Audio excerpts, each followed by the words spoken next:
Hello fellow story lovers and late night wanderers, welcome to Sleep Theories, your go-to channel for immersive thought-provoking tales that can accompany you into the realm of dreams or keep you on the edge of your seat until dawn. Before we begin tonight's exploration into the hidden corridors of science and secrecy, I have a request. Let me know in the comments where in the world you're tuning in from and what time it is on your clock right now. It's always fascinating to see how a single story can bring people together across different places and time zones. And while you're here, don't forget to subscribe to Sleep Theories if you haven't already. By subscribing, you'll ensure you never miss another nocturnal narrative or mind-bending bedtime story. We've got plenty more lined up. Everything from shadowy government conspiracies to interstellar voyages, all designed to spark your imagination, help you unwind, and sometimes blur the line between fiction and reality. Tonight's story is called Storm Protocol, and it explores a scenario both startlingly plausible and deeply unsettling. The possibility that the weather, the very skies we depend upon for life, could be manipulated for power. We'll follow Nathan Cole, an atmospheric physicist who stumbles upon hidden files revealing the existence of Project Cirrus, a clandestine initiative that engineers storms, droughts, and natural disasters for geopolitical gain. As Nathan tries to warn the world, he finds himself hunted, discredited, and caught in a swirl of moral dilemmas that threaten his life and everyone else's. Sit back, turn the lights low, and prepare for a journey through 5 chapters of tension, paranoia, and shocking revelations. Whether you listen attentively to every detail, or simply let the words wash over you as you drift off, this is your space to relax and unravel a story that might just leave you questioning the next thunderstorm you see. Now let's begin.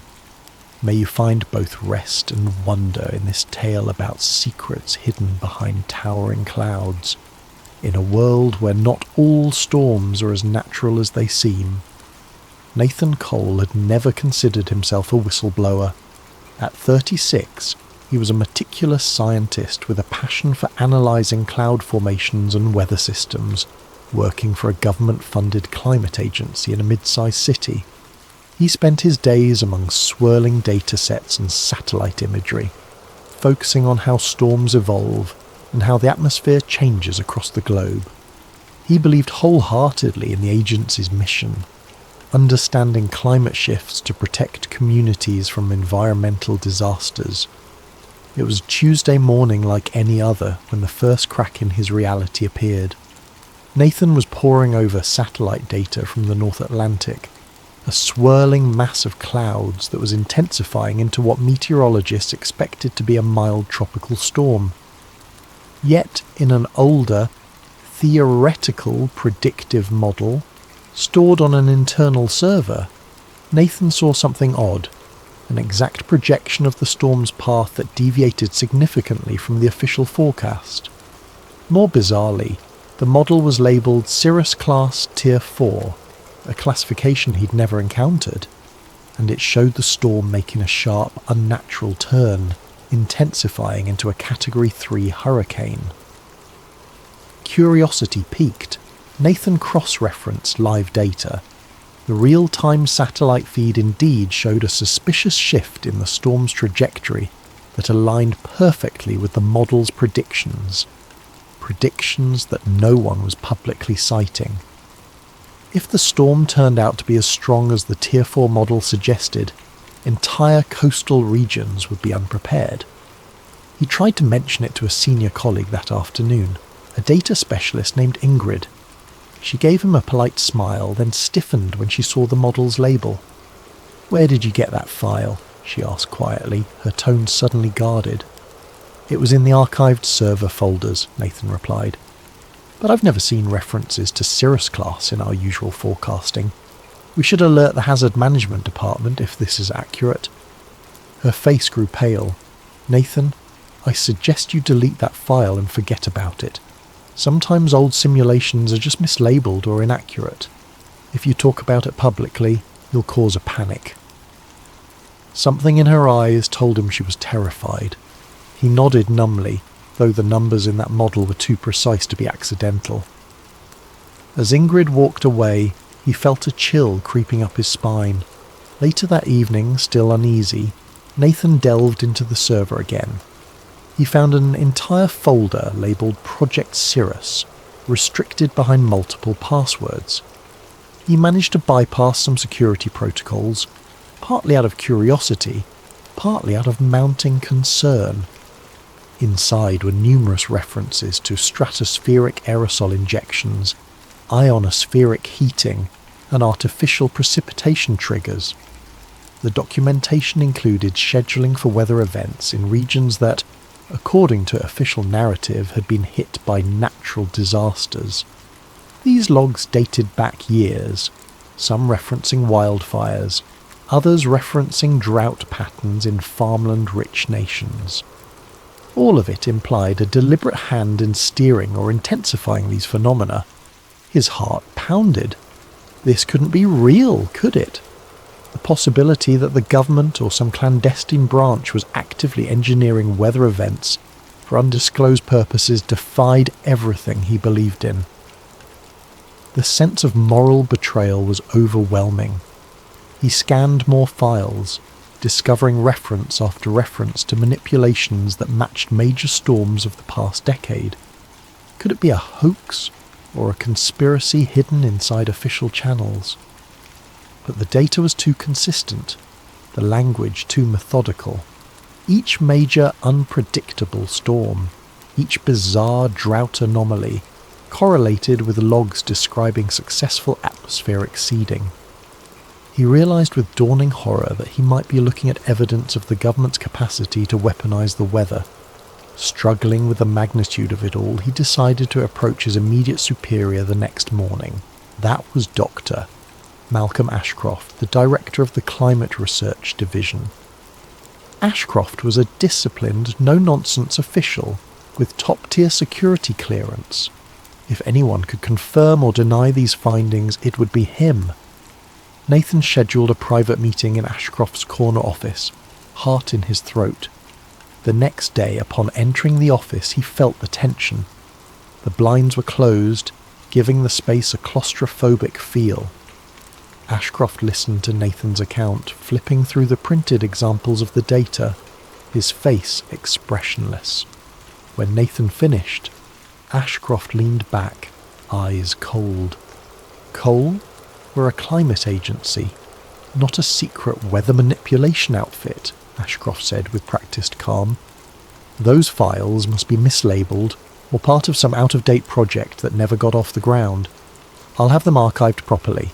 In the meantime, I suggest you focus on your assigned tasks. The words were benign, but a subtle threat underlined them. Nathan insisted, but these references to aerosol injections match the storms from the last year. This can't just be a leftover project. Ashcroft's gaze hardened. You're reading too much into it. Let it go.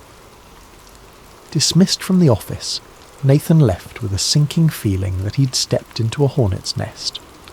That evening, he returned to his desk only to find all references to Cirrus class or Tier 4 models wiped from the server. Ingrid avoided his gaze, looking frantic and pale. He attempted to log in with his clearance, only to find it revoked. A terse email labelled him for administrative leave pending a departmental audit. The message's subtext was clear. Keep quiet. As the day ended, Nathan exited the building under a darkening sky. A storm front loomed on the horizon, thunder rumbling ominously. It felt symbolic. His world was about to shift, perhaps irreversibly. Searching the online world from home that night, he discovered countless conspiracy theories about weather control, but none that matched the systematic detail of Project Cirrus. Some articles mentioned HAARP or cloud seeding, but all were dismissive. Yet Nathan knew the truth might be hidden in plain sight. The real question was, how far would the perpetrators go to keep it hidden? And could he, an ordinary scientist, find the courage to expose it? 2 days of enforced idleness left Nathan Cole in an anxious whirl. Officially on leave, he was barred from the Climate Agency's premises. He spent his time combing through personal backups, notes, old research proposals, weather anomaly charts. Tucked among them, he found earlier versions of the Cirrus-class references, not labelled as such, but hinting at advanced geoengineering. The idea weighed heavily on him. Maybe Project Cirrus had roots in the agency's past under different names. Huddled in his small apartment with a mug of coffee gone cold, he typed weather manipulation into countless search engines. The results were mostly sensationalist. Wild claims of chemtrails, HAARP conspiracies, or microwave weapons used by shadowy groups. He had always dismissed such theories as fringe paranoia. Now he suspected they might contain grains of truth.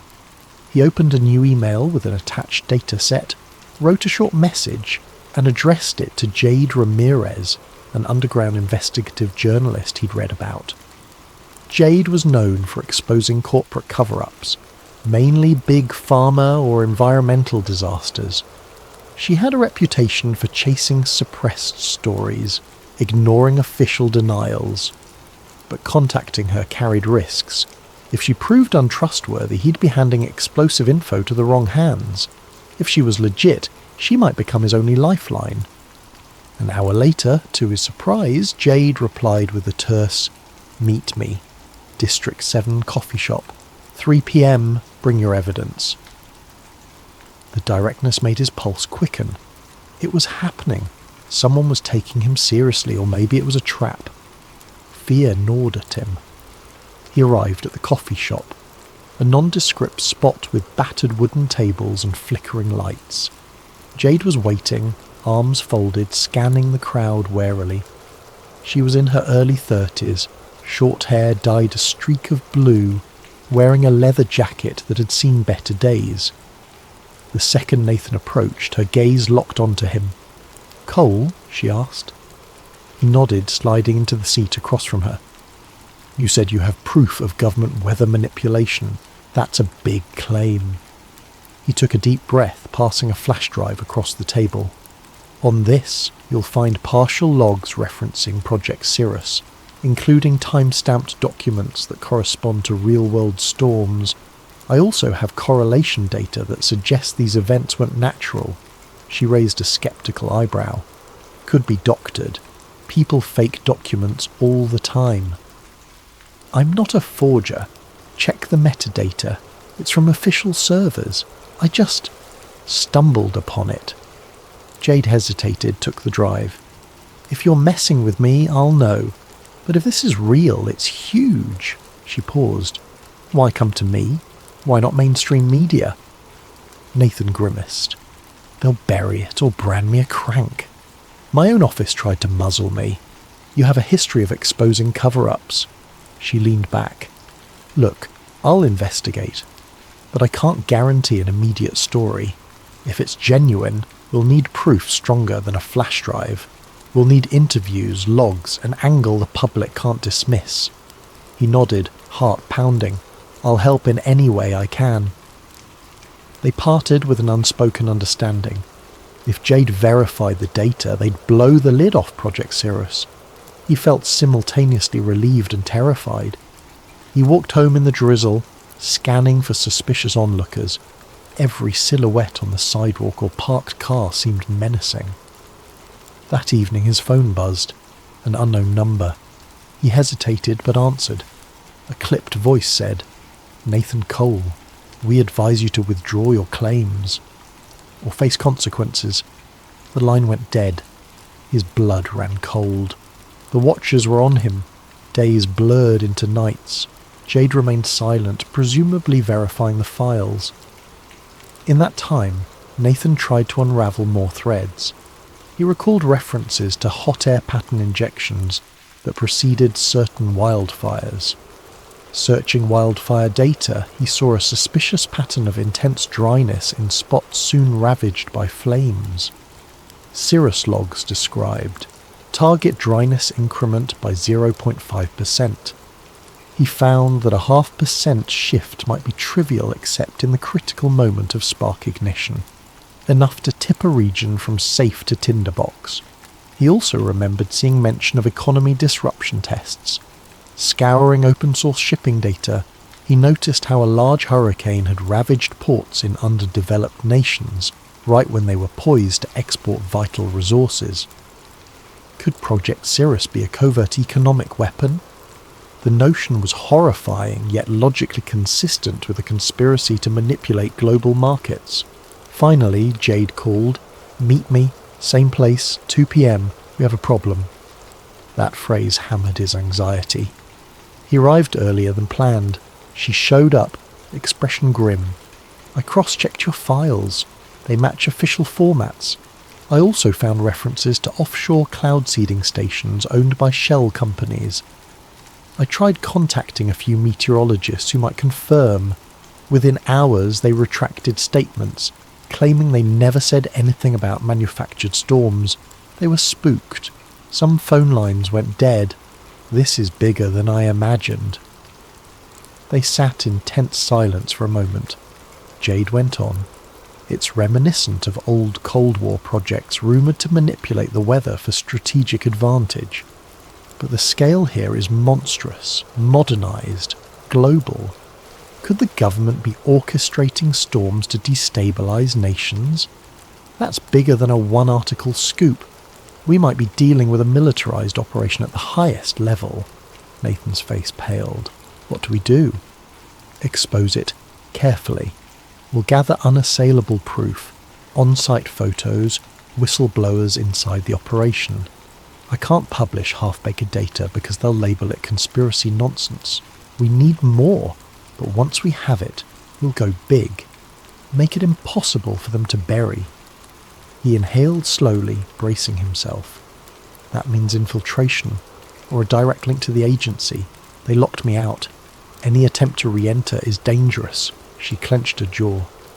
"We find another lead, someone inside, or we break in somewhere else. This story, if true, changes everything about how we see natural disasters." Before they parted, Jay confided in him a personal note. "My brother died in a supposed freak hurricane a few years back. I always felt something was off. This might explain it. I want the truth as much as you do." Her resolve mirrored his. They left the cafe more determined, less alone. Still, doubt lingered. The forces behind weather manipulation likely had near limitless resources. Could two individuals, a disgraced scientist and an underground journalist, truly unmask it? And if they did, would the public accept such a monstrous possibility? Another beep from his phone cut through the gloom. A new text from an untraceable number. "You've been warned. Stop now." The intimidation was intensifying, yet it only fueled his conviction.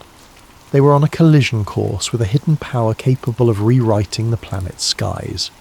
Surrender wasn't an option, not after glimpsing the scale of harm inflicted upon innocent lives. That night, thunder rolled again outside Nathan's window. He wondered if it was a naturally occurring storm or another artificially steered system. In either case, the storm brewing inside his own life was about to get fiercer, driving him deeper into the shadows of a conspiracy that threatened the entire globe. Nathan Cole's days turned into a blur of covert meetings and frantic internet searches, each new revelation pulling him deeper into a labyrinth of conspiracies. Jade Ramirez, juggling her own investigations, collaborated with him on a plan to gather incontrovertible evidence. The stakes escalated when Jade stumbled upon references to Project Stormgate, a decades-old initiative rumoured to be the predecessor of Cirrus. Her findings: Stormgate started in the Cold War era, an attempt to use weather as a silent weapon, spawning floods, droughts, or storms in target regions without direct warfare. It was tested in small-scale scenarios, but never publicly acknowledged. Now it seemed Project Cirrus had modernised Stormgate's mission with advanced technologies like ionospheric heating and aerosol deployment. As Jade pieced together old FOIA, Freedom of Information Act documents, Nathan found corporate ties, shell companies that owned private cloud seeding stations in remote oceans. The trail led to a nondescript facility near the coast. Eyewitness accounts from local fishermen described unmarked planes releasing chemicals into the sky at night. Jade's eyes glinted. That might be our key vantage point to capture them in the act. Their plan was risky. Slip onto the restricted coastline, photograph or record the planes, and cross-reference flight data. Jade had the gear. A high-zoom camera, a drone for overhead shots. If they caught a plane in action, it could corroborate the logs describing ChemLab 7 deploying aerosol injections. But infiltration carried the risk of immediate arrest or worse, especially if armed guards patrolled. Yet neither Nathan nor Jade hesitated. The storm battered the region, ironically providing them with a cover of gloom and thunder. One drizzly night, they navigated the coastline by a battered off-road vehicle, headlights off. Each minute that passed felt like an eternity. Rain battered the windshield. Jade skillfully drove, guided by the GPS coordinates from local rumours. Eventually they reached a chain-link fence topped with barbed wire. Beyond it lay a row of hangars and a short runway. Faint lights glowed from within. Jade parked behind a natural dune, pulling out a pair of binoculars. We see if anything moves. If a plane takes off, we record. This is the only runway for miles. If they're launching secret ops, it's gotta be here. Nathan's nerves were raw. Hours ticked by in the humid darkness, hearts pounding with each new lightning flash. At around 2 a.m, they spotted activity. Hangar doors slid open, revealing a cargo plane with no visible markings. Workers wearing hooded raincoats hustled about. Through the binoculars, Jade glimpsed canisters being loaded into the plane's cargo hold. She snapped pictures, leaning forward with hushed excitement. As the plane taxied out, Jade launched a small drone. The drone soared up, capturing thermal signatures. A live feed on her laptop showed the canisters inside the hold. The plane took flight, slicing through storm clouds overhead. Jade followed with the drone as best she could, capturing aerial footage of suspicious aerosol jets spraying from the plane's underside. The night vision feed revealed a chemical trail dispersing into the storm.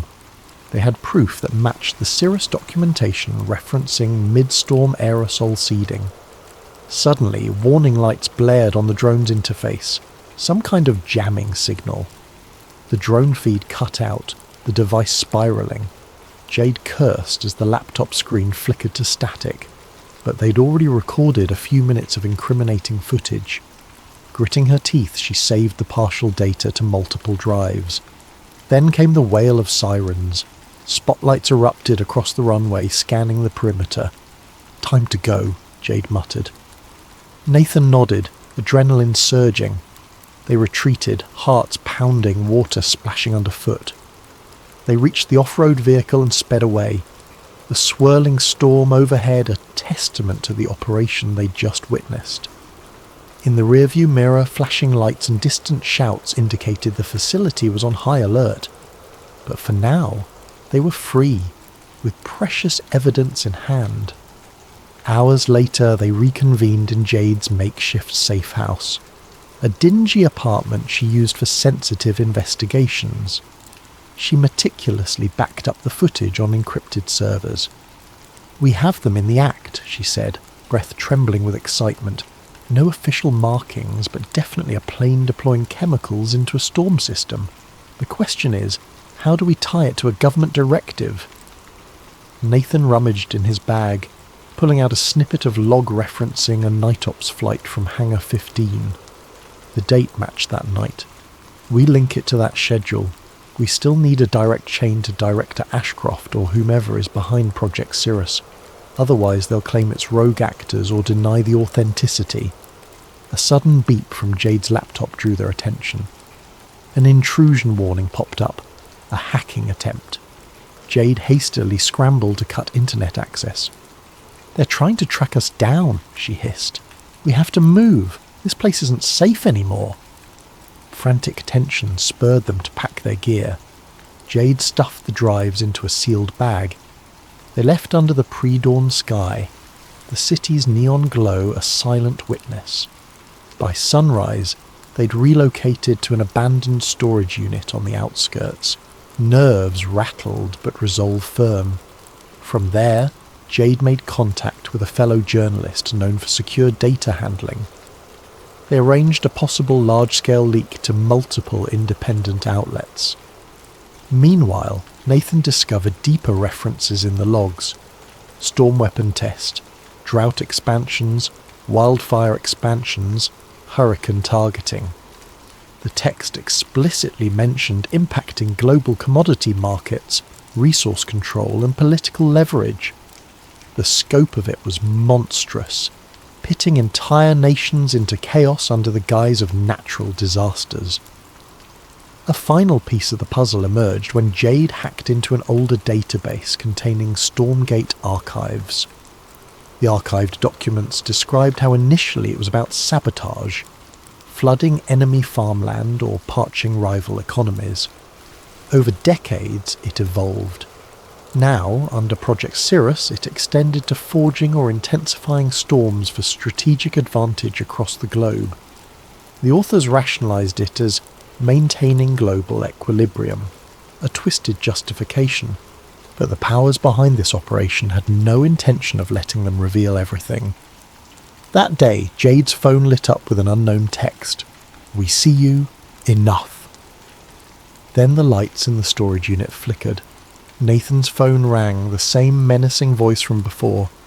"Hand over your data or face the consequences. We maintain Earth's balance, not you." Shaken, Jade clutched her phone. They are calling it balance? More like playing gods with innocent lives. Nathan's face hardened. "We leak it now, or we lose the chance. But we must go big, or they'll just bury it again." Yet they also sensed that a direct leak might provoke a catastrophic distraction. More than once, Nathan had read references to false flag storms. If cornered, Project Cirrus might create a massive weather event to overshadow the news or discredit their revelations. Could it be done? All the data suggested yes. That realization weighed heavily on them as they prepared to risk everything for the truth. The decision was made. Nathan and Jade would hold a live-stream press conference revealing the existence of Project Cirrus, accompanied by a data dump across multiple independent platforms. The plan: go public at a set time so that even if their feed was cut, many mirrored sites would have the files. Over the next days, they arranged a safe location for the broadcast, a concealed studio belonging to one of Jade's contacts in the alternative media scene. Every hour that passed felt like waiting for an explosion. They received more threats. Online harassment escalated, with trolls labelling Nathan a climate kook, attacking his credibility. Jade's background was smeared with rumours of criminal activity, the typical discrediting tactics. Meanwhile, they fine-tuned the evidence.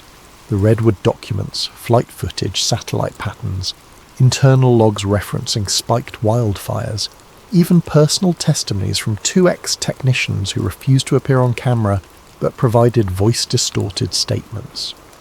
During a tense planning session, Jade's phone buzzed. She glanced at it, then shared a sobering look with Nathan. A new storm was forming in the Atlantic, unexpectedly. Meteorologists were baffled by its rapid intensification. Forecast agencies predicted it might reach Category 5 within mere days. Jade's eyes darkened. This is it. They're launching a major event to overshadow our story. Or to threaten the entire region if we proceed. Nathan's throat constricted. The storm's projected path included a major city on the east coast. If they are steering it, they might time it to strike exactly when we go live, he said bleakly. They'll claim all resources must focus on evacuation, making our data release look irresponsible or overshadowing it completely. Jade exhaled slowly. We can't let them turn this into a black hole. We move forward but expedite. The public needs to see the link between the storm's unnatural path and these documents. Maybe we can turn the storm into proof rather than a distraction. A day before the planned broadcast, trouble arrived. Jade's contact at the alternative studio called, voice trembling. Men had shown up asking about her, threatening staff. The studio was compromised. They'd need a new location. Tension soared. Time was running out. The monstrous hurricane, now named Bronte, was intensifying. Official announcements labelled it unprecedented warming anomalies fueling a freak acceleration. But Nathan suspected advanced ionospheric pulses were funneling energy into the system.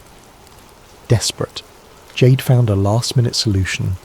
A small basement in a friendly journalist's home with a decent internet link and a backup generator.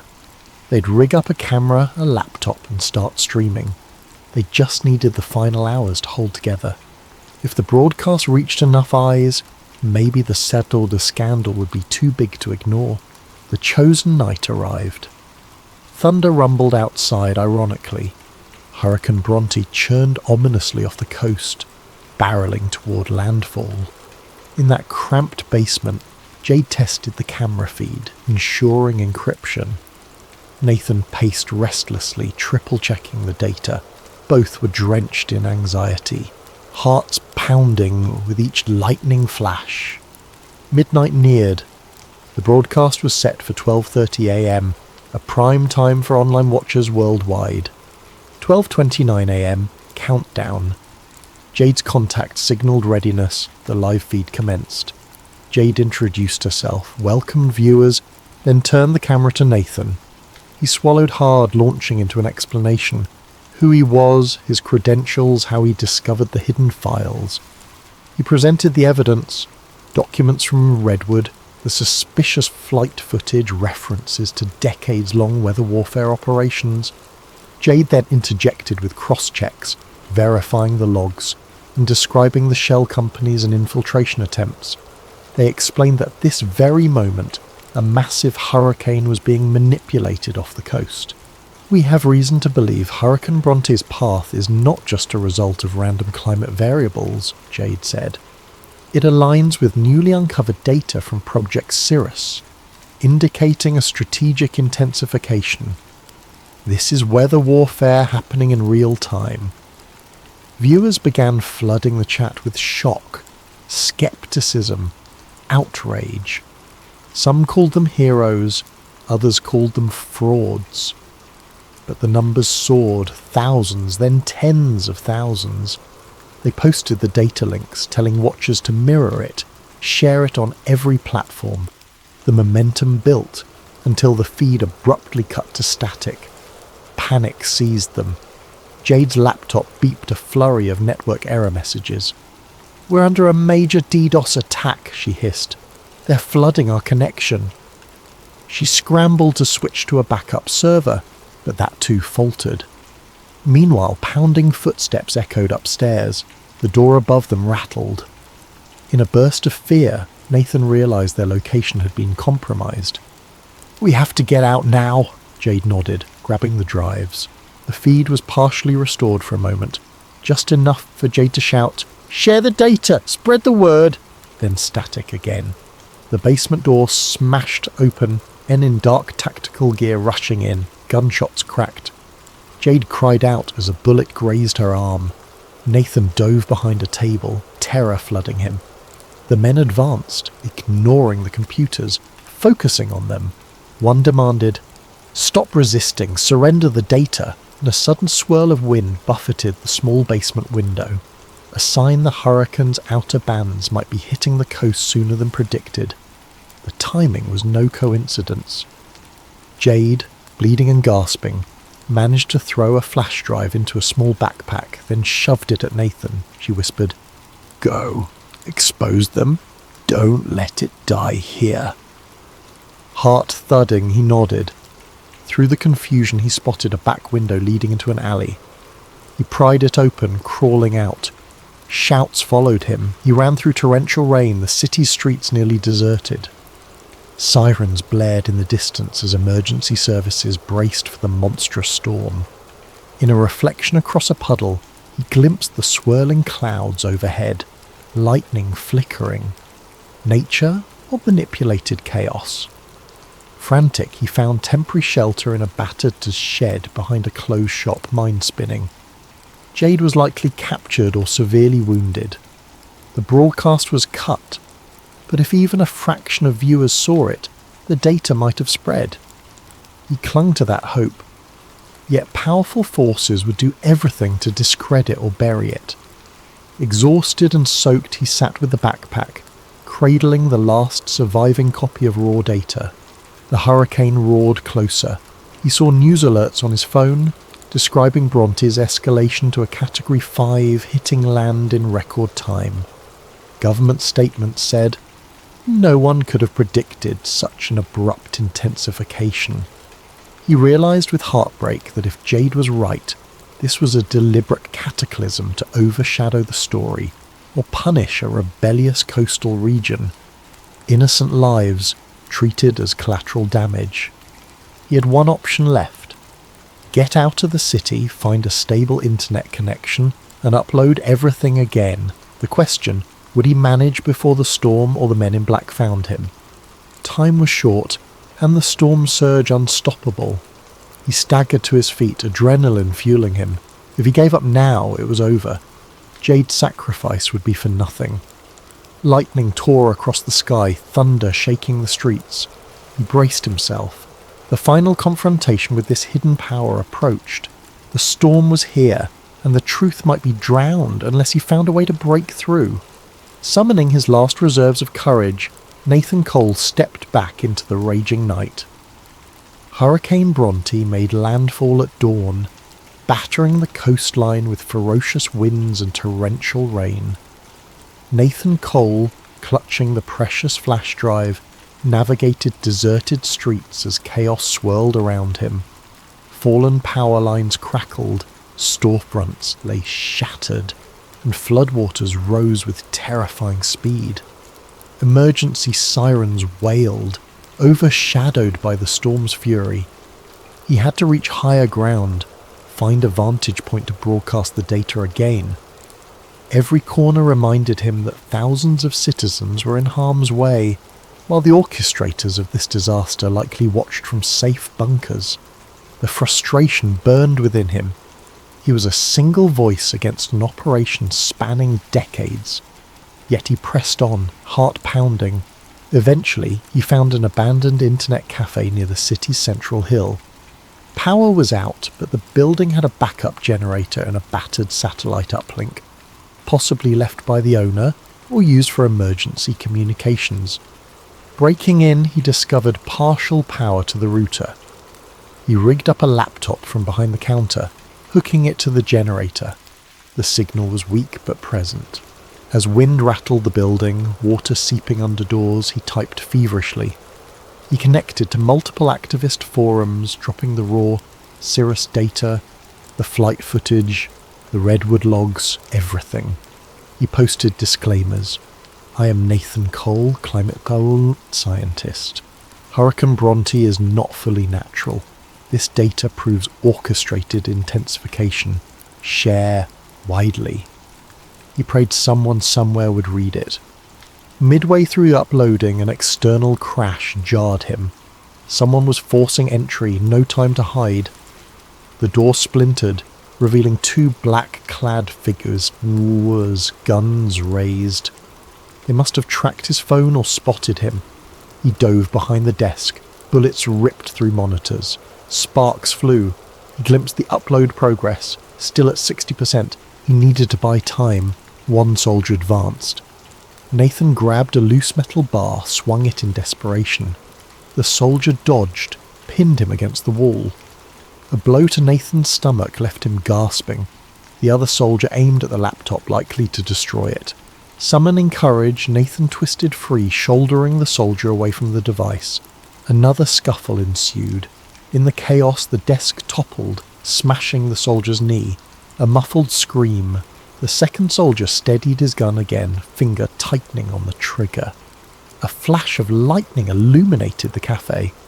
In that split second, an echoing gunshot rang out. But it wasn't from the soldier's weapon. It came from behind him. The soldier crumpled, shot from behind by a new arrival. Jade Ramirez, pale and injured but alive, stood at the doorway, pistol shaking in her grip. Her jacket was tattered, her face drawn with pain. "Couldn't let them kill you," she rasped. She'd somehow escaped captivity or fought her way free. The first soldier crawled away, cursing, but Jade's aim pinned him. The second soldier lay still. Outside, hurricane winds howled, rattling shattered windows. Nathan coughed, stumbling to check the upload. 95%.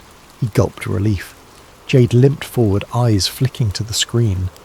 "We can't let them stop that upload. That's the world's best chance." He nodded.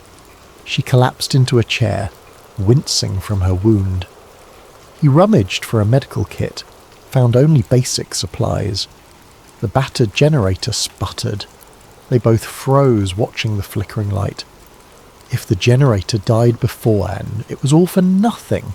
99%. Another surge of wind battered the structure. A portion of the ceiling collapsed near the entrance. Water gushed in. The soldier pinned by Jade struggled, but Jade glared. "Don't!" The soldier froze, cursing under his breath. Ding! 100%. "Upload complete," the grid read. The data was out, mirrored across activist sites, cloud storage platforms, social media. Possibly unstoppable now. A wave of exhausted triumph pulsed in Nathan's chest. They'd done it! Jade gave a weak smile. The soldier scowled, presumably knowing their secret was laid bare. "You fools," he spat. "Doesn't matter. The media will discredit it. Our people are everywhere." Suddenly, the cafe's front collapsed inward with a crash. The swirling storm poured in. The soldier used the distraction to lunge at Jade. She fired, but her aim wavered. He knocked the gun aside, grappling her to the floor. Nathan, ignoring the chaos, tackled the soldier off her. They tumbled across broken glass. Another gust tore through the building. Water rushed around them, threatening to submerge the entire lower floor. In the final struggle, Jade seized the pistol again, pressing it to the soldier's helmet. This time he froze, eyes wide with genuine fear. "Enough!" Jade wheezed, tears in her eyes. Nathan saw how close she was to crossing a moral line, but the soldier slumped, raising his hands in surrender. She exhaled, dropping the gun, letting him live. They turned to see the laptop battered by debris. The generator stuttered, finally shutting down. Darkness enveloped them, except for flickers of lightning from the raging hurricane. But the data was out, their mission accomplished. Now survival was the question. The soldier muttered something about an extraction team. Jade and Nathan realized no extraction was coming for them. They had to flee. They forced the soldier to remain behind, pinned under debris. Or they might let him go, but time was short, the building was collapsing. Gathering their last bits of energy, Jade and Nathan waded through swirling floodwaters, forging a path outside into the watery streets. The soldiers' curses echoed behind them, lost in the wind. Outside, the city was battered. Debris flew. They trudged to higher ground, half carrying each other. Eventually, they reached a partially intact overpass. Jade collapsed, her wound and blood loss taking their toll. Nathan tried to keep her conscious, shouting her name over the gale. Distant sirens wailed. Overhead, the swirling eye of the hurricane approached with eerie calm, lightning illuminating the sky in strobe-like flashes. In the morning's bleak light, rescue teams might find them or might not. But by then, the story would be global. The data would spread. Some outlets would dismiss it as a hoax or AI fabricated. Others might investigate deeper. The public might question why storms are intensifying in strange patterns, why entire weather fronts shift unpredictably. Maybe more whistleblowers would step forward. Or maybe the mainstream would bury it. Nathan could only hope their evidence was strong enough. In the final hour before exhaustion took him, Nathan gazed at the watery horizon. He felt no triumph, only a grim sense of duty fulfilled. He'd never see the world the same again. And even if he vanished beneath the waves of official denial, the seeds of truth were planted. Somewhere far away, director Malcolm Ashcroft or men like him would watch the outcome. Perhaps they'd blame nature for the city's ruin, denouncing the so-called storm protocol leaks as conspiratorial nonsense. But the next storms, the next droughts, some might begin to suspect. A crack had formed in the carefully maintained facade. As Nathan's eyelids grew heavy, the wind's roar dulled in his ears. Jade lay beside him, battered but alive. He whispered to her, "We did it. The storm might pass." Her faint nod was the last thing he saw before darkness claimed him. Whether he'd wake to a city ravaged by a manipulated hurricane or a new dawn of truth, no one could say. But for that moment, the only certainty was that the secret was out, and storms would never again be seen as purely natural phenomena, not after the revelations of the storm protocol.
Then settle in, let your breathing slow, and imagine the flicker of old computer screens, top secret binders, and a few missing pages that change the course of entire nations.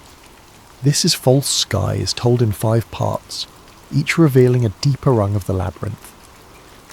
Listen closely. The greatest secrets often hide in the quiet corners of official stories. Thomas Keane didn't feel like a revolutionary when he first pressed send. He was simply a man weighed down by guilt, holding a flash drive stuffed with revelations that haunted him for years. The file name he'd chosen of Black Dust gave no hint to the explosive contents. A trove of classified FBI memos, shipping manifests and encrypted communications that, if authenticated, would confirm every darkest rumour about the worst terrorist attack in modern memory. The day of the leak dawned cloudy, ironically anticlimactic for a moment that might reshape history. Keane sat in a dingy motel room near a dusty highway, a battered laptop perched on a wobbly table. The place smelled of stale coffee and regret, but it had functioning Wi-Fi. He checked his secure connection one last time, heart thrumming. With trembling fingers, he uploaded Black Dust to an overseas whistleblower website known for releasing hidden archives. He paused, typed a short note, "For the thousands who died and the millions misled." Then he pressed send. Within the hour, that file reached multiple journalists and a global news outlet with a reputation for defying government censors. The outlet's editorial board pored over it, verifying bits of data in a hush of excitement and alarm. By the end of the day, the first breaking story appeared online, overshadowed by disclaimers. Unverified documents claimed to reveal inside plot behind 20-year-old attack. Skeptics rolled their eyes. Conspiracy theorists hailed it as the smoking gun they'd always wanted. Most mainstream media initially dismissed it, an editing glitch, a potential hoax, or AI-generated forgery, the official line insisted. Yet some found the content too consistent to be random fakes. A set of typed memos from high-level intelligence briefings dated months before the attack, discussing the necessity of a catalytic event to unify public support for indefinite overseas campaigns. Detailed logs showed insurance policy expansions on certain tower floors days prior. Even stand-down orders for certain war games suspiciously matched the real timeline. Keane watched from his motel room's flickering TV as a breathless anchor tried to explain the leak, disclaiming that the White House calls it foreign propaganda. He sighed. The official denial had begun. Next would come the manhunt for the leaker. He closed his laptop, stuffed it in a bag and left the motel. Time to vanish. He'd served in the FBI's data analytics wing for nearly a decade, compiling anomaly reports around that fateful day. Step by step, he realized too many coincidences tied private defense contractors, intelligence heads, and financial bigwigs, all who profited from the subsequent wars. He quietly copied reams of old files, awaiting the day he had the courage to blow the whistle. That day had come. Elsewhere, powerful wars mobilized. The intelligence community's upper echelons recognized the name Thomas Keane from previous security audits. They suspected him. Within hours, calls went out from a hush-hush division to find him, brand him as a threat to national security. The director of an ultra-secret agency, Eldridge Shaw, personally oversaw the containment plan. He believed the official story must remain unchallenged, or the entire post-attack order might unravel. By midnight, bulletins labelled Keane suspected hacker and domestic threat. Agents started combing digital footprints, scouring camera feeds from near the FBI building. Shaw himself made a call to a contact at the large media conglomerates, instructing them to bury coverage of the story until further notice. The compliance was near instant. Mainstream news gave minimal airtime to the leak, overshadowing it with other headlines. But the genie was out of the bottle. On social media, the hashtag #BlackDust soared, with amateurs dissecting every memo line.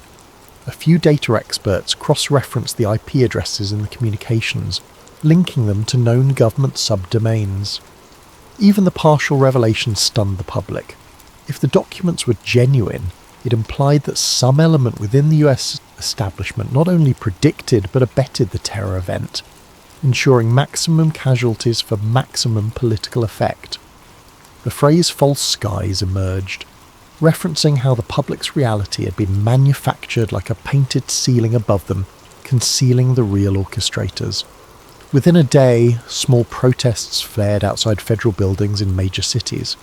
People demanded clarity.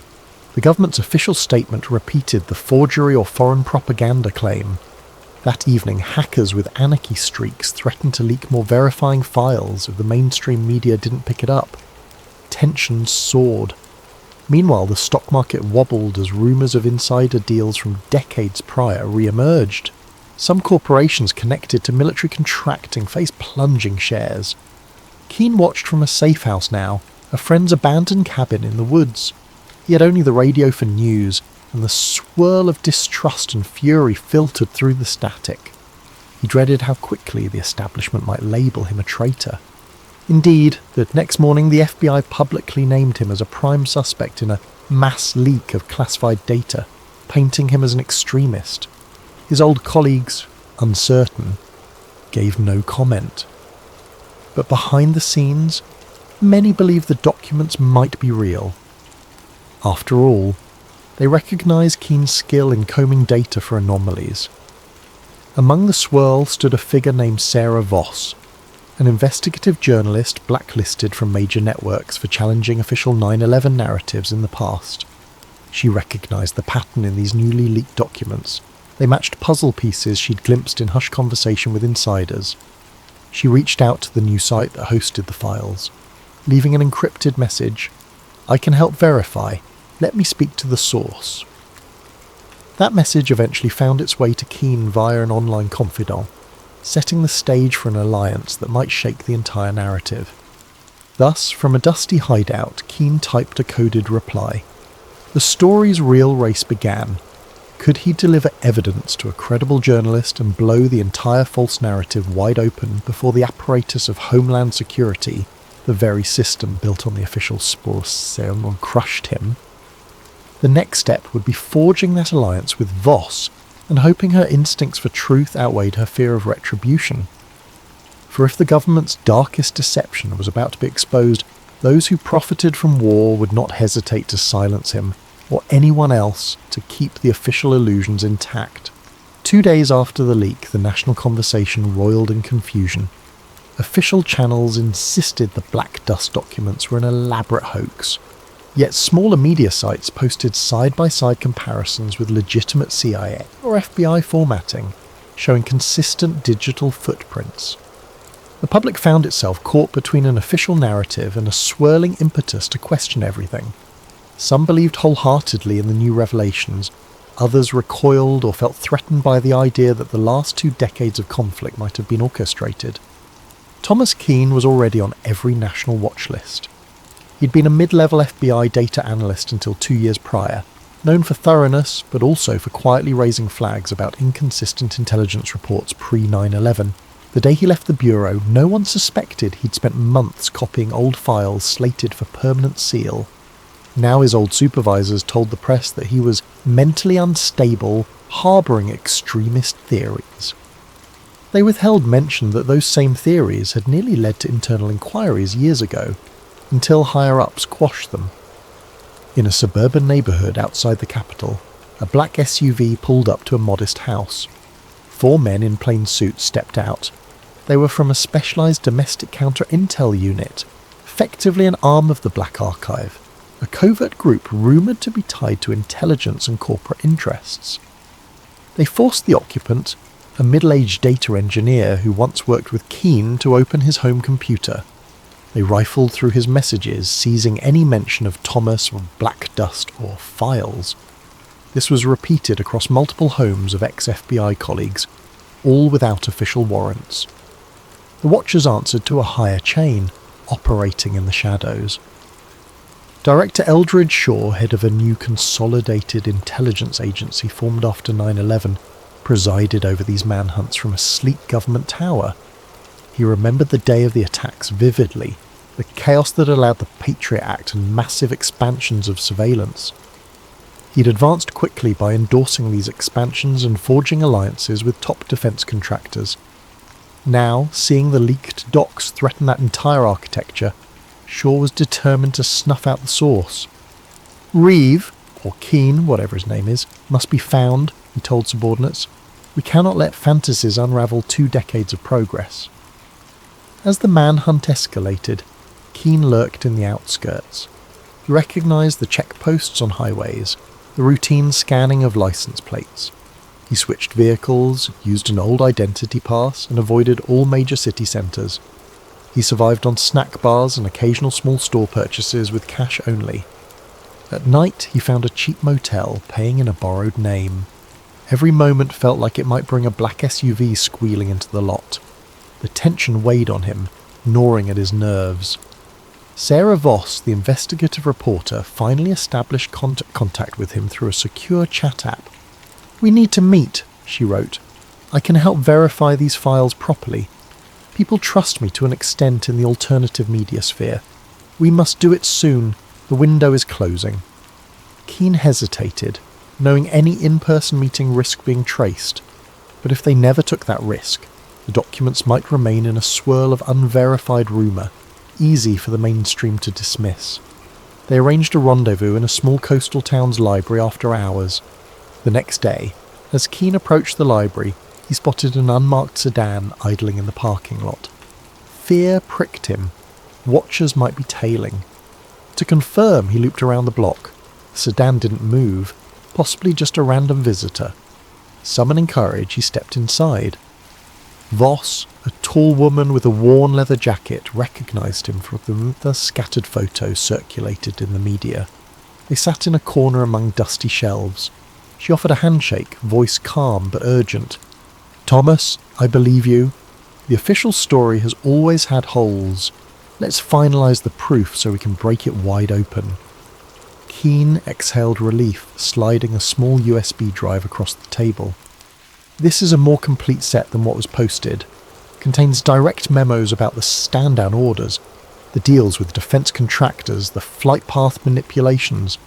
Also internal emails referencing the hijackers as assets gone rogue." He paused, tears flickering in his eyes. They used the tragedy for indefinite war, Sarah. They let it happen, or worse, engineered it. Sarah's breath caught.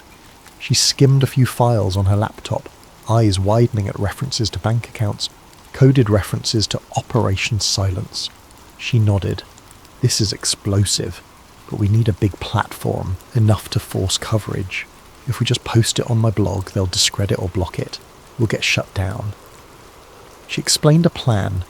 Find a mainstream journalist with a rebellious streak, or do a well-publicised live event that too many watchers can't black out entirely. Suddenly, a muffled scuffle at the library entrance startled them. A figure in dark clothes peered in, Keane tensed. Sarah pressed the laptop closed. They ducked behind shelves as footsteps approached, but the library's old caretaker bumbled out, greeting them obliviously. The suspicious figure, glimpsed through the glass, retreated. Possibly a false alarm, possibly a watcher verifying the location. They parted ways quickly, agreeing to meet again in 48 hours near a major city, planning an infiltration of a local news station that might still allow an unfiltered broadcast. Danger soared. If watchers caught wind of their plan, they'd likely come down with lethal force.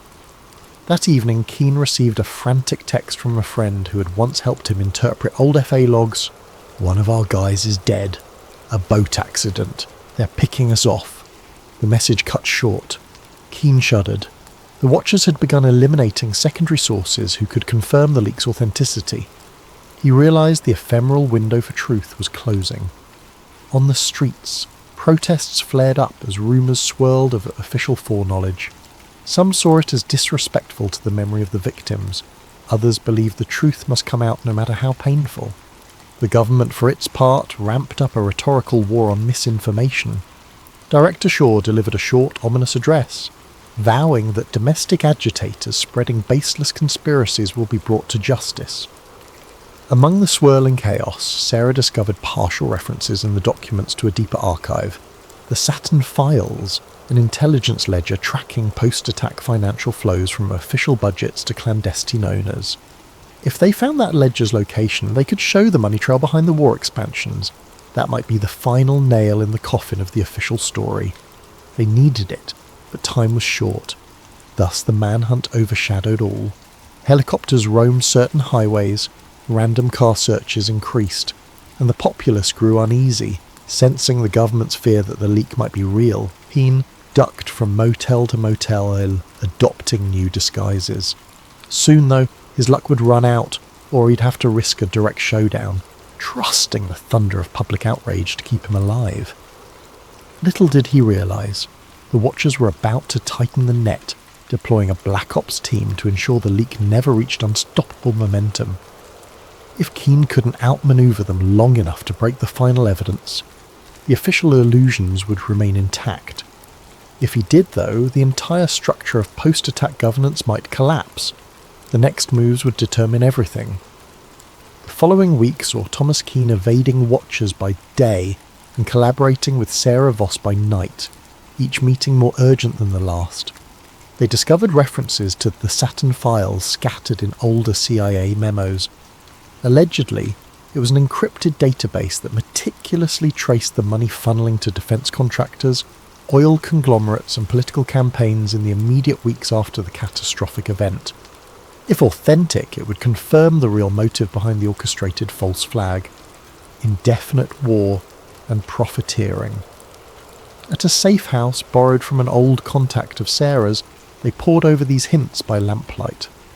Among the digital shards was a location clue: a retired NSA facility on the outskirts of a southwestern desert, defunct but rumoured to store old backups. "We find that offline archive," Sarah said. "We can copy the Saturn files in raw form.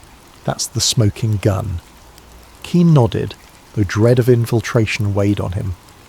Between them, they had minimal resources: a battered car, a few $1,000s in cash, and a handful of laptops. The Watchers, on the other hand, had near limitless means: drones, infiltration teams, access to every camera feed in the nation. But the Watchers didn't fully expect them to attempt a break-in at a presumably abandoned facility, so maybe the element of surprise worked in their favour. Director Eldridge Shaw ramped up the clampdown. The official narrative shaped the public mind. A rogue ex-FBI analyst has unleashed foreign-forged documents aimed at undermining national security. Many believed it, but a growing minority saw government overreach, especially after multiple suspicious accidents claimed the lives of other potential whistleblowers. People asked, if it's so false, why chase and kill so aggressively? In one instance, a known data archivist was found shot in his home, with the press labelling it a botched robbery, ignoring the data archivist's link to the leaked material. On social media, had black dust soared. Some city squares erupted in protest, carrying signs that read "We deserve the truth" or "Stop killing our whistleblowers." The Watchers responded by intensifying arrests, calling them rioters. Keane tried to remain focused. He realised that if the Saturn files were real, it might show direct bank transfers from major corporate boards into the pockets of certain officials, all tied to legislation passing huge war budgets after the false flag. That would upend the entire post-attack establishment. "No wonder they're stopping at nothing," Sarah murmured. Securing fake IDs, they travelled cross-country by back roads. Each motel they used for a single night, paying cash. They dodged major highways, suspecting license plate readers. The Watchers likely guessed their aim was to expose more data, but might not know the exact target. Meanwhile, the tension between them soared. The climate was near police state. Newscasts repeated that the domestic terrorist Thomas Keane must be turned in. Civilians were promised big rewards for tips. Billboards with Keane's face popped up along highways. He wore a baseball cap and used tinted glasses, but each day was a dice roll. A near encounter. On a lonely stretch, a black SUV sped behind them. They recognised the pattern. Sarah swerved onto a side route, forging through a small farmland path. The Watchers gave chase. Shots rang out, blowing a tyre. The car careened into a ditch. They scrambled out, hid among tall corn. The watchers searched, but eventually gave up, presumably to avoid a big scene. This brush with violent capture left them rattled, but also more resolved. "We're obviously on the right track if they're that desperate," Sarah said, breath shaky. Finally, after days, they reached the deserted perimeter of the old NSA outpost. It was ringed by a crumbling fence, a few rusted signposts. By the look of the cracked asphalt and weed-choked yard, it had been abandoned for over a decade. Perfect place to bury secrets. Under twilight, they found a corner of the fence cut open by looters. They slipped inside quietly. The main building rose in silhouette, windows boarded up. A stray coyote howled in the distance, wind carrying a faint metallic whistling from open vents. Inside, dust-coated floors. Old cubicles sat in disarray. They used flashlights to navigate. Eventually they located a sub-basement with battered computer racks. A few beeped faintly with emergency power.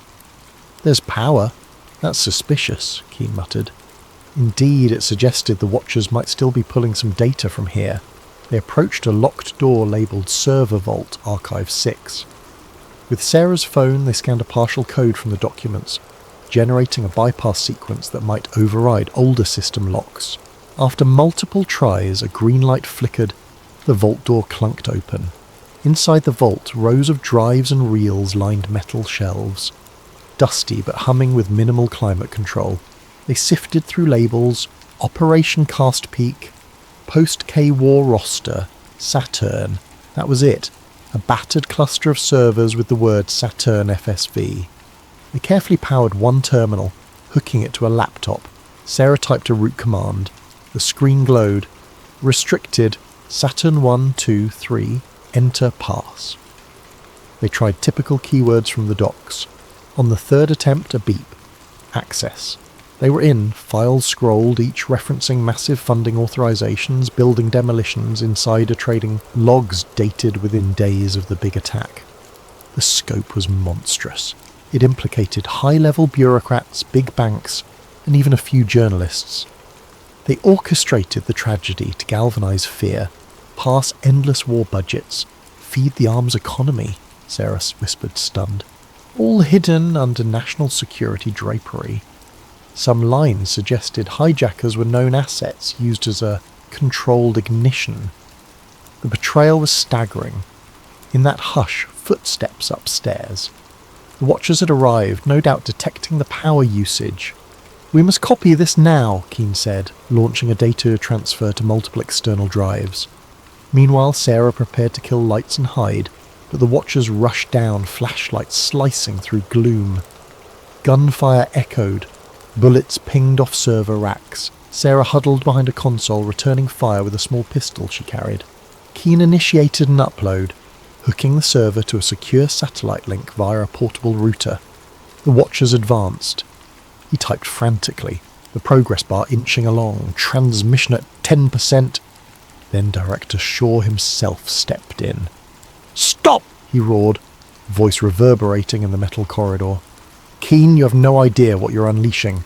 The stability of entire alliances depends on burying that day's complexities." Shots resumed. Sarah took a graze to her shoulder, but kept the Watchers pinned. The bar reached 50%. Shaw barked an order to lob a small explosive. They tossed a flashbang. The ear-shattering pop disoriented them. The Watchers closed in, tackling Sarah. Another pinned Keane. The laptop screen cracked under a boot. The upload froze at 80%. In the struggle, Keane twisted free, smashing a guard's face with the laptop, which ironically forced the laptop back to life. The Watchers tried to pull cables. Meanwhile, a stray bullet hit a server coolant line. Steam hissed. The infiltration team realized this was too risky. The entire place might go up. Shaw advanced on Keane, gun raised. "You can die here with your illusions, or you can vanish quietly. The truth will never see daylight." Suddenly an explosion from the coolant line triggered a chain reaction in the old power system. Fire licked the corners, sending Watchers scrambling. Sarah crawled to safety.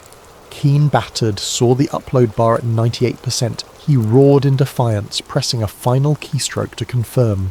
The system beeped success. The Watchers realized the data had been sent out, unstoppable now.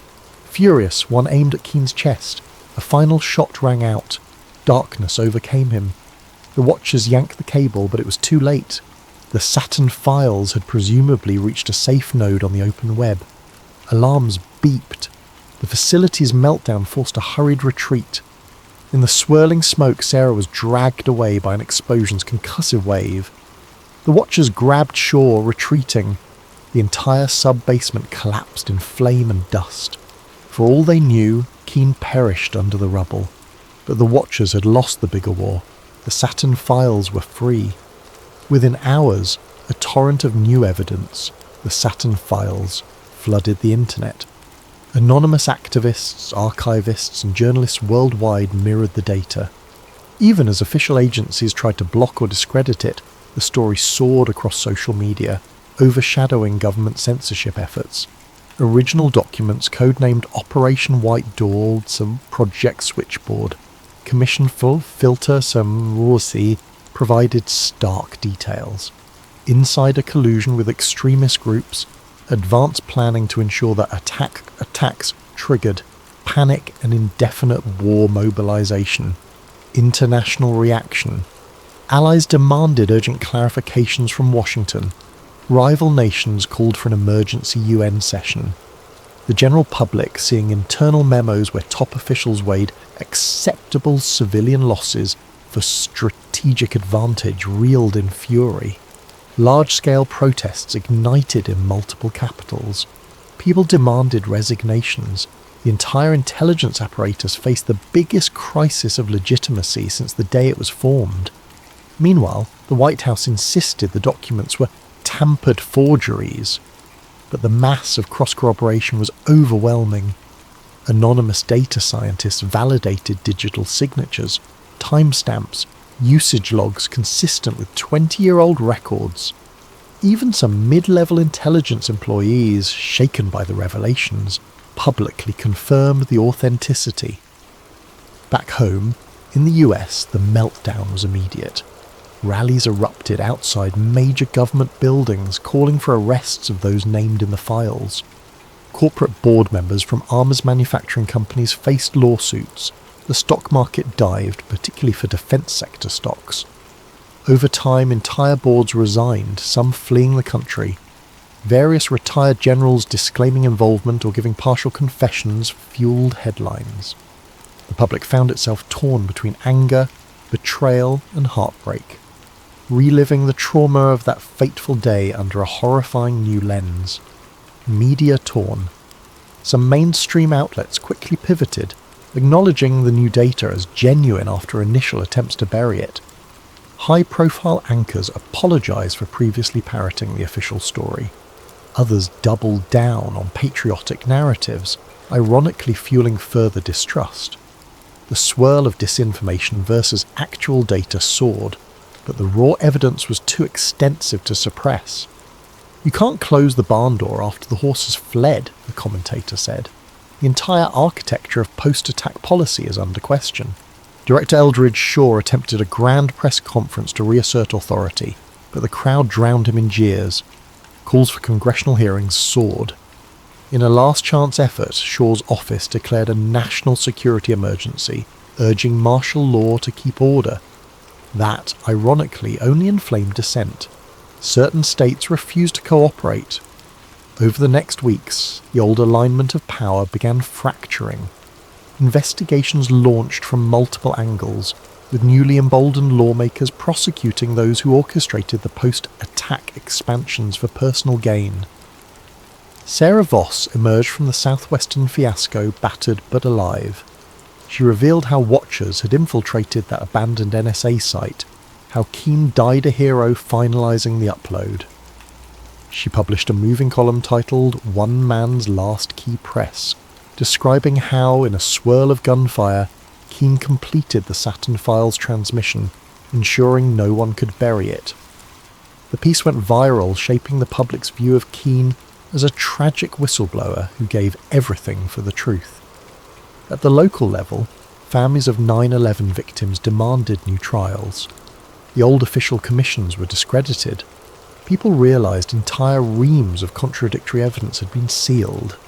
Even the original investigators admitted they'd been misled or threatened. The emotional toll soared once more. Many felt as though they'd been lied to for decades about the biggest national tragedy. A wave of introspection overcame the country. How had fear become so profitable, and how did good people allow it? Internationally, alliances that had supported the war on terror felt betrayed. Some withdrew forces from contested regions. Others launched their own parliamentary investigations, suspecting shared complicity. The world order that was shaped after the attack started crumbling, replaced by an uncertain future. Some dared to hope it meant a less militarized approach. Others worried that new extremist groups might exploit the chaos. In the midst of all this, rumours circulated that Thomas Keane might still be alive, sightings in some far-off place, yet no concrete proof existed. Official statements considered him presumed deceased. If he survived, he might have chosen the anonymity of an unknown identity, having done what he set out to do. 6 months later, a massive Senate hearing convened. Top officials were subpoenaed. The public watched enthralled as ex-generals, ex-CEOs, and ex-administration figures from 20 years prior faced grilling. Some invoked national security, others pled the fifth, while a few confessed partial roles. Indictments followed, though not all ended in convictions. The system was too vast, too intricately rigged. Yet the symbolic effect was undeniable. Never again would the official story be accepted unchallenged. At the same time, Sarah Voss launched an independent media platform broadcasting daily updates on the False Skies Inquiry. People from across the spectrum contributed testimonies, documents, or personal stories of how they'd suspect hush-ups. Freed from blacklists, she soared as a public figure, championing the cause of government accountability. A year after the Saturn Files meltdown, a new memorial was erected near the site of the original 9/11 tragedy. A statue depicting a single figure pressing a key, a reflection of Keane's final act. The inscription read, "They took truth from us in the shadows, he brought it back in the light." Visitors left flowers, some seeking solace that the realm of power had at least partially been unmasked. Epilogue. In a quiet coastal town, a fisherman swore he recognized a man from a circulated photo. Older, hair bleached by salt and sun, eyes weighed with sadness. The man told him he used to work for the government, but no more. He spoke of illusions and the cost of unveiling them. Then he vanished at sunrise, leaving only a single battered flash drive behind. If it was Thomas Keane, he apparently chose a wandering fate, letting the world handle the legacy of his bombshell leak. Public trust in large institutions remained shaken. Some remained furious, others hopeful that a new transparency might arise. In the corners of the internet, conspiracy watchers debate if the watchers still exist, planning new false flags. But for now, the greatest deception in modern times has been laid bare. The name Black Dust stands as a testament to the unstoppable power of truth once it's unleashed. In the hush that follows, the final note, they used fear to shape the world, but one day fear lost. The truth soared free, and the illusions that once cloaked the skies were shattered in a single day.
Tonight we're delving into a conspiracy thriller titled Dark Side of the Truth, a moon landing conspiracy thriller. It's set in the year 2025, yet it digs into events that occurred more than half a century ago, or so the official history says. Our protagonist, Elliot Graves, isn't the typical tinfoil hat conspiracy theorist. He's a rational investigative journalist who's built his reputation on skepticism and fact-checking. But his life takes a sharp turn when he receives a mysterious reel of 16mm film, suggesting that one of humanity's greatest achievements, the 1969 moon landing, was staged on a secret set. As we progress through the story, you'll meet characters with their own moral compasses, locked in a deadly dance. There's Sam Reyes, a sharp-witted former NASA engineer who knows more about the organization's secrets than is probably safe. Dr. Bernard Calloway, an aging whistleblower haunted by regrets and memories so dangerous they could sign his death warrant.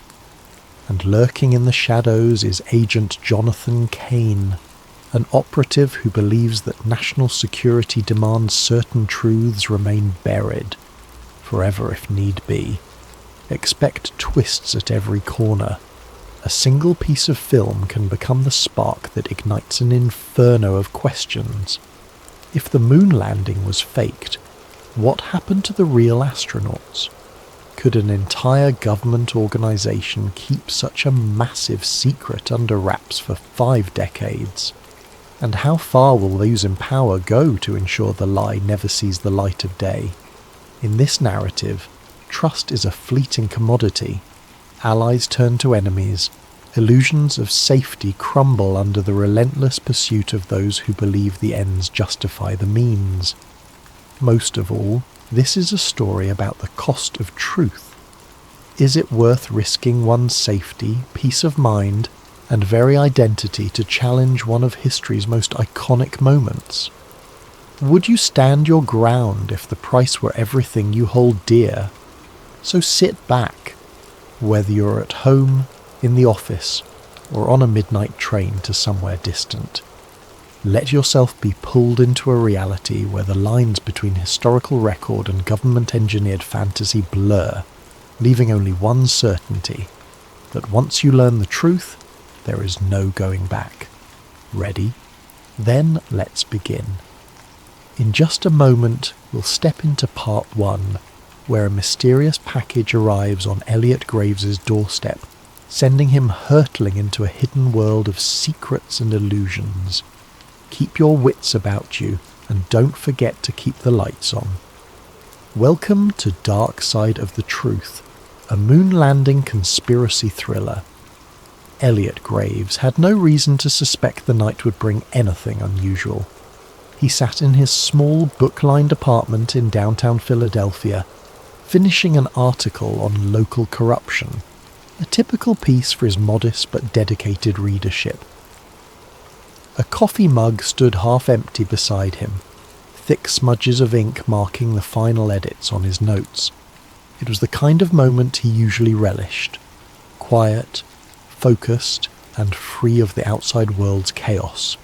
Then came the knock, 3 sharp raps, unannounced and oddly urgent. Elliot glanced at the clock.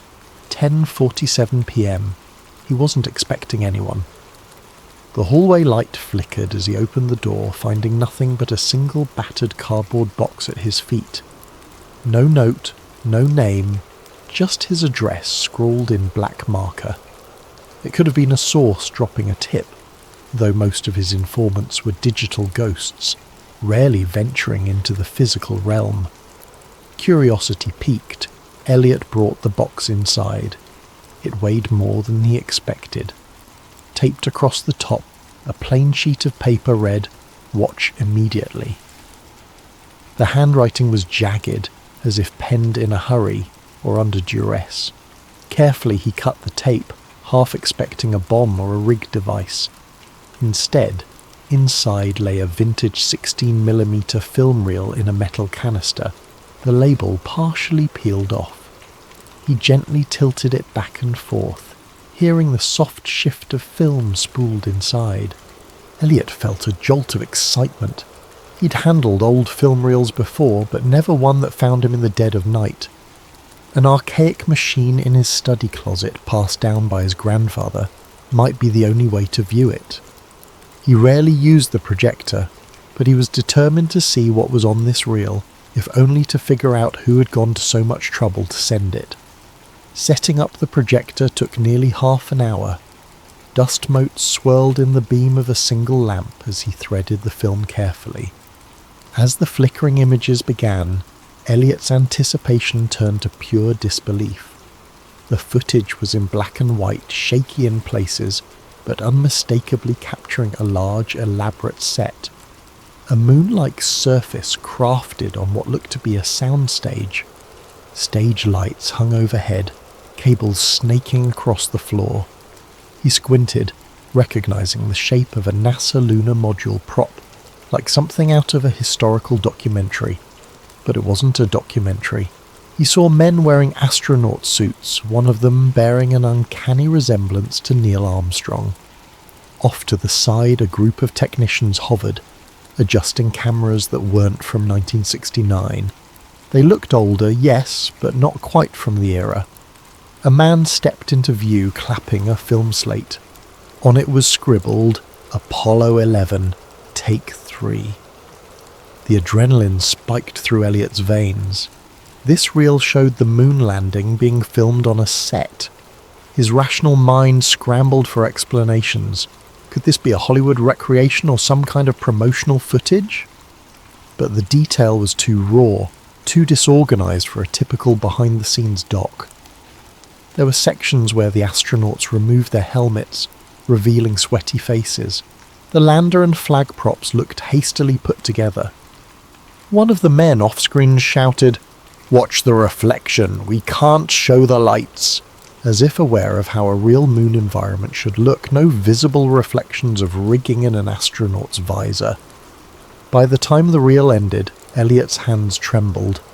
He remembered hearing about the moon landing conspiracy theories, wild claims of stage sets and Kubrick involvement, but he'd always dismissed them. He prided himself on debunking such nonsense. Yet here was tangible evidence, or the best fake he'd ever seen. A single question throbbed in his mind. Who would send this to me, and why now? He reached for his phone, intending to call a trusted colleague, only to find the screen black. No power. He was sure it was charged. Strange. He tried to boot up his computer to search for any reference to lost Apollo footage, but the internet connection was dead. He felt his chest tighten in a wave of paranoia. Was he imagining things, or was this more than a coincidence?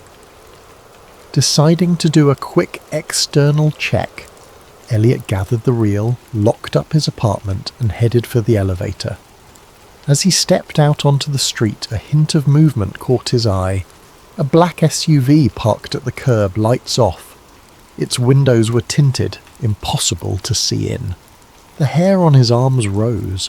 Philadelphia had plenty of SUVs, but why did this one feel like it was there for him? He took a breath, telling himself not to jump to conclusions. Still, his heart hammered as he walked 2 blocks to an all-night coffee shop known for its reliable Wi-Fi. Inside, the smell of espresso and donuts steadied him a bit. He found a corner table connected to the cafe's network and tried searching for any references to moon landing staged film reel. Thousands of hits, mostly conspiracy websites. Nothing verifiable.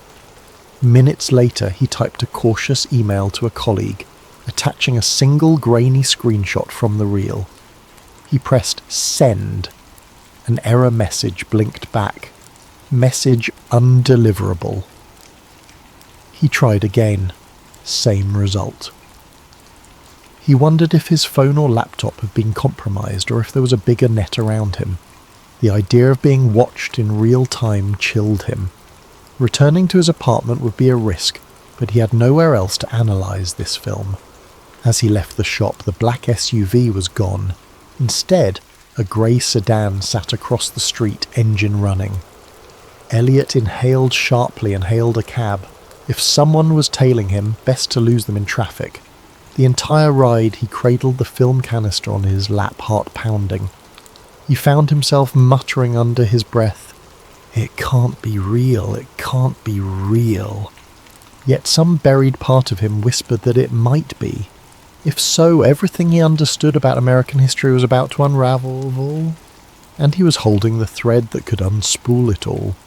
Little did he know that before sunrise he'd be a fugitive in his own city, hunted by forces who had protected this secret for over 50 years. And the package was only the beginning. Elliot's morning came too soon, and with far more chaos than he could handle. He hadn't slept. Fear and excitement drove him to sift through every frame of the film reel, making notes, snapping photos with a spare camera he'd found in an old drawer. Perhaps he could create a digital copy, but his attempts to digitize the reel via his laptop repeatedly failed. Some hidden glitch kept corrupting the files. He cursed under his breath. Was it sabotage or just outdated hardware? At first light, he ventured to his usual contact for obscure intel, a quiet archivist named Harriet, who worked at the local historical society. He hoped she might authenticate the film's physical materials. Harriet was meticulous with details, and if anyone could confirm the reel's age, it would be her. The society's building was a grand relic, all marble floors and dusty exhibits. Elliot found Harriet in a back office, squinting through a magnifying glass at a centuries-old map. She looked up, alarmed by his frantic posture. Without preamble, he passed her the film canister. "I need to know if this is genuinely from 1969, he whispered, glancing around as if the walls had ears. Harriet frowned at his secrecy but began her inspection. She murmured something about the film's brand markings, the chemical composition of older film stock, and how certain colour-coded edges could pin down the manufacturing date. Within half an hour she had her verdict. "This reel does appear to be from the late 1960s. "Where'd you get it?" Elliot let out a breath he hadn't realised he was holding. "Somebody sent it to me last night." He hesitated, debating how much to reveal. Before he could continue, Harriet's phone rang. She picked it up, and her expression clouded as she listened. Yes, he's here," she said, a tremor in her voice. He backed away, panic flaring. Was Harriet being told to stall him? He mouthed, "Hang up," but Harriet just stared at him wide-eyed. Elliot snatched the phone from her hand. "Hello," he said into the receiver.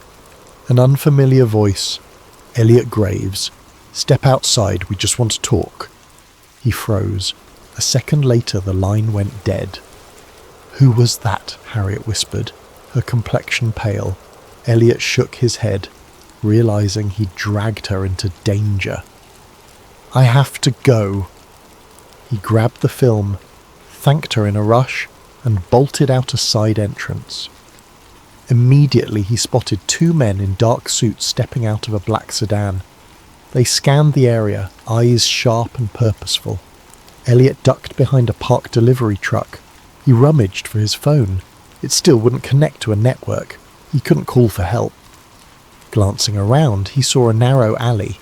He sprinted for it, ignoring startled pedestrians. The men noticed and gave chase. Footsteps echoed behind him as he weaved through the maze of back streets. He didn't stop until he was sure he'd lost them. Leaning against a graffiti-stained wall, he gulped the cool morning air. The reality sank in. I'm being hunted. His mind raced. Who had the power to track him within hours? Some fraction of NASA, the FBI, or an even more clandestine outfit? He remembered Harriet's stunned face and felt a pang of guilt. Was she safe? With his phone compromised, Elliot needed a secure communication line. That's when he remembered Sam Reyes, a former NASA engineer turned freelance tech wizard. They'd crossed paths a year ago when Sam leaked documents exposing flawed satellite software. She'd proven resourceful and cautious, someone who operated in the grey areas of government secrecy. He rummaged through his wallet for her old business card, typed the number into a borrowed flip phone he'd bought for emergencies. 2 rings, then Sam answered with a wary, "Who is this?" "Elliot Graves," he said quietly, trying to steady his voice. "I need your help. It's urgent." Sam let out a short laugh. "You're the reporter who debunked that UFO fiasco. Are you calling to do another piece?" He glanced around to make sure no one was listening. "This is bigger than UFOs. I have an old NASA film that suggests the moon landing was not what we think." Silence on the line. Then Sam hissed, "Don't say another word. There are ears everywhere. Meet me at the Redwood Garage, level 3, in an hour." She hung up. He had no time to question her abruptness. He made his way to Redwood Garage, a concrete structure on the outskirts of the city. Ducking beneath security cameras, he took the stairs to level 3. Only a few cars were parked, the area echoing with the hum of overhead fluorescent lights. He found Sam leaning against a pillar, arms folded. She was petite, with sharp eyes and a laptop bag slung over her shoulder. "You look like hell," she said in lieu of a greeting. Elliot forced a grin. "Rough morning, thank you for coming." Sam nodded at the film canister tucked under his arm. "That it?" He handed it over, heart pounding. She opened the lid, peeking at the reel. "I'll need my gear to analyse this properly. But tell me, any chance this is a hoax?" Elliot explained Harriet's findings, the chase and the phone sabotage. Sam's eyes narrowed with concern. This kind of move typically points to a deep-pocketed agency. NASA has muscle, but not to this extent. We might be dealing with something else. She motioned for him to follow her to a beat-up SUV. Inside, the back seat was cluttered with laptops, cables, and specialized scanning equipment. Sam popped the reel into a portable film viewer. A small screen flickered with the black and white images. She skimmed through it, face grim. "If this is real, holy..." He gave a humorless chuckle.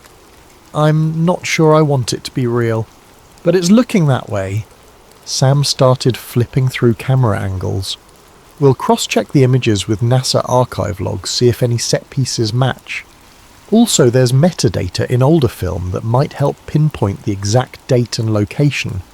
But if whoever's hunting you has the resources to block your phone and track you so fast..." "Yeah," Elliot said, swallowing hard. "I'm in trouble, aren't I?" Sam gave him a look that said, "You have no idea. Look, I can set up a secure server to store digital copies once I manage to scan the reel. But it'll take me a day or 2.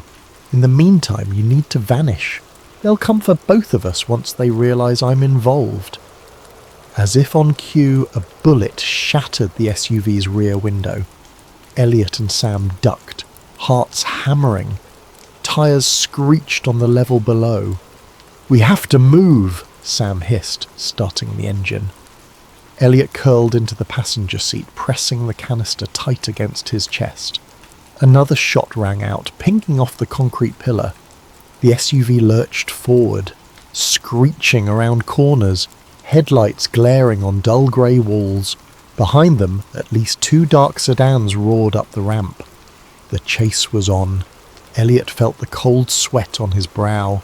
This was no longer about verifying a piece of film. This was survival. More bullets clanged against the SUV's metal frame. Sam cursed under her breath, twisting the wheel. The exit ramp loomed ahead, a single security arm blocking the exit. Sam ploughed right through it, leaving splinters behind. They burst into daylight, weaving into the city traffic. Horns blared. The sedans kept pace, engines revving. As Sam careened down a busy street, Elliot realised just how far he'd fallen into this conspiracy. He'd started the night as a skeptic receiving a curious package.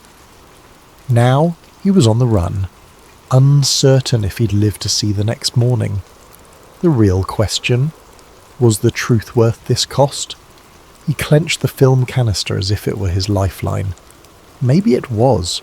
Once they lost their pursuers, thanks to Sam's clever shortcuts and the chaotic labyrinth of city streets, Elliot and Sam took refuge in a deserted warehouse by the river. It was a space Sam sometimes used as a safe house, its electricity powered by a makeshift generator. Old crates littered the corners. The air smelled of dust and stagnant water. They parked the SUV inside, headlights slicing through the gloom. Elliot exhaled shakily, stepping out and checking his jacket for bullet holes. Miraculously, neither of them was injured. Sam followed, film canister in hand. "We have to lie low," she said. "I'll do what I can with the real. But first we need to figure out who can confirm or deny the authenticity. Some old NASA folks might still be around, or people from the Apollo era." That jogged a memory for Elliot. "I know someone, Dr. Bernard Calloway. He was part of the Apollo program. Wrote a few obscure papers on lunar orbit complexities. I interviewed him years ago for a piece on NASA bureaucracy. He might know if any of this is real." "Let's hope he's still alive and willing to talk," Sam replied grimly, setting up her scanning equipment. "Meanwhile, I'll start digitizing. Go call your guy." She tossed Elliot a burner phone, a cheap flip phone with no internet capability, just voice and text. "Keep conversations short, we don't want to leave a trail." Elliot nodded, stepping away for some privacy. He dialed a number he hadn't used in years. The call rang on, and just when he thought it would go to voicemail, a gravelly voice answered. "Yes? Who is this?" "Dr. Calloway, it's Elliot Graves. Remember me?" A tense pause. "Graves? The journalist? Why are you calling me?" Elliot cut straight to the point. "I have a film reel suggesting the Apollo 11 landing was staged. I need your perspective." He expected outrage or disbelief, but Calloway only muttered a soft curse. "Damn it, you kids never learn. Where are you?" "Too dangerous to say over the phone," Elliot replied. "Can we meet?" Another heavy silence. "You must be insane. Do you have any idea who might be listening to our conversation right now?" Calloway let out a shuddering breath. "Look, there's a small diner off Route 47 near a truck stop. Tomorrow noon. If I don't show up, assume I got spooked." Elliot thanked him and hung up, anxiety coiling in his stomach. The man's reaction was more dread than disbelief. That alone spoke volumes. He returned to Sam's makeshift workstation, where the reel was half fed through a specialized scanner. The process was laborious, each frame captured in high resolution. "How's it looking, Elliot?" Elliot asked. Sam frowned, studying the images on her laptop screen. Grains consistent with 1960s film stock. Some coding on the edges indicates a manufacturing batch from around 68. Also, I've spotted certain NASA emblems in the background that weren't publicly revealed until the mission ended. And see that console there? She zoomed in on a screenshot. That's an Apollo guidance computer, but an early prototype version. Only a handful existed. This is not your average hoax. It's either the most elaborate one in history or it's real, Elliot finished, his voice hollow. Sam gave a grim nod. I'm leaning towards real. Our next step is to confirm. If your Dr. Calloway can give us any leads, we might find definitive proof. They spent the rest of the day in anxious waiting. Sam pored over the scanned film frames, while Elliot paced, trying to piece everything together in his head. Every so often he'd remember the chase, the bullets, and the unwavering stares of those men in suits. Just how large was this conspiracy? Night fell, bringing a sticky heat that made the warehouse air oppressive. Sleep came fitfully, with Elliot dozing in a corner, propped against crates. He dreamed of astronauts drifting in a stage lit by fluorescent tubes, their voices echoing with lines fed by hidden earpieces. He woke with a start to find Sam tapping him on the shoulder. "Time to go," she said softly. "We have to meet your whistleblower." By noon they'd driven 2 hours south to a truck stop just off Route 47. The diner looked vintage, a chrome exterior, peeling neon sign and a handful of big rigs parked nearby. They left the SUV behind a closed service station, walking the rest of the way under the scorching sun. Inside, the diner was half empty. The waitress behind the counter gave them a bored glance. In a corner booth, an elderly man sat facing the window, wearing tinted glasses and a hat pulled low. Elliot recognized him, Dr. Bernard Calloway. He looked older and thinner than their last meeting, as though carrying a burden too large for his frail frame. "Dol Calloway, the Eog," Elliot said, quietly, sliding into the booth. Sam took the seat beside him. Calloway's gaze flicked to them, fear etched in the lines around his mouth. "You brought someone else. I told you to come alone." "This is Sam Reyes. She's helping me verify the film." "Film?" Calloway's voice trembled. He removed his tinted glasses, revealing tired eyes. "I hoped I'd go to my grave without seeing it again. Lord knows I was done with those days." Elliot swallowed. "You've seen it before?" Calloway exhaled a long, shaky breath. "I was part of Apollo 11's operations team, unofficially. My real job was ensuring the broadcast feed from the moon looked authentic. We had technicians in a secret studio, capturing angles that would pass as lunar footage. It was a matter of national pride and also, ironically, fear. Needed to beat the Soviets. When the actual craft encountered catastrophic issues, NASA and the government decided it was safer to fake the landing for television. The real rocket never made it out of Earth's orbit safely. The astronauts eventually landed in the Pacific under the pretext of returning from the moon, but what the public saw was a carefully crafted illusion. Elliot's head spun. There it was, spelled out. The conspiracy in all its horrifying clarity. Sam leaned forward. "Why have you stayed silent all this time?" Calloway closed his eyes. "They threatened my family. I was briefed that revealing the truth would be an act of treason. Others who tried to speak up, well, they disappeared. I've lived under watch ever since, exchanging my silence for a quiet retirement. But I always knew this day might come." Elliot retrieved the film canister from his bag. "So the footage we have?" "It's partial," Calloway said, scanning the diner nervously. "There's more.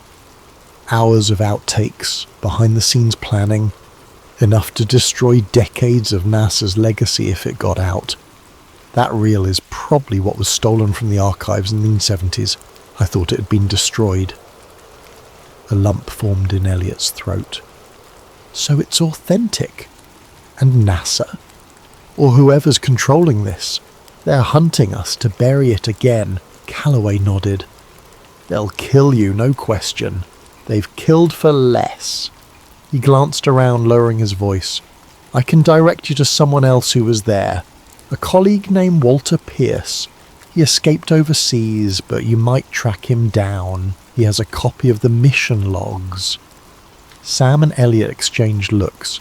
Every new piece of evidence upped the stakes. If they could find Pierce and get those logs, they'd have undeniable proof. Suddenly the diner's door swung open. Agent Jonathan Kane stepped in, though Elliot didn't know his name yet. The man wore a crisp suit and surveyed the room calmly, his gaze lingering on each patron. Elliot's heart seized. Calloway's face turned ashen. That's one of them, he whispered, voice trembling. We have to go. They slipped out the back exit, hearts pounding. Behind them they heard the waitress greet the newcomer with a polite, "Welcome, sir." Elliot glanced over his shoulder to see Kane's cold eyes scanning the booths. Outside, the scorching afternoon felt claustrophobic. They hurried toward the dusty parking lot. "Here," Calloway said, pressing a small slip of paper into Elliot's hand. "Walter's last known location. Use it wisely." Elliot opened his mouth to thank him, but Calloway cut him off. "I'll slip away on my own. It's safer that way for all of us." Then, as if on cue, a black car squealed around the corner. Calloway pointed desperately. "Run!" Elliot and Sam sprinted across the lot, the slip of paper clenched in Elliot's fist. Behind them, tyres screeched. In the distance, de Calloway vanished between parked trucks, a frail silhouette, stepping once more into a world of secrets and shadows he had hoped to leave behind. Elliot doubted he'd ever see the old man again. 3 days slipped by like a fever dream, with Elliot and Sam crisscrossing state lines, dodging digital footprints. Each safe house they chose felt more precarious than the last. A motel in one city, a cramped basement in another, always with one eye on the door and ears pricked for footsteps in the hall. Anxiety pressed against their chests like a constant weight. The film remained hidden in a secure locker they rented under an alias, and Sam carried digital backups on multiple encrypted drives, hoping at least one would survive if they were caught. Meanwhile, they tried to locate Walter Pierce, the elusive colleague de Calloway mentioned. The slip of paper had scrawled coordinates, presumably referencing an address in Europe. Elliot scoured contact lists, old NASA alumni directories, and obscure online forums in search of any mention of Pierce. Each path led to stale leads or contradictory data. The man seemed to have vanished off the face of the earth. On the 4th day, Sam had a breakthrough. She discovered an encrypted NASA server still hosting fragments of old Apollo logs. With some of her advanced hacking tools, she managed to glean references to a W. Pierce, assigned to a European research facility. "Seems he was in Switzerland for a time," she said, eyes glued to her laptop in a dingy motel room. "He might still be there, or somewhere on the continent, but tracking him from here would require a lot of resources." Elliot sank onto the bed. "Getting to Europe is a tall order when we're being hunted. Plus, I'm almost out of money. My accounts are frozen." He paused, rubbing his temples. "Is there any chance you can crack NASA's main archive for further leads?" Sam shot him a sideways look. "That's risky. The deeper I dig, the easier it is to trace me. But let me see what I can do." She tapped rapidly on her keyboard. While she worked, Elliot's phone buzzed. The burner phone. He answered carefully. "Yes?" A shaky voice on the other end. "Elliot, it's me." He recognized Dr. Calloway's voice immediately.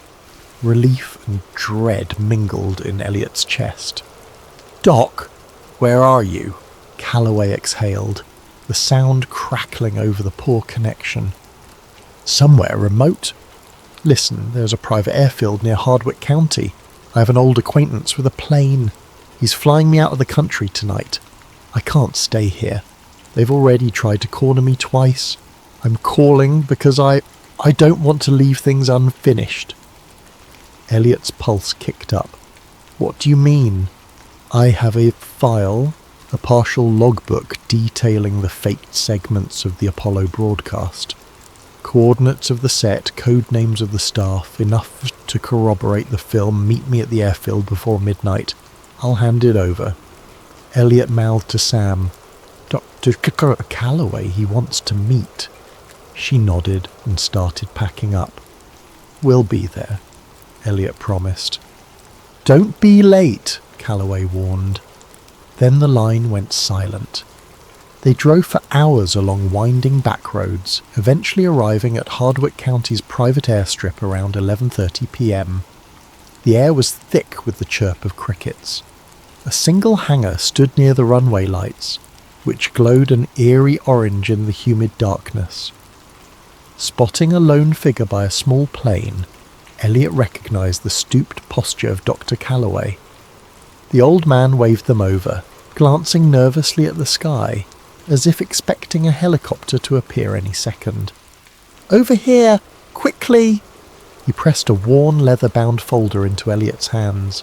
Inside is the partial logbook, some memos from the old managers. They used code phrases like Project Selene to refer to the staged segments.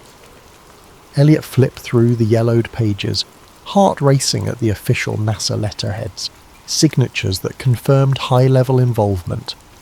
This is it. The missing puzzle piece. Sam peered over his shoulder, eyes widening. A faint hum broke the stillness. Headlights appeared at the far edge of the airstrip. "We need to go," Calloway urged. "I'll be taking off in minutes." He nodded at the plane. "There's room for one more if you want out, but they'll likely track it. Better you remain hidden." Elliot hesitated.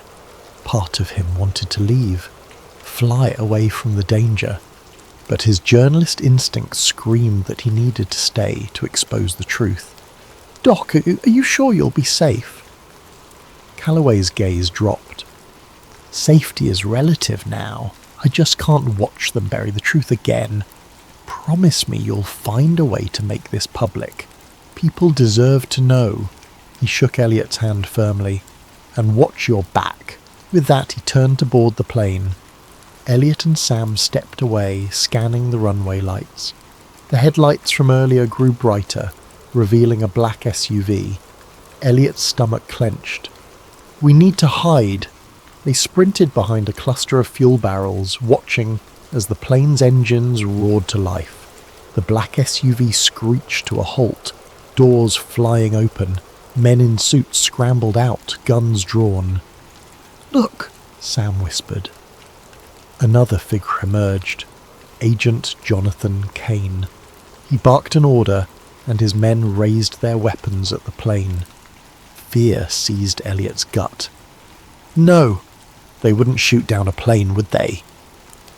Time seemed to slow. Calloway's plane began rolling down the runway. The men shouted into radios. A couple of them sprinted along the tarmac, weapons at the ready. Suddenly a muzzle flash lit the darkness. Elliot wasn't sure which side fired first, but a bullet tore through the plane's rear engine, trailing sparks. The plane lurched off course, its nose angled skyward, straining to lift. Another round of gunfire thundered, and the plane's landing gear buckled. In a horrific screech of metal, the plane careened off the runway, flipping onto its wing. Then came a blinding flash, followed by an explosion that rocked the airfield. Elliot felt the heat wave even from behind the barrels. Instinctively, he ducked, heart hammering. A column of fire consumed the wreck, the roar mingling with the anguished crackle of burning fuel. Sam had to clamp a hand over her mouth to stifle a scream. Agent Kane and his men stood at a distance, seemingly unfazed by the carnage. One of them spoke into a handheld radio. Then Kane turned to the SUV, slipping inside without a backward glance. Within moments they were gone, leaving behind a fiery wreckage and the smell of scorched metal. Shock paralysed Elliot. Dr. Calloway was gone, killed for trying to flee with the truth. A wave of guilt and nausea hit Elliot. He should have convinced the old man to let them all escape together. But it was too late. Sam tugged at his sleeve. "We have to leave now. They might come back." She was right.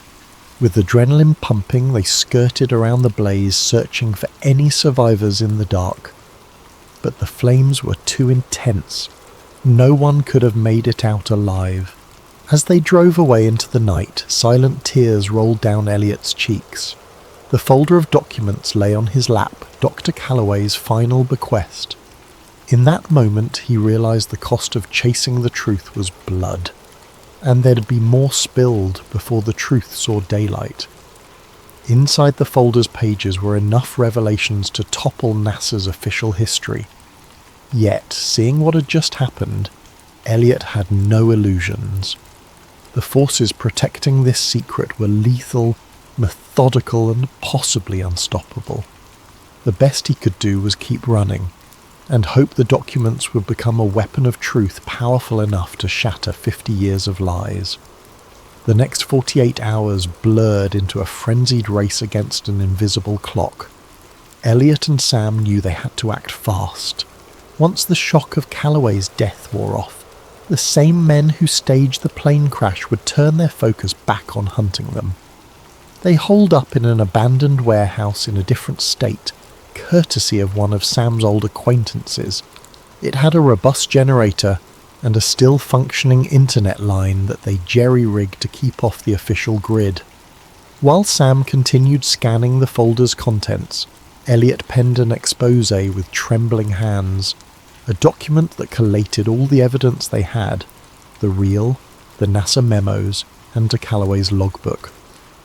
Words spilled onto the screen, forming a tapestry of government deceit dating back to 1969.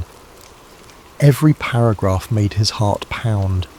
He knew once released these revelations would shock the world, if anyone believed them. But how to ensure the story remained live? They suspected mainstream media outlets were either compromised or too afraid. Elliot decided they had to go public directly. A massive data dump onto every social media platform and multiple anonymous websites. Even if their accounts got taken down, the leaked files might scatter across the internet faster than sensors could react.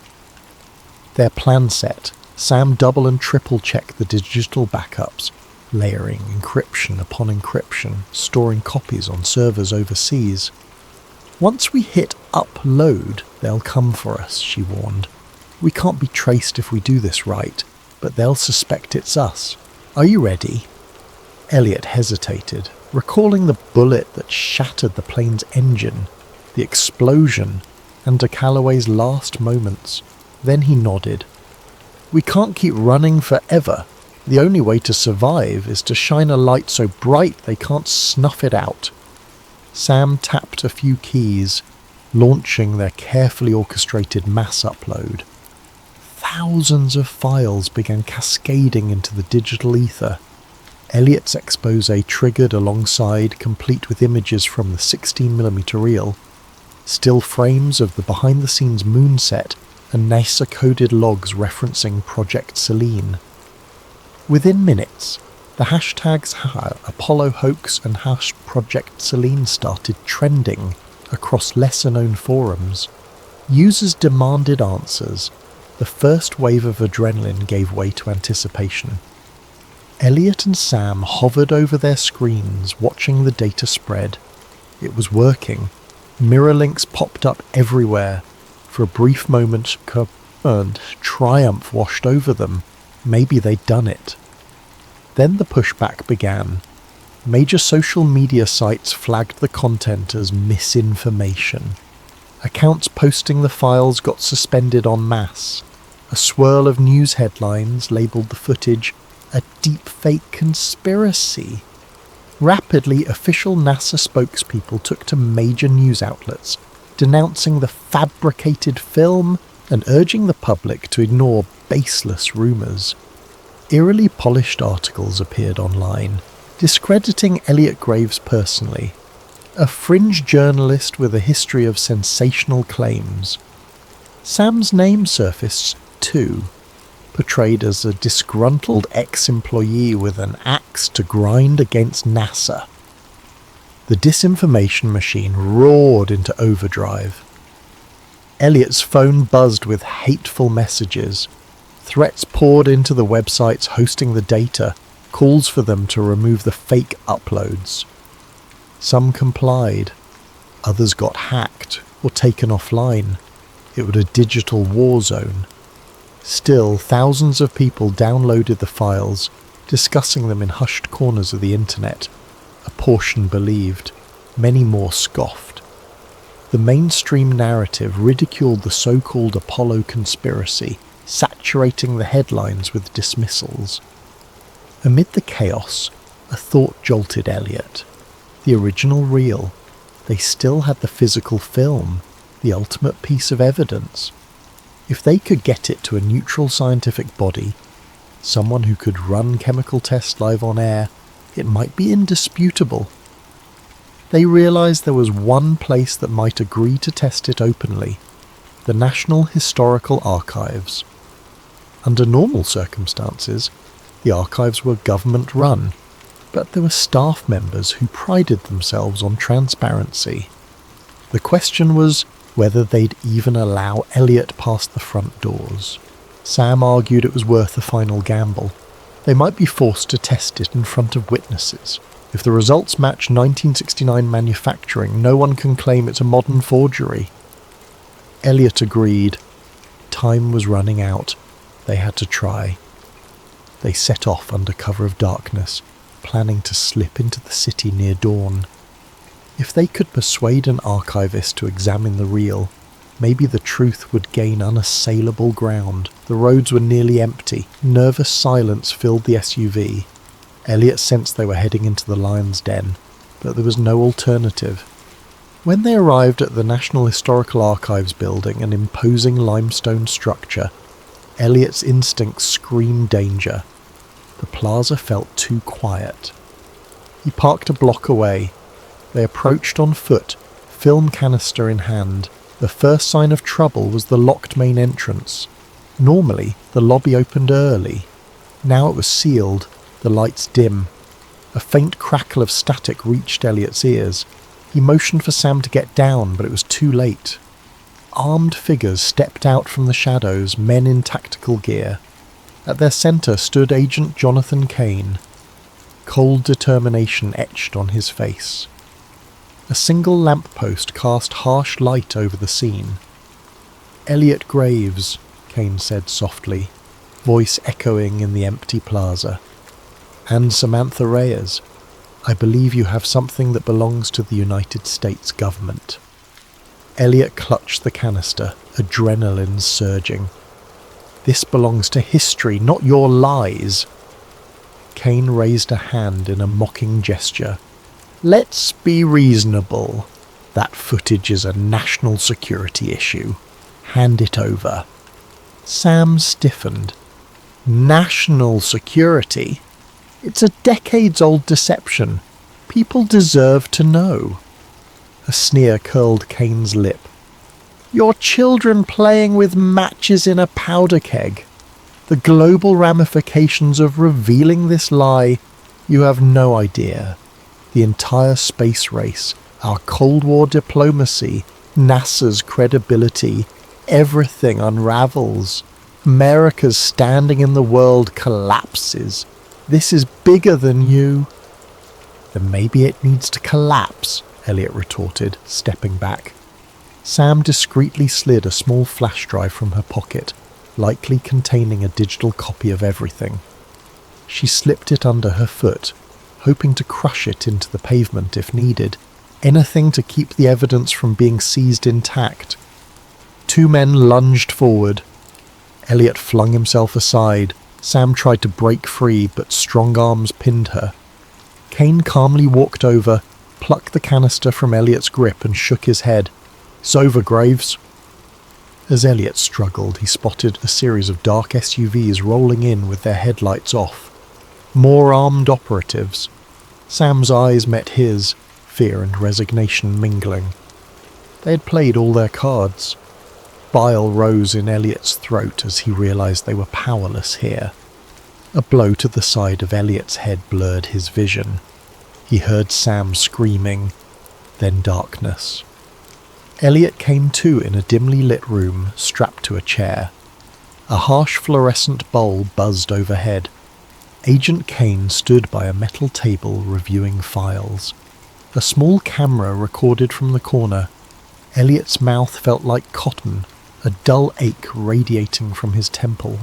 Kane sighed, setting a folder aside. "Your data is gone.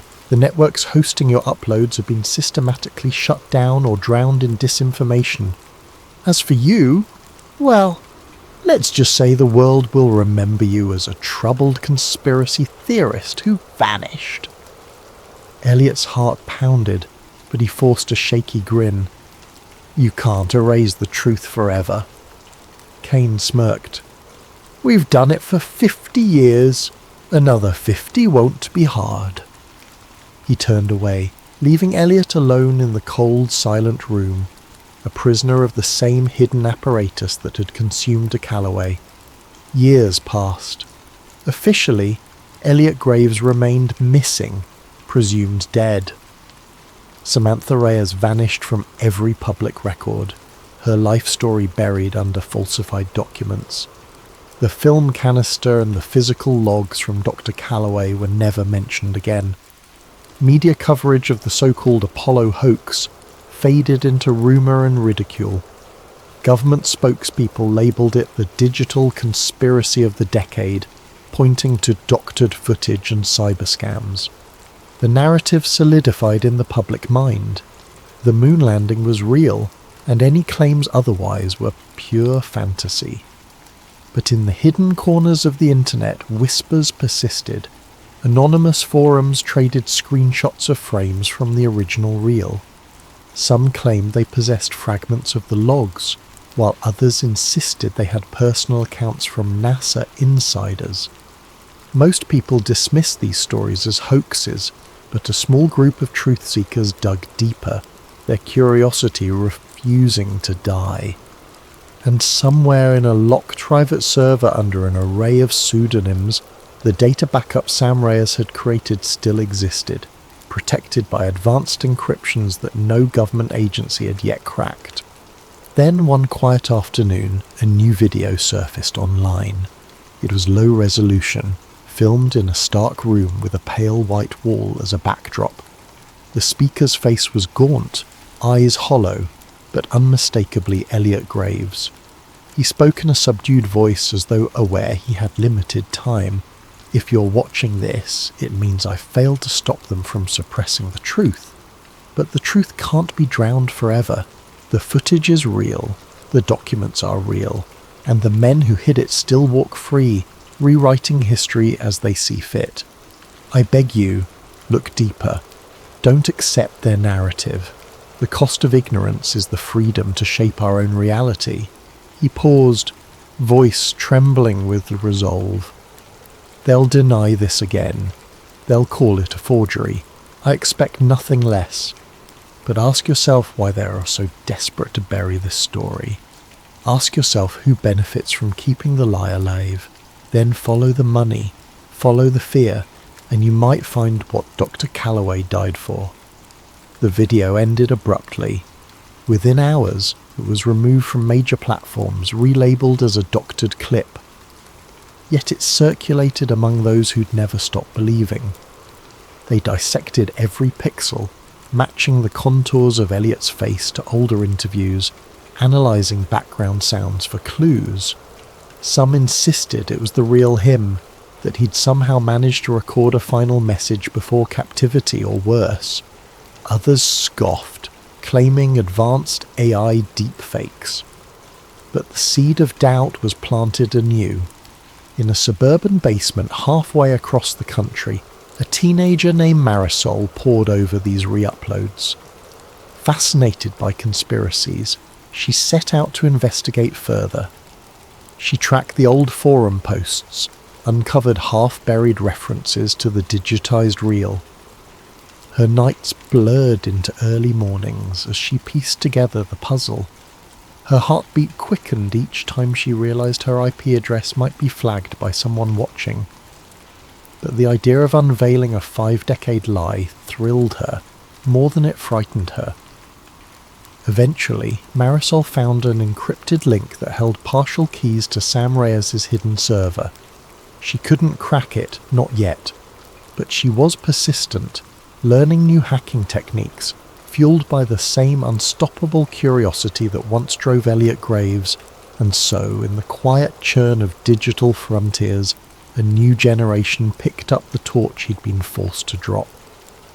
Behind locked doors in a facility that didn't officially exist, an aging agent Jonathan Kane kept watchful eyes on online chatter. He noted every rumour, every fleeting reappearance of the evidence. He reported to the same shadowy division that policed these secrets. For now, the official narrative remained intact, but he knew better than most how resilient truth could be. He read about Marisol's posts in a flagged report one day, and he felt a tremor of recognition, a familiar pattern. Another curiosity seeker on the horizon. He closed the file with a grim set of his jaw. The cycle continued. The best he could do was stave off the next wave for as long as possible. Somewhere out there, the battered 16mm reel remained in a locked vault. The ledger of NASA's staged footage waited in the hush of sealed archives, and the ghostly face of Elliot Graves lived on in clandestine recordings, whispering a warning to any who would listen that illusions become reality when no one is brave enough to question them. The moon still shone in the night sky, silent witness to humanity's ambitions. It carried our footprints, or didn't. No one could be absolutely sure anymore, but the question lingered, smouldering like an ember that refuses to die. What if the biggest moment in modern history was just a staged performance on a dusty set? And in that question lay a truth still waiting to be revealed, or buried, depending on who told the story next.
Over the next half hour, we'll introduce you to Agent Silas Rourke, Doctor, Liana Suresh, and Director Vance Halcor. A trio drawn into a web of secrets around a lethal pathogen called VX-73. As tensions mount and paranoia spreads, you'll witness how fear can become a powerful tool of control, and how a single whistleblower might spark either liberation or a deeper descent into conspiracy. Now close your eyes, or let them wander across these words, and follow me into the first moments of this dark, suspenseful odyssey. It started with a single headline: Mysterious respiratory illness detected in Port Maxwell.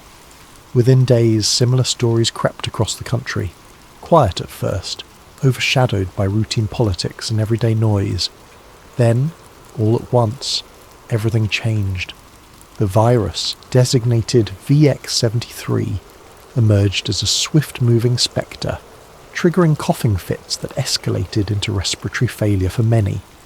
In a matter of weeks, schools were shut, businesses locked their doors, and entire metropolitan areas were quarantined under what officials described as temporary emergency protocols. For Agent Silas Rourke, a 42-year-old operative at the Bureau of Federal Integrity, BFI, life became an endless string of directives and dispatches. His daily uniform was a crisp suit layered beneath a bulletproof vest and a standard-issue respirator mask that itched at his face. He'd spent over a decade tackling threats deemed subversive to national security, from financial sabotage to espionage. Yet no training had ever prepared him for watching entire city blocks fall silent overnight. He walked the corridors of the BFY with practiced composure, scanning the myriad bulletins pinned on corkboards. The walls hummed with fluorescent lights that gave everything a stark, sterile glow. Digital screens listed the latest infection rates, projected mortalities, and newly declared red zones where infections raged unabated. Over the PA system, a recorded female voice repeated the same instructions every half hour. Stay indoors, maintain social distancing. All citizens must comply with the National Stabilization Bureau's guidelines. The National Stabilization Bureau, NSB, led by Director Vance Halcor, had been formed to centralise the government's emergency functions. Some called it necessary response. Others whispered about the creation of an all-powerful agency with little oversight. Halcor himself was a tall, imposing figure who frequently appeared on screens throughout the BFI complex, delivering updates about mandatory daily biometric scans and the development of a new vaccine, Unity Serum. Silas had known Halcor only in passing, enough to catch glimpses of a man driven by unwavering conviction. He recognised in Halcor that sense of unstoppable momentum, as though the security of the entire nation hinged on following his blueprint. Silas tried to set aside his personal misgivings. He was a loyal agent, bound to uphold the Bureau's mission. If the vaccine provided the solution to stop VX-73, so be it. Then one morning, Silas was summoned to a high-clearance briefing. He expected a new assignment along the lines of standard public compliance checks. Instead, he found himself in a cramped conference room, facing a handful of BFI higher-ups who spoke in hushed, clipped tones. The gist was simple. Alleged disinformation campaigns were circulating, claiming that VX-73 was not naturally occurring but lab-engineered. These rumours, the brass said, were fueling panic, turning citizens against the government's measures. Silas's job was to investigate any potential insiders leaking such nonsense. At first, he believed the directive to be legitimate. Disinformation in a crisis could be lethal, prompting civil unrest and undermining official responses. Yet as Silas pored over digital logs and tapped into encrypted chat rooms, he stumbled across an unencrypted file labelled simply Project Paragon, Preliminary. The file wasn't supposed to be on the BFI's server at all. It appeared as though someone with high-level credentials had hidden it behind labyrinthine subdirectories. Intrigued, Silas pried open the document. Inside were sanitised references to VX 73 months prior to the earliest official detection date. The language read, "Field tests planned in controlled sectors, monitor subject compliance and social response." A chill rippled through Silas. The deeper he delved, the more he found that pointed to a private biotech lab with direct ties to the Department of Defense. Another set of documents discussed funding from major corporate donors, massive pharmaceutical conglomerates that had a vested interest in vaccines, testing kits, and biometric devices. Confusion turned to a subtle dread. If these partial records were real, then the official narrative was incomplete at best, or outright deceptive at worst. Silas secured the files on a flash drive. Over the next few days, he quietly cross-referenced the data, trying to confirm whether Project Paragon existed. He took caution, covering his digital tracks with proxy servers. Even so, he noticed the BFI's internal security channels seemed abuzz with mentions of an internal breach, Fear knotted in his stomach. Someone else was on this trail too. He found short references to a doctor, Liana Suresh, apparently a virologist who once worked at a biotech facility codenamed Cerulean Labs. Her name popped up in correlation with antigen research and compliance metrics. The wording was bizarre. Since when did a vaccine program revolve around compliance? Yet there it was. VX73 antigen trials show 62% compliance rate. Additional modifications required. The date? Nearly a year before the current outbreak. By the time Silas realised how incriminating his findings were, the hair on his arm stood on end. His imagination conjured scenarios he'd previously deemed paranoid. A virus unleashed intentionally. A vaccine designed not just to inoculate, but to control. He forced himself to remain calm. Conjecture was easy. Proof was everything. So he resolved to gather more. That night he left the BFI building with the flash drive tucked in the lining of his jacket. He tried to banish the creeping sense that eyes were trailing him. Outside, the city's main avenues lay deserted. Army trucks patrolled at intervals. Overhead drones whirred, scanning for curfew violators. Digital billboards displayed a single message across a black background. Unity Serum, your key to tomorrow. From a payphone booth, one of the last still standing, Silas called in a favour from a fellow agent he trusted. Someone adept at hacking behind the Bureau's firewall. The friend agreed to help, no questions asked, but Silas could sense tension in his voice. Everyone was on edge, unsure who was truly friend or foe. Silence had become a survival tactic. As he hung up the phone, the city's gloom pressed close, neon lights flickering across shuttered storefronts. In that moment, he wondered if the official explanation, VX73 as a random mutation, was a purposeful lie from the start. If so, then the so-called Unity Serum might be more than just a vaccine. A wave of dread consumed him. The next steps would determine whether he stayed a loyal operative or became a traitor to the system he'd served for half his life. At the next corner, a spotlight from a drone settled on him, scanning his face. He forced a neutral expression. The device beeped and swiveled away. Good. No red flag. Yet. As Silas ducked into the underground metro, he realised with grim certainty that he had stumbled onto something monstrous. For years he'd believed in the Bureau's cause, trusting that each operation served the greater good. Now he faced the possibility that the greatest threat wasn't the virus itself, but the hidden intent behind it. City by city, the VX73 infection soared. Once bustling centres of commerce turned into ghost towns, patrolled by uniformed enforcers under orders from the National Stabilization Bureau. Curfews became absolute. Violators risked detention at newly established health containment camps. The mainstream media hammered a constant drumbeat of fear. The virus was unstoppable unless every citizen complied. For those still resistant, a single solution was presented day and night: Unity Serum. On every channel, Director Vance Halcor appeared in a crisp suit, arms folded behind his back, proclaiming the vaccine's near-miraculous efficacy. Over 90% effective, his report said, a shining beacon of hope. Yet the rollout came with conditions. For public safety, those who refused the jab lost access to banks, public transportation, and official documentation. Within a month, entire swathes of the unvaccinated population found themselves in a twilight zone, forced to scavenge or rely on black market services just to survive. Amid the chaos, Agent Silas Rourke continued his secret investigation. By day, he donned his BFI credentials, working on official compliance enforcement tasks. By night, he devoured every new sliver of intel he could glean from that hush-hush file, Project Paragon. The deeper he went, the more horrifying the puzzle became. Encrypted references hinted at something hidden within the vaccine, a nano-emitter that lodged in the brain's limbic system.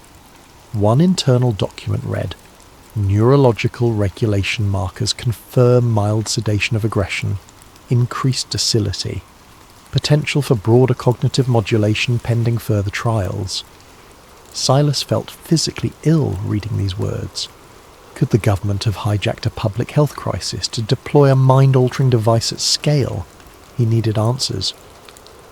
Over a secure channel, he messaged the elusive doctor, Liana Suresh, the scientist named in the files. She responded in short, coded texts, reluctant to trust him. Finally, after days of careful back and forth, she agreed to meet at an abandoned warehouse near the old docks. Silas arrived half an hour early, scanning the shadows for signs of a tail. No drones overhead, no suspicious vehicles. He waited under a flickering street lamp, the smell of salt water and rust filling the air. When Liana Suresh emerged, she wore a hooded jacket, her face partly obscured by a mask. Only her eyes were visible, tired, guarded, yet undeniably brilliant. She gave Silas a once-over, keeping a hand near her coat pocket. Possibly she carried a stun gun or pepper spray. Without greeting, she said in a hushed tone, "Why should I believe you're not with them?" Silas replied with the only currency that mattered, truth. He produced the flash drive and recited data from the files, his voice laced with quiet desperation. Liana's expression shifted from suspicion to grim acknowledgement. "I was part of the early design team for VX-73, she confessed. "They told me it was to protect against a future pandemic, some advanced deterrent that would strengthen national security. We manipulated certain genetic markers to ensure the virus targeted specific alveolar receptors, but none of us realized the real plan, to unleash it upon the public." Her words ignited a spark of horror within Silas. He asked about the vaccine's rumoured mind control aspect. Liana hesitated, inhaling a shaky breath. "It's not mind control, at least not in the sense of puppet strings. It lowers inhibitions, fosters compliance, makes people more susceptible to suggestions. Over time, it can dull critical thinking. They want a populace too numb to resist." Tremors ran through Silas. Even with his suspicions, hearing it plainly stated felt like a blow to the gut. They spoke in hushed tones for another hour, Liana finally handing him a battered thumb drive containing her original notes, the unredacted version that proved VX-73's artificial origin and the presence of a compliance mechanism in the vaccine. "If they find you with this, you won't get a trial. They'll vanish you," she warned. From the surrounding gloom, a rat scurried across the broken concrete. Silas realized how precarious everything was, the squeaking rodent in the dark, the quiet lapping of the tide behind them, his own racing heartbeat. Danger lurked behind every shadow. Sensing they could stay no longer, the pair parted ways, promising to regroup soon. Back at the BFI, Silas carefully compartmentalized his roles: obedient agent in the daylight, clandestine researcher after hours. Meanwhile, the nation's capital sank deeper into fear-driven militarization. Propaganda played ceaselessly on loudspeakers. Stay safe, stay indoors, trust the cure. Curfew drones soared over empty streets, shining bright beams to catch anyone outside after sundown. Social media platforms became inundated with pro-government messages, while dissenting posts vanished, labelled as threatening misinformation. Those who complied enjoyed a semblance of normalcy. Restaurants reopened for vaccinated patrons, businesses resumed for employees who presented a scannable immunity pass. Yet they all seemed more subdued, less likely to ask questions about privacy intrusions or the ever-increasing powers of the NSB. It was as though a hush had fallen over society, as if curiosity had been collectively tranquilized. Within government circles, Director Vance Halcor emerged as a national hero. Public polls, at least those broadcast on official channels, showed near universal support for his bold measures. He'd saved millions of lives, the anchors repeated. He'd stabilised the economy. He was proof that unwavering resolve could defeat chaos. Not a single mention of the billions in profits the corporate donors raked in, nor a hint about hidden modifications to the Unity serum. As the days passed, Silas found it harder to hide the turmoil in his gaze. He saw colleagues in the hallway, wearing forced smiles, praising Halcor's leadership. He noticed how many had begun to project a certain eerie calm, like their personal anxieties had evaporated. Could it be the effect of the serum? Silas tested a co-worker with a subtle question. Ever wonder why the lockdown measures ramped up so fast before the outbreak peaked? The man's eyes glazed momentarily, then he simply shrugged. Doesn't matter, O'Rourke, they keep us safe. He returned to his desk, more convinced than ever that Halcor's master plan was in full swing. The virus was the perfect storm to usher in sweeping surveillance and push a mind-numbing serum to the masses. And the BFI was part of it, or at least complicit in bearing the truth. He could keep quiet, or he could do the unthinkable and blow this wide open, risking everything in the process. One evening, Silas found a sealed envelope slipped beneath his apartment door. Inside, a single typed line. This is bigger than you think. They see all. The bottom edge was marked with an obscure symbol, a circle with a diagonal slash, like a stylized zero. He'd seen it once in a classified file referencing an underground resistance network. If these rebels wanted to contact him, it meant they believed he might be an ally. The tension hammered in his chest. He was dancing on a razor's edge, his loyalty to the Bureau, his conscience the unfolding nightmare. Taking a shaky breath, he powered up his laptop. A series of pings indicated a new assignment in his BFI inbox. Track down a subversive known for smuggling contraband medical supplies. Silas realised with a jolt that the suspect's name had been flagged in Dr. Liana Suresh's notes. Another piece connecting the puzzle, and another reason the Bureau might soon brand him a traitor. He closed the laptop. Outside, the city lights glowed, reflecting off dark clouds pregnant with the threat of a new storm. If he hesitated much longer, it might be too late for everyone. The seeds of control had already sprouted, and every day they dug deeper roots into the world. Agent Silas Rourke watched from a distance as the unvaccinated families huddled together in the crumbling outskirts of Old Glendale. The press had labelled it a containment zone, but locals called it a human dumping ground. Living conditions were dire, sporadic power, limited sanitation, and roving squads of Unity enforcers scanning for anyone who might have hidden child or avoided mandatory updates on vaccination status. The air crackled with dread. Days earlier, Silas had steeled himself to reach out to the symbol-bearing group implied by that cryptic envelope. If they were an underground resistance, maybe they could help him get the truth out. He had no illusions about personal safety. Once he exposed the deception behind VX-73 and Unity Serum, the entire apparatus of the National Stabilization Bureau would come crashing down on him. But each time he pictured the slumped figures in these zones, cast aside for refusing a forced injection, his resolve hardened. Through a secure channel, he arranged a meeting with a contact who went by the codename Sparrow.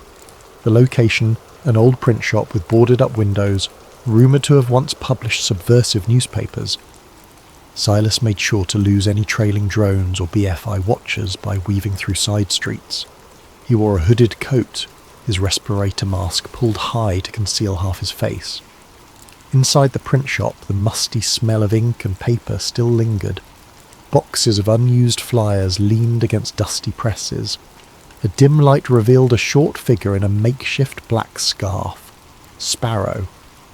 Their voice was muffled but direct. "You're late." Silas exhaled, nerves crackling. "I had to shake a drone." Sparrow nodded, then led him to a small back room. It was here Silas found half a dozen other figures, all clad in dark, worn clothes. A battered laptop sat on a folding table. A tangle of cables connected it to a generator. One by one, they introduced themselves with code names: Rook, Nightshade, Sahara, a clandestine cell of journalists, medics, and rogue programmers dedicated to fighting the government's stranglehold. "I have proof," Silas said, placing Dr. Liana Suresh's files on the table. "The virus was engineered, and the vaccine is rigged to manipulate behaviour." Silence fell over the group. The The gravity of his statement hung in the stale air. Finally Sparrow spoke. "We've suspected as much.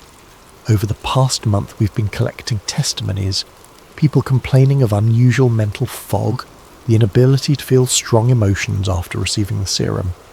We even have ex-military sources who claim the NSB is funneling billions into a new wave of surveillance tech, but we needed a smoking gun.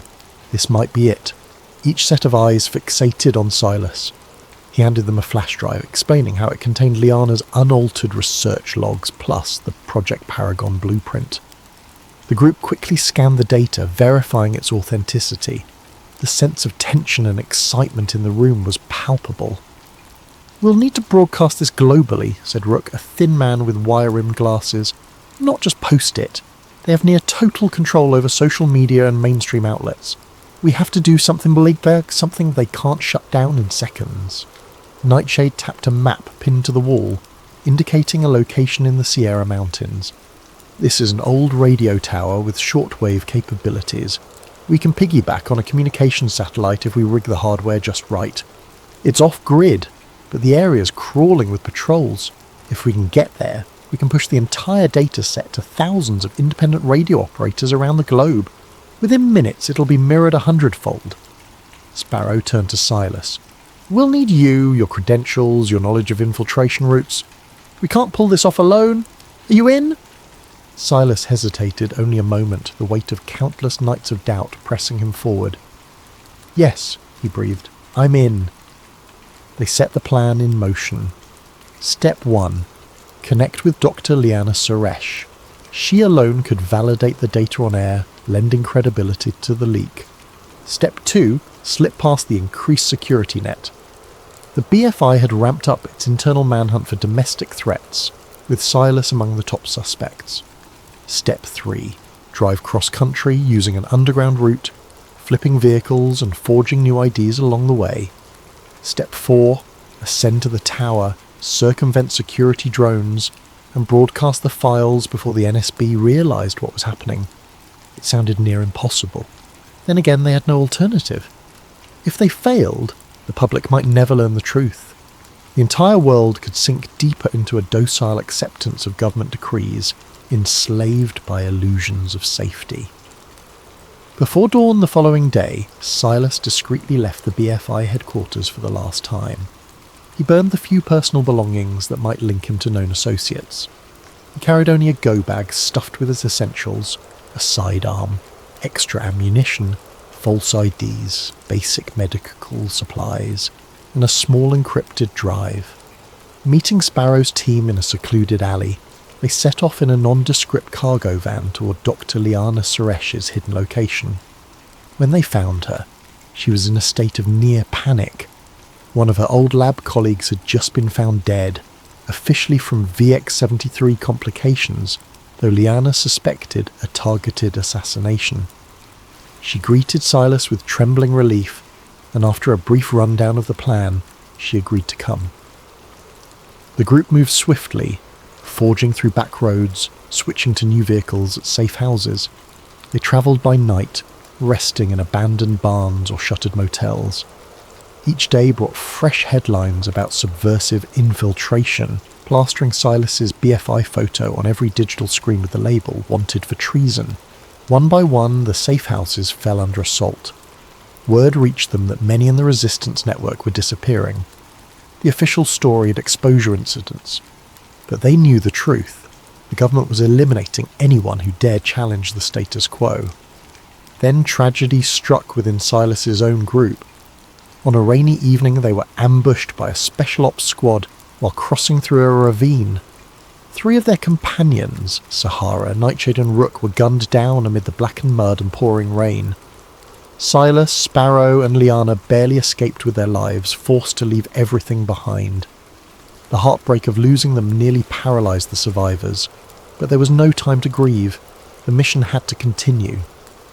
Battered and exhausted, the trio found refuge in a remote cabin belonging to an off-grid doctor sympathetic to the cause. They tended each other's wounds and mourned in sombre silence. Liana said in a trembling voice, "They died believing in something real. We can't let their sacrifice be in vain." Outside, the wind howled across the dark pines, as though the forest itself lamented the world's descent into madness. Silas stared at the flickering lantern light on the cabin wall, a single question echoing through his mind. Was it even possible to succeed against such overwhelming power? Only one path remained: press forward or let tyranny reign unchallenged. When dawn came, grey and cold, Silas Rourke, Lyanna Suresh and Sparrow prepared for their final push. They had enough fuel and supplies to make it to the Sierra Mountains, the site of the old radio tower. The plan was desperate: break into the facility, override the station's analog systems, and beam the unredacted Project Paragon files across multiple frequencies.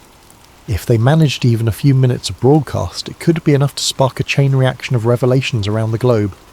But the National Stabilization Bureau and the BFI were done playing cat and mouse. The day Silas had fled, DRCIM Director Vance Halcor had activated something called the Silence Protocol, a draconian directive that authorized lethal force against any suspected misinformation agents. The official pretext: they threatened public safety and national security. That morning, the NSB seized control of the entire state media apparatus. They declared a level 3 lockdown in all areas believed to harbour conspirators. Through a stolen feed, Silas watched Halcor's latest broadcast. The director stood at a podium flanked by stern-faced officers. "We are at war against a virus, both biological and ideological," he intoned.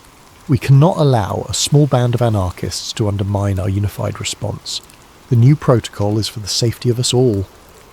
In the background, the NSB insignia shone ominously, a stylized eagle clutching a syringe in one talon and a shield in the other.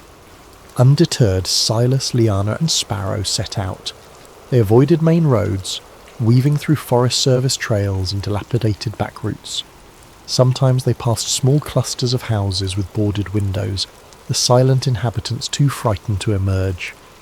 Overhead, the skies held the threat of storm clouds, as though nature itself braced for a final confrontation. Midway through their journey, they encountered an unmanned checkpoint with an automated turret. The device scanned for vehicle transponders that matched authorized vaccine IDs. Of course, their stolen car carried no such ID. The turret activated. Bullets shattered the windshield, forcing them to abandon the car. They scrambled for cover in the nearby woods. Although Sparrow took a grazing shot to the shoulder, they managed to disable the turret by hacking its circuit box from behind. Out of breath, pulse hammering, they continued on foot, forging a path through the thickening forest. By dusk, they reached the slopes leading to the old radio tower. The structure loomed on a ridge above the tree line, its silhouette like a jagged sentinel against the darkening sky. Silas knew from stolen schematics that the tower's broadcasting equipment still functioned, albeit on emergency power. The next challenge: the cluster of heavily armed drones swirling overhead. Huddled behind a large boulder, 3 conspirators surveyed the scene. The tower stood behind a chain-link fence lined with razor wire. A single guard post at the main gate bristled with sensors. Several black SUVs were parked by the facility's entrance. This was no ghost station. The BFI or NSB had anticipated their move. Lights glowed ominously in the windows. They'd walked into a trap. Sparrow's face, partially shadowed by a hood, was stoic. "We can't just walk away now. We'll never get another chance." Lyanna, her trembling hands betraying her fear, nodded. "I can handle the tower's interior systems. If you can keep them off my back, I'll get the broadcast live." Silas clenched his jaw. He could feel the weight of the fallen friends who had fought and died for this. "Let's do it," he said, chambering a round in his sidearm. They timed their approach to slip between drones, scaling a rocky outcrop behind the fence. Once in position, Sparrow used wire cutters to snip through the chain link. The alarm was immediate, a shrill fiend ripping through the air. Flashlights bobbed in the darkness, voices shouting. They sprinted for the tower's rear entrance. Gunfire echoed as the guard station unleashed a volley. Their hearts thundered. Slivers of bullet impact sparked off the metal scaffolding. Silas returned fire, not aiming to kill, but to suppress. A guard collapsed with a cry, while others dove behind cover. Liana, adrenaline coursing through her veins, ducked beneath a half-raised security shutter and slipped into the tower's main corridor. Inside, ancient wiring snaked along walls plastered with peeling paint. Flickering emergency lights revealed a central control room. Liana lunged at the control panel, typing frantically to override passcodes. She plugged in the flash drive, eyes scanning lines of code. Sparrow hovered by the doorway, pistol drawn, scanning for pursuers. Suddenly, a staccato burst of gunfire rattled the hall. Sparrow fired back, giving Silas time to slam a door shut and wedge a broken chair beneath the handle. Sweat poured down his temples. "Hurry, Liana," he gasped, holding his side from a grazing bullet wound. Her fingers danced across the console. "I'm uploading now, transferring everything to the shortwave frequency. We're pushing it to ham operators worldwide. They'll replicate it across data networks we can't even track." A swirl of static hissed from overhead speakers, punctuated by electric pops. Then it happened. A thunderous blow tore the door off its hinges. BFI soldiers in dark tactical gear poured into the control room. Sparrow fired once, twice, but was tackled to the ground.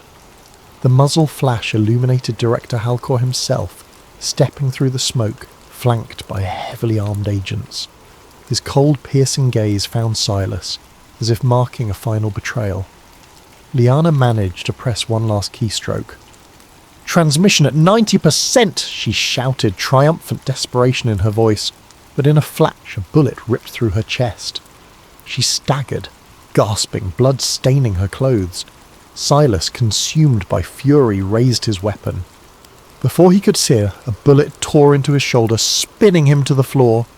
Blood roaring in his ears, he saw Halcor approach. "You should have stayed loyal, Rourke," the director said softly, pistol aimed. "Look at the chaos you've caused. All for what? Lies. You think you're saving them from fear, but fear is what binds society together. Without it, we have anarchy." Across the console, a blinking message glowed. Transmission completed. Silas let out a ragged breath. It was done. The world would see. He glimpsed Liana's form crumpled on the floor, eyes fluttering closed. Soldiers pinned him down, muzzle pressed against his head. Darkness danced at the edges of his vision, cold seeping through every nerve. Yet he clung to a single thought. At least the truth was out there now. Whether or not it would matter, no one could say, but for a moment he felt a faint glimmer of hope, overshadowed by the sting of betrayal and the stench of blood. Then came the shot, and everything went black. Morning broke over a city in turmoil. Media outlets across the globe received a sudden influx of bizarre files labelled Project Paragon. Blueprints, memos, emails exposing the orchestrated nature of the VX-73 outbreak and the manipulative design of Unity Serum. For a few breathless hours, independent stations and citizen journalists shared the trove, appalled at the revelations. Social media feeds erupted with shock, anger and confusion, but the official response was swift and merciless. Government spokespeople denounced the leaked materials as AI-generated misinformation designed to sabotage public health efforts. Fact-checkers from major media networks, many owned by the same corporations complicit in the scheme, released scathing articles questioning the authenticity of the files.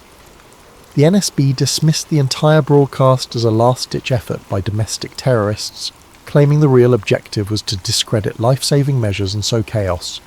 Director Vance Halcor made another nationwide address, insisting that the virus was real, which it was in a way, and that the vaccine remained humanity's only hope.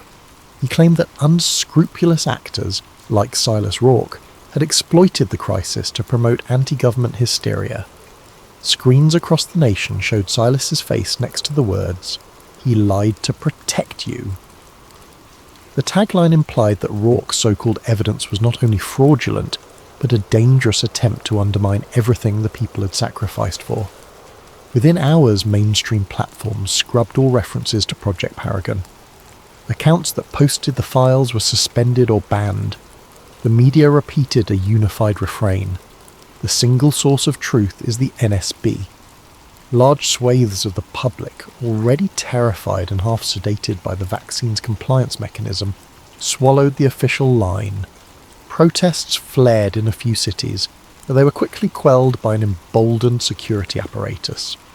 Drones circled overhead, delivering gas canisters that dispersed any crowds. Some corners of the internet, especially fringe communities in the dark web, continued dissecting the files, finding them alarmingly consistent with known events. A handful of renegade journalists tried to publish stories or host live streams with doctors who'd seen the side effects firsthand, but each digital channel soon vanished, labelled a threat to national stability or hammered by bot armies that drowned the truth in spurious disclaimers. Meanwhile, in the hush of a suburban neighbourhood, a woman wearing a black armband stepped out of a government vehicle to deliver condolences to Silas's next of kin. The official story: he had died in a terrorist shootout while attempting to sabotage vital infrastructure.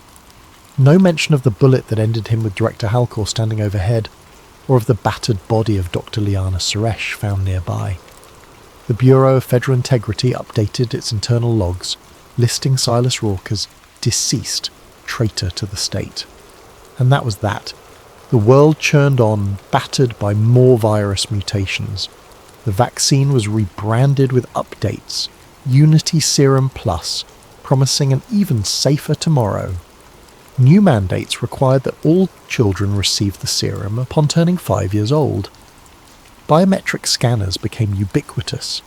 One needed only a palm scan or retina check to buy groceries, open bank accounts, or pass through transit gates. Privacy, it seemed, was a distant memory from a more innocent age.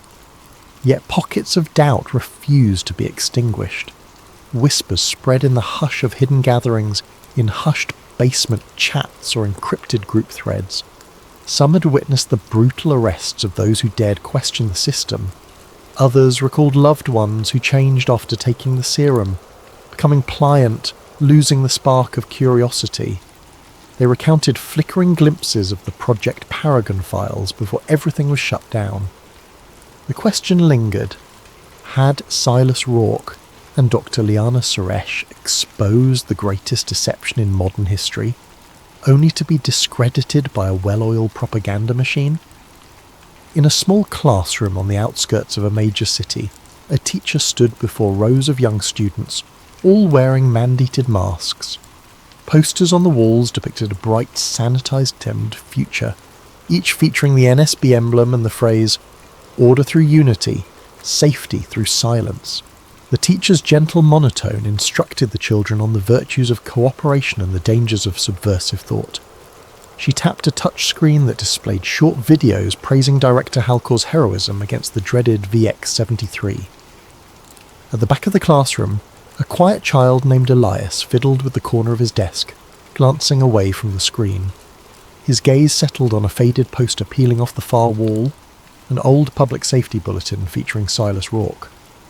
The words "he lied to protect you" were stenciled across the man's stern face. For reasons Elias couldn't articulate, he felt a pang of curiosity. Who was Silas Rourke, really? Why did the man's eyes in the poster look so determined, even beneath the scrawled condemnation? The teacher never mentioned him except to parrot the official line, "He sowed confusion, he endangered our unity." Yet Elias felt an inexplicable sense that there was more to the story. The child blinked, shifting in his seat as the teacher droned on about national heroes. Outside the window, the sun shone on a row of silent drones passing overhead. The hush of compliance blanketed the world, broken only by faint echoes of those who once cried out for truth. Did Silas Rourke really lie, or was he telling a truth too dangerous to be heard? At recess, while the other children lined up for their biometric scanning, Elias lingered by a worn patch of grass, letting the sun warm his face. The wind whispered across the playground, carrying with it the ghost of a question.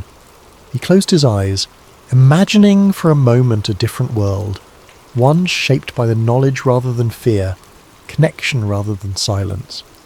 The fleeting vision vanished as a safety officer called his name, scanning a code on his wristband. Then the moment was gone. Far away, in a government archive warehouse, the battered remains of Silas Rourke's personal effects lay sealed in a box. Among them, an encrypted data drive that no official had bothered to open. It held echoes of a man's last stand, his unwavering conviction that the public deserved to know the truth behind VX-73 and Unity Serum. And maybe somewhere, somehow, those echoes might still resonate in the hearts of the few brave souls who refused to let doubt die. Years later, in the quiet gloom of a shuttered radio station deep in the mountains, a teenage boy stumbled upon a dusty crate marked with faded letters. SR. Inside, he found an old laptop and a series of scribbled notes. When he booted the machine, surprisingly still functional thanks to an ancient generator, a final video file blinked onto the screen. Silas Rourke appeared, face drawn, eyes resolute. His recorded voice spoke like a message in a bottle from a lost era. I'm not sure if you'll ever see this, but if you do, then you know the official story about VX-73 and Unity Serum was a lie. We tried to warn the world about the real agenda, not just to cure a pandemic, but to tighten a grip on every aspect of human life. And if you found this, you might be willing to stand up where we fell. Static crackled across the screen. Silas continued, quieter now. You were never supposed to know, but now that you do, what will you choose? The video ended abruptly, leaving the boy staring at the final frozen frame of Silas's determined face. Outside, the drone of wind echoed along the ridge. Clutching the notes, the teen took a trembling breath, feeling the weight of a legacy that demanded courage. He glanced at the peeling label on the crate. Project Paragon Files. A spark of possibility flickered in his eyes, hope that maybe, just maybe, truth could yet break through the silence. And so another story began.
In Bloodline, the boy who exposed the light, that someone is Elias Vance, a child of wealth, fated to challenge power so old it feels eternal.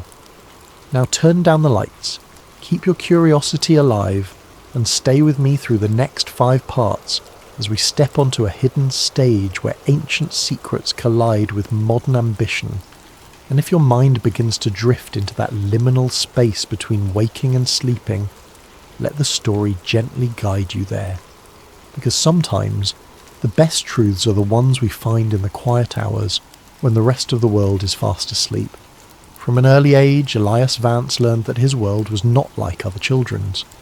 While classmates talked about weekend movie outings and beach trips, Elias's weekends might involve stepping onto a private jet for a family retreat in a centuries-old chateau. The hush that enveloped these retreats was as thick as the old tapestries on the walls. Murals depicted robed figures offering cryptic symbols under moonlight.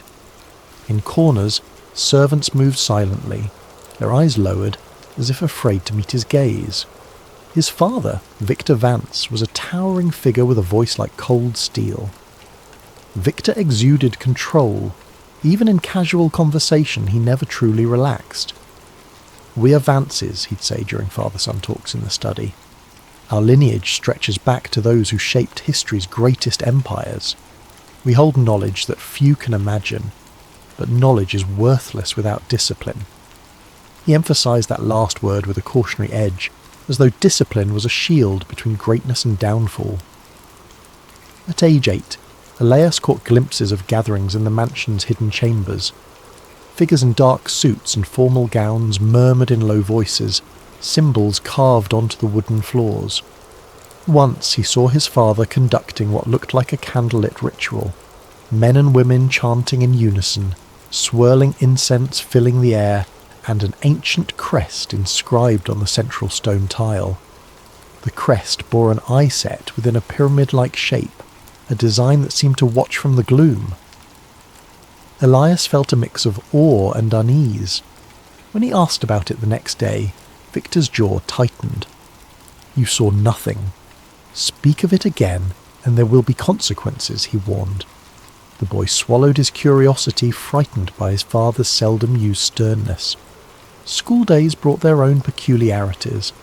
Elias attended an elite academy, where peers came from political dynasties, oil magnates or old money families. They formed cliques around shared nannies, family alliances, or whispered rumours of "our parents run the world." Yet Elias never felt fully at ease. There was always an invisible barrier, like he was an actor playing a role he didn't grasp. Teachers treated him with reverence tinged with fear, awarding him accolades with suspicious eagerness. He noticed how, whenever he faced a problem, administrators smoothed it over with a phone call to the Vance household. Around his 15th birthday, the illusions grew starker. A lavish masked ball took place in the mansion, full of guests wearing gold-trimmed masks shaped like falcons, owls, or serpents. Midnight struck, and Elias watched from a hidden balcony as the guests formed a circle around a raised platform. At its centre stood his father, arms outstretched, reciting words in Latin, words about tradition, continuity, and the balance of the bloodline. Then a vow was repeated in unison by the group. "Servire ad perpetuam ordinem," serve the perpetual order. That night, his father revealed just enough for Elias to guess at the truth. "We are part of a long lineage that ensures stability in a chaotic world," Victor said, brandy swirling in a crystal glass. "Our family invests in certain endeavours that shape the course of nations. One day, you'll stand in that circle." Elias's stomach churned with questions. But how? Why? Who are these people? His father's stiff posture never wavered. "You'll understand when you come of age." The more Elias listened, the more he recognised that this wasn't mere philanthropy or business networking. It was a system, centuries old, veiled in secrecy, and protected by vast wealth. Each time he tried to raise concerns, Victor dismissed them as youthful ignorance. "You must learn to see the world through the lens of power," he insisted. "The masses can't handle the real illusions. They need their illusions. Democracy, free markets, freedom. We provide it." Elias turned 18 with a swirl of contradictory emotions. A birthday party was staged in a lavish hall, replete with dignitaries, foreign ambassadors, corporate CEOs, almost none of them truly known to him as individuals. They called him Young Master, gave him gifts representing ancient lineages, a ring engraved with arcane symbols, a leather-bound book of codes, a scepter-like baton rumoured to be an artefact from some obscure realm. Instead of joy, Elias felt overshadowed by the legacy they projected onto him. Late that evening, as the last guest departed, Victor summoned him to the old library. Moonlight filtered through stained glass, painting the dusty bookshelves in shifting colours. On the table lay a thick handwritten tome titled Bloodline. Its pages recorded genealogies, secret treaties, references to cryptic events that shaped global politics. Elias thumbed through them. stumbling upon references to wars manipulated from behind the scenes, markets crashed or propped up with hidden funds, elections swayed by strategic leaks. The tome reeked of conspiracy come alive. Victor placed a hand on Elias's shoulder. You're no longer a child. Today, you join the ranks of those who guard humanity from itself. This is the truth, Elias. The world is run by illusions. Our family is among the illusion's caretakers. It's a burden, but also a privilege. He paused, letting the gravity of the words settle. Should you betray these secrets, you betray our entire lineage. Elias gazed at the swirling text, heartsick.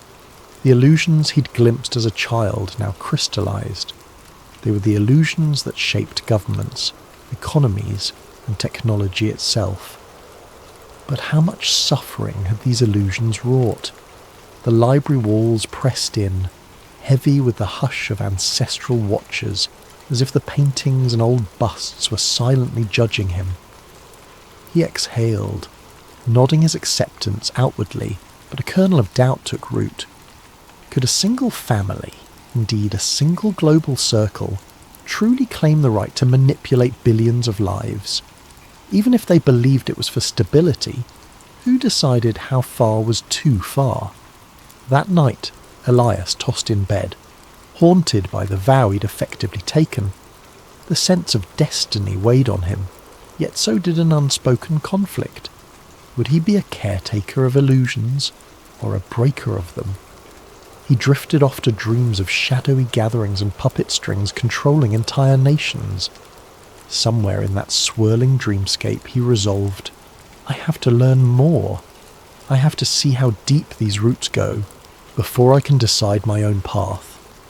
Years passed in a blur of refined academia and stealth training. Under the watchful eye of his father, Victor Vance, Elias mastered the art of measured speech, network building, and clandestine negotiation.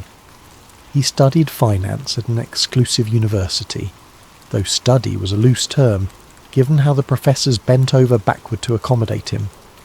In parallel, private tutors introduced him to off-the-books lessons, infiltration, cryptography, crisis economics, and psychological manipulation. By age 25, Elias had become a rising star in the family's conglomerate, Vance Global Holdings. He was admired for his visionary approaches, but behind the scenes, he was fulfilling tasks orchestrated by the Circle, the Illuminati and a council. They assigned him missions, quietly cornering a foreign telecom market to ensure data control in a strategic region, or engineering public opinion through a chain of media acquisitions. Elias performed with efficiency, but each success left a bitter aftertaste. Then came an assignment that tipped the scales of his conscience. The Circle demanded the sabotage of a philanthropic foundation's energy project, which threatened to disrupt the established oil market. The technology offered a cheap, renewable source of power that could empower developing nations, cutting ties to the current global framework. The Circle viewed it as a risk to balance. Elias recognized it as beneficial to humanity. They insisted, stifle it, use lawsuits, smear campaigns, bribed inspections, shut it down. He carried out the sabotage with chilling precision, yet the guilt gnawed at him. Over weeks, the Foundation's labs were raided on spurious legal grounds, their funding dried up overnight, their lead scientist discredited. Watching bright-eyed innovators turned into pariahs twisted Elias's stomach. He saw how easily the Circle's weight could crush hope. One evening, Elias rummaged through a sealed archive in the Vance Mansion's depths, a place he'd been warned never to approach. There he found an old digital repository labelled with an innocuous name, Global Project Summaries. Once opened, it revealed hundreds of files referencing orchestrated wars, rigged elections, suppressed cures for diseases, and financial bubbles manufactured then burst at will. Some files dated back decades, others centuries. The earliest ones were accounts of secret alliances that shaped entire dynasties in Europe, coded references to Masonic subgroups, and diaries of men who believed themselves custodians of civilization's destiny. Elias felt as if the ground under him had cracked wide open. The foundation for so many tragedies, famines, conflicts, diseased economies, lay documented in these pages. Each heartbreak in the public sphere might have a hidden impetus traced back to these halls. It was bigger than just his father or one family. This was a multi-generational machine fueled by the arrogance of "we know best." Over the next months, Elias feigned loyalty while quietly copying data onto encrypted drives. He needed someone to confirm the authenticity. That led him to an investigative journalist named Ava Monroe. For years, she'd been delving into conspiracies about a hidden hand shaping global events. Elias reached out under a pseudonym, feeding her small tidbits, like how certain politicians reverse stances overnight after receiving calls from unnamed consultants. Ava was initially skeptical, but the evidence was compelling enough to make her keep listening. They established a clandestine communication line, using obscure cryptographic protocols. Elias would drop file snippets, Ava would parse them, cross-check them with her own leads. Soon, her doubts evaporated. "This is real," she whispered during a voice message. "I've never seen anything this damning." Simultaneously, the Circle assigned Elias to a new mission: help orchestrate a soft regime change in a resource-rich African nation by controlling its currency supply. The plan would topple a democratically elected leader, installing a puppet regime friendly to Western oil interests. Elias felt revulsion. He realized the Circle's illusions came at the cost of countless lives. People starved or lost freedoms so the Circle could keep order. A pivotal turning point arrived when an associate in the Circle casually boasted about orchestrating a minor coup decades prior. The man's arrogance, the callous disregard for human life, jarred Elias. "We do what's necessary," the associate said with a smug grin. "If we let naive do-gooders run amok, the world collapses. We're the watchers on the wall." That was the final straw. Elias decided to not just leak minor details, but to lay bare the entire truth. A complete reveal. He confided in Ava more directly. Though they never met in person, a mutual trust formed through their coded chats. "I'm going to blow the lid on everything," he told her. "I have the archives. Decades of conspiracies, proof of global manipulation. Once the world sees it, they can't unsee it." She warned him. "They'll come for you. They may kill you." Elias's jaw clenched. "I know, but it must be done." As his father's next big ceremony approached, a final step in grooming him for a seat on the Circle's inner council, Elias pretended compliance. Meanwhile, Ava quietly enlisted other journalists and whistleblowers, planning an online drop of data timed with Elias's personal video confession. The risk was monumental. The Circle's intelligence networks were vast, but Elias believed in the unstoppable power of truth once unleashed globally.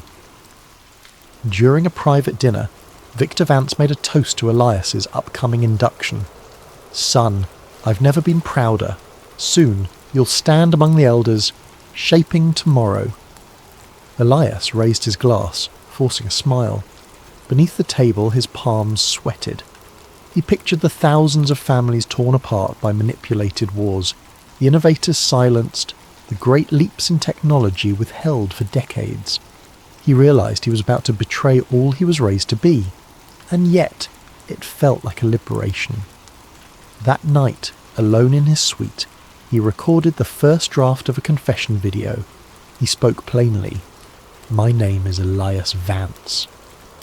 My family leads part of a global network that has influenced history's darkest chapters, but I no longer believe in their cause.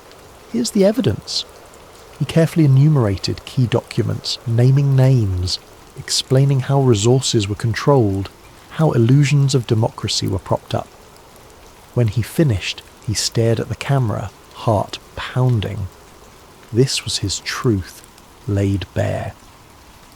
His phone pinged with a message from Ava. "We're ready. Once we get your final go, the entire world sees it." Elias typed back, "Tomorrow, after the circle's gathering. I'll send the final file, then there's no turning back." He gazed out the window at the city lights. A hush fell on him, both fear and resolve. The illusions binding him since childhood would soon unravel. He thought of the countless secret ceremonies.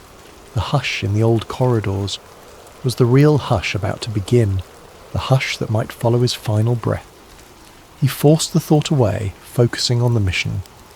"Let them come," he whispered to the silent room. "I'll step into the light no matter the cost." The day of the Circle's grand gathering arrived, thick with pomp and tradition. Held in a remote estate rumoured to have once hosted the likes of Templar knights, the event was a swirl of black-tie formality and arcane rites.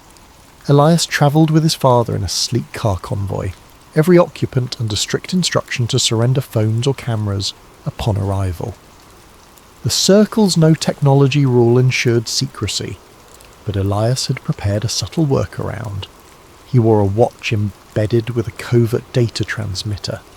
It looked like a high-end timepiece, but inside was a micro SD card loaded with the entire archive. He'd deliver the final upload command once he stepped away from watchful eyes. The tension pressed on him like a vice. They arrived at twilight. The estate, lit by torches, cast dancing shadows across manicured lawns. Inside, corridors led to a grand hall with a domed ceiling painted with allegorical figures. Gods, angels, demons, all swirling in cosmic battle. Elias's footsteps echoed as he followed his father, who was in an almost euphoric mood. "Tonight," Victor said in a low voice, "you prove your loyalty to the lineage. I trust no second thoughts plague you." Elias forced a measured nod. "I'm ready." But inwardly his heart thundered. He surveyed the hall, men in tailored suits, women in floor-length gowns, each exuding an air of unchallenged dominance. Whispers drifted through the air, plans for economic adjustments, policy alignments, and targeted asset acquisitions, the language of quiet dominion. At the centre, a circular dais, a handful of seats for the elders, Victor Vance among them. Once everyone settled, the ceremony began. Elias watched as the High Elder led a ritual invocation, chanting about guardianship of the grand design, referencing an archaic oath that signified their ancient lineage. Then came the moment for Elias's induction. He stepped forward, forcing composure as the High Elder placed a ring etched with the eye in a triangle onto his finger. Applause followed, polite, measured, and ever so final. He bowed. On the outside, a dutiful scion accepting his inherited role. Inside, a rebel who was about to push the nuclear button of truth. As the formalities concluded, the assembly transitioned to informal discussions, sipping rare wines and analysing current affairs.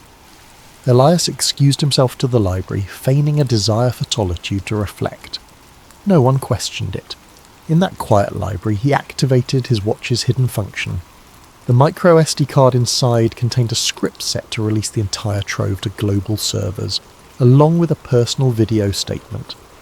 He tapped the watch's face, once, twice, thrice, entering a hidden code. A small LED blinked. A jolt of adrenaline ripped through him. It's happening. The data was beaming to multiple fail-safe servers. Meanwhile, a link was heading to Ava Munro, who'd be ready to disseminate it across decentralized networks, ensuring the world saw it. Within minutes, the illusions of the Circle would be laid bare. He took a trembling breath. No turning back now. He pictured the stunned faces that would soon realize the unthinkable betrayal. Pictured also the countless innocents who might awaken to the manipulations overshadowing their lives. He prayed the revelations would spark a real shift, not just more confusion. Quiet footsteps behind. He whirled. Victor Vance stood in the doorway, arms folded. "Son," he said quietly, "you seem uneasy. Something you wish to share?" Elias's throat constricted. Did his father suspect? "I'm fine, father. Just overwhelmed by the ceremony." Victor approached, eyes piercing. "Your induction signals more than ceremony. It's about trust. I sense hesitation in you. Are you truly loyal to what we stand for? The question felt loaded, as though a hidden test. Elias forced steadiness. I am loyal to the legacy, as I must be, but Victor's gaze hardened. You must be honest with me. The Council monitors every signal. We have watchers across the net. There was a disturbance in the data flow a moment ago. A chill ran down Elias's spine. He forced an even tone. Probably just routine disruptions. The estate signal jammers are finicky. A tense silence. Then Victor gestured for Elias to follow him back to the main hall.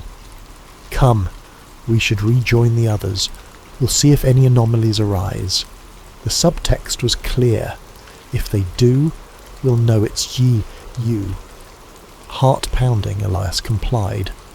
In the hall, guests engaged in hushed conversation. Everyone carried a sense of watchfulness. No overt sign of panic. Maybe the data drop was still in motion. He had to maintain his composure. Soon the circle's illusions would shatter worldwide, and he needed to act normal for as long as possible. 30 minutes into the gathering, a senior council member, a corporate titan, abruptly took a phone call. His expression soured. He conferred with another elder. Small ripples of concern flickered through the crowd. Elias recognized the moment. They discovered the leak. He braced for the storm. Indeed, a murmur spread. Phones beeped discreetly. Some of these powerful figures broke the no-device rule to track global developments. Whispers. Major data breach. Widespread conspiracies. References to the Vance family. Tension soared. The High Elder demanded calm. We must isolate the source. A hush fell as eyes flickered around, scanning for a traitor. Elias tried not to quake under the suspicion. He caught Victor's gaze, stern, searching. The father realized something was amiss. Then a shot of real fear in his eyes. He knows it's me, Elias thought. Victor lunged forward, quietly seizing Elias's wrist. What have you done? He growled, voice low so the others wouldn't hear. Elias stared back, voice trembling but unwavering. What had to be done? The world deserves the truth. Victor's face twisted with shock and fury. You fool! You'll destroy everything we built, our entire lineage. Elias jerked free. In the swirl of chaos, leaders stepping aside to place frantic calls, certain media outlets already responding with fake news disclaimers. He realized it was time to run. He turned on his heel and dashed out. The guard tried to block him, but he weaved past. The entire estate was a blur of alarmed staff, security men shouting, "Stop him!" Elias sprinted across the courtyard, heart hammering. At the gates, he spotted a staff car, engine still running. A stroke of fortune. He jumped behind the wheel and floored it, leaving a swirl of gravel. In the rearview mirror, he glimpsed silhouettes scrambling, uncertain how to respond. They'd never predicted an inside betrayal on this scale. As the estate vanished behind him, a new wave of adrenaline and terror flooded Elias. He was out, but not safe. The Circle's resources spanned nations. Still, if Ava managed to release the files widely enough, the truth was unstoppable. He pictured people across the world seeing the Vance files, reading the suppressed histories, the proof of orchestrated events. Could it spark real change, or would the Circle manage to spin it into a hoax? For the moment, he had to survive. Through a secure line, he tried contacting Ava. No response. Possibly jammed. He pressed on, winding through country roads with the headlights off, hoping to stay hidden until dawn. But even as he fled, the next phase of the Circle's plan likely commenced. They'd brand him a traitor, a fraudster. They might resort to the final solution, erasing him physically. Trembling behind the wheel, he whispered a silent plea to the night. Please, let the leak make a difference. Because if the Circle caught him, all that awaited was an unmarked grave, and the illusions would persist unchallenged. Elias spent the next week in frantic motion, ducking from safe house to safe house. Contacts he once trusted fell silent, presumably coerced or threatened by the Circle. Only Ava Monroe remained a faint lifeline, exchanging messages through dead-drop emails and burner phones. She confirmed the data was out, but mainstream media was calling it an elaborate hoax. Meanwhile, certain government figures were quietly investigating. The crack was there, but the Circle was patching it fast. A swirl of rumours erupted online. Some claimed to see the leaked files, grainy screenshots of documents linking the Vance name to covert war funding. Others declared the entire scandal was deep fake mania. Troll armies labelled Elias a disgruntled black sheep. The Circle's spin machine roared into full gear. The public sphere turned into a battleground of confusion. During a hushed phone call, Ava revealed an attempt on her life, a suspicious car accident she narrowly avoided. She believed it was no coincidence. They were cleaning up. Don't trust anything. Elias steeled himself, fully aware the Circle would hunt him next. He resolved to finalise an in-person meeting with Ava, away from prying digital eyes, to strategise the next wave of leaks. But the Circle anticipated that.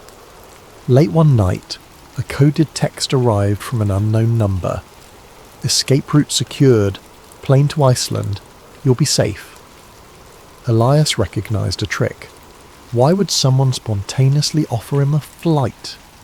Nonetheless, an hour later, Ava confirmed she too arranged a plane to Iceland. Coincidence or infiltration? Time was too short to be sure. He had to risk it.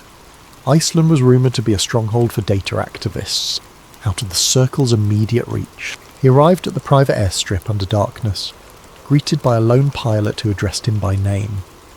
No sign of Ava, but she had indicated she'd join him. The plane, a sleek jet with minimal marking, seemed in order. Perhaps the plan was for her to meet him at the secure location. Warily, Elias boarded, scanning the cabin for any hidden threats. If this was a trap, he'd have limited recourse at 35,000 feet. The engines roared to life, the pilot offering clipped responses. The takeoff was smooth, the city lights receding below. Elias tried to calm his survivors, remembering that once he reached Iceland, he could coordinate a bigger push for the files. Freed from direct Circle influence, maybe the story would catch global traction. He peered at his phone, no signal, as expected. He typed an offline note to Ava. If we're parted, keep fighting. I'll find you. A pit formed in his stomach, a sense of finality creeping over him. An hour into flight, turbulence rocked the plane. Elias strapped in. The pilot's voice came over the intercom. Mild weather front ahead. Shouldn't be an issue. But the shaking intensified. Then came a sharp beep from the cockpit. Elias stood, heading forward to see what was wrong. The pilot looked tense, fiddling with controls. We're losing instrumentation, he muttered. Systems glitch. Possibly sabotage. Elias's blood ran cold. A sabotage at 20,000 feet spelled doom. Outside the window, lightning flashed across swirling clouds. The plane rattled dangerously. We have to land, Elias said, panic rising. The pilot nodded, broadcasting a mayday. But the radio cuttered with static. No response. It's like our comms are jammed. Another quake shuddered the fuselage, and an alarm blared. The pilot tried adjusting altitude, but the plane veered starboard, losing stability. Elias's mind raced. Was this the Circle's final solution? Crashing the plane under the guise of mechanical failure? He could almost see Victor Vance's stoic face, pronouncing, "No traitor shall live." The pilot cursed, fighting the controls, sweat pouring. We're going down, I can't regain flight systems. Elias seized the emergency radio, repeating the mayday on different frequencies. Silence. A flicker of hope came when a scratchy voice responded, some distant air traffic controller. Then it cut off abruptly, possibly jammed again. The plane pitched downward, engines whining in protest. Time slowed. Elias's heart hammered in his chest. He braced himself in a seat, fastening every belt he could. A series of jarring lurches, the lights flickering. The altimeter spun wildly. A horrifying thought. Even if I survive the crash, the circle might finish me anyway. But no time for that. The pilot shouted, "Brace! Brace! Brace!" Then everything dissolved into a cacophony of shrieking metal and sashing impact. A swirl of chaos overtook Elias, searing pain, the sense of tumbling, seatbelts constricting, an explosive noise. Darkness swallowed him, though he vaguely registered the plane tearing into what felt like open water. Water flooded the cabin, freezing cold. Bizarre hush followed. Am I alive? For a moment he drifted in watery oblivion, lungs burning. Something in him refused to surrender. He fumbled, found a breach in the fuselage, forcing himself out. The sharp edges cut into him. His vision blurred with salt water and the strobing light of a single emergency beacon. Then blackness again. Hours later, maybe minutes, maybe days, he woke on a scrap of drift material battered by ocean waves. The plane was nowhere to be seen. The pilot was gone. The night sky loomed overhead, stars swirling. Every nerve screamed in pain. A savage cough seized his chest. Alive? But how long? He clung to consciousness, an internal refrain repeating, "Don't let them win. Don't let them bury the truth." Then a faint noise, an approaching vessel. The lines between dream and reality blurred. He remembered Ava's words about a decoy plan, how sometimes flight manifests were altered. Could she have orchestrated something? But memory flickered out. Next time he stirred, morning light glinted on rolling waves, and no sign of rescue. This is it. With what little strength remained, he mentally recited the conspiracies he'd exposed. Even if he died now, the data was out. Someone might keep it alive. The final thought that flickered. Ava, she must live. She must carry on. Then darkness overcame him again. In the official news cycle, reports surfaced. Private jet crash, business air, Elias Vance presumed dead. Coverage was fleeting. Mechanical failure was blamed. Investigations concluded swiftly. Meanwhile, some corners of the internet seethed with speculation. Was it sabotage? The Vance family offered sorrowful statements, but made no mention of any conspiracy. Another tragic accident, overshadowed by bigger headlines a day later. Time ebbed forward, the public's attention shifting. People obsessed over new celebrity scandals, fresh political bickering, financial flux.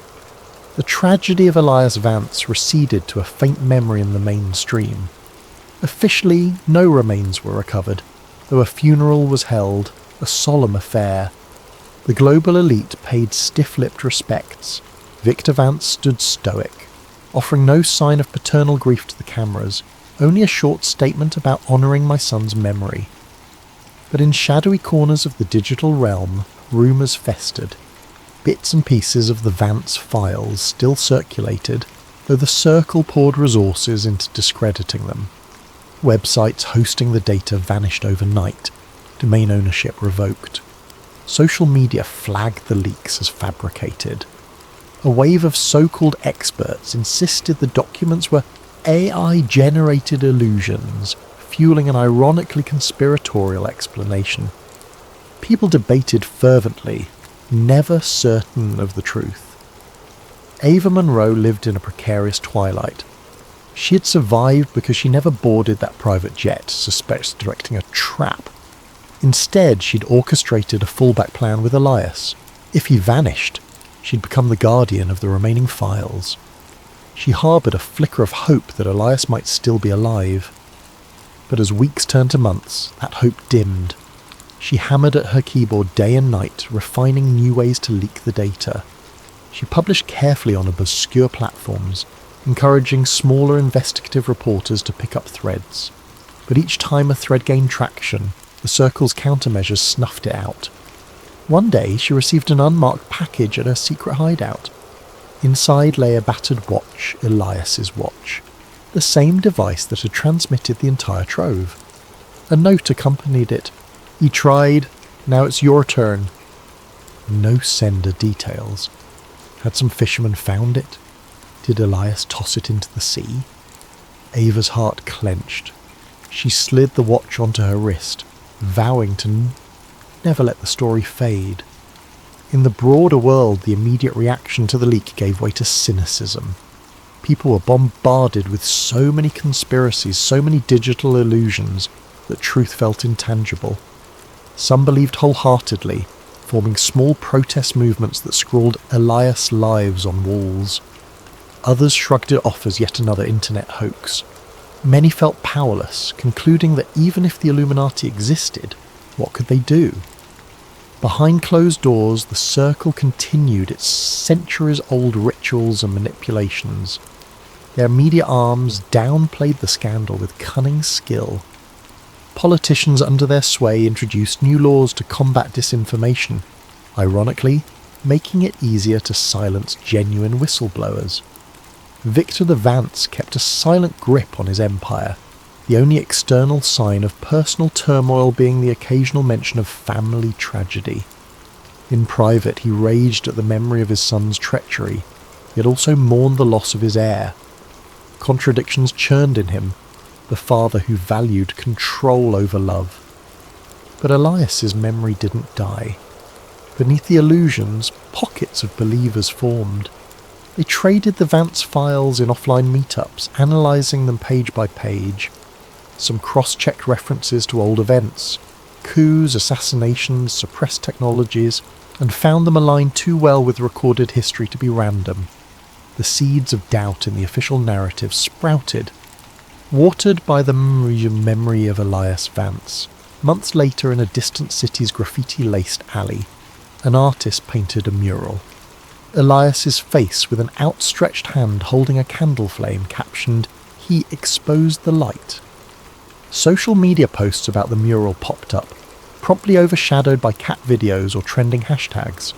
Yet some paused to admire it. They'd heard the conspiracies swirling about him, the boy born into power who dared to blow the whistle. Even if they remained uncertain, the mural reminded them that sometimes power is indeed challenged from within. Ava Munro quietly made contact with a growing circle of independent journos. She slipped them curated subsets of the data, forging alliances with cryptographers, historians, and ex-intelligence folks. Little by little, a mosaic formed that was too compelling to ignore, too persistent to bury. In certain academic circles, these revelations sparked cautious debate on how global events might have been manipulated by an elite. A few dared to reference the Vance phenomenon, linking it with centuries of rumoured secret societies. In the end, the world didn't erupt in immediate revolution. But fissures in the facade deepened. Governments found themselves under pressure, forced to deny or deflect. The Circle pushed back with heavier propaganda. People felt the tension, but couldn't quite name the puppet masters. The hush around Elias's story ironically gave it a spectral power. He became an almost mythical figure who might have been the only scion to risk everything for the truth. Some called him misguided, others deemed him a hero. And in an unremarkable house hidden on a quiet coastline, Ava stashed a final hard drive labelled Eve Legacy, containing the unedited transcripts of Elias's confession. She penned a note. "If you find this, you hold the future. He died so people could see what hides in the dark. Don't waste it." Occasionally she flipped through old messages from Elias. His sense of humour, his sincerity, and the heartbreak in his voice when describing the Circle's manipulations. She'd wonder if, in another timeline, he survived and they triumphed together. But real life seldom grants neat endings. The fight continued, messy and uncertain. Still, she pressed on, because once you peer behind the curtain of illusions, you can't pretend ignorance. Elias Vance had gazed upon centuries of orchestrated power and decided to break the chain. They silenced his body, but not the echoes of his truth. And though the Illuminati might remain formidable, a small but determined fraction of humanity now carried the spark he lit. The hush in the corridors of power might never vanish fully, but it quivered under the growing weight of knowledge that refused to be caged. That is the story of the boy who exposed the light. He inherited a destiny meant to keep the world in a hush, yet he chose to speak, and in that choice gave the world a glimpse of the grand illusions shaping their lives. His memory lingers in coded forums, whispered meetings, rebellious art, and midnight reflections, and perhaps in time the illusions will crumble.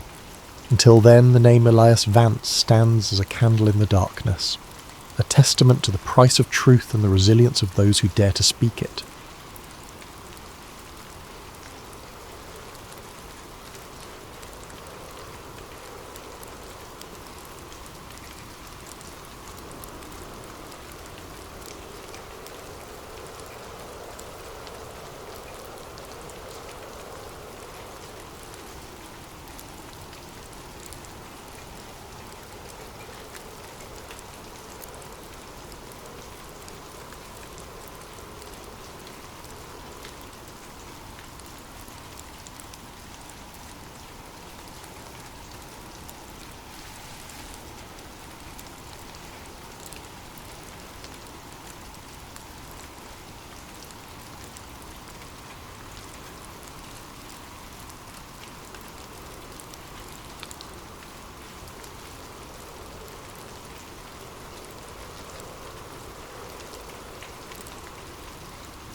Jack Calloway was never one to stay up late.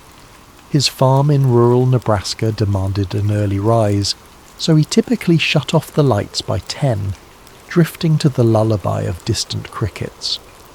But on this particular night, the restlessness wouldn't leave him.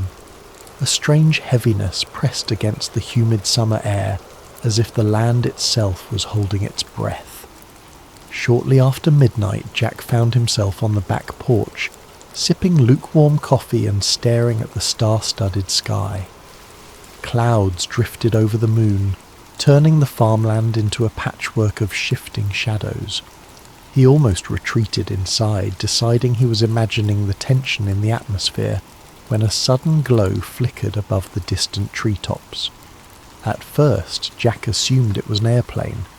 He lived near no major airports, yet small planes occasionally passed overhead.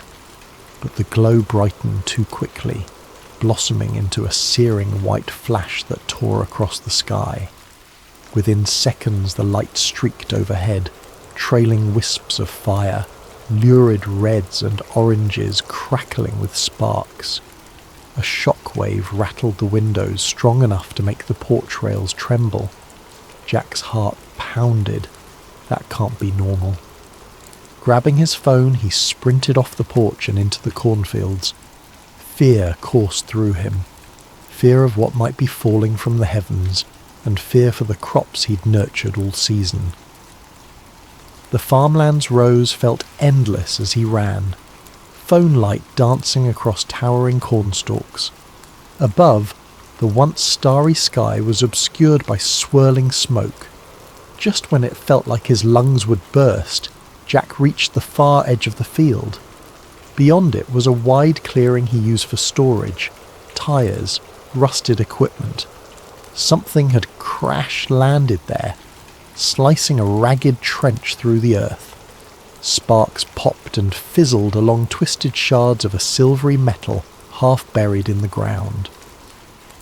The craft was about the size of a large truck, shaped in a way that defied immediate description. It wasn't a plane, helicopter, or any design Jack recognised. Part of it glowed with an eerie internal light, bright enough to illuminate the orchard in flickering pulses. Jack's first instinct was to film. He raised his phone, pressing record. The footage captured the craft's warped hull, the shimmering heat waves pouring off it. He tried to speak, narrating that something had crashed, that it wasn't an airplane, but his voice shook so badly the words jumbled.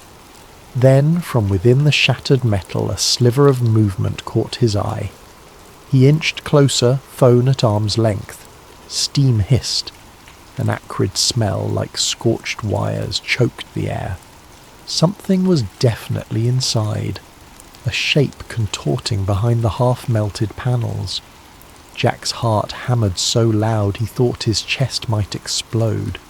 Still, he crept forward, bracing himself for any sign of life. A sudden jolt of electricity arced across the debris, snapping him to a halt.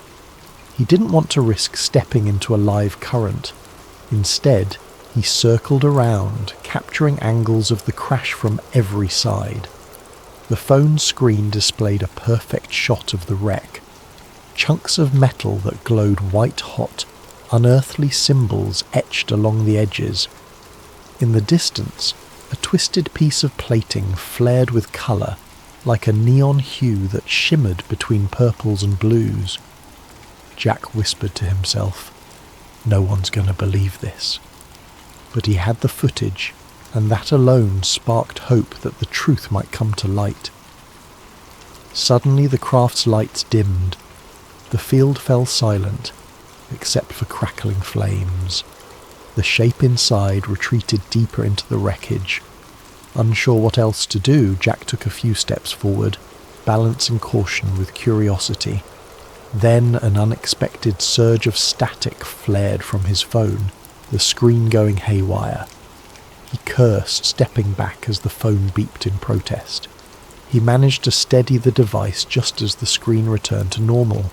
Thank God, he thought. He hit stop on the recording, preparing to call 911, but the phone read, "No service." Jack wasn't surprised.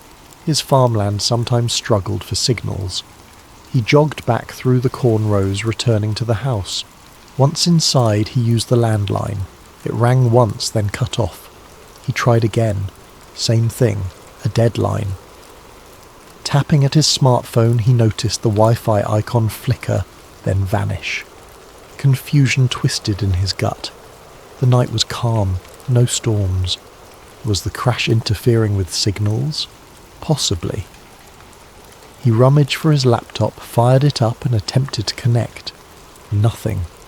Even the router's usual blinking lights were locked in a static glow. A pit of dread sank in his stomach. If he couldn't call out or upload the video, how would he get help? He decided to drive into town. Maybe from there he could call authorities. But as he stepped onto the front porch, headlights appeared at the far end of his dirt driveway. Two black SUVs rolling up with their beams off. They advanced silently, an ominous presence cutting through the dark. Jack's pulse raced. Normally, unannounced visitors after midnight might be drunks or lost travellers, but these vehicles looked official. Tinted windows, standard government plates. He took a step back, adrenaline spiking.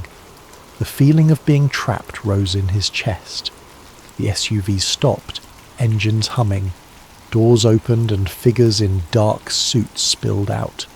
They carried flashlights that cut across the yard.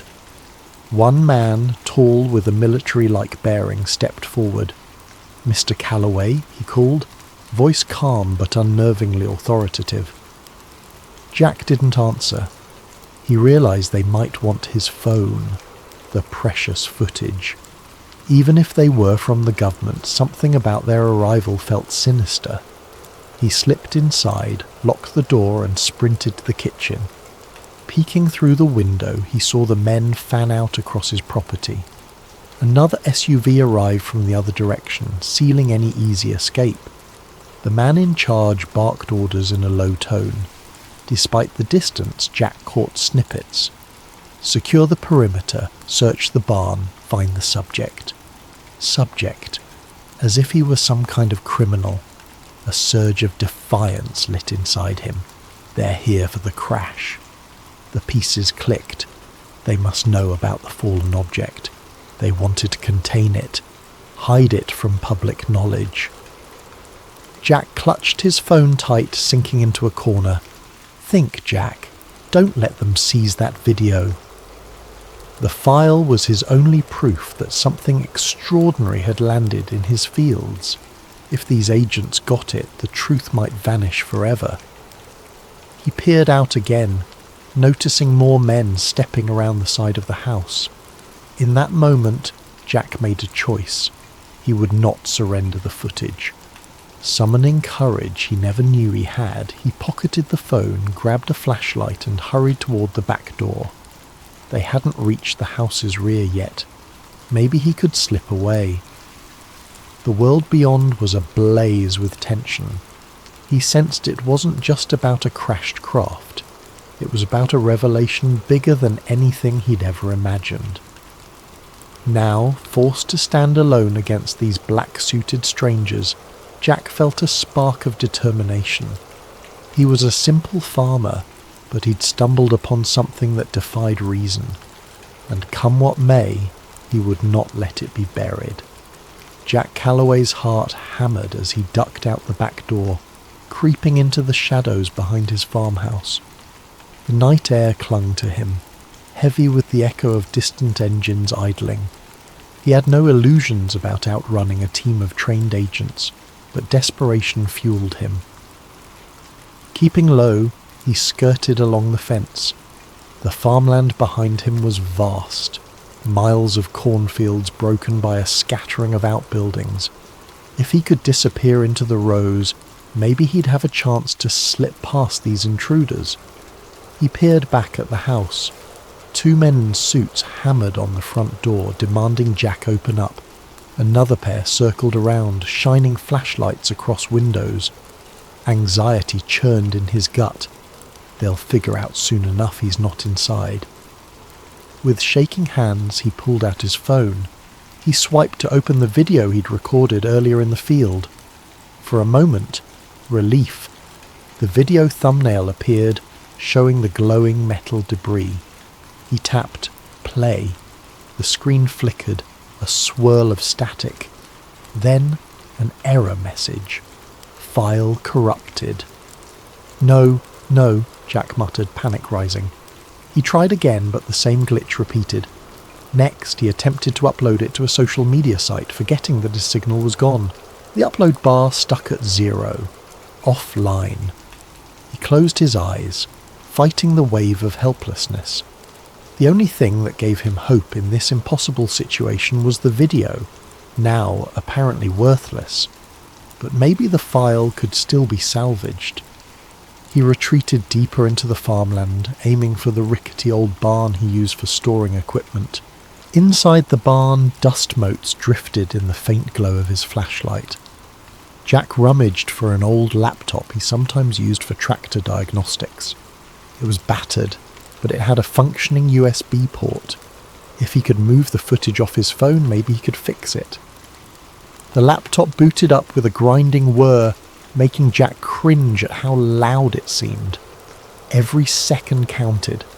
In the barn's gloom, the beams overhead creaked, and outside he caught the faint silhouettes of flashlights sweeping across the property. The agents were close. At last, the laptop loaded. He plugged the phone in, frantically clicking to access the video file. The software recognized the phone, but the video thumbnail displayed a warning icon. Corrupt file. Even the laptop spat out an error. Jack cursed. Trying a half-dozen times, the footage refused to open. He sat back, trembling. So that's why they're so confident. Something about the crash or the craft's energy had garbled the data. For all he knew, it might be salvageable, but he didn't have the technical know-how. I need an expert. Remembering the commotion outside, Jack eased a peek through a gap in the barn wall. The black SUVs sat near the farmhouse, headlights illuminating part of the yard. Agents combed the area, scanning with thermal gear. Fear pinched his chest. If they had advanced tech, he'd be as visible as a heat signature behind these wooden walls. Quietly, he powered down the laptop and stuffed it into a battered tool bag. He had to get out of here. He grabbed an old hunting rifle from a rack just in case and made for a side exit. The moment he stepped outside, he heard footsteps crunching on gravel. Instinct kicked in. He darted behind the barn. A voice, low and commanding, called out, "Hold! Show yourself!" Jack froze, pressing himself to the barn's rough wooden planks. He recognized that voice from the man who had called his name earlier. Footsteps drew closer. Jack's mind raced. If he surrendered, they'd likely confiscate everything. He'd be black-bagged or simply vanish. No one would ever see that footage. Not that it was playable right now. He forced himself to move, slipping between the barn and an old tractor with rusted wheels. The flashlight beams swept over the ground.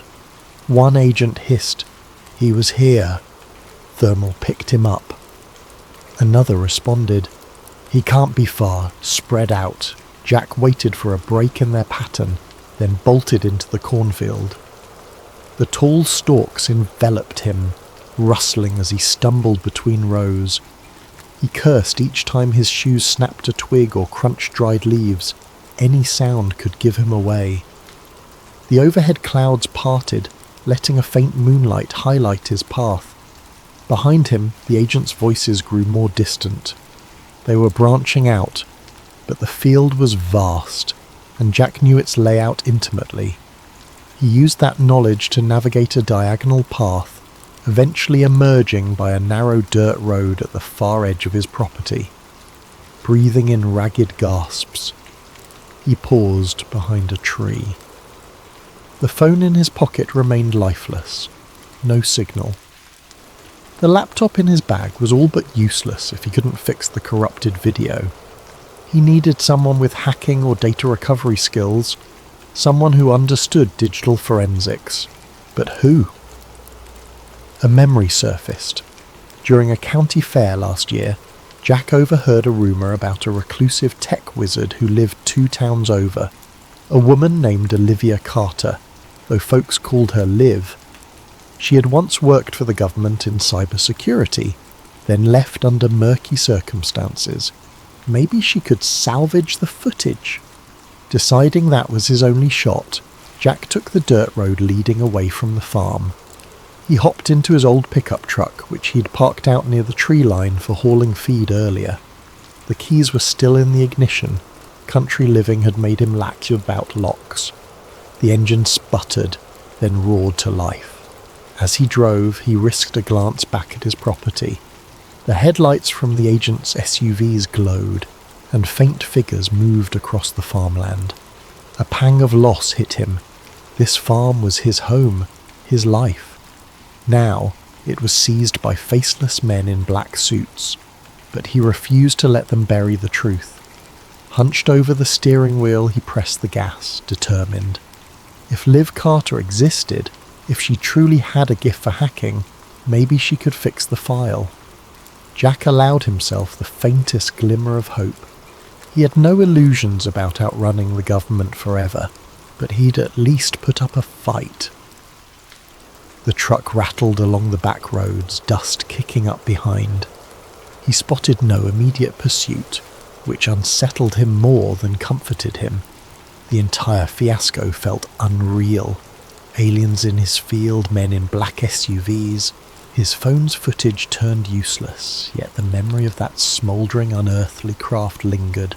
As he turned onto the highway, Jack thought about the object's occupant. Something inside that craft had moved. Was it alive, injured, already contained by those agents? The questions multiplied in his mind. He clenched the steering wheel, jaw set. One thing at a time, he told himself. If the video was truly salvageable, it might blow open everything, if they didn't get to him first. Dawn broke over a lonely gas station on the outskirts of a neighbouring county, where Jack Calloway huddled by a payphone. The overhead fluorescent lights buzzed, half of them flickering. A battered vending machine spat out stale snacks. Exhaustion weighed on Jack's eyes, but he forced himself to remain alert. He used the payphone's directory to find a listing for Olivia Carter. The number rang endlessly until a groggy voice answered. "Who is this?" it demanded. Clearing his throat, Jack identified himself, explaining that he got her name through local rumour, that he needed urgent help with a corrupted video. A pause followed, then the voice turned suspicious. "You got the wrong line, buddy," it said, starting to hang up. Jack insisted. "I have proof. Something that crashed. I caught it on camera. The government's after me. I was told you used to do NSA-level security or something." Another stretch of silence, then a half-laugh. "So you're the kind of paranoid who calls a random woman with a UFO story. I'm not that gullible." Desperation clawed at Jack. He quickly described the craft, the men in black suits, how his phone's file was corrupted after the crash. He added details about the signal jamming around his farm. The voice on the other end grew quiet. Finally it said, "Meet me at the old train depot outside Rockville, near mile marker 114. Be there in 2 hours, alone." Then it clicked off. Jack exhaled relief, though a kernel of doubt lingered. What if this is a trap? But with no other leads, he had no choice. He drove an hour on dusty roads until he found the abandoned train depot, a dilapidated brick building lost among weeds and rusted tracks. The place felt deserted, except for a single battered motorcycle leaning against the wall. He parked the truck and stepped out, scanning the area. A figure emerged from the depot's shadow. A woman in her 30s, lean and sharp-eyed, wearing a hoodie and clutching a backpack. "You're Jack?" she asked warily. "Yes. You Liv Carter?" She gave a tight nod. "We don't have much time. Show me the phone." Jack handed it over, anxiously summarising the night's events. Crash in the cornfield, black SUVs, corrupted footage. She offered no immediate reaction beyond a raised eyebrow. Settling on a crumbling bench, she booted up a compact laptop from her backpack, hooking Jack's phone to it via cable. "Your data's scrambled," she muttered, eyes flicking across lines of code. "Could be electromagnetic damage or some advanced jamming tech." Jack paced, scanning for signs of watchers. The old train tracks vanished into the horizon. No other vehicles in sight. Liv typed furiously, occasionally murmuring about header corruption or audio anomalies. After a tense half-hour, she said, "I can see partial frames, indistinct shapes, bright lights. This is definitely not a normal glitch." A flicker of hope ignited in Jack. "Can you fix it?" Liv sighed. "I might restore enough to see something, but I can't promise clarity. The real kicker is these weird signals embedded in the data, like some kind of layered frequency. I've never encountered anything like this in normal phone footage. Jack's stomach tightened. Something about the crash evidently messed with the electronics. Before he could respond, the roar of engines drew their attention. Down the deserted highway, a convoy of black SUVs approached, just like the ones at his farm. Liv snapped her laptop shut, eyes widening. Who the hell are they? Jack's pulse surged. FBI, CIA, I don't know, he said. But they're after Maul. Liv snatched her gear. We have to move. The two sprinted to their vehicles. Jack scrambled into his pickup. Liv revved her motorcycle. As the SUVs closed in, they sped off from opposite sides of the depot. The agents split, some pursuing Liv, others tailing Jack. Gravel sprayed beneath Jack's tyres as he lurched onto the highway.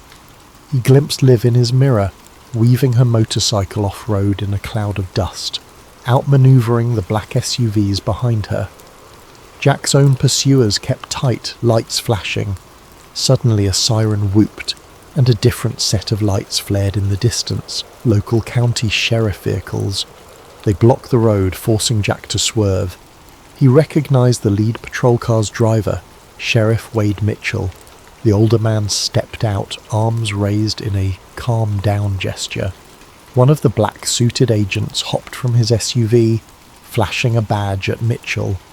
Though Jack couldn't hear their exchange, it was clear the agent demanded Mitchell to stand aside. Mitchell frowned, glancing at Jack's truck. He motioned for Jack to pull over. Faced with no immediate path to escape, Jack braked, wheels skidding on cracked asphalt. The agent approached, dark sunglasses masking any expression.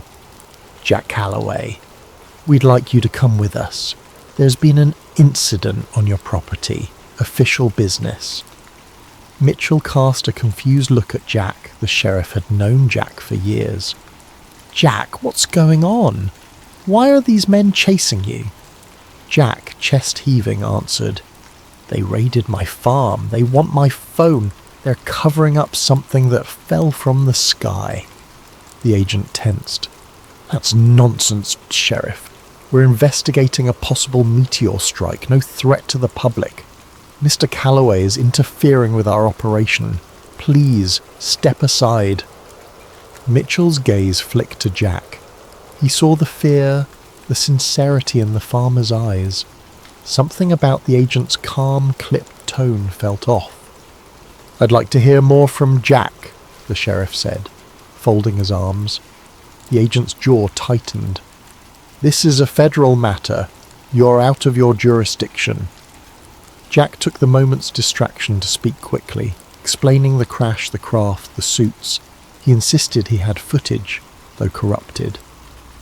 Mitchell's face paled, but he stood firm, telling the agent, Federally or not, in my county, I want to see a proper warrant.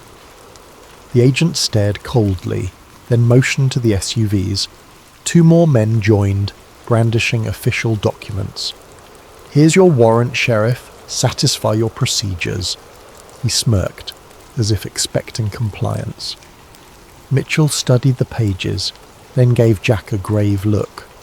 Let me see your phone, he murmured. I trust you, Jack, but I got to see something. Jack hesitated, but he fished out the phone.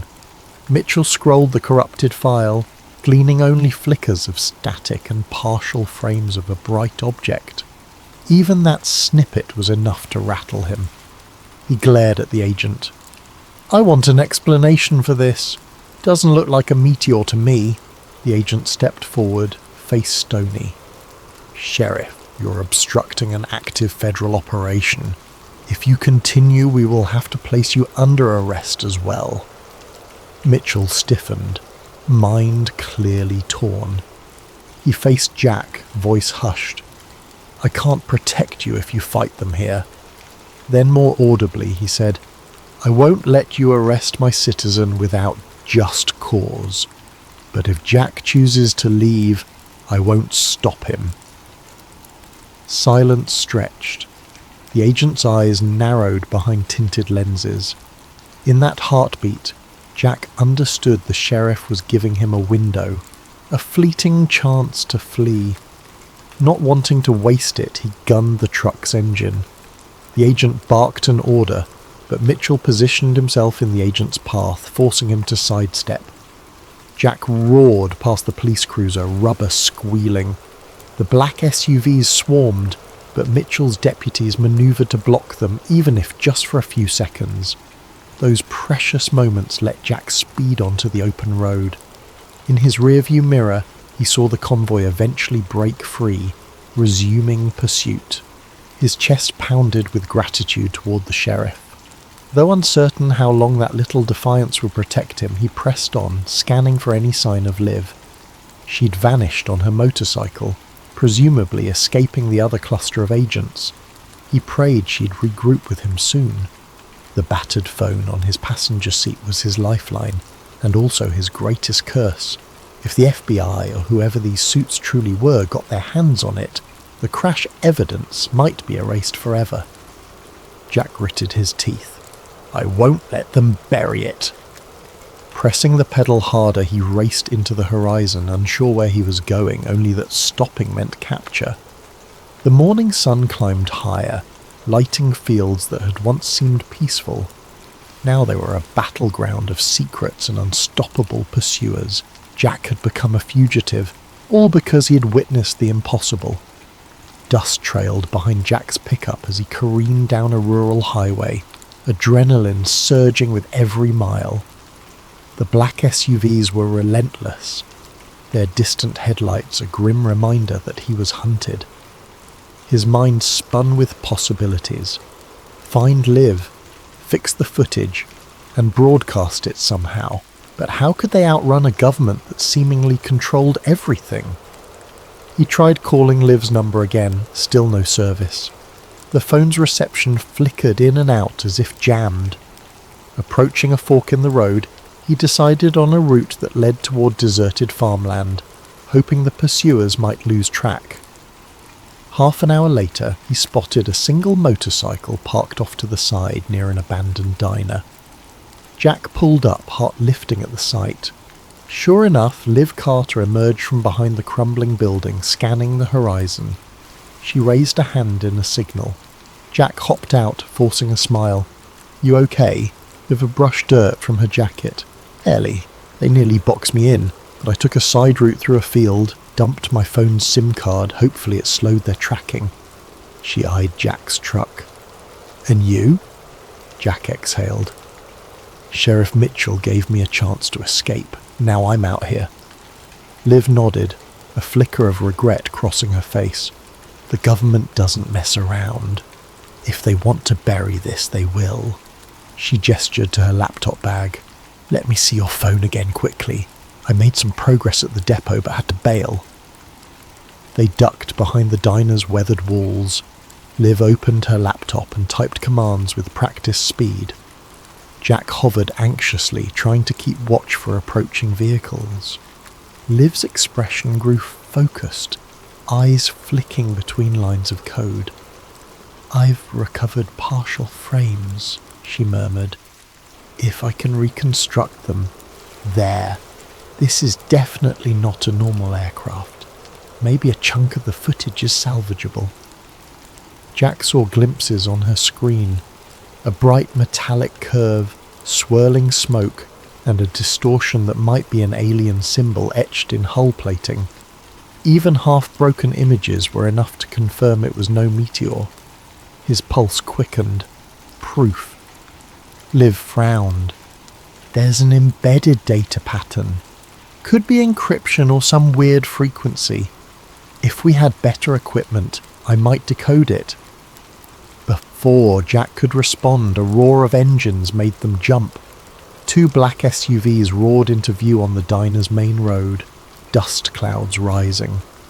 Liv slammed her laptop shut. We need to move.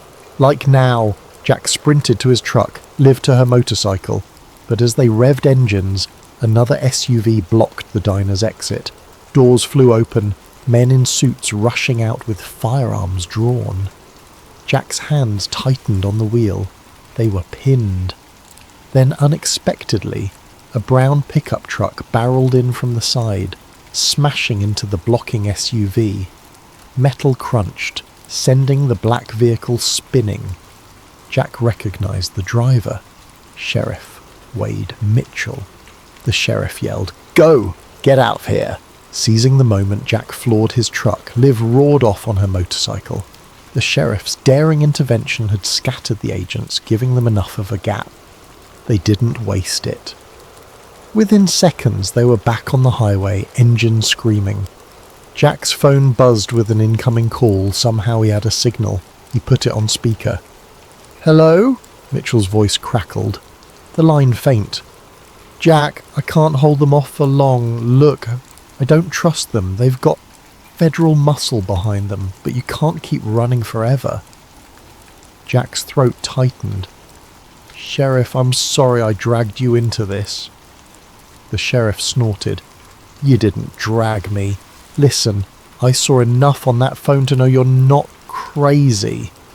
If this is real, the public deserves to know. Keep that footage safe. I'll do what I can, but they might come after me next." Suddenly gunshots rang out over the phone, followed by a crash. Mitchell cursed. There, the line cut abruptly. Jack's gut twisted with guilt and fear. The sheriff might pay dearly for helping him. Beside him, dust parted as Liv's motorcycle matched speed. She waved him down, indicating a turnoff. He followed her to a narrow road that cut through a wooded area. They rumbled along until they reached a concealed path leading down into a ravine. There, half hidden by vegetation, lay an old hunting cabin. Liv parked, gesturing for Jack to do the same. "A friend of mine used to use this place. Should be off-grid enough to avoid trackers." Inside the cabin, the air was stale, but the walls were sturdy. Jack slammed the door behind them, adrenaline surging. Liv pulled out her laptop and a portable router from her bag. "I can try to connect here, maybe upload what we have, but the speeds might be abysmal." As she set up, Jack's nerves kept him pacing. Every shadow outside felt like an approaching agent. "We have to get the truth out somehow, publicly," he said. "If we just run, they'll catch us eventually. But if the entire world sees the crash footage..." Liv nodded. "That's the idea, but we need a robust channel or a known platform, and the moment they sense us uploading, they might jam it." She typed away, establishing a signal. The portable router's lights blinked green.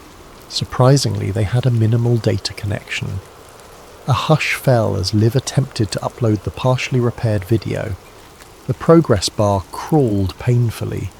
Then the entire window froze.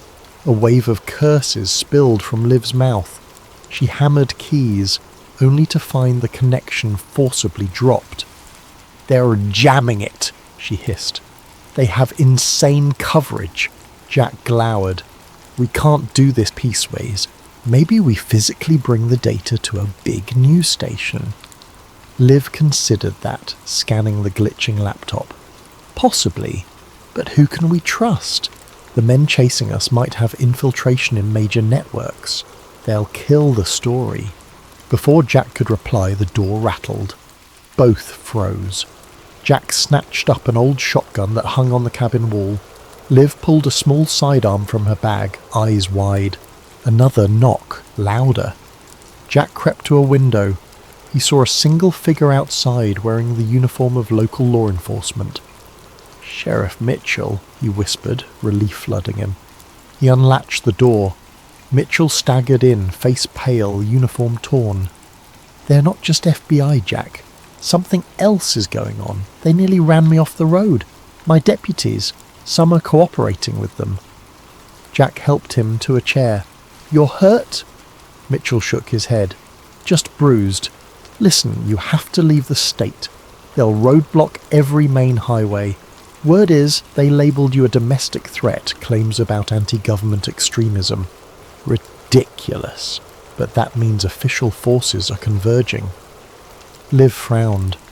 "We have evidence. Footage of an extraterrestrial craft. They're burying it." Mitchell let out a heavy breath. I've spent my whole career in small-town policing. I never expected to see this." He pinned them with a determined look. "Jack, I won't chase you, but this is bigger than me. Get out of Nebraska. Find a safe place to blow the lid on this." Jack nodded, throat tight. "I'm sorry they came after you." The sheriff forced a grim smile. "Just promise me, if you succeed, you'll let the world know I tried to do right." Then he rose, stumbling. "I'll try to throw them off your trail as best I can. Now go. They'll track me here soon." With little time to talk, Jack and Liv quickly gathered their gear. Before stepping out, Jack clasped the sheriff's hand, gratitude etched in his face. "Thank you." Mitchell nodded, stepping away into the night, presumably to lead the hunters astray. Jack and Liv hopped into their vehicles, forging a plan. They'd head for the nearest big city, Omaha maybe, where they could attempt contacting national news outlets or even go public on the internet from a secure location. As they pulled out from the ravine, the distant rumble of engines sounded once more. But this time the pair had a head start. The farmland roads branched like a maze, and the rising moon cast faint light across their path. They might yet outrun the suits for a time. Still, an uneasy question gnawed at Jack. Even if they made it to Omaha, even if they found a major platform, would the men in black let that broadcast happen, or would an even deadlier force intercept them? He clung to a single hope, the possibility that the partially restored footage would be enough to spark a global outcry, that it would be unstoppable once it hit the public domain. In the glare of his truck's headlights, an enormous harvest moon loomed overhead. Jack couldn't shake the feeling that something else hung in the sky, something that had come crashing down on his farm, and unless he exposed it, those dark secrets would remain hidden, overshadowing the farmland for good. Under the pale glow of street lamps, Jack Calloway and Olivia Liv Carter found themselves in the industrial outskirts of Omaha. Factories and warehouses lined the roads, giant structures looming in the dark. They had evaded immediate pursuit thanks to Sheriff Mitchell's heroic diversion, but neither believed the chase was truly over. They parked behind a deserted loading dock. The stale odour of oil and rust drifted in the night air. Liv led Jack to a side entrance of an old distribution centre. She claimed to know a hidden corner inside where they could set up for a final attempt to broadcast the footage. Inside, the place was cavernous, echoing with each footstep. Corridors branched off, some leading to dusty offices. Eventually they found a small utility room near the back. Liv tested an electrical panel, lighting the overhead fluorescent tubes that flickered with a dull hum. "This might work," she said, dropping her gear. She set up her laptop, connecting it to a portable battery. The phone was placed on a makeshift stand, the recovered footage file displayed on her screen. "I'll try to route through a secure network. My old NSA backdoor might still exist." Jack crouched by the door, shotgun resting at his side, warily scanning the empty halls. The tension in his chest felt suffocating. "If they track us here," Liv shrugged, "we have no choice. This is our last shot. If we can't get the footage out, they'll keep hunting you down, and the world won't learn the truth about that crash." She typed a flurry of commands. The laptop's fans whirred. Minutes stretched. Jack's nerves thrummed. He recalled the horrifying sense of powerlessness as men in black suits commandeered his property, the intangible occupant inside that crashed craft, the glimmers of alien symbols in the twisted metal. All that weighed on his mind, fueling his resolve. We can't let them hide this. Suddenly Liv hissed in triumph. "Yes, I've bypassed some of their net blocks. The upload is starting." The progress bar inched forward. "I'm sending it to multiple mirror sites simultaneously. Video sharing platforms, news tip lines, every corner of the web. They can't kill it all at once." Jack allowed a hopeful smile. So people will see it? Liv nodded. Unless they physically cut the power. But we have a backup battery, so even that might not be immediate. No sooner had the words left her mouth than a metallic clang echoed from somewhere in the building. Jack stiffened, finger sliding to the shotgun's trigger guard. Liv's eyes darted up from the screen. "We're not alone." Sure enough, footsteps resonated from the corridor, a measured, almost ominously calm stride. Liv frantically tapped at her keyboard, urging the upload to finalise. 4 minutes left, she muttered. The footsteps stopped outside the door, then a single knock. Thud, thud, thud. Rourke's heart nearly stopped. He raised the shotgun, voice shaking. "Stay back!" The door handle jiggled. Then, as if from nowhere, the knob turned and the door swung open. Standing there was Agent Daniel Briggs, the same figure who had led the raid on Jack's farm. Behind him hovered 2 more men in black suits, their faces eerily blank. Briggs's gaze swept the room, landing on the laptop. "Mr. Calloway, Ms. Carter," he said smoothly, ignoring the shotgun aimed at his chest. "This ends now. Step away from that computer." Jack gritted his teeth. "We're uploading the truth. Everyone will see what crashed on my farm. You can't silence this." Briggs sighed, his tone almost regretful. "You're misguided. The world isn't ready for what you've stumbled upon. Think of the panic, the chaos. We're protecting society." He nodded at the men behind him. They advanced, but Jack pumped the shotgun, halting them momentarily. Liv glanced at the screen. 2 minutes left, she whispered to Jack. Briggs's eyes narrowed. "Can't allow that file to spread. Stand down or we will be forced to..." A sudden boom reverberated through the facility, making everyone jerk in surprise. Something heavy crashed in a far corridor. The men in suits turned, momentarily distracted. Liv seized the opportunity, leaping forward to slam the door shut. She bolted it from inside, pressing her weight against it. From the hall, Briggs's muffled voice barked, "Breach it!" A heavy thud smashed against the door. Jack knew they had seconds. He joined Liv, pushing a nearby crate to barricade. "How long?" She checked the laptop. 1 minute. But they'll smash through any second. Already the door's metal buckled under repeated blows. Desperately, Jack rummaged for anything else to stall them, discarded shelves, debris. They piled it against the door, hearing the men outside coordinate. Another blow rattled the frame. "We're nearly there," Liv muttered, knuckles white on her keyboard. Then a final crash. The door burst open, flinging the makeshift barricade aside. Briggs and 2 men advanced, guns drawn. Jack raised the shotgun, but the men in black suits moved unnervingly quickly, disarming him with a blow that knocked him to the ground. Pain flared in his shoulder. Liv tried to shield the laptop. One suit forcibly yanked it away, slamming it to the concrete floor. Sparks flew as the screen cracked. With an impassive stare, the man crushed the device underfoot. Liv cried out, horror-stricken. Briggs approached the battered computer, verifying it was destroyed. Then he turned to Jack, who lay gasping on the ground. "You can't fight the entire apparatus, Mr. Calloway." A flicker of pity, or was it scorn, crossed his features. "You were never supposed to see that crash." Jack coughed, agony shooting through his ribs. The upload, it might have finished. Briggs knelt, retrieving Jack's phone. He tapped it. Somehow it was still connected, though a fractal of static danced on the screen. "We'll see." With a swift motion, he pressed something on the device. The phone screen went black. "Get them out of here," Briggs ordered. The men in black suits dragged Jack upright.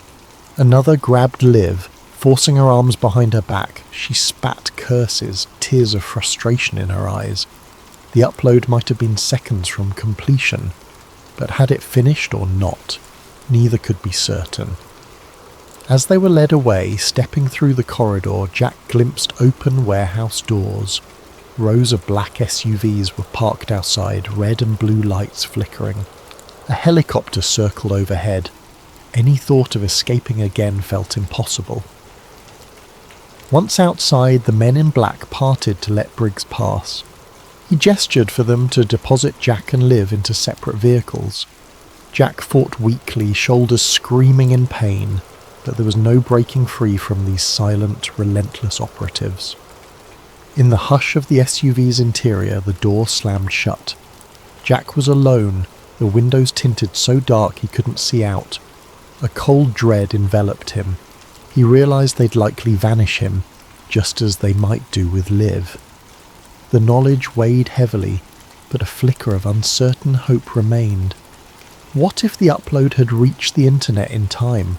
Could the truth slip out somewhere, unstoppable? But deep down, he feared the men in black might still find a way to erase everything. The SUV's engine rumbled to life. Jack sat pinned between two stiff-suited men, neither speaking. The vehicle sped off, disappearing into the night. Days later, the farmland of Jack Calloway lay silent, owned by a newly arrived family who claimed no knowledge of any Jack. The local records listed the property transfer as routine, with no mention of seized assets. Neighbours who once greeted Jack at the feed store shrugged, uncertain if they even recalled his face.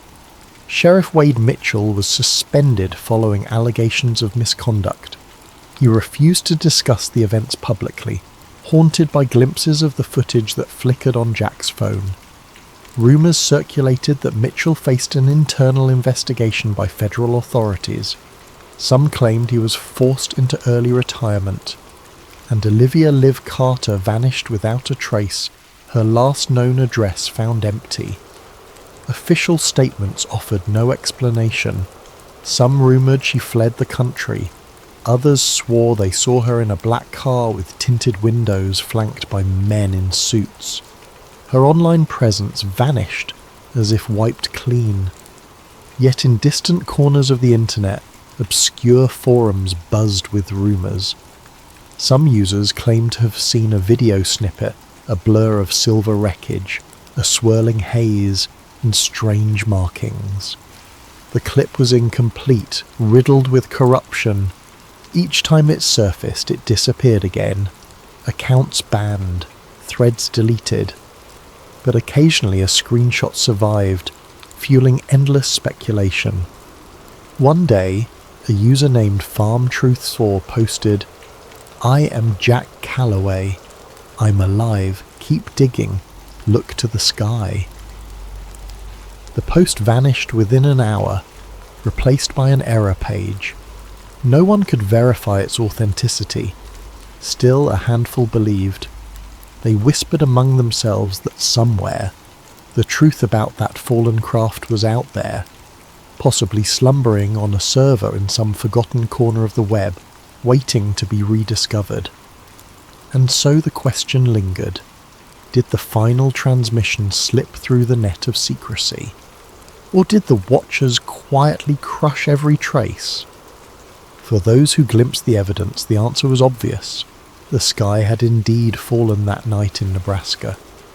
But for the rest of the world, life carried on in blissful ignorance, never suspecting that on one quiet farm, the biggest secret in history had touched down and then been swept away.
Hello night owls and curious minds. Welcome to Sleep Theories, your sanctuary for immersive tales designed to accompany you into late night reflection, or even lull you into slumber. Before we journey into tonight's story, I invite you to share something in the comments. Where in the world are you watching or listening from? And what time is it in your corner of our ever-shifting reality? It's always fascinating to see how a single story can connect people across different zones of the globe. And while you're here, don't forget to subscribe to Sleep Theories. By doing so, you'll join a growing community of dreamers, truth seekers, and lovers of the uncanny. We delve into themes both cosmic and intimate, weaving narratives that brush against the unknown. Tonight's story is titled The Displacement, a sci-fi conspiracy thriller about shifting timelines, the so-called Mandela effect, and a quiet man named Miles Wren who notices reality warping around him. We'll follow him through 5 parts, each revealing deeper layers of confusion, paranoia, and revelations about a secret project that may have fractured reality itself. Let the hush of late evening, or the calm of pre-dawn, envelop you as we begin. Feel free to let the tension build, or to simply drift along with the unfolding events. Whether you remain awake, analysing every clue, or find yourself dozing, this story is yours to experience in the manner that suits you best. Now, let us step into the world of The Displacement. Miles Wren's morning began the way it always did, in a cramped and neutral-toned apartment that smelled faintly of stale coffee. His day started with a quick shower, a single mug of black coffee and a half-eaten bagel. He scrolled aimlessly through news sites as he waited for the bus to work.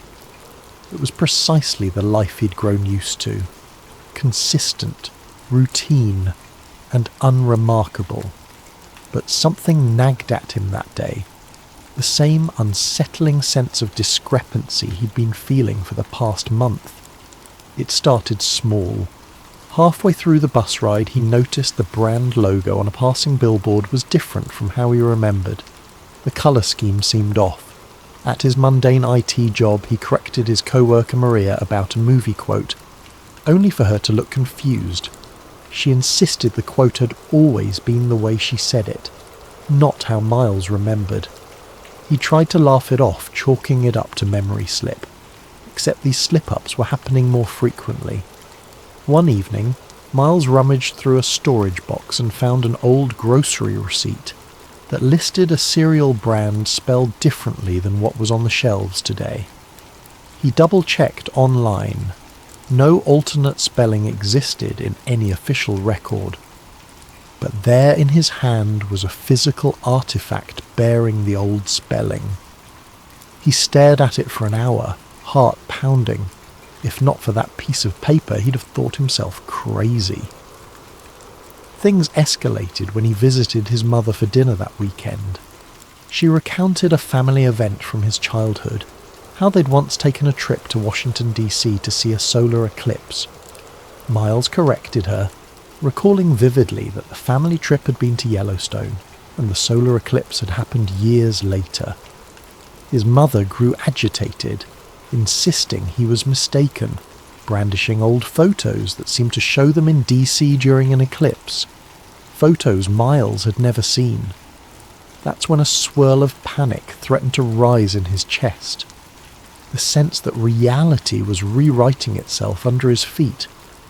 Returning home with a mild headache, Miles fired up his laptop, typed Mandela Effect Difference Timeline Memory into a search engine, and stumbled onto a small corner of the internet. There, he discovered a forum dedicated to anchor memories. People posted about brand logos, historical events, and quotes that they recalled differently. A handful of them insisted reality had changed, that the universe had shifted somehow. Some members were quickly dismissed as trolls or conspiracy nuts, but a few shared meticulously documented proofs, photographs, scanned diaries, mirroring Miles's serial receipt. There were references to anomalous merges, quantum overlap, and Project Lattice. The name rung no bells, but curiosity gripped him. He lurked on the forum, reading post after post. One user in particular, Heart Awake, wrote, "If you're noticing these changes, you might be an anchor. The rest of the population, for reasons we can't fully explain, can be overwritten by the new timeline. But some of us keep our old memories intact." Another user cautioned, "We're seeing more changes than ever. People who question them vanish. Keep your head down, document everything." Miles began scribbling in a notebook, labelling it discrepancies. He listed the brand name changes, the misquoted lines from well-known movies, historical events that seemed off. He recounted how President Lincoln's birth date, which he was sure was different, no longer matched what the internet said.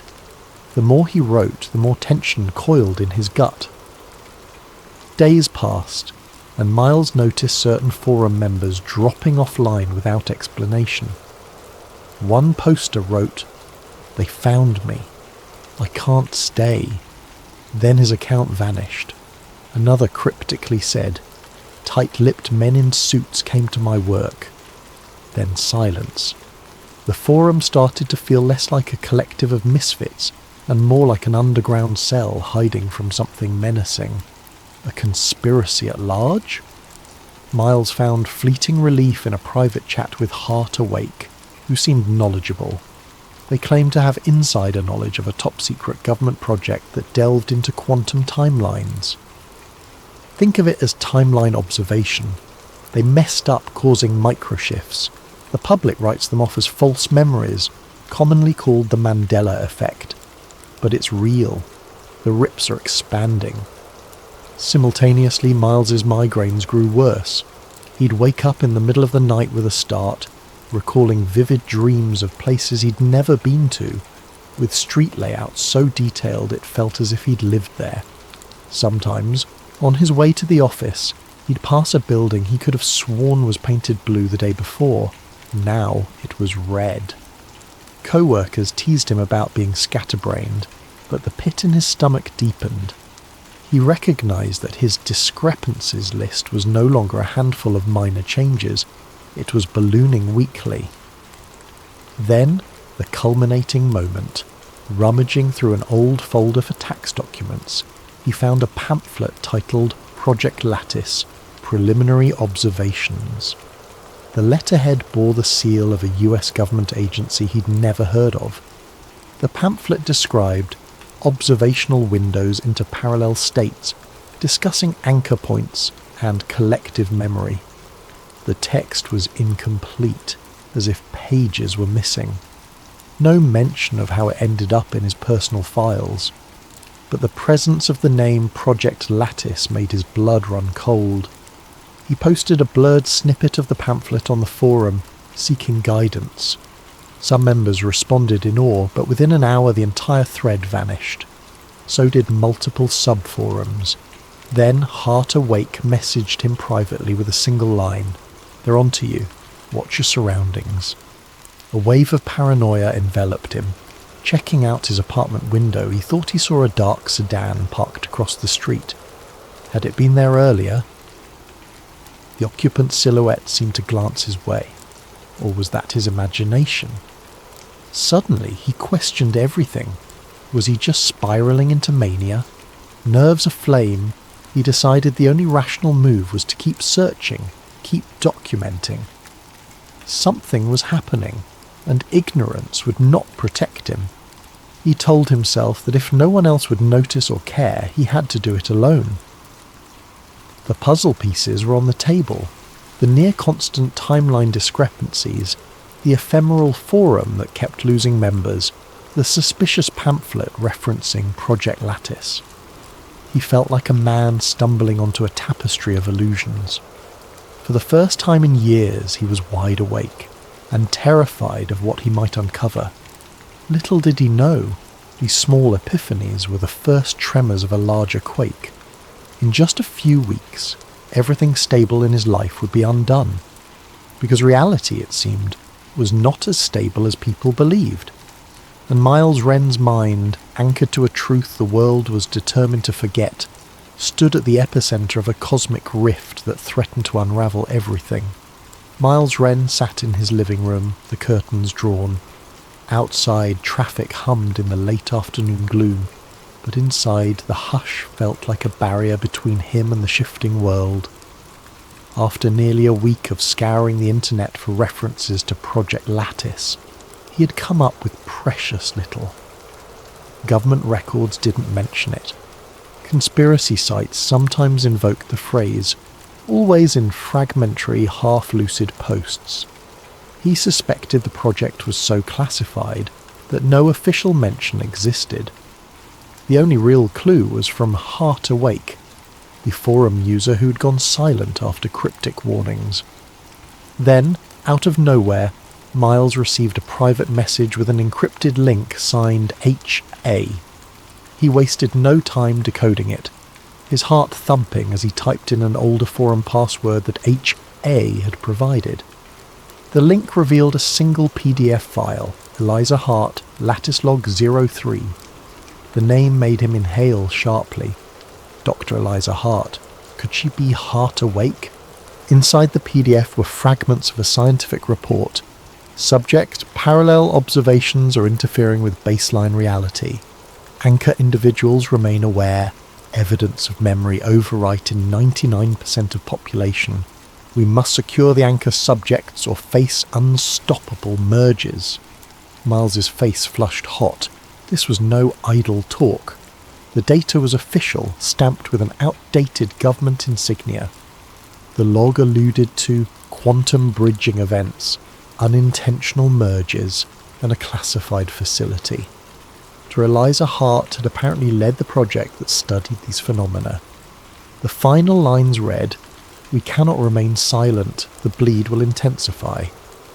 That day, he took off from work, claiming a headache. He felt compelled to chase the next lead.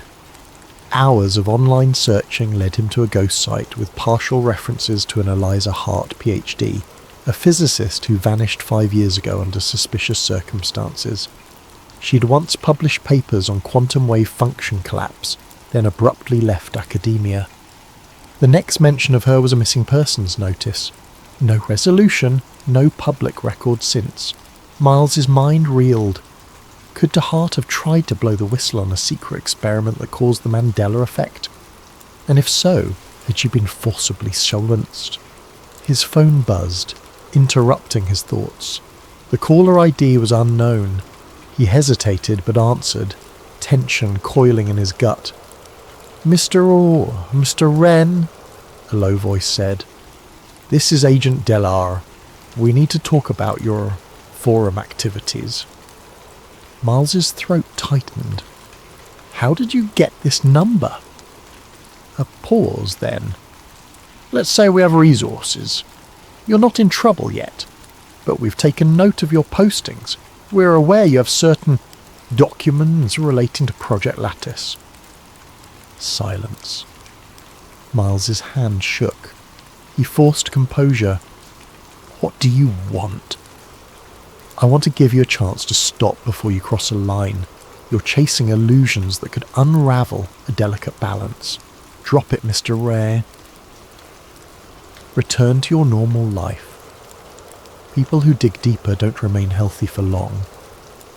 Miles bristled. Is that a threat? It's a fact. The more you cling to memories from a previous timeline, the more your mind fractures. If you keep interfering, you'll end up like Dot Hart. Or worse, you'll risk triggering further merges that might destabilize entire swathes of reality. The line clicked dead. Miles's heart hammered. The call left him rattled with unanswered questions. Who was Agent Delar? A genuine agent or some spook from a Black Ops team? The idea of destabilizing entire swathes of reality sounded insane. Yet the events he'd witnessed suggested something insane was indeed happening. The man on the phone had implied that those who remember the original timeline cause instability. Could that be why forum members disappeared? They threatened the official narrative. And this talk of the more you cling to memories from a previous timeline, the more your mind fractures. Was that a psychological effect or something more literal? The concept reminded him of quantum wave theories, how observation collapses probability. If too many contradictory memories existed, would that tear reality at the seams? Haunted, Miles hammered out an email to a friend from college, an old friend who was a data scientist. He attached the PDF asking if she could help verify its authenticity. The friend replied hours later. Encryption style is advanced. The doc's metadata suggests it's from a government system. If it's a hoax, it's extremely sophisticated. Miles, this is big. Tread carefully. He had to meet others like him in person. The online realm was compromised, too ephemeral. So he posted a coded message in a local offshoot of the forum requesting a meetup for Mandela anchors at a downtown cafe. A single user responded, "Down the rabbit hole we go. Tomorrow, 7 p.m, grey jacket, table by the corner." At 7 p.m. the next day, Miles arrived anxious. The cafe was a modest place known for late-night coffee. He scanned for anyone wearing a grey jacket. Eventually, a slim man with a shaved head waved him over. Introductions were terse. The man called himself Cal. Over coffee, they swapped experiences. Logos changed, historical events out of place, phone contacts vanishing. "I used to have an ex-girlfriend named Samantha," Cal whispered. "We dated for a year. Then one day she was gone. No evidence she ever existed. My friends insisted I was single the whole time. That's when I knew something was deeply wrong." Miles recounted his fiasco with the cereal brand, the family vacation recollection, the forum vanishings, Dr. Hart's log. Cal's eyes widened at the mention of Project Lattice. "I've heard rumours of a facility that monitored parallel timelines, like a radio scanning multiple frequencies. If we keep glitching between them, maybe that's the cause." They parted ways warily, agreeing to share info discreetly.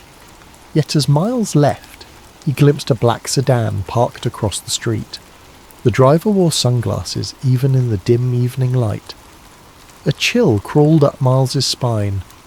The next day he texted Cal, but the message bounced. The phone number no longer existed. Shaken, Miles realised how quickly these Mandela anchors could vanish. He was being watched, and so was Cal, presumably. This was more than a casual conspiracy. Something official and dangerous was stamping out anomalies, ensuring no one pieced together the truth. Possibly the fear was that if enough anchor minds recognised the illusions, the entire tapestry might unravel. By that weekend, Miles's memory flickers intensified. He woke up in an apartment that looked the same but had a different colour sofa. Mid-morning, it was back to normal. He found a small scar on his forearm he'd never noticed before. Searching old photos, the scar was present in some, absent in others. Reality was rewriting itself, editing details with casual disregard for sanity. He also began to have vivid nightmares about Dr. Hart. In these dreams, she was in a sterile lab, scribbling frantic equations on glass walls, turning to him with despair in her eyes. "We messed up," she always said. "You have to fix it, or you'll be wiped away." Waking from these nightmares left him soaked in sweat, unsure if they were just imagination or glimpses into another timeline. Agent Delar's ominous phone call echoed in his thoughts. The man had spoken as if the shift was unstoppable. But was that truly the case?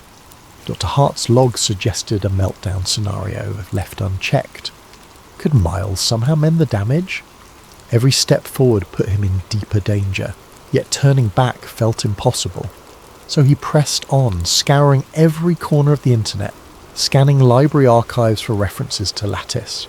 He discovered scraps of conversations, a now defunct corporate R&D group that once specialised in quantum computing for the government. A mention of temporal data anomalies. The puzzle was maddeningly incomplete. and so alone in his living room with laptop in hand, he braced for the next phase. The stage was set for a deeper confrontation. If the reality around him was a precarious tapestry, he had begun pulling at the threads, determined to see what lurked behind the fabric, even if it meant unraveling himself, and the world along with him. Another restless night found Miles hunched over a desk lamp at 3 a.m, skimming old microfilm copies of the local newspaper's archives. His limbs felt jittery from too much coffee and too little sleep. He'd discovered a library that still kept microfilm records dating decades back, hoping to find some sign of Dr. Eliza Hart's involvement with the city's tech or research labs. An unassuming article from 5 years ago caught his eye. Local lab receives federal grant for advanced quantum studies. The article mentioned a Dr. E. Hart heading a small team. The lab, located near the city's industrial outskirts, apparently disbanded soon after. No reason was given. That detail might have slipped under normal circumstances, but now it seemed like a signpost. The address was listed. 1822 Redwood Drive. Miles closed the microfilm viewer, heart thumping. Redwood Drive. That could be the location where Project Lattice took place. The one place he might find tangible proof. If Dr. Hart had vanished, perhaps her notes, her equipment, or something else remained. He set out early the next day in a beat-up sedan he borrowed from a friend, not wanting to use his own car in case Agent Della was watching. Redwood Drive led to a run-down industrial zone of rusted fencing and empty warehouses. Building number 1822 was a squat, windowless structure with a chain-link gate. A weathered sign read, "Restricted Area, Federal Property." Weeds sprouted through cracks in the pavement, suggesting the place had been abandoned for years. Adrenaline kept him focused. He snuck around the side, found a rusted door, and discovered it was locked with a heavy padlock.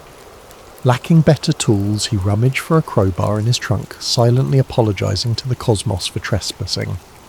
After some effort and plenty of anxious glances over his shoulder, the lock snapped open. Inside, dust motes floated in stale air.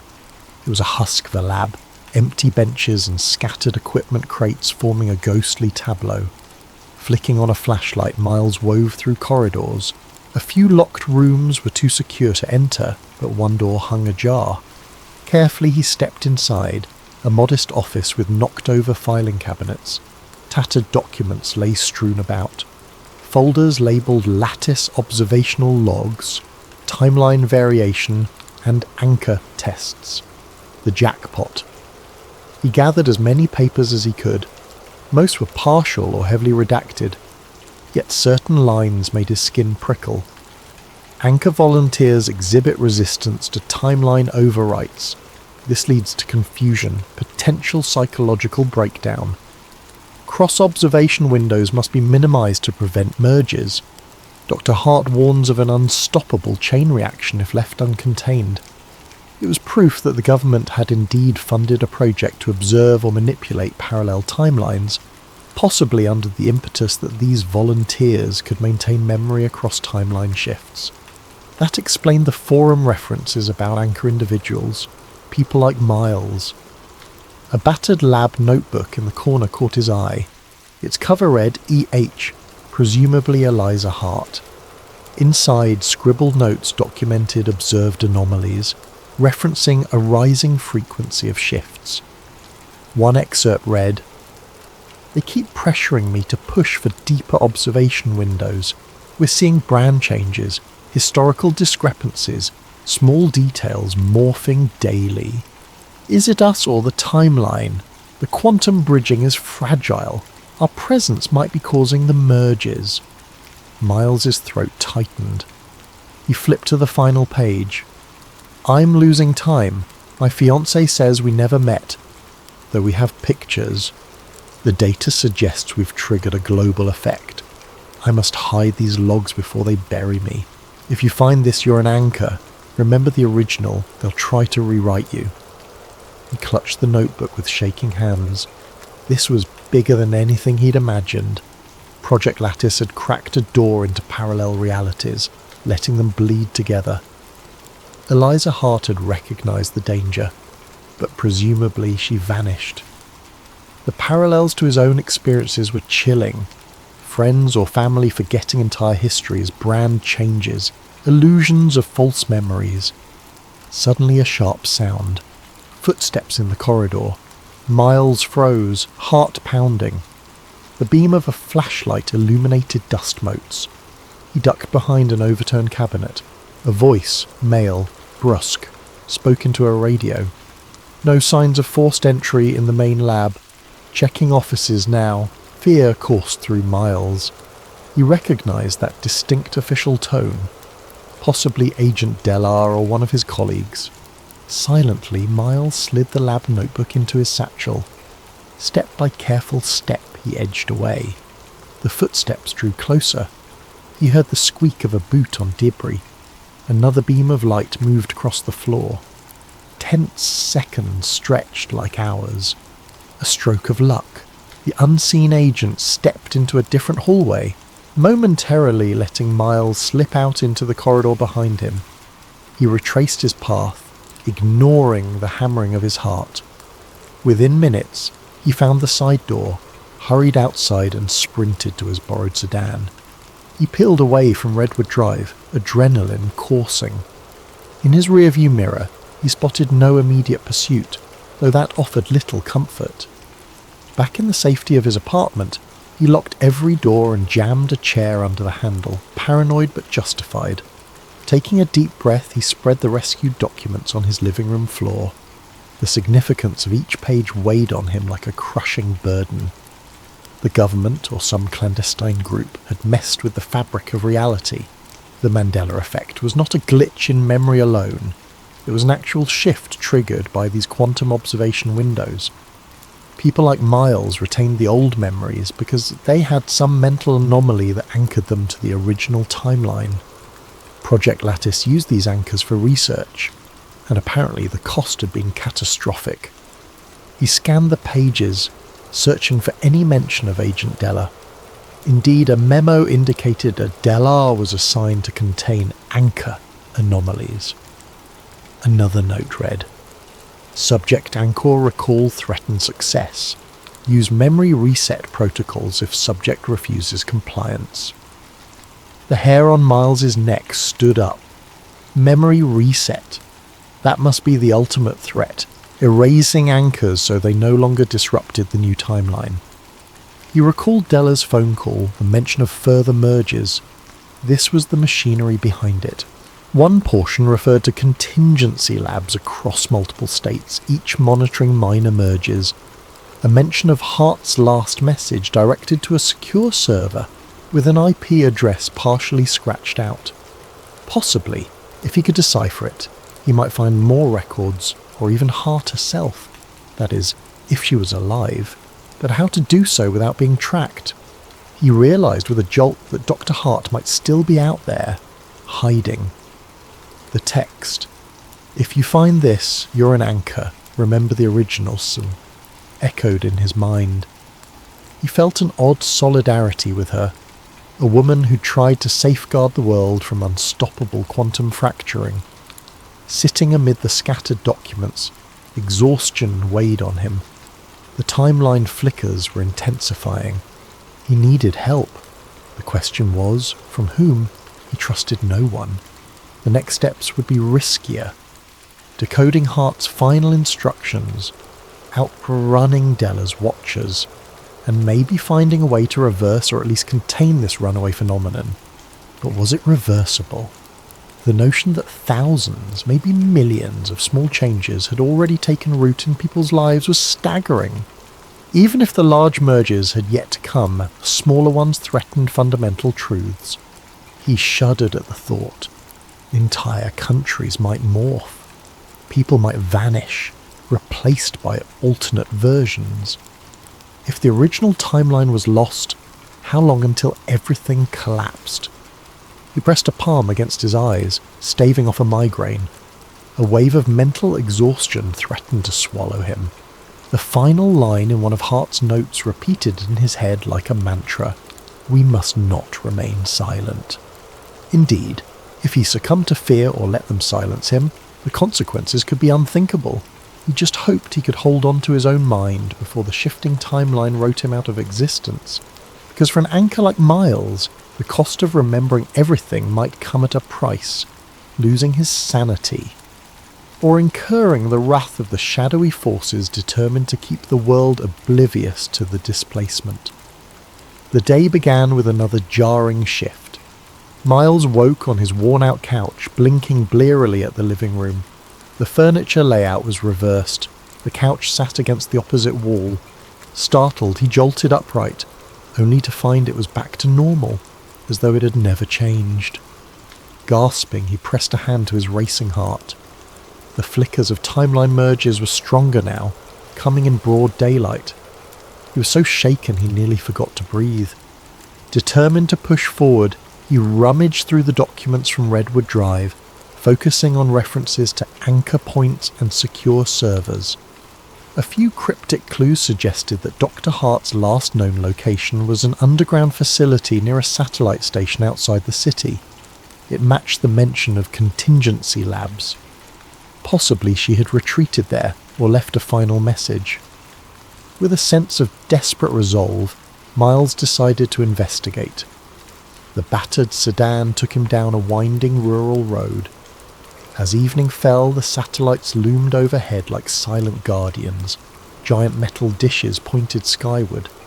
Past a locked gate and a barbed wire fence, he saw a squat building with minimal lighting.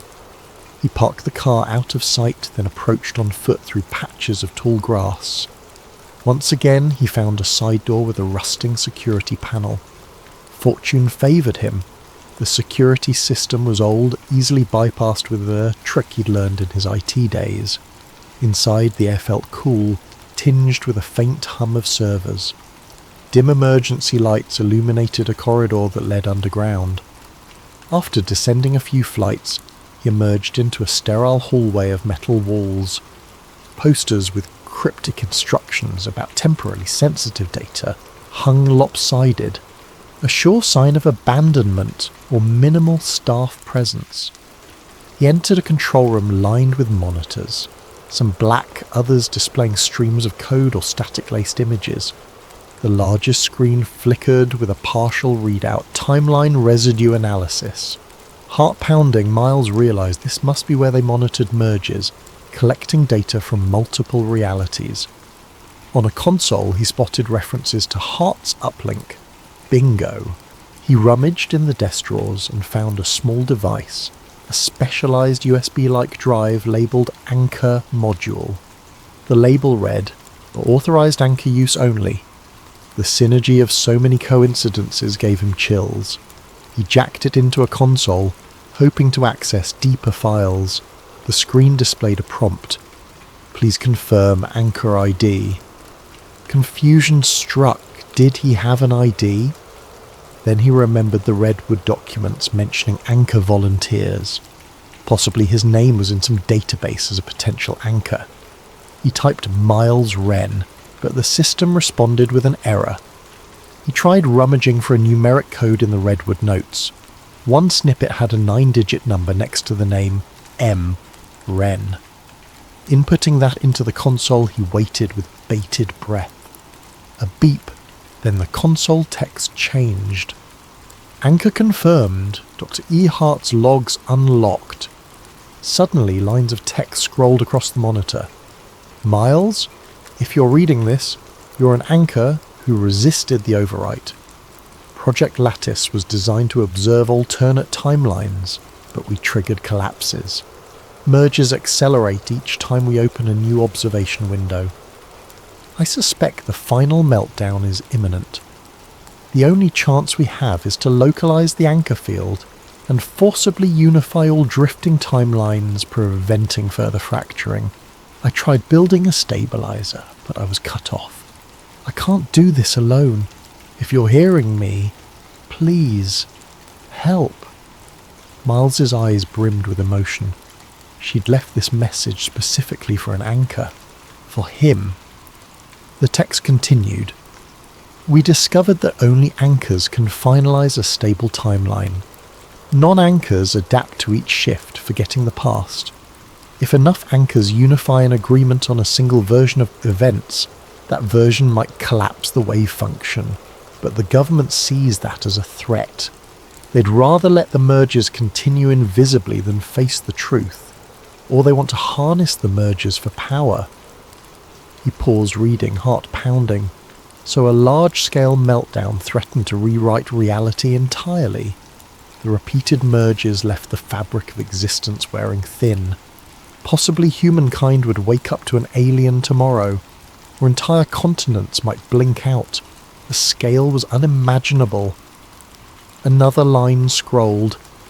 If Agent Delar or others approach you, they'll offer to wipe your memory. They believe that removing anchor memories eases the mergers. Don't let them. We must keep the original in mind or we all vanish. I'm nearby, but my consciousness is fragmented. This facility's deeper level houses a quantum link to the lattice. That's where you must go. I'll be waiting. Anxious determination flared in Miles. Dr. Hart was not just a ghost. She might still be physically or mentally present, albeit in a compromised state. He had to find her. The meltdown was happening. Even the small flickers in his daily life were signs of a larger cosmic shift. He took the anchor module from the console, following a map displayed on the screen that led to a lower level. Treading carefully, he made his way down an echoing corridor. A low hum filled the air, intensifying with each step. At the end, he found a locked steel door with caution signs. Inside was a lab filled with a labyrinth of equipment reminiscent of Redwood, but more advanced. In a glass chamber, a figure lay motionless on a reclined chair, head wired to an array of sensors. It was a woman, her features gaunt, eyes half-lidded. Recognition pulsed in him. Dr. Eliza Hart, the woman from his nightmares. She was alive, connected to machines. Approaching, he saw faint flickers across the monitors. Brainwave patterns soared in chaotic spikes. On a screen was a 3D rendering of multiple timelines, overlapping. Strings of data spun in fractal patterns, each labelled variance ratio. She had apparently jacked her consciousness into the lattice, observing countless realities at once. Her physical body might be near catatonic, but her mind was hyperactive in the quantum realm. Without warning, a voice from behind, "Stop! Step away!" He whirled to see Agent Delar, gun drawn. The agent's face was etched with tension. Dr. Hart is the keystone of these mergers. We keep her in stasis, monitoring her. If you wake her, the mergers intensify. We're trying to manage this. Miles swallowed. Manage it by letting the world slip away. People vanish, timelines break. That's not management, that's destruction. Della's gaze flickered with complex emotion. You anchors complicate things. It's easier if no one notices. Now that you're this close, you must let us reset your memory. It's the only way to maintain stability. The agent advanced, gun unwavering. Miles's hand clenched around the anchor module. He realized the next steps would define everything. Either accept memory erasure or fight for the chance to unify reality. Dr. Hart's words about forcibly unifying timelines rang in his mind. If he could awaken her and combine anchor memories, maybe the meltdown could be halted or a stable timeline established. Della pulled the hammer back on the gun. Don't do anything rash. We can fix you. Then you can go back to living a normal life, ignorant of all this. It's not so bad. Miles considered the cost. A false normalcy at the expense of the entire world's continuity, or the risk of a universal meltdown if he tried to save it. The decision loomed, fraught with cosmic consequences. His mind flashed with images of changed cereal brands, misquoted movies, entire people erased. That wasn't living. That was sedation. He exhaled. I can't let you bury the truth. Agent Delar's eyes narrowed. Then you're forcing my hand. The next moment a shot rang out, echoing in the metallic chamber. Fear coiled in Miles's gut. The final confrontation had begun, and reality itself hung in the balance. The gunshot reverberated, shocking the quiet air. But Della's aim wasn't for Miles's head or heart, it was a warning shot into the metal floor, sparks flying. The agent's voice wavered with tension. I won't kill you unless I must. Stand down. You can't comprehend the bigger picture. Miles's pulse pounded. Over Della's shoulder, Dr. Hart remained in her glass cocoon, oblivious or locked in some mental battlefield. Her monitors spiked with each passing second. The data suggested her mind was bridging multiple timelines simultaneously, like an engine revving past redline. If she crashed, the mergers might intensify beyond control. Or if she was awakened incorrectly, the meltdown might become unstoppable. Yet if they did nothing, the slow unraveling would continue. He took a shaky breath. Look around, Della. The meltdown is happening. Timelines are colliding daily. I see them. People vanish. Reality changes. And we call it the Mandela effect. This can't go on.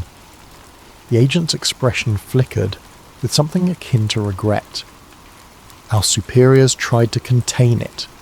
We minimize public panic, fix minor timeline illusions, quietly reset anchors who might disrupt the mergers. We believed it safer than letting the masses know reality is broken. Safer, maybe, Miles retorted, but it's failing. Dr. Hart wrote that only anchors can unify a stable timeline.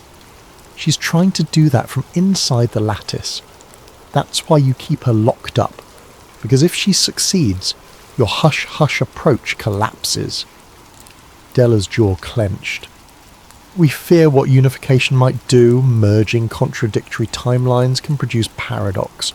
Millions could die, or existences might flicker out. At least our method keeps society afloat, no matter how frayed the tapestry gets. From behind the glass, a faint moan sounded. Dr. Hart stirred. The monitors beeped wildly. She mouthed something inaudible. Miles realized they had no time. Carefully, he sidled near the control panel, anchor module in hand. If he could interface with her, perhaps unify their anchor memories, it might give her the push to close the merges properly. Della noticed his movement. Don't press that really stupid button. You have no idea what you're risking. He raised the gun again, this time aiming more deliberately, but in that instant a violent timeline flicker seized the chamber. The entire facility seemed to warp, the walls around them morphing in a swirl of metal and shadow. For a heartbeat, Miles glimpsed an alternate version of the lab. Different equipment, a different layout, Agent Delar wearing a different uniform. Then it snapped back. Both men staggered. The console lights flickered. Dr. Hart's monitors beeped frantically. Miles used the confusion to slam the anchor module into the console's port. A surge of static electricity jarred him. The entire system glowed with a weird luminescence. Delar cursed, stumbling forward. Another flicker. For a moment, the glass chamber was gone, replaced by a large steel contraption with Dr. Hart nowhere in sight. Then it flickered back. The meltdown was accelerating. Reeling from the shock, Miles found himself face to face with the console's user interface, which displayed two massive buttons: Stabilize Protocol and Reset Anchor. The latter must be how they wipe memories. The former might unify the timeline. A high-pitched whine vibrated through the floor, as if the lab were about to tear itself apart. Agent Delar lunged, shouting, "No! You'll destroy everything!" But Miles pressed, "Stabilize Protocol." The screen demanded, "Anchor confirmation." He typed in the code from Redwood, the one accepted earlier. The console beeped acceptance. Outside the glass, De Hart's eyes snapped open, wide with pain or alarm. Her lips moved, forming an urgent, inaudible plea. Then the lattice system roared to life. Tesla coils around the lab flared with arcs of energy. The overhead lights pulsed. Miles felt a strange tug in his mind, as though an invisible hand was rifling through his memories. In a swirl of colour, he glimpsed replays of old brand logos, corrected quotes, the family trip discrepancy, all swirling in a vortex of possibilities. He tasted the edges of alternate timelines, ones where he'd lived in different apartments or dated people he'd never known. It hammered his psyche, threatening to fracture it entirely. In the swirl of sensory overload, he sensed a heart's presence, a guiding presence, faint yet determined. Her consciousness or essence beckoned, weaving a mental tapestry. She needed his anchor recollections, the definitive original. If enough anchor minds formed a consensus, that version of reality would overshadow the merges. Amid the maelstrom, he heard Della's voice muffled. "Stop it, you fool!" The agent fired his gun at the console. Sparks erupted. Half the lights exploded. A wave of electromagnetic force knocked them both to the ground. The glass chamber cracked, releasing Dr. Sutz's heart's limp form onto the cold floor. She convulsed, still half in the lattice. Summoning the last of his will, Miles crawled to her, ignoring Della's frantic shouts. He pressed a trembling hand to her temple, feeling the psychic hum. Fragments of her memory poured into him, the day she discovered the first merges, the guilt of unleashing them, her attempt to stop the government from weaponizing timeline control, her fear that she was losing herself. He responded with his anchor, recollections, a stable thread of the original timeline. The synergy was excruciating, a mental collision of tens of thousands of data points. The overhead arc lamps in the lab sparked, releasing an aurora-like glow. With a final desperate push, the heart channeled the unifier command. A radiance engulfed them, unstoppable. It pulsed outward from the lab, presumably spanning miles, maybe the entire planet, bridging every timeline. The meltdown reached its apex. Della's panicked face was the last thing Miles saw before light consumed everything. The agent's mouth formed the word no, even as the swirling energies overcame him. Then absolute whiteness, absolute sense. Moments or eons later, Miles found himself lying on a street corner. He groaned, disoriented. The sun shone overhead.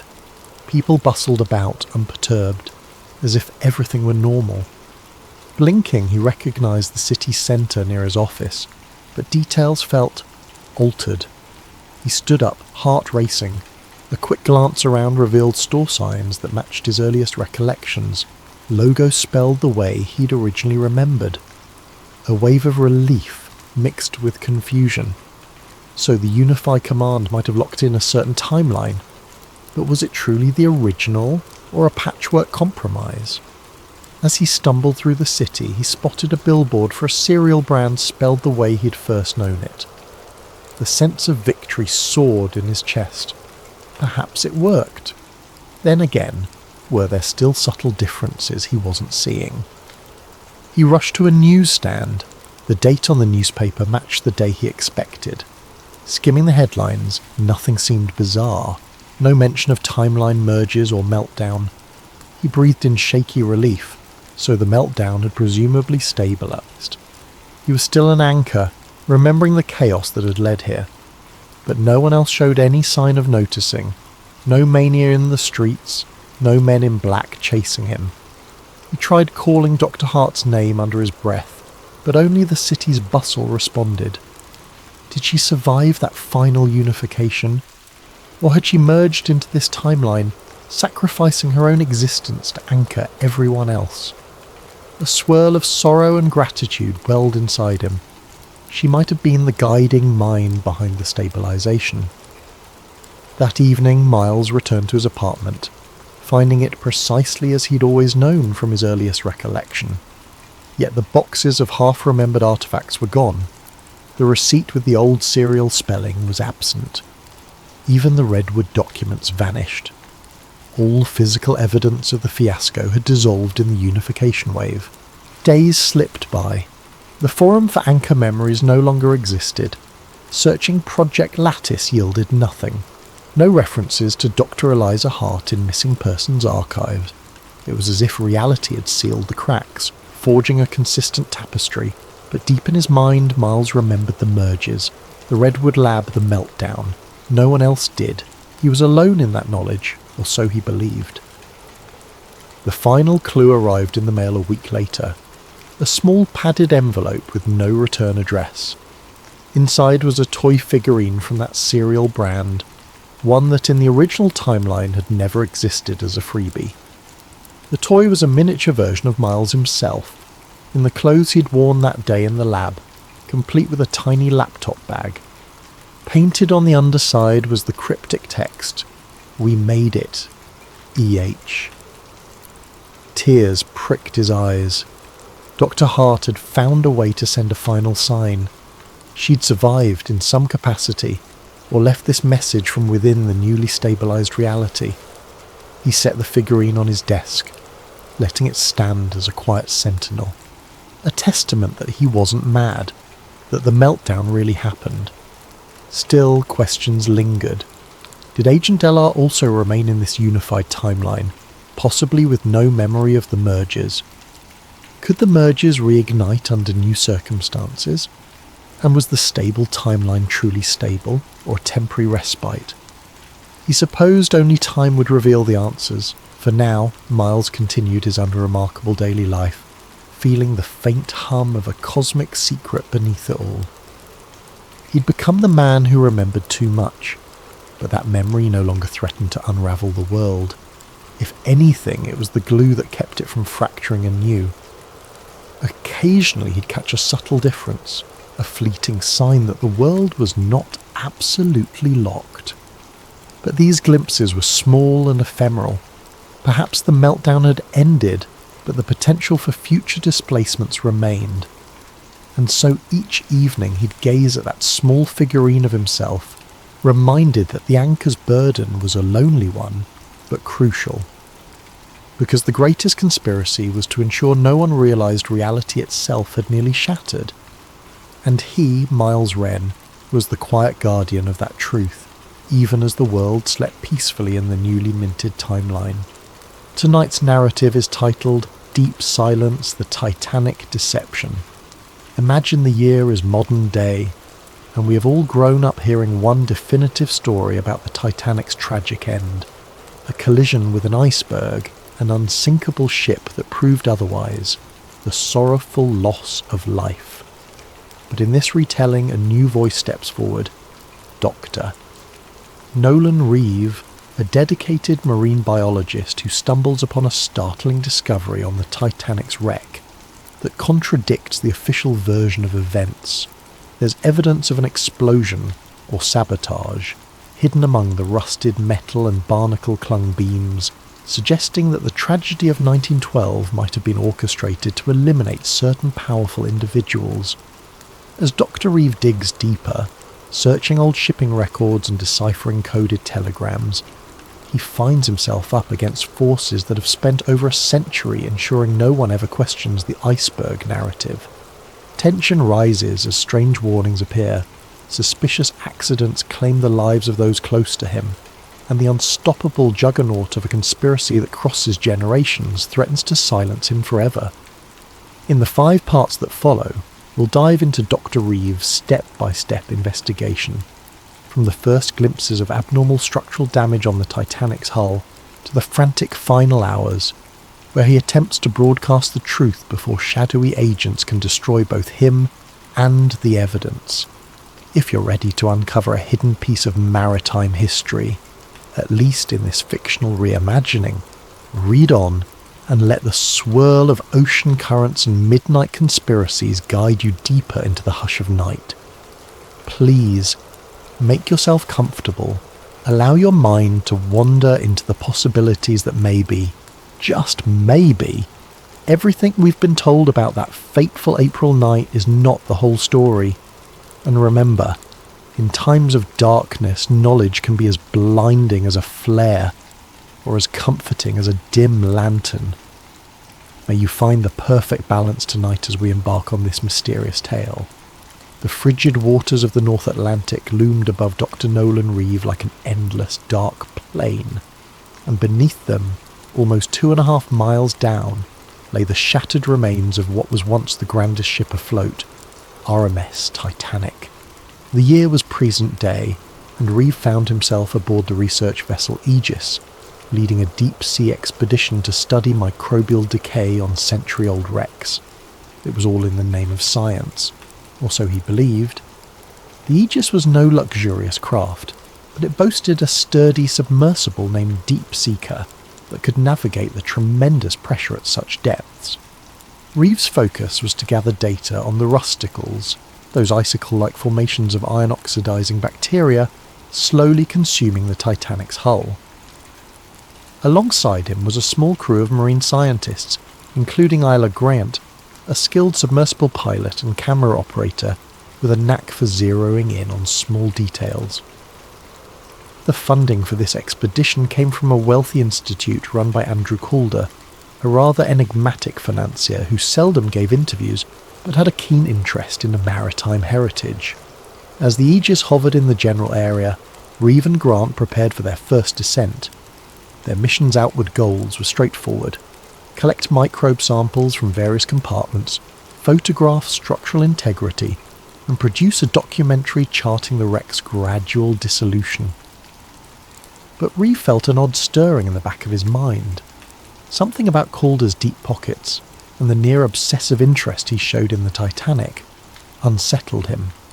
Calder insisted on daily updates, demanded high-resolution close-ups of specific hull sections, as though searching for something more than just rust. On a crisp morning, the submersible deck rumbled with mechanical clanks as Deep Seeker was lowered into the ocean. Reeve and Grant strapped into the tiny sphere that formed the sub's cockpit, oxygen humming through portable lines. Once submerged, the watery gloom swallowed them. Dials glowed green, and the hull's thick glass offered a restricted but haunting view. Grant navigated them slowly downward, the hull lights cutting a pale cone through dark water. After about 2 hours of descent, the sub's external beams finally caught sight of the Titanic's bow. Even after a century submerged, the shape was unmistakable. The ghostly hulk loomed from the gloom, broken in half, the once proud prow half buried in silt. Reeve felt his heart clench with awe and sorrow. It was a tomb and a monument, a silent testament to a night that changed history. They inched along the starboard side. Coral, fish, and anemones colonized the iron plating. Grant guided the sub's manipulator arm to gather small fragments of rusticles. Reeve carefully stored them in sample tubes. They progressed deeper, filming rooms that once bustled with first-class passengers and cherubs and grand staircases, now lying collapsed or entombed in sediment. These swirling detritus gave everything a dreamlike haze. Midway through the session, while scanning the lower hull near the stern, Grant noticed something peculiar on her camera feed. A portion of the metal showed not smooth tearing or typical impact damage, but an odd concavity ringed with a faint scorch pattern. Reeve pressed in for a closer view. The plating there was bent outward, as though from an internal explosion. This was bizarre. The official record insisted the Titanic's damage came from an external tear by an iceberg. If that was so, why did this metal appear warped from the inside out? Reeve's heartbeat quickened. He asked Grant to pivot the sub's lights for better clarity. Sure enough, the contortion pattern strongly suggested that some internal force had bulged the hull outward. The jagged edges showed hints of blackening, a dark residue that might be scorched metal. Reeve snapped multiple high-resolution stills. This flew in the face of the standard iceberg collision damage narrative. He radioed the Aegis with mild excitement, describing a strange hull anomaly. The ship's comm operator acknowledged him, but in a clipped tone, urging them to stick to the planned route. Reeve found that suspicious. Usually the team back on deck was enthralled by discoveries. Why dismiss this so quickly? Pushing further, Reeve and Grant discovered more irregularities. Sealed cargo compartments not listed in the ship's known manifests. Metal beams that looked warped in ways you wouldn't expect from an iceberg tear. Then they saw something even more bizarre. A small chunk of what seemed like embedded steel that didn't match the rest of Titanic's composition. Could it be a fragment from a device or an outside structure? They collected a sample with the sub's manipulator arm. As their time slot undersea neared its end, Reeve's mind whirled with questions.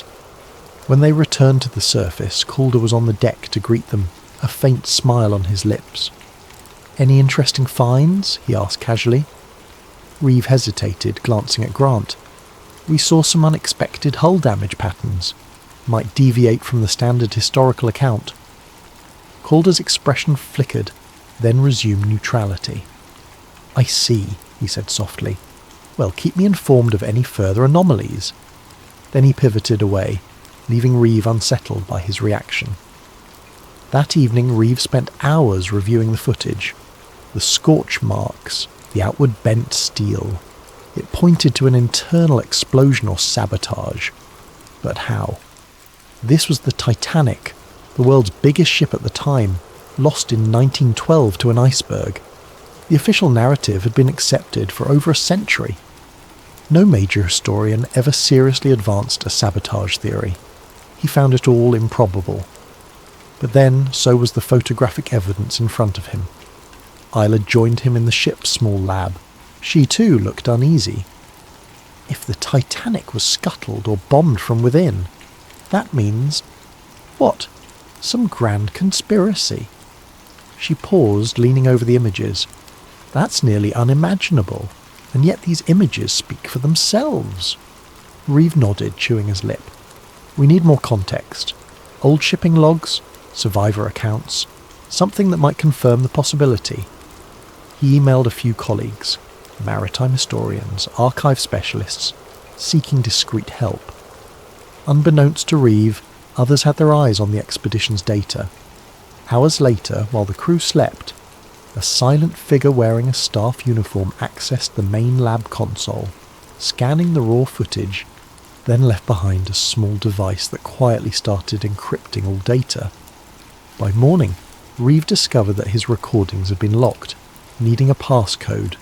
A glitch? Possibly, but it felt too coincidental.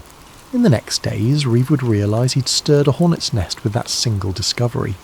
The evidence of sabotage on the Titanic's wreck threatened to unravel a century-old deception, and those who guarded that secret were not about to let one curious marine biologist rewrite history. In the cramped lab aboard the Aegis, Dr. Nolan Reeve wrestled with the encrypted files. Every time he tried to open them, an error message demanded an unknown passcode. He suspected sabotage, but who would want to bury the data? The expedition's sponsor, Andrew Calder, insisted it must be a technical glitch, urging Reeve to keep the incident quiet and rely on fresh recordings. But Reeve felt the tension in Calder's voice. It was too pointed, too insistent. Frustrated, Reeve and Isla Grant turned to the partial images and notes they'd saved offline. A few snapshots still remained on Isla's personal camera, showing that suspicious scorch pattern on the Titanic's hull. Reeve cross-referenced the Titanic's original construction blueprints, which the Historical Society had in their public archive. That region of the hull was never intended to have anything more than standard plating. No known modifications or cargo compartments were recorded in that area. So how did an explosion or something akin to it mar the interior? Seeking clarity, Reeve reached out to maritime historians he knew back on the mainland. One responded quickly, an old friend named Francis Hobbs, who specialised in transatlantic liner accidents. Hobbs expressed utter shock at the hull damage suggestion. No major source ever mentioned burn marks or outward bent steel. The entire official inquiry pinned it on an iceberg gash. Reeve pressed further, mentioning the possibility that the Titanic's sister ship The Olympic had sustained damage weeks prior to Titanic's maiden voyage. Some fringe conspiracy circles argued the White Star Line might have swapped ships to salvage insurance money. But that didn't fully explain sabotage or bombs. As the days went on, Reeve discovered more digital meddling. A chunk of audio data from the sub's recordings vanished. The expedition's official logs were being updated to downplay the hull anomalies as corrosion patterns. Meanwhile, Calder announced an abrupt shift in the research plan. They were to focus on the ship's upper decks, ignoring the stern or deeper compartments. Reeve confronted Calder in the corridor, voice tight with anger. "We came for a thorough study of microbial decay, remember? We're not done with the lower hull." Calder just patted Reeve's shoulder. "This expedition is under my sponsorship, Doctor. We have all we need. Let's not waste resources on rabbit holes." Suspicion soared. Yella quietly confided in Reeve that she'd seen an unknown staffer rummaging through the lab's computers late at night. Something bigger was at play. They hatched a plan. On the next dive, they'd pretend to follow orders but actually gather clandestine footage of the suspicious hull region again, storing it on a separate device. They hoped to smuggle that out. The next day, they executed the plan. Isla took an alternate camera hidden in the sub's toolkit, capturing fresh angles of the scorch marks. But near the end of the dive, the sub's thrusters failed, plunging them into darkness momentarily. A near-fatal scenario if Isla's backup system hadn't restarted the motors. The official post-dive report pegged it as a mechanical glitch, but Reeve and Isla suspected sabotage, an attempt to end them mid-ocean. Back on the surface, they realised they needed more historical context. They discovered, from old survivor memoirs, mention of loud booms below deck some hours before the iceberg collision. In official statements, these were dismissed as boiler explosions due to flooding. Another survivor wrote that wealthy industrialist John Astor had confided to a friend about shadowy deals for or against a central banking system. Then one cryptic line from a steward's note surfaced. "We were told not to speak of the cargo in hold number 3, told it was hush-hush for the men with suits." Reeve's blood chilled. It sounded like sensitive cargo beyond just mail or supplies. The more Reeve read, the more an unsettling pattern emerged. Certain powerful men who opposed the formation of a global central banking authority died on the Titanic. Surviving members who wanted that bank system ironically missed the voyage last minute. Could the sinking have been orchestrated to remove key opposition? Reeve's logic reeled. It was wild, reminiscent of conspiratorial talk. Yet the sabotage evidence from the wreck gave these claims unexpected weight. Meanwhile, the expedition approached an official end date. Calder seemed eager to wrap up. The mood on the Aegis turned tense, with some staff openly complaining about weird instructions from Calder's office. Reeve realised that once they returned to shore, Calder might quietly seize all official findings, labelling anything about sabotage as a hoax. Reeve confided in Isla that they needed to break free from Calder's control.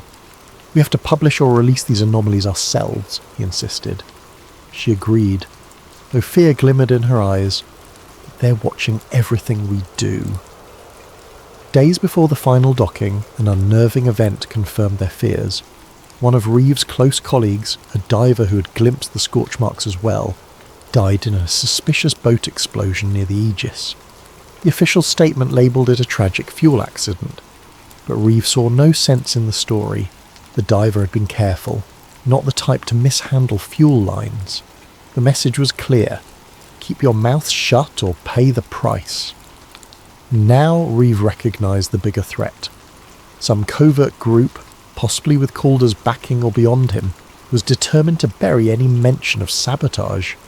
Perhaps a direct lineage of those old bankers or industrialists from 1912 still wielded enough influence to ensure the Titanic's alternative story remained hidden. The fear in Reeve's gut was overshadowed by moral resolve. People deserved the truth. The tragedy that claimed 1/500 lives might have been a coldly calculated mass murder. Nights turned sleepless. Reeve hammered out a partial draft of his revelation, an academic paper explaining the structural anomalies, listing historical coincidences and linking them to potential sabotage. He also prepared a short documentary with images and voiceover, planning to upload it online the moment they were near stable internet. Isla assisted, editing in hush hours. They stored backups on hidden flash drives, but unbeknownst to them, an unknown figure in the staff was already alerting superiors about their secret activities. The black-suited watchers who answered to a shadowy black archive were preparing a final move. Reeve received a cryptic email from an unnamed address. "Stop, we see you. Let the Titanic rest, or you'll join its fate in deep silence." Sickness clenched Reeve's stomach. This was no empty threat, but he pressed on, determined. The Titanic's dead deserved no less than the truth. As the expedition's final day dawned, the Aegis began returning to port. Calder circled the decks, ensuring all official data was locked. Reeve and Isla, with their clandestine files, awaited the perfect moment to slip away or go public. Tension crackled through the sea air. Both felt that soon the conspirators would strike. Reeve thought of the thousands who died that night in 1912, possibly sacrificed for a hidden agenda. He vowed not to let them remain pawns in some century-old cover-up. He could only hope that in the hours ahead, he'd find a way to broadcast the shocking truth before the Watchers enforced their deep silence, just as they had, apparently, for the diver who died, and for countless others who might have glimpsed the Titanic's real story over the decades. On the morning the Aegis neared the harbour, Dr. Nolan Reeve stood on the stern deck, scanning the shoreline for any sign of abnormal presence. The coastal city's skyline shimmered under the rising sun. People going about their daily routine had no idea that a conspiracy over 100 years old was about to surface. If Reeve and Isla Grant could manage to reveal it. The tension inside Reeve coiled tighter with each minute. The Watchers might be waiting at port, planning to intercept him or destroy the evidence. At breakfast, Andrew Calder made an announcement. Once they docked, all expedition materials, logs, footage, collected data were to be handed over to the sponsoring institute for analysis and archiving. He claimed it was standard procedure, but Reeve caught the triumphant glint in Calder's eyes. This was clearly the final step in burying the sabotage findings. Reeve pretended compliance, casually finishing his toast while his pulse hammered. Isla, seated nearby, gave him a subtle nod. They understood each other. They had to act quickly. Below decks, Reeve and Isla retrieved their hidden flash drives from a safe compartment in the sub's tool storage. On these drives lay the photographic proof of the Titanic's hull damage, the partial interviews with experts who had uncovered old shipping conspiracies, plus the half-finished documentary. They sealed them inside a watertight case small enough to slip into Isla's personal bag. Their plan was to slip away from the Aegis the moment they landed, find an off-site location with stable internet, and upload everything. They also had a contact in the press, a freelance investigative journalist who had expressed interest in unconventional Titanic revelations. If they could get in touch, the journalist could go public with the story, but their Watchers were a step ahead. As the Aegis came into port, Reeve noticed a black SUV parked near the dock, 2 men in suits standing by. They exuded the same menacing aura as the staffer who had prowled the lab at night. Reeve recognised their type, ex-intelligence or corporate security, probably the Black Archive or some affiliate. If Reeve and Isla marched out the front gangplank, they'd be easy prey. Thinking fast, Reeve told Isla, "We can't disembark with everyone else. We need a back route." She recalled there was a smaller cargo ramp on the starboard side used for unloading sub-equipment. If the Watchers were fixated on the main exit, maybe they could slip out unnoticed. They bided their time until docking was complete, the bustle of the harbour overshadowing the usual procedures. Then, with anxious hearts, they made their move. Slipping on plain jackets and carrying minimal gear, they snuck to the starboard cargo area. The usual guard was absent, likely assisting with the main disembark. They lowered a small ramp onto the dock. Heart pounding, they hurried down. Reeve's eyes darted to the black SUV. The suited men were still scanning the main exit. Good. They made it halfway across the dock when a shout broke out behind them. "Hey, stop! Stop!" Another staffer from the Aegis, wearing an earpiece, sprinted forward. Reeve and Isla broke into a run, weaving among crates and dock workers. Over their shoulders they saw the black suits rush into action. The Watchers realised their target was escaping. Isla pointed to a cluster of cabs by the gates. "We can get one of those," she gasped. But as they neared, they found a man stepping from a second black SUV to block the path. The Watchers were closing in from both sides. In a desperate manoeuvre, Reeve dashed behind a forklift. The driver, startled, nearly dropped his cargo. Isla jumped aboard, urging the forklift driver to swing around. The Watchers hesitated, not wanting to cause a scene with bystanders. The forklift jerked forward, awkwardly separating them from at least 2 pursuers. Reeve spotted a side alley leading away from the harbour. "That way!" he yelled. They tumbled off the forklift and sprinted into the alley, footsteps echoing on wet concrete. The Watchers gave chase. Adrenaline pounded in Reeve's veins. He clutched the bag containing the flash drives, desperate not to lose it. They twisted down side streets in a labyrinth near the harbour's industrial zone, the Watchers cursing behind them. Once they found a small metal door leading into an old warehouse. They slipped inside, the Watchers' footfalls receding briefly. In the dim interior, crates of fish meal or old maritime supplies reeked of stale salt. Isla quickly typed a text on her phone to the journalist contact. "Need immediate pickup. Coordinates near old warehouse. Being chased." She pressed send, praying the signal went through. They heard footsteps outside, no time to hide further. Moments later, the Watchers kicked in the door. A short scuffle ensued. Isla brandished a wrench from a table, swinging it as a deterrent. Reeve ducked behind a crate, but one Watcher advanced, gun drawn, muzzle fixed on Reeve. "Drop the bag," the Watcher growled. Reeve's mind whirled. If they took the evidence, everything was lost. Then headlights sliced through a window. A van screeched up, brake lights glowing. Another door was forced open from the building's backside. The journalist contact, a wiry man named Carl Dawson, burst in, brandishing a camera flash that momentarily blinded the Watchers. In that flash, Reeve and Isla dove behind crates. Shots rang out, hitting metal and wood. Carl roared, "This way!" They fled through the hole in the back wall. The Watchers tried to close in, but the trio scrambled into Carl's van. Tyres squealed as the van sped off. Another bullet shattered the rear windshield, but by then they were rounding the corner. Breath heaving, Reeve clung to the precious bag. "How did you find us so fast?" he gasped. Carl, weaving the van through narrow roads, barked, "Your text was urgent. I was close, investigating a lead. Now mind telling me what's so important that men with guns want you dead?" Isla quickly explained. Sabotage evidence from the Titanic wreck. A cover-up that had spanned a century. The Watchers belonged to some shadow group that wants it suppressed. Carl's eyes widened in the rearview mirror. "All right, let's get somewhere safe. Then we blow this wide open." They ended up at a battered warehouse outside city limits. Ironically, another hideout, but with better vantage points. There, behind locked doors, they rummaged for an old generator and a battered laptop Carl used for field research. Reeve and Isla plugged in the flash drives, relieved to find the data intact. Crisp photos of the scorch marks, the best frames from the sub, transcripts referencing suspicious hull compartments, enough to at least raise the question of sabotage, if not prove it conclusively to the world.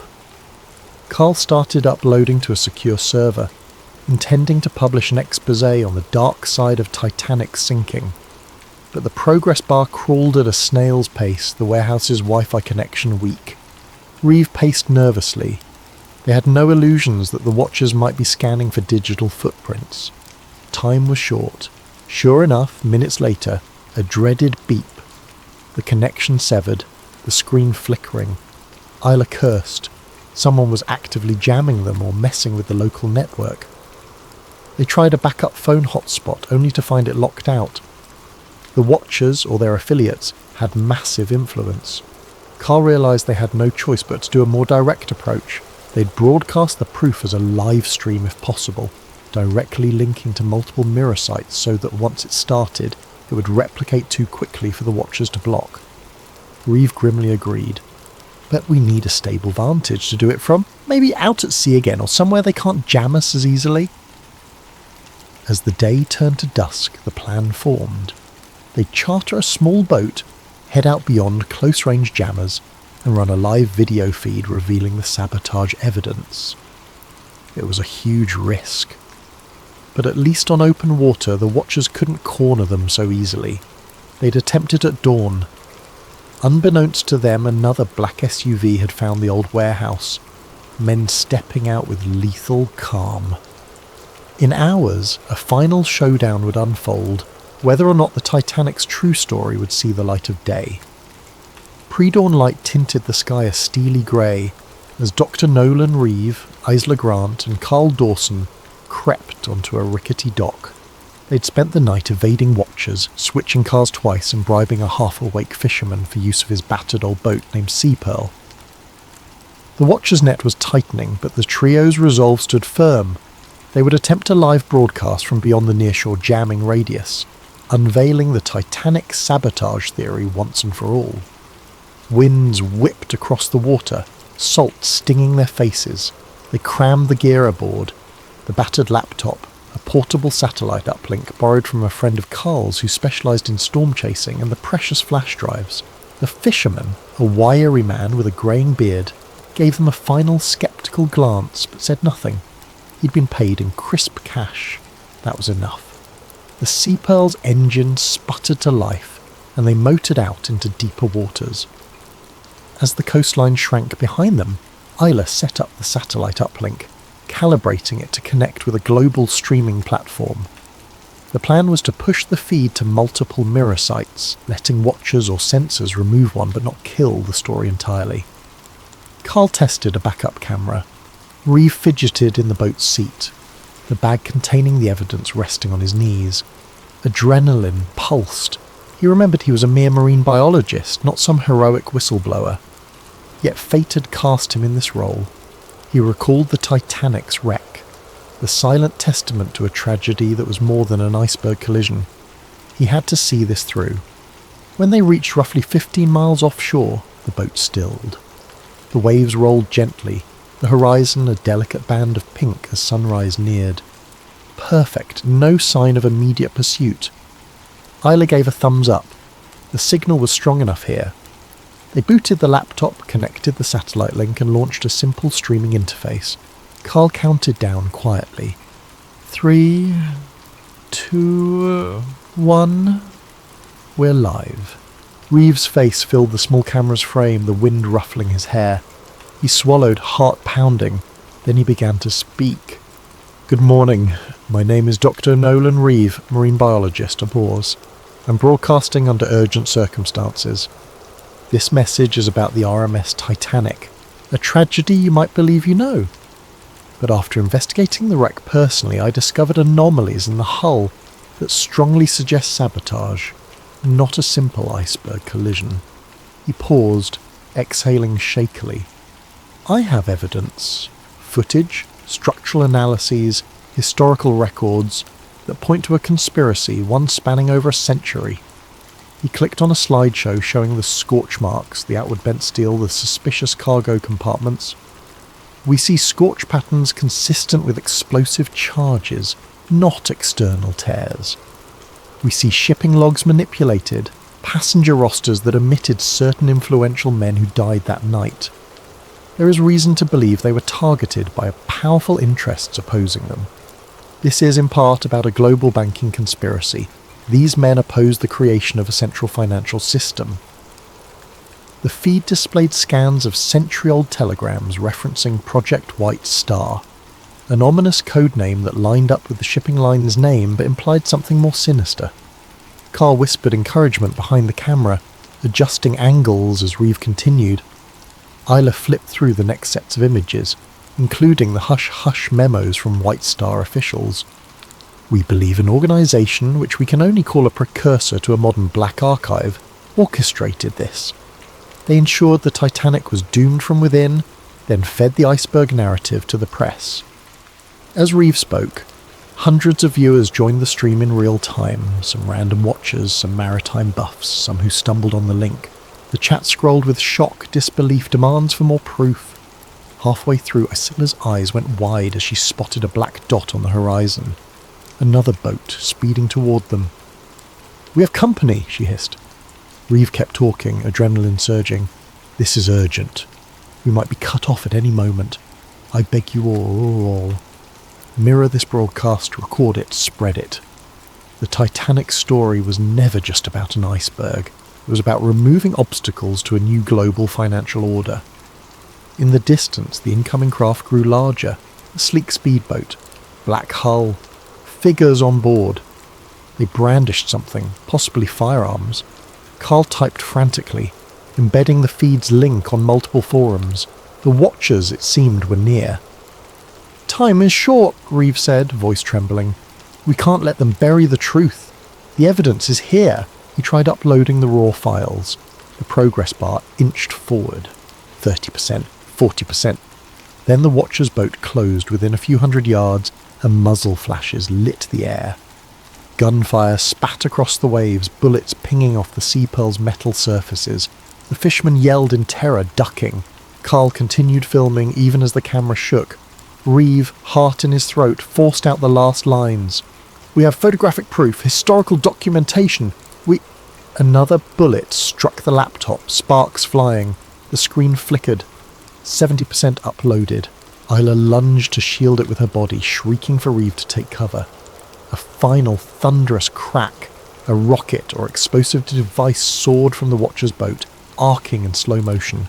It slammed into the Sea Pearl's hull, erupting in a deafening blast that tore the boat's side open. Water flooded in instantly. The feed soared to 90% before the laptop died in a shower of sparks. Reeve was hurled backwards, smashing into the railing.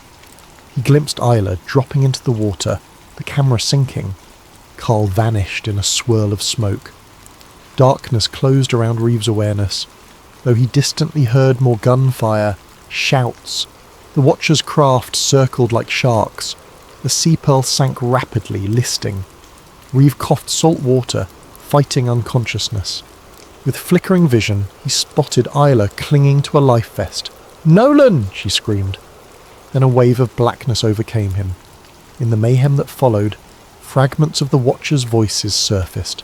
"Grab the drives! Find the bodies!" Then Reeve sank into watery stillness, ironically near the same ocean that held the Titanic's secrets. Days later, the official news outlets reported a tragic accident at sea. A research vessel's small craft was destroyed in an unexplained explosion, leaving multiple missing. Among the presumed dead is Dr. Nolan Reeve, marine biologist of the Titanic expedition. The coverage was minimal.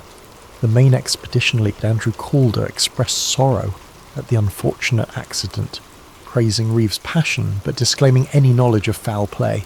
Online, conspiracies ran wild. Some rumoured Reeve discovered something about the Titanic sinking and was silenced. Others ridiculed such talk, pointing to the centuries of iceberg and impact evidence.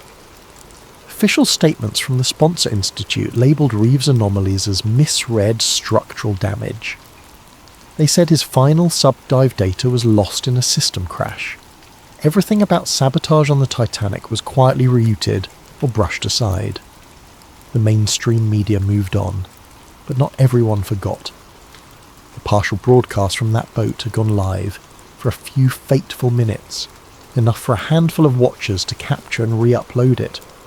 True to Reeve's plan, mirror sites sprang up across obscure corners of the internet, featuring the clip of him showing scorch patterns, referencing conspiracies with shipping lines and old money. Though quickly taken down on major platforms, it lingered on smaller servers, fueling debates among maritime buffs and conspiracy theorists. Isla Grant, battered and grieving, had survived. She'd been pulled from the water by a passing fishing trawler, her memory hazy from the explosion. Once on shore, she found that the watchers were hunting survivors. She glimpsed men in suits combing the coastline, seeking any sign of Reeve or the data. Fearing for her life, she fled, changing clothes and ditching her phone. She carried a single hidden microdrive Reeve had given her, stashed in a waterproof pouch. This drive contained partial duplicates of the sabotage images and some text logs, enough perhaps to continue the fight. In a safe house hundreds of miles away, Isla found refuge with a friend of Carl's, a retired reporter who believed in the story's importance. She poured out the entire ordeal, the hidden hull damage, the old bankers orchestrating Titanic's sinking, the immediate suppression efforts. The reporter listened gravely, promising to help. Over time, they established contact with a small circle of truth-seekers, attempting to compile a robust dossier from Isla's microdrive. Yet this was no easy path. The Watcher's infiltration spanned intelligence agencies, corporate realms, and hush-hush government offices. Each time an attempt was made to post new evidence or interview a major outlet, the feed vanished or the journalist recanted.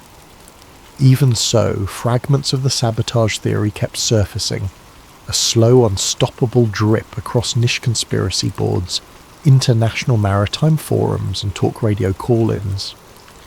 The Watchers might quell one source, but the story had taken on a life of its own, unstoppable as the ocean tide. As for Nolan Reeve, the official record declared him drowned at sea. Some believed he truly died, body claimed by the Atlantic. Others whispered that Watchers captured him alive, dragging him into a black site. A few sightings popped up.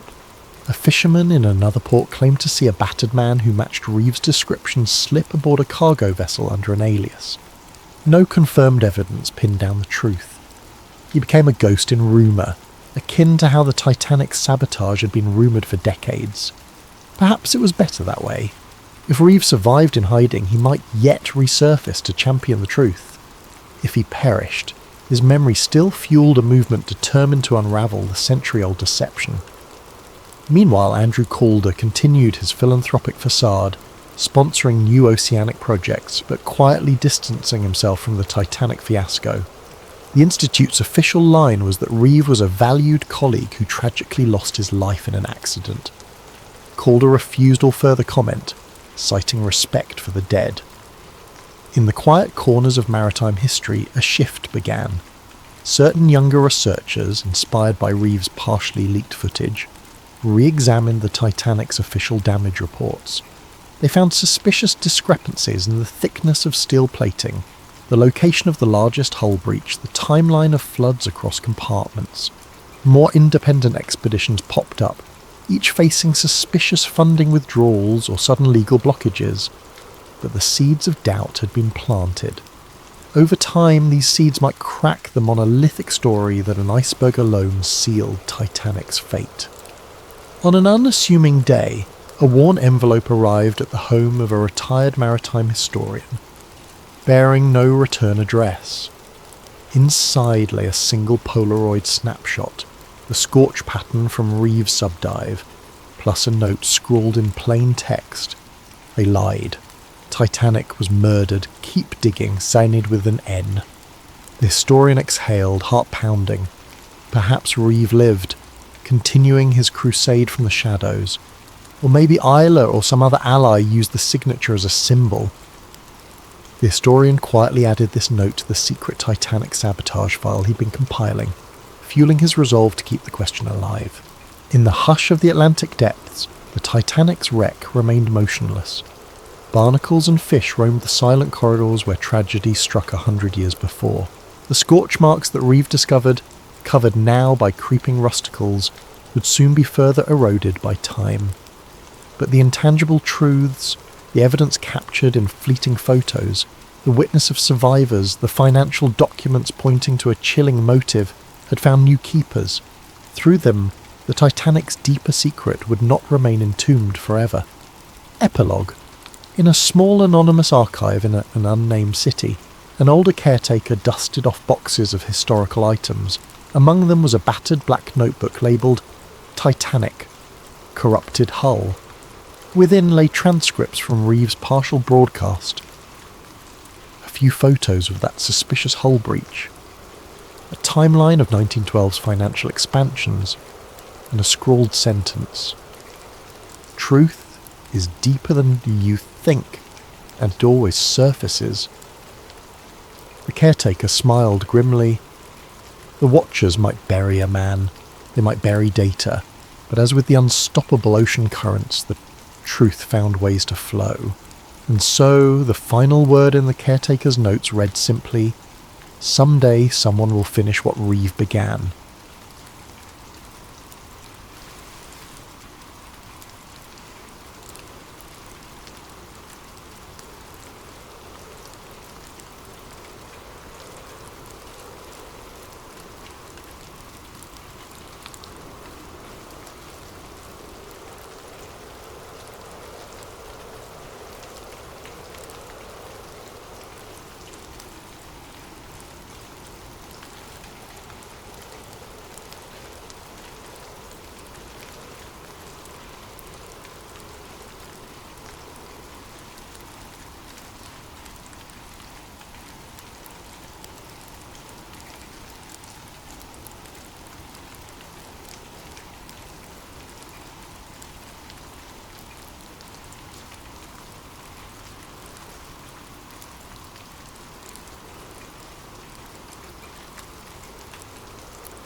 Hello, night owls and fellow seekers of truth. Before we descend into the unsettling depths of Project Echo, the doctor who tried to undo MK Ultra, I'd like to ask, where are you right now in the world, and what time is it for you as you embark on this journey? Feel free to share in the comments. It's always fascinating to see how a single story can unite people across countless time zones and places. Also, if you appreciate narratives that linger at the edges of secrecy and the human psyche, I invite you to subscribe to Sleep Theories. It's a safe and curious space, perfect for those midnight musings when your mind craves both rest and revelation. Our story begins in the hush of classified hallways, where a program reminiscent of the real-life MK Ultra is in full clandestine swing. The term MK Ultra once dominated whispered conversations about CIA-led experiments in mind control during the 1950s through the 1970s. LSD, hypnosis, electroshock therapy. All these manipulations found their ominous place under the banner of national security. In that era, certain individuals were treated less like humans and more like lab specimens, subjected to psychological torment to test the boundaries of the human mind. In this retelling, you'll meet Dr. Elliot Voss, a brilliant neuroscientist initially enamoured with the idea of unlocking the brain's hidden capabilities. But once he steps into the labyrinthine research facility, known only as Project Echo, the illusions of noble science start to crumble. He sees sedation wards where detainees mumble to themselves, the aftermath of near-endless LSD runs, the blank stares of men and women forcibly parted from their own memories. Realising that the line between experiment and torture has been crossed, Voss chooses the perilous path of quiet rebellion. His antagonist, Agent Monroe Thatch, the stoic operative tasked with ensuring Project Echo remains undisturbed. Thatch views the program as a necessary evil in the arms race for psychological supremacy, and he's willing to bury any traitor who jeopardizes it. Meanwhile, among the catatonic subjects is Mara, once a sharp-witted journalist, now a disoriented test subject fighting to piece her identity back together. With Voss's help, she might just reclaim her mind and bring the truth to light. Across 5 parts, we'll trace how Voss moves from compliance to conscience, from naive fascination to outraged horror. We'll witness him sabotage experiments, forge documents, and orchestrate escapes. But each step he takes invites deeper suspicion from the Watchers, who guard Project Echo's secrets. At stake is not just his life, but the remnants of Mara's stolen memories and the fates of countless unnamed victims. Ultimately, Voss stands at the crossroads. Vanish into the shadows forever, or blow the whistle on an atrocity that has no place in any civilization. Both choices carry lethal risks, so settle in with your blankets and your cautious curiosity.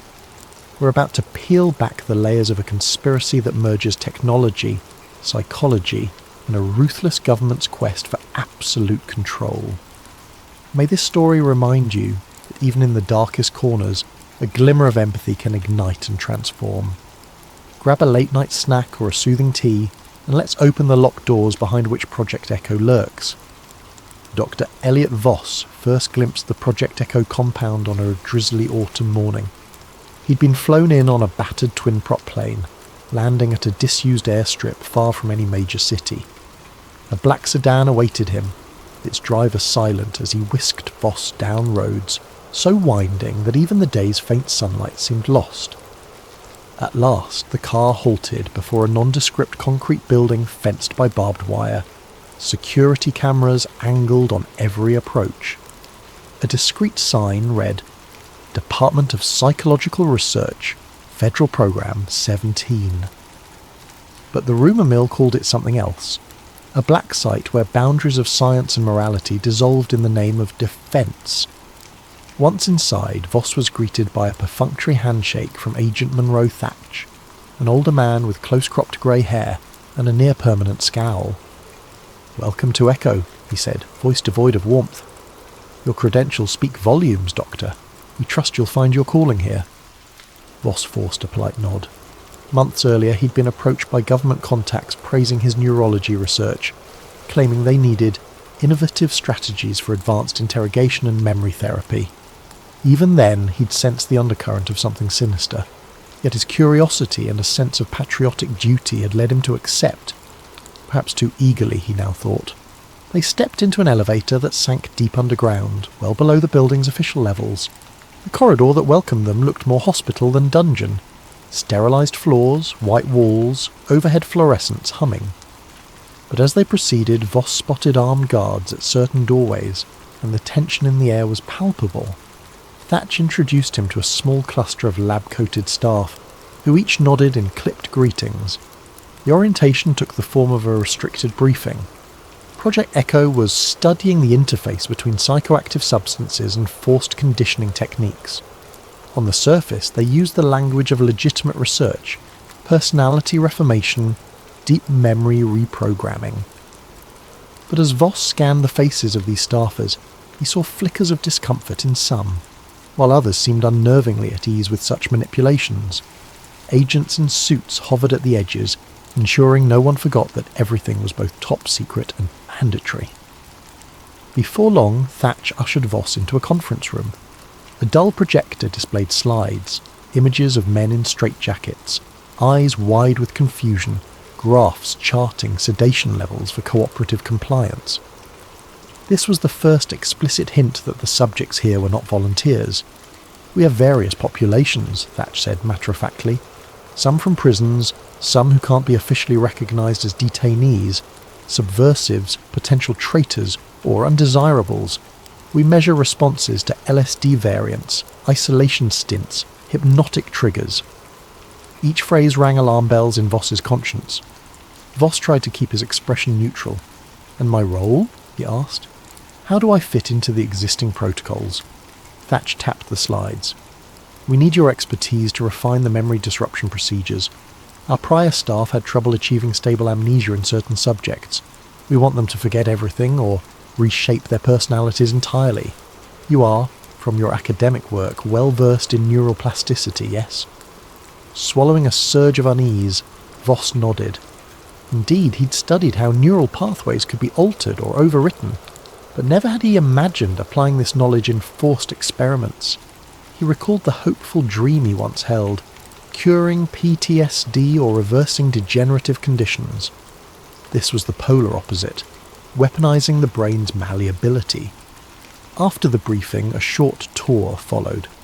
Thatch escorted him through labyrinthine halls where observation windows peered into small windowless rooms. In one, a woman lay strapped to a table, an IV drip in her arm. "She's on the new LSD compound," a passing technician murmured. "Round-the-clock infusion for 3 days now. We're observing the break in her sense of time." Voss's stomach churned. The woman's vacant gaze signalled mental devastation. Indeed, her identity, her sense of reality, was being shredded systematically. They continued to a sealed chamber. Through the one-way glass, Voss saw a figure in a corner, rocking back and forth, muttering a phrase. A guard whispered that this man repeated the phrase, "I am safe, I am safe," for 72 hours under forced wakefulness. The staff measured at which point the mind caved. Voss felt his hand tremble on the doorknob. This was beyond any ethical boundary he knew. The final stop was a small lab assigned to Voss. Tidy. State-of-the-art machinery for EEG scans, chemical mixers and sedation equipment lined the counters. "Your workspace," Thatch said. "You'll liaise with lead researcher Dr. Klein on the next steps. Our aim, refine memory erasures so the subject retains basic function but loses prior allegiances. Field operable assets, so to speak." He gave Voss a near smile, vile in its sincerity. After Thatch left, Voss sank into the lone office chair. He exhaled shakily. This was a realm of nightmares turned real, the hushed side of psyops he'd only read about in declassified rumours. Could he back out now? The door to the corridor was locked from the outside. Even if it wasn't, the entire facility was under watch. He was effectively a captive too, albeit a well-treated one. In that moment, part of Voss wanted to sabotage everything. Another part rationalised. If he left, they'd find a less scrupulous doctor. He might at least mitigate harm from within. Thus, he resolved to remain, observe carefully and decide how to protect these victims, if possible. He sensed that playing along for now was the only immediate recourse, but his heart hammered with the realization that each day in Project Echo threatened to stain his conscience forever. Thus began his first evening. After an oppressive dinner in a staff cafeteria where conversation was stifled by suspicion, Voss retired to a Spartan dorm room. He stared at the overhead light, mind replaying the images of hollow-eyed subjects. He opened a small notebook, writing, "Day 1 at Echo. Real, or is it a waking nightmare?" He paused, pen trembling, then added, "I must help them. I can't be complicit in this horror." The vow took shape in those lines. A vow that would soon pit him against the entire apparatus, and dangerously close to losing his own mind in the process. Over the ensuing weeks, Dr. Elliot Voss settled into a grim routine. By day, he wore a veneer of compliance. He joined team meetings, contributed to progress updates, and delivered mild improvements to the sedation protocols. By evening, he returned to his dorm, scrawling private notes in code about each subject he encountered. He'd never explicitly told himself he was building evidence for a leak, yet the thought loomed. If any chance arose to blow the whistle, these notes and data might be invaluable. One of the earliest glimpses of his moral rebellion emerged in the sedation labs. He discovered that a single LSD variant caused catastrophic neural collapse in half the test subjects. The lead researcher, Dr. Klein, considered that a necessary risk, but Voss quietly replaced that batch with a milder compound during an overnight supply swap. The next day's tests yielded lower compliance rates, incensing Klein, but no catastrophic breakdowns. The staff remained puzzled, blaming supply chain inconsistencies. Meanwhile, a cluster of subjects escaped the worst of LSD's ravaging effect. This small subversion boosted Voss's resolve. If he could keep individuals alive, or at least less harmed, he'd salvage a shred of decency. Soon, he seized further chances. In the psychological reprogramming ward, the official logs demanded daily electroshock of certain subjects to keep them pliant. Voss tampered with the voltage calibrations in the machines. The staff, trusting the readouts, believed they were delivering the full jolt, but in reality the shock was far lower. Enough for the outward show, but sparing vital neural tissue. Some subjects began to regain flickers of their personalities, though the guards or lesser staff seldom noticed these subtle awakenings. Yet each small act risked detection. Agent Monroe Thatch remained vigilant. He frequently examined lab results, noticing anomalies. Hard-coded instructions from the top required consistent escalation of dose, yet Voss's logs sometimes reported plateau or slight reduction. Thatch confronted him once, an intense stare across Voss's desk. "Why are your sedation numbers not matching the forecast curves?" Voss feigned confusion. "The subjects show sensitivity. Pushing them further could cause organ failure. We need them stable, not comatose, for accurate data." Thatch's eyes narrowed. "Proceed carefully, Doctor. We can't have emotional squeamishness hamper results. The program demands unwavering commitment." At night, Voss's nightmares grew. He saw faces of the men and women trapped in the wards, calling out for help in twisted illusions. The next day he would pass them in hallways, or watch from the observation deck while they were forced through group suggestion experiments. Some faintly recognised him as a kinder presence, though fear kept them from speaking. In that swirl of oppression, one subject emerged who stirred Voss's determination to new heights. Subject number 23, Mara. She'd been a journalist, rumoured to have pried too deeply into rumoured CIA black sites. Kidnapped from her apartment, she ended up in Echo. Initially sedated to the brink of catatonia, she now hovered in a half-lucid state, memories fraying at the edges. The logs indicated repeated LSD trials, amnestic injections, and forced re-education sessions. One afternoon, while scanning her EEG patterns, Voss recognised signs of partial memory recall. He discreetly adjusted her medication, lowering the sedation so she might piece together her identity. Over the next few days, Mara began to speak in hushed fragments. "They took me. I was investigating. Hush, hush. She'd blink, tears sliding down her cheeks.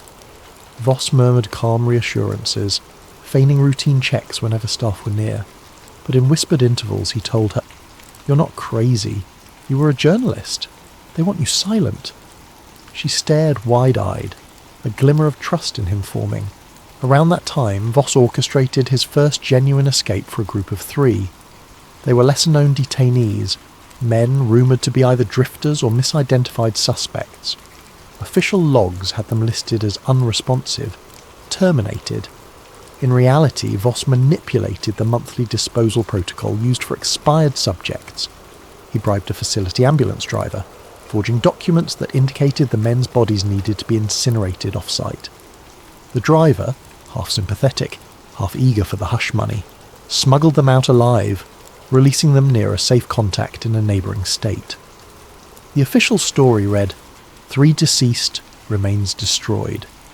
None in the facility questioned it, as the programme's culture was that death often came with high-intensity testing. Days later, Voss glimpsed a brief mention in an underground newsletter about 2 men claiming to have escaped a mind-controlled black site. The reference was oblique, overshadowed by bigger news, but it confirmed the men had survived. The satisfaction balanced the daily dread. He was making a difference. Inevitably, suspicious details mounted. Thatch compiled a list of oddities, sedation logs not aligning with standard progression, an apparent sabotage of LSD supplies, puzzling anomalies in electroshock calibrations. He confronted Dr. Klein, who shrugged and pinned blame on incompetent lab techs. Thatch, unconvinced, began monitoring the labs more closely. Surveillance cameras were installed in corridors where previously only guards roamed. The staff's tension soared. People whispered about a traitor in the ranks. Mara's partial awakening threatened to accelerate that tension. She recalled scattered details. I wrote about covert experiments. I found leads. Then they came. She became convinced she had evidence locked away in some safe deposit box. If only she could get out, contact her old editor.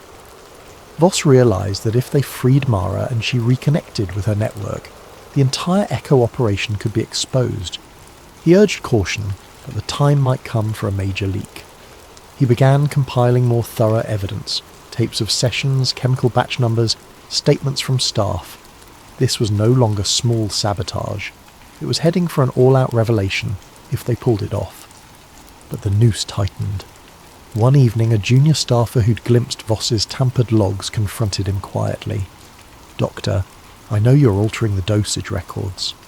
If they discover it, we're done. I can't lose my job." Fear emanated from the staffer's eyes. Voss tried to reassure him, claiming it was only calibrations to ensure stable data. The staffer seemed partly convinced, yet the whisper that a traitor existed was out. Faced with the inevitability that Thatch would soon piece it all together, Voss concluded they had to act soon. He told Mara, "When I trigger your final sedation test tomorrow, it'll be a ruse. We'll fake your body as deceased. If all goes well, I'll place you on the same disposal run that I used before. You must get out, find a journalist or safe contact and blow the lid off Project Echo. That's the only way to stop them from hunting me or recapturing you."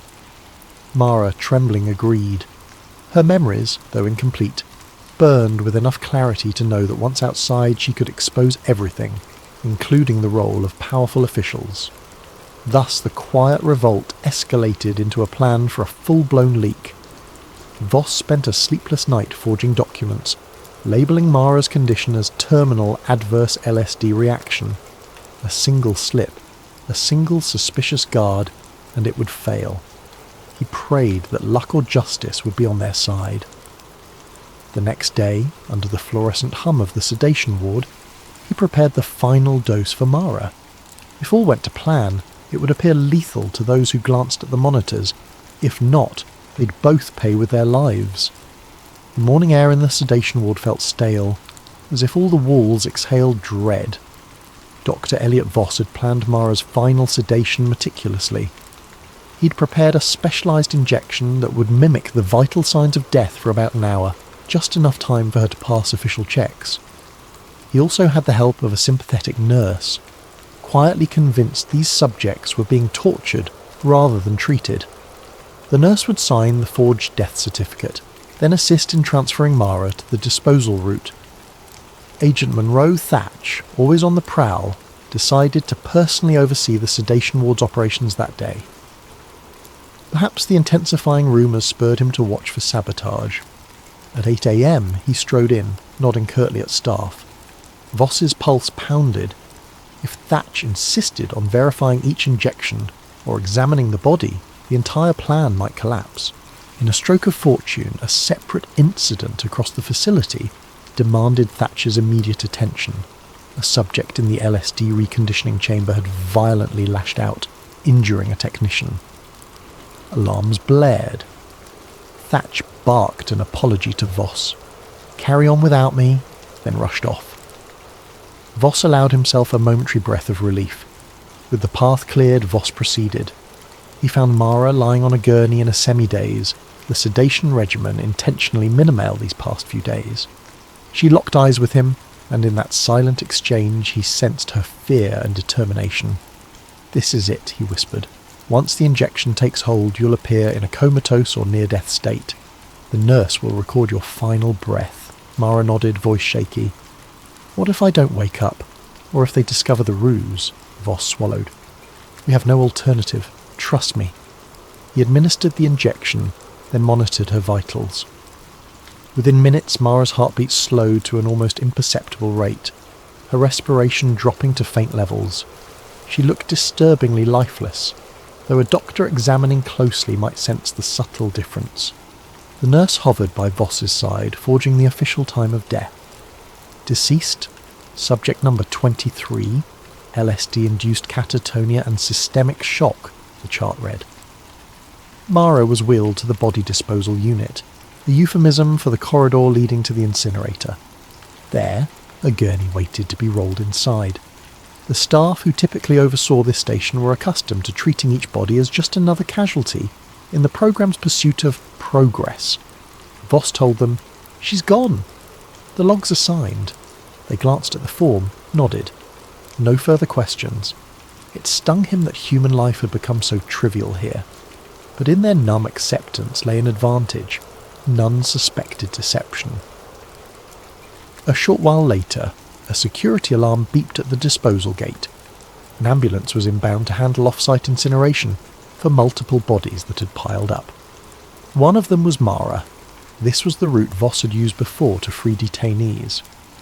He parted from the nurse with a subtle nod, hoping to see Mara again, but uncertain.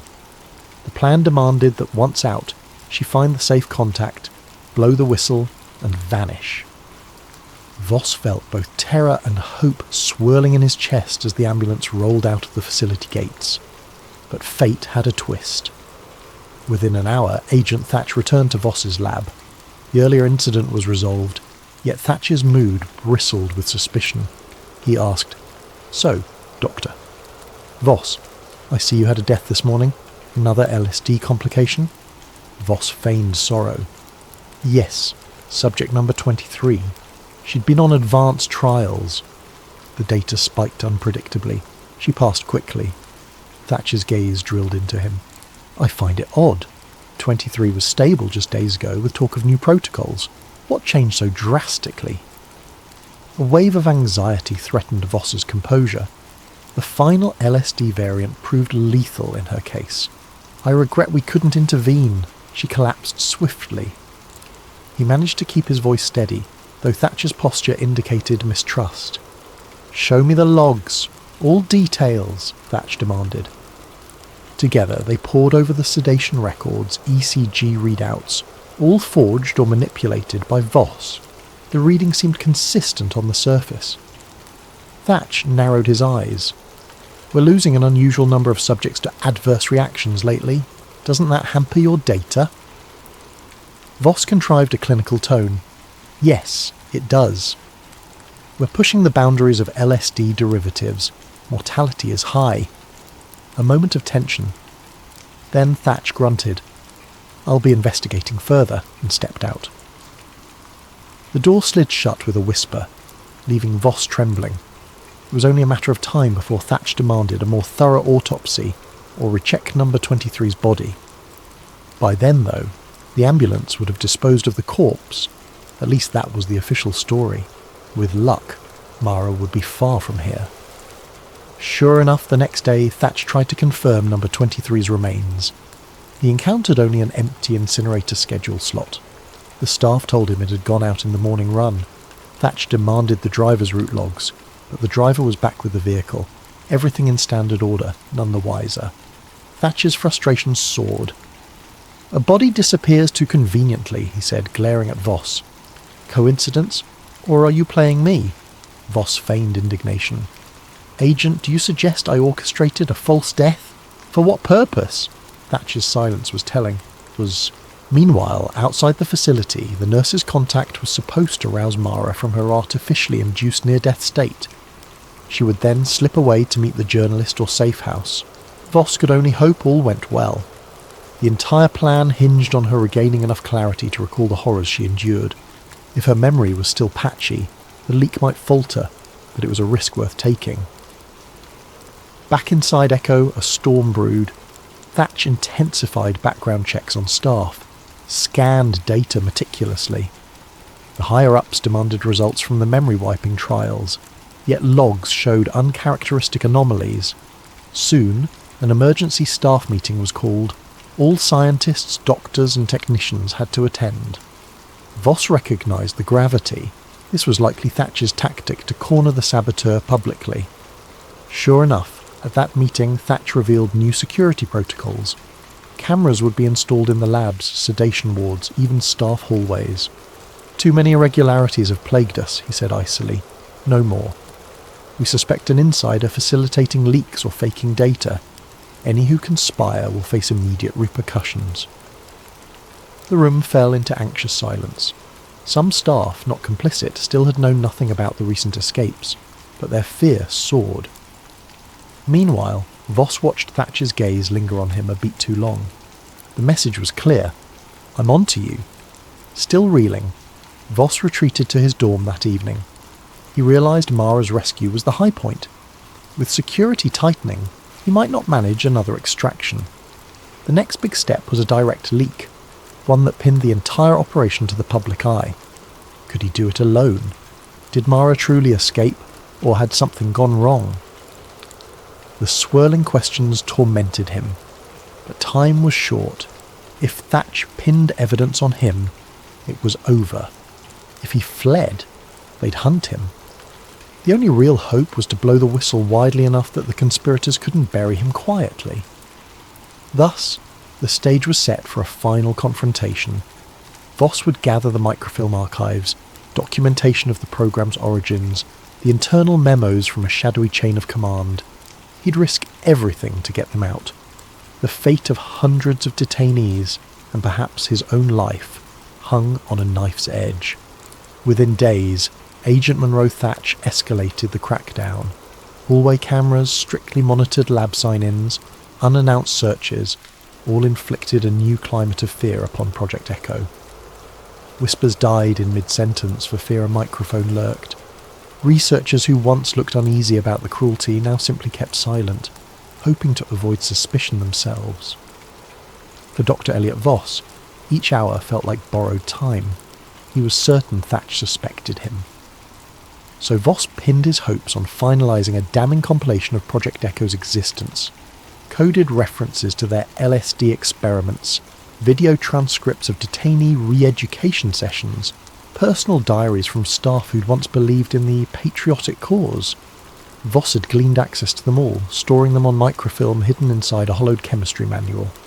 He typed the data each night behind locked office doors, praying the new cameras wouldn't see beyond. With cunning, he'd set up a loop feed for his lab's camera, replaying innocuous footage to fool real-time watchers. His biggest challenge, ironically, was the unpredictability of some staff. The friendliest among them had grown quiet, fearing Thatch's wrath. Another might inadvertently reveal something, or sabotage him for personal safety. Voss accepted that he must act swiftly, alone. He arranged a coded call to a journalist contact, a friend of a friend who sometimes reported hush-hush intel for a fringe newspaper. The talk was brief, full of oblique references. I have new notes on the ecotherapy project to deliver. Must meet at Vantage West Corridor. The reporter, uneasy but intrigued, agreed on a location and date. If all went right, Voss would slip out under pretext of an off-site sample run and deliver the microfilm. Yet he knew the facility wasn't easy to exit. The gates were under watch, and Thatch had a knack for surprise checks. As the day approached, Voss pressed forward with final tasks. He ensured the LSD formula in the labs was replaced with a less harmful version. He tried to reduce the voltage on each electroshock machine to mitigate damage. He even left instructions in obscure codes for future staff who might find them, explaining how to sabotage the worst procedures. If he were caught or forced to vanish, at least some seeds of resistance would remain. The morning of the planned leak was grimly still. A hush had settled through the corridors, as if fate itself held its breath. Voss told his colleagues he'd be driving out with a disposal unit, carrying tissue samples for analysis at a far lab facility. This was partly legitimate. Small tissue vials from certain autopsies, but hidden among them was the microfilm sealed in a cryo container. The guard at the vehicle bay gave a cursory check, seeing only typical lab gear. He waved Voss on. For a moment, Voss's heart soared. Oh shit, I've been there. Perhaps it would be that easy. But as he started the engine, a black car screeched into the bay. Thatch stepped out, an armed subordinate behind him. He signalled the guard to stand aside, then approached Voss's driver window. "Going somewhere, Doctor?" Thatch's tone was ice. Voss forced calm smile. "Yes, the usual tissue disposal run plus some off-site analysis. You know the routine." Thatch's eyes scanned the interior. "Mind if I ride along? I'd like to see these labs for myself." His expression made it clear this was no polite request. Voss's pulse hammered. If Thatch rode with him, he'd discover the microfilm. "Of course," Voss managed, summoning a neutral voice. Thatch climbed in the passenger seat, the subordinate in the back. They drove out from Project Echo's gate, the morning sky heavy with clouds. Tension thickened in the silent car ride. Voss tried to maintain composure, his mind racing for a plan B. A direct confrontation would be suicidal. Midway down a secluded forest road, Thatch spoke at last. "We found evidence you manipulated sedation logs. Several detainees who died show no trace in the incineration records, Dr. Voss. I suspect you've been playing a dangerous game. Care to admit it?" Voss's knuckles whitened on the steering wheel. He tried a bluff. "If there are discrepancies, it must be the staff's mistakes, not mine. You know how incompetent some have been." Thatcher's glare indicated disbelief. "Spare me, I've heard the rumours. The missing LSD shipments, the lower shock intensities. You've grown a conscience." They reached a deserted stretch of highway. Thatch ordered Voss to pull over. The subordinate brandished a sidearm. Once parked, Thatch commanded Voss to pop the trunk. "Let's see what you're really transporting."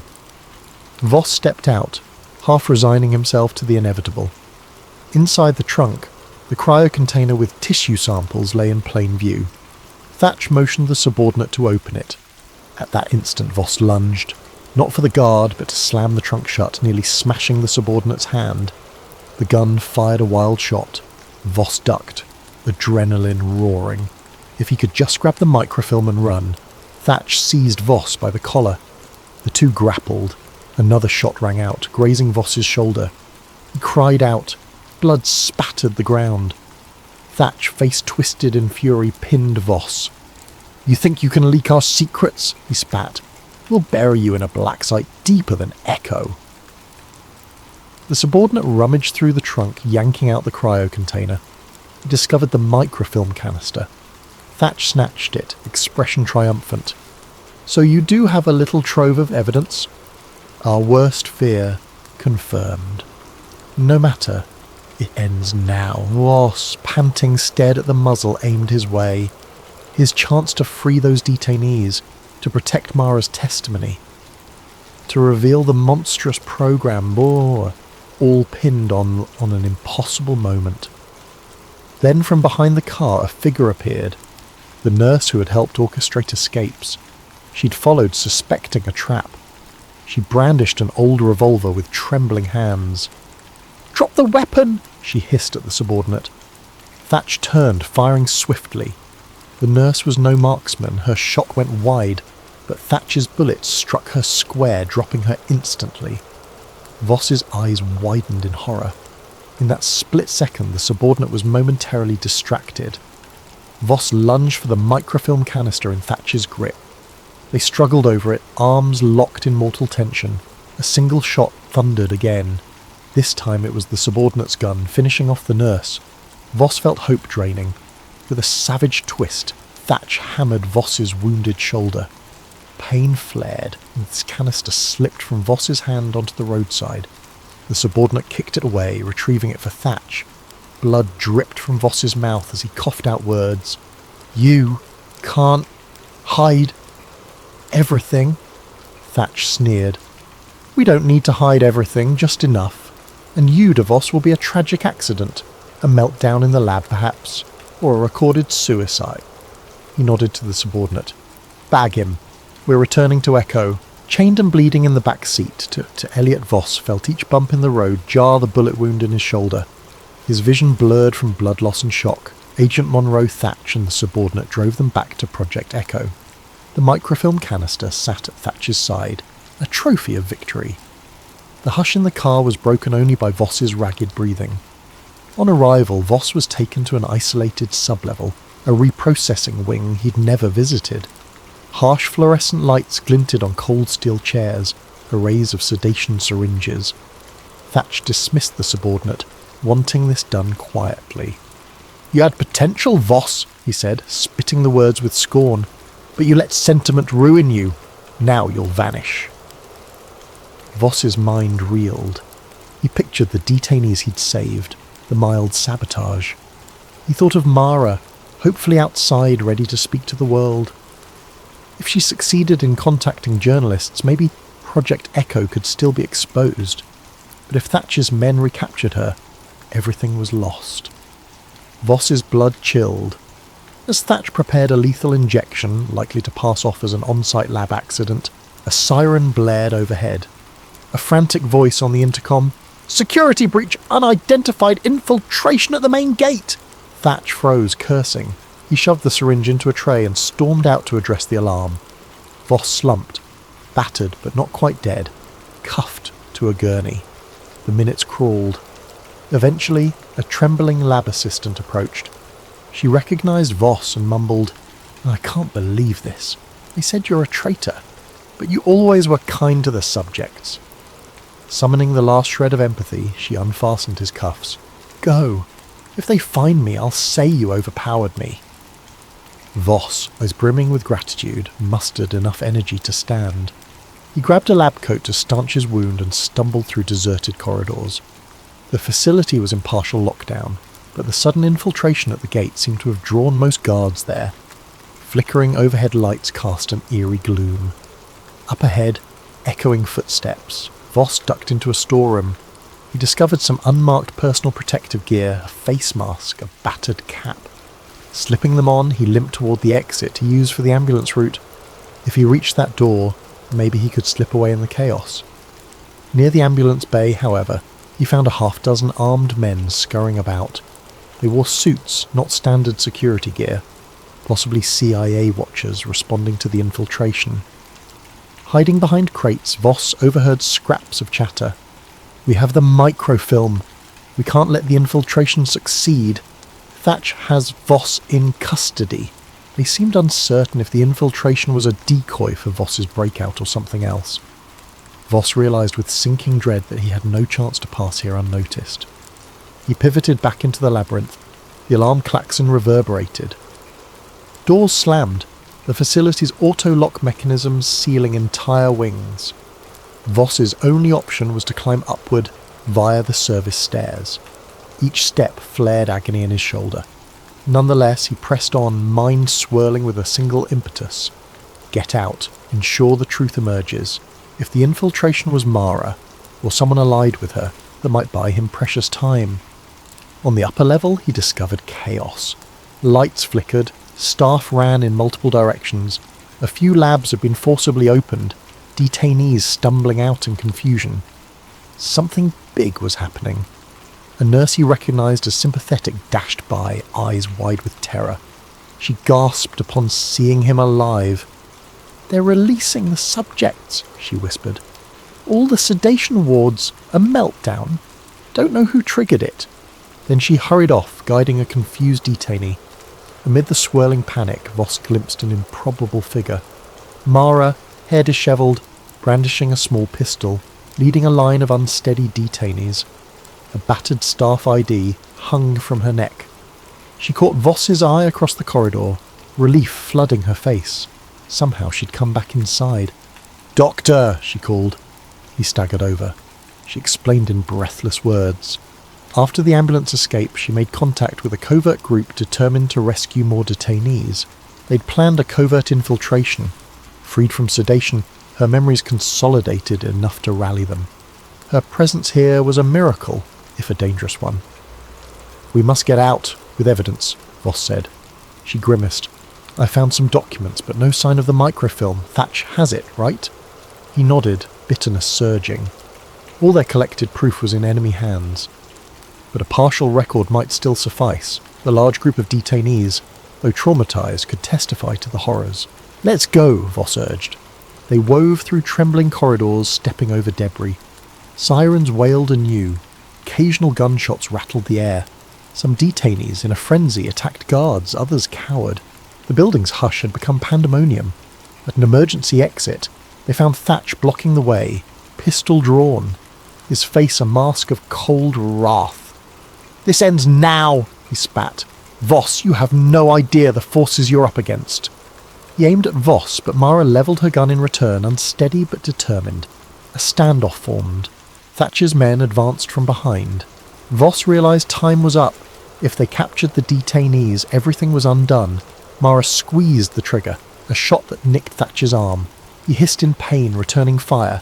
Bullets shattered glass. The detainees scattered, some fleeing through the partially open door. Voss shoved an overturned desk for cover. Another bullet hammered into the metal, sparks flying. At that juncture, a cluster of detainees overcame Thatcher's men from behind, tackling them with raw desperation. In the chaos, Thatch was pulled down. Mara seized the chance, pulling Voss to his feet. He reeled from blood loss. She half carried him through the door. Fresh air greeted them. An overcast sky, a swirl of government vehicles half ablaze as the infiltration group clashed with security. Some unknown allies beckoned them into an unmarked van. Within minutes the van sped off. Shots echoed behind, but the van's driver evaded pursuit along a back road. Inside, Voss slumped, vision tunnelling. Mara pressed cloth to his shoulder, tears filling her eyes. "Stay with me, Doc. You gave me back my mind. We'll save you too." He blinked, half conscious. The detainees huddled around, a battered congregation yearning for freedom. Days later, as Voss hovered in a safe house, drifting in and out of fever, the infiltration group compiled testimonies from rescued detainees. Some had partial memory, others remembered it all. Though the microfilm was lost, they had enough direct eyewitness accounts. They fed these stories to a handful of clandestine journalists. In bold headlines, overshadowed by official denials, the name Project Echo emerged in fringe publications. The CIA quickly labelled it baseless conspiracy. Most mainstream outlets scorned it for lacking conclusive proof. Yet behind the scenes, ripples formed. Some in the government quietly ended Echo's operations, fearing exposure. The lab was quietly disbanded, the staff reassigned. Officially to Elliot Voss, perished in a laboratory accident. No body recovered. The facility's halls were sanitised and repurposed. As for Mara, she went underground, carrying a boundless, battered journal of Voss's secret notes. She vowed to keep telling the story, no matter how many times official channels tried to bury it. In the hush of a distant city, a final scene unfolds. Mara walking alone, hood drawn. She clutches that worn journal. She passes a street corner where a newspaper kiosk displays a rag with a headline about experimental mind control, real or hoax. She tucks the journal under her arm, gazing at the curious passers-by. A faint, determined smile crosses her face. For though Dr. Elliot Voss gave his life, the truth behind Project Echo lives on.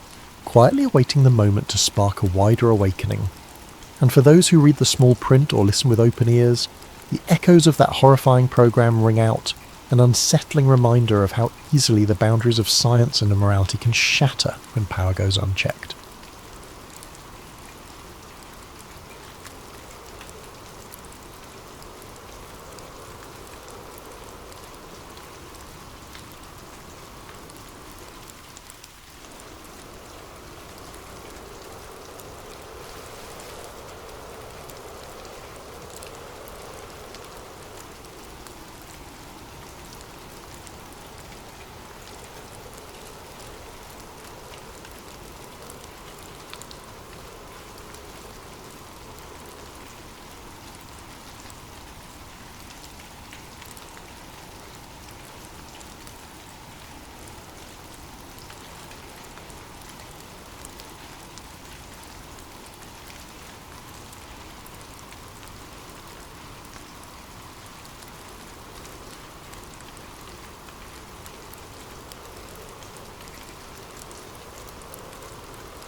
Hello there, curious minds, and welcome to an extraordinary journey into the unknown.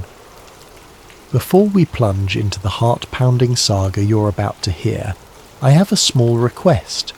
Please take a moment to comment where you're tuning in from around the world and let me know what time it is as you settle down with this story. Time zones fascinate me.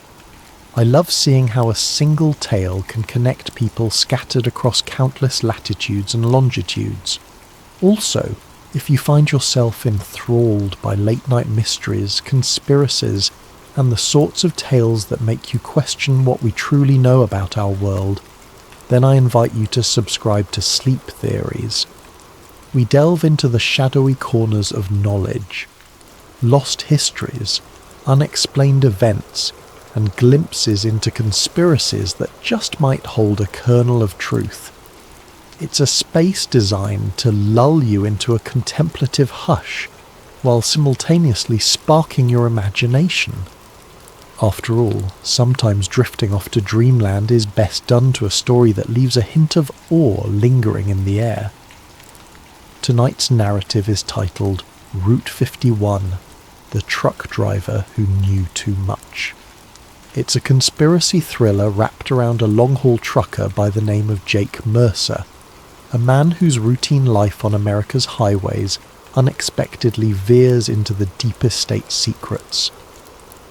Picture those silent desert nights along Route 375, colloquially called the extraterrestrial highway, the distant glow of stars above, and the faint hum of a secret government base rumoured to hold unthinkable mysteries. That's the backdrop of Jake's last job. A contract that lured him with the promise of quick cash, but which turned out to be more than he ever bargained for. You'll meet a cast of characters who either propel him forward or stand in his way. Maggie Ruiz, the dependable voice on the other end of the CB radio. Dr. Eli Voss, an embattled scientist with too many regrets. Agent Nathan Cole, whose entire purpose is to fix problems like a trucker discovering secrets meant for no one's eyes. And of course the men in black, those stoic enforcers who appear whenever the line between truth and rumour grows dangerously thin. Each part of this story unfolds with mounting tension, from a simple haul job to an eerie cargo, to a break-in that reveals evidence of extraterrestrial contact, to a final desperate scramble for survival. Sometimes in life, the scariest leaps of faith happen when you realise the world is not as you thought it was, and that those in power will go to any lengths to keep it that way. So, find a comfortable spot and let your mind wander into the desert. Envision the Black Ops trucks prowling nighttime highways, the hush of a top-secret hangar, the hum of hidden technology that defies earthly logic. And remember, as you listen, if the truth were truly out there, how far would powerful forces go to bury it, or bury those who discover it? Now, with the stage set, let us commence our journey alongside Jake Mercer, a regular, unassuming truck driver thrown headlong into a world of dark conspiracies and cosmic secrets. Buckle in, keep your headlights on, and prepare to traverse the lonely roads that lead straight into Area 51. Jake Mercer often said he'd seen it all during his years on the road, from giant dust storms in Arizona to sketchy rest stops on the outskirts of big cities. He'd once encountered a bull moose outside Boise that nearly totaled his rig. Another time a hitchhiker claimed to be a time traveller from the year 3010. Nothing shocked him anymore, until the day he was handed a government contract that came with an absurdly high paycheck and an equally absurd set of restrictions. It started on a scorching Wednesday afternoon in Albuquerque. Jake, nursing a cold energy drink, had just finished hauling medical supplies across state lines. While reviewing his next assignment, he noticed it was labelled High Priority Federal Clearance Required. His usual dispatcher, a gruff man named Martin, shrugged helplessly. "I don't know, Jake. They just said you're the driver for this. Pays triple though. Don't ask me any more." The instructions were bizarre. Pick up a sealed freight container at a secure depot, no questions asked. Do not open or inspect the cargo under any circumstance. Follow the GPS coordinates to a location in the Nevada desert. Deliver by midnight, no exceptions. Speak to nobody about the nature of your load. Jake raised an eyebrow but accepted. Triple pay was triple pay, and there had been times he could barely cover the rig's maintenance. This job might set him up for months. Besides, he'd grown tired of daily monotony. A secret government contract carried a certain forbidden allure.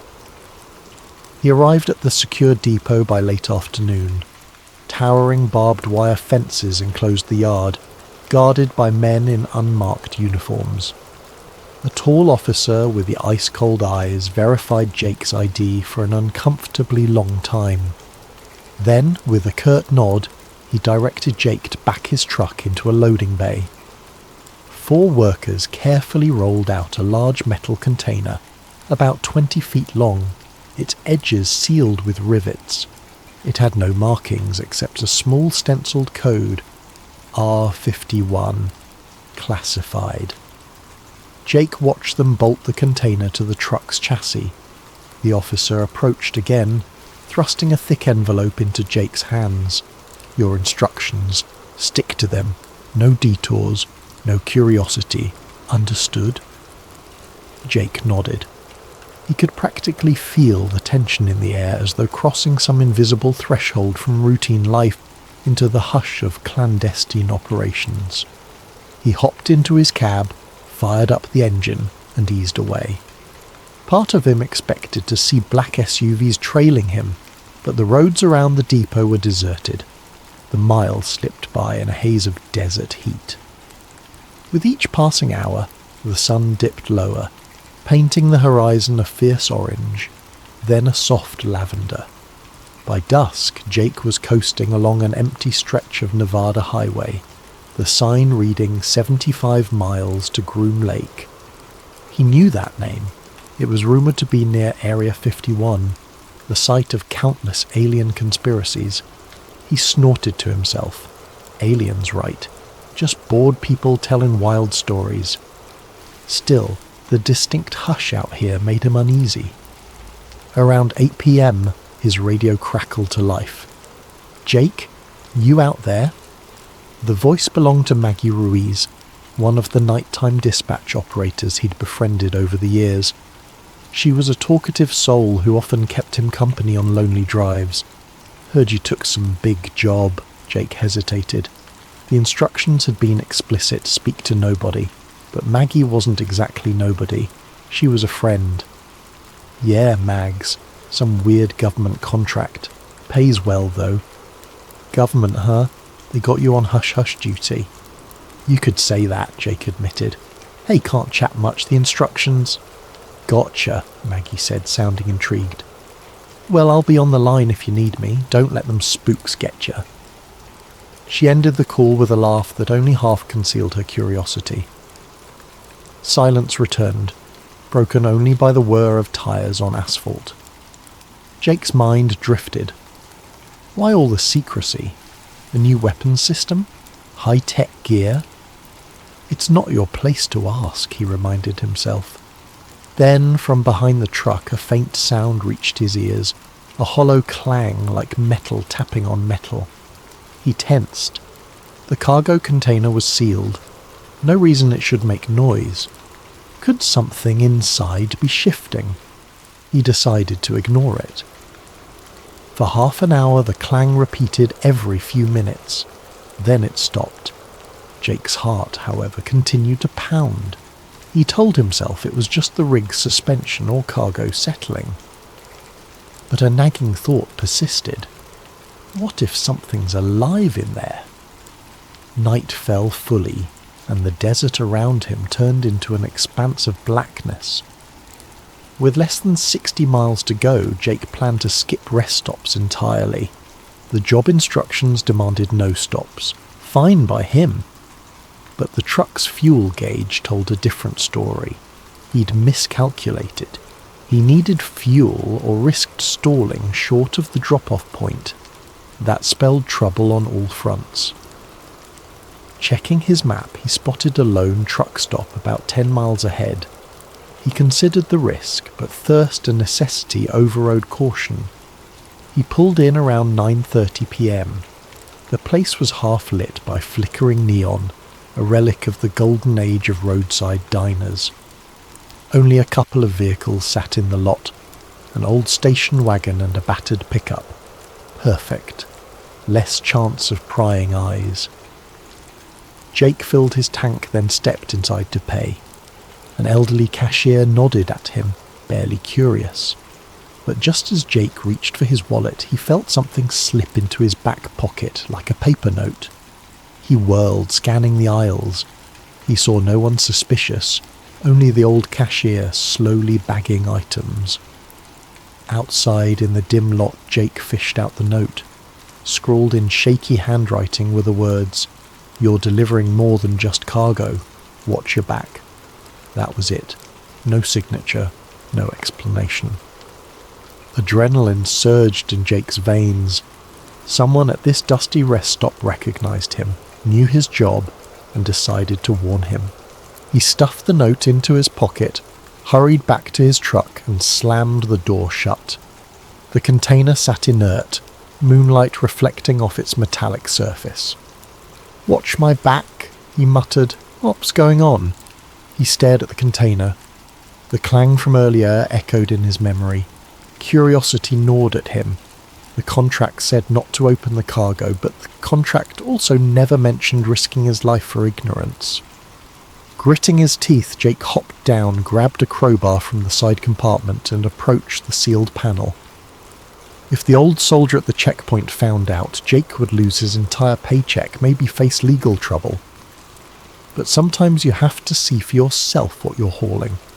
He slid the crowbar under a seam, testing if the rivets could be pried loose. The metal groaned, then relented. Slowly, Jake lifted the edge, heart thudding with each inch.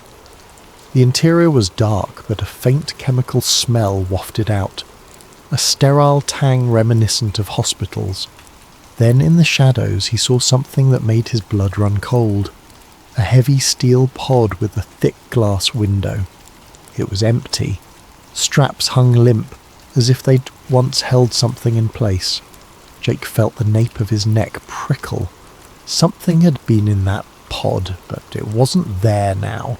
And that meant only one thing: it was loose, possibly inside the container, possibly outside.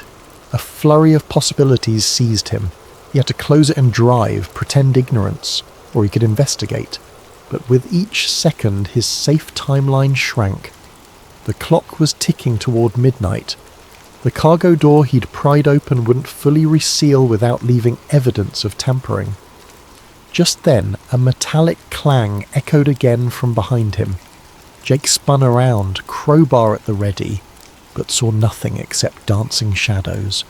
Fear twisted his gut. He needed to get out of here, ASAP. But how do you run from something unknown? He forced the container door shut as best he could, hopped into the cab and revved the engine. He had about 50 miles left to the coordinate, an unknown something presumably in tow, or on the loose. The note's warning replayed in his head. Danger lurked in the darkness, but he had a job to finish, however insane it was becoming. So Jake pressed the pedal, merging back onto the lonely highway. The thought of Area 51 no longer seemed so silly, because in that instant he knew one truth: this was no ordinary cargo, and he was no longer a simple truck driver. He was a man knee-deep in a conspiracy he couldn't yet fathom. As the highway unfurled beneath his wheels, Jake felt an unfamiliar sense of paranoia creeping in. He kept glancing at his side mirrors, half expecting government vehicles to appear with flashing lights. But the desert remained eerily quiet. He turned on his CB radio, hoping to reach Maggie again, some connection to normalcy. Static hissed, then Maggie's voice cut through. "Jake, that you? I was wondering if you'd gone silent for good." "Maggie," he said, his own voice shaky. "Listen, something's off. This cargo, whatever's inside it, it might have... I don't know, it's just not right." He hesitated to reveal everything, scanning the empty road ahead. I opened it, found a locked pod. Empty, like it was meant to hold something alive. The line crackled with tension. Alive? Jake, that's not good. Did you see anything else? No, just straps. Then I heard noises, like metal scraping. Something's loose, Mags. Could be an animal, or... He couldn't bring himself to say the word alien, but the possibility danced in his thoughts. She inhaled sharply. "This is big. You sure you want to keep going?" Jake's foot pressed on the accelerator. "I've come too far. I've got to finish the drop. Maybe once I'm at the base they'll handle whatever it is. Then I'm done. Paid. Out." "Okay. But keep me updated. I'll see if I can dig up anything on that container code you mentioned, R51. Might be referencing Area 51, or it could be something else. Just be careful." He ended the call feeling slightly better, knowing someone had his back. The desert night pulled him deeper in. A battered sign reading "Restricted access beyond this point" loomed up, complete with additional warnings about lethal force. His GPS insisted he was on course. The drop-off coordinate flickered on the screen, still about 30 miles away. A swirling dust devil crossed the highway, forcing Jake to slow. For a moment he thought he spotted headlights behind him, but when he looked again, they were gone. Another flicker of paranoia. Focus on driving. At the next bend, the road became narrower, lined with chain-link fences sporting no trespassing placards. This was definitely a different world, someplace built to discourage visitors. At last, around 11:20 p.m, the GPS beeped. You have arrived at your destination. He found himself at a tall automated gate. A small speaker next to it crackled. "State your clearance code," a monotone voice demanded. Jake fumbled through the envelope for a badge with a printed code. He read it into the speaker. The gate groaned open. No turning back now. Beyond the gate, wide asphalt fields stretched out, dotted with hangars and low buildings. Dim security lights revealed soldiers patrolling. Jake was directed by glowing cones to an underground entrance, reminiscent of a bunker. The entire operation exuded secrecy, and the air felt thick with tension. A pair of uniformed men flagged him down. One motioned him into a cavernous elevator platform large enough for the truck. As it descended, the walls became concrete. Jake's heart hammered. He was going underground, presumably beneath the base's surface. The platform settled in a subterranean loading area, bright fluorescent lights washing everything in an antiseptic glow. Armed guards approached. One barked, "Power down the truck. Step out with your hands visible." Jake complied, squinting under the stark lights. Another guard used a scanning device over the container's locks. Jake tensed. Would they notice I pried it open? A beep. The guard frowned. "The container's seal is compromised. Sir, did you tamper with this?" Jake's breath caught. He forced an even tone. "No. Must have come loose on the road." The guard stared daggers at him, unconvinced. Before the interrogation could deepen, a tall figure in a crisp suit appeared, a man exuding authority. He wore no name tag, but his demeanour demanded respect. "Take the container," he told the guards. "I'll handle the driver." He turned to Jake, his gaze cold. "I'm Agent Nathan Cole. Follow me. Now." Jake had no choice. Agent Cole led him through a set of steel doors into a windowless corridor that seemed to stretch forever, each side bearing identical sealed rooms. They reached a small antechamber where Cole fixed him with a glare. "You're not to speak of anything you see here. I assume you read your contract?" Jake swallowed, trying to maintain composure. "Yes." "Good, because if you break your silence, we'll know. We always know." Cole paused, as if relishing the intimidation. "You'll wait here until we confirm the cargo. Then you'll be escorted off the premises." Jake gave a stiff nod. The door slammed shut, leaving him in a Spartan waiting area with 2 chairs and a silent guard. Minutes bled into an hour. Jake's mind whirred, replaying the ominous note, the empty pod, the possibility that some creature roamed free. He couldn't just leave. He had to at least see it through, yet now he was stuck, evidently untrusted. Suddenly, a blaring siren echoed down the corridor. The guard stiffened, pressing a finger to his earpiece. Muffled orders came through. Another beep, a door slid open, and a frantic voice barked, "We have a breach. Unidentified subject loose in Sector C. Secure all entry points." Jake's eyes widened. Sector C? Is that where they took the container? The guard dashed out, leaving Jake momentarily unguarded. Fear and adrenaline collided. If something truly broke loose, a creature perhaps, this place was about to become a war zone, and Jake had no desire to be trapped in the crossfire. He took a risk, slipping out of the waiting area into the corridor. Sirens kept howling and red emergency lights strobed. He turned a corner, nearly colliding with a cluster of uniformed men sprinting in the opposite direction.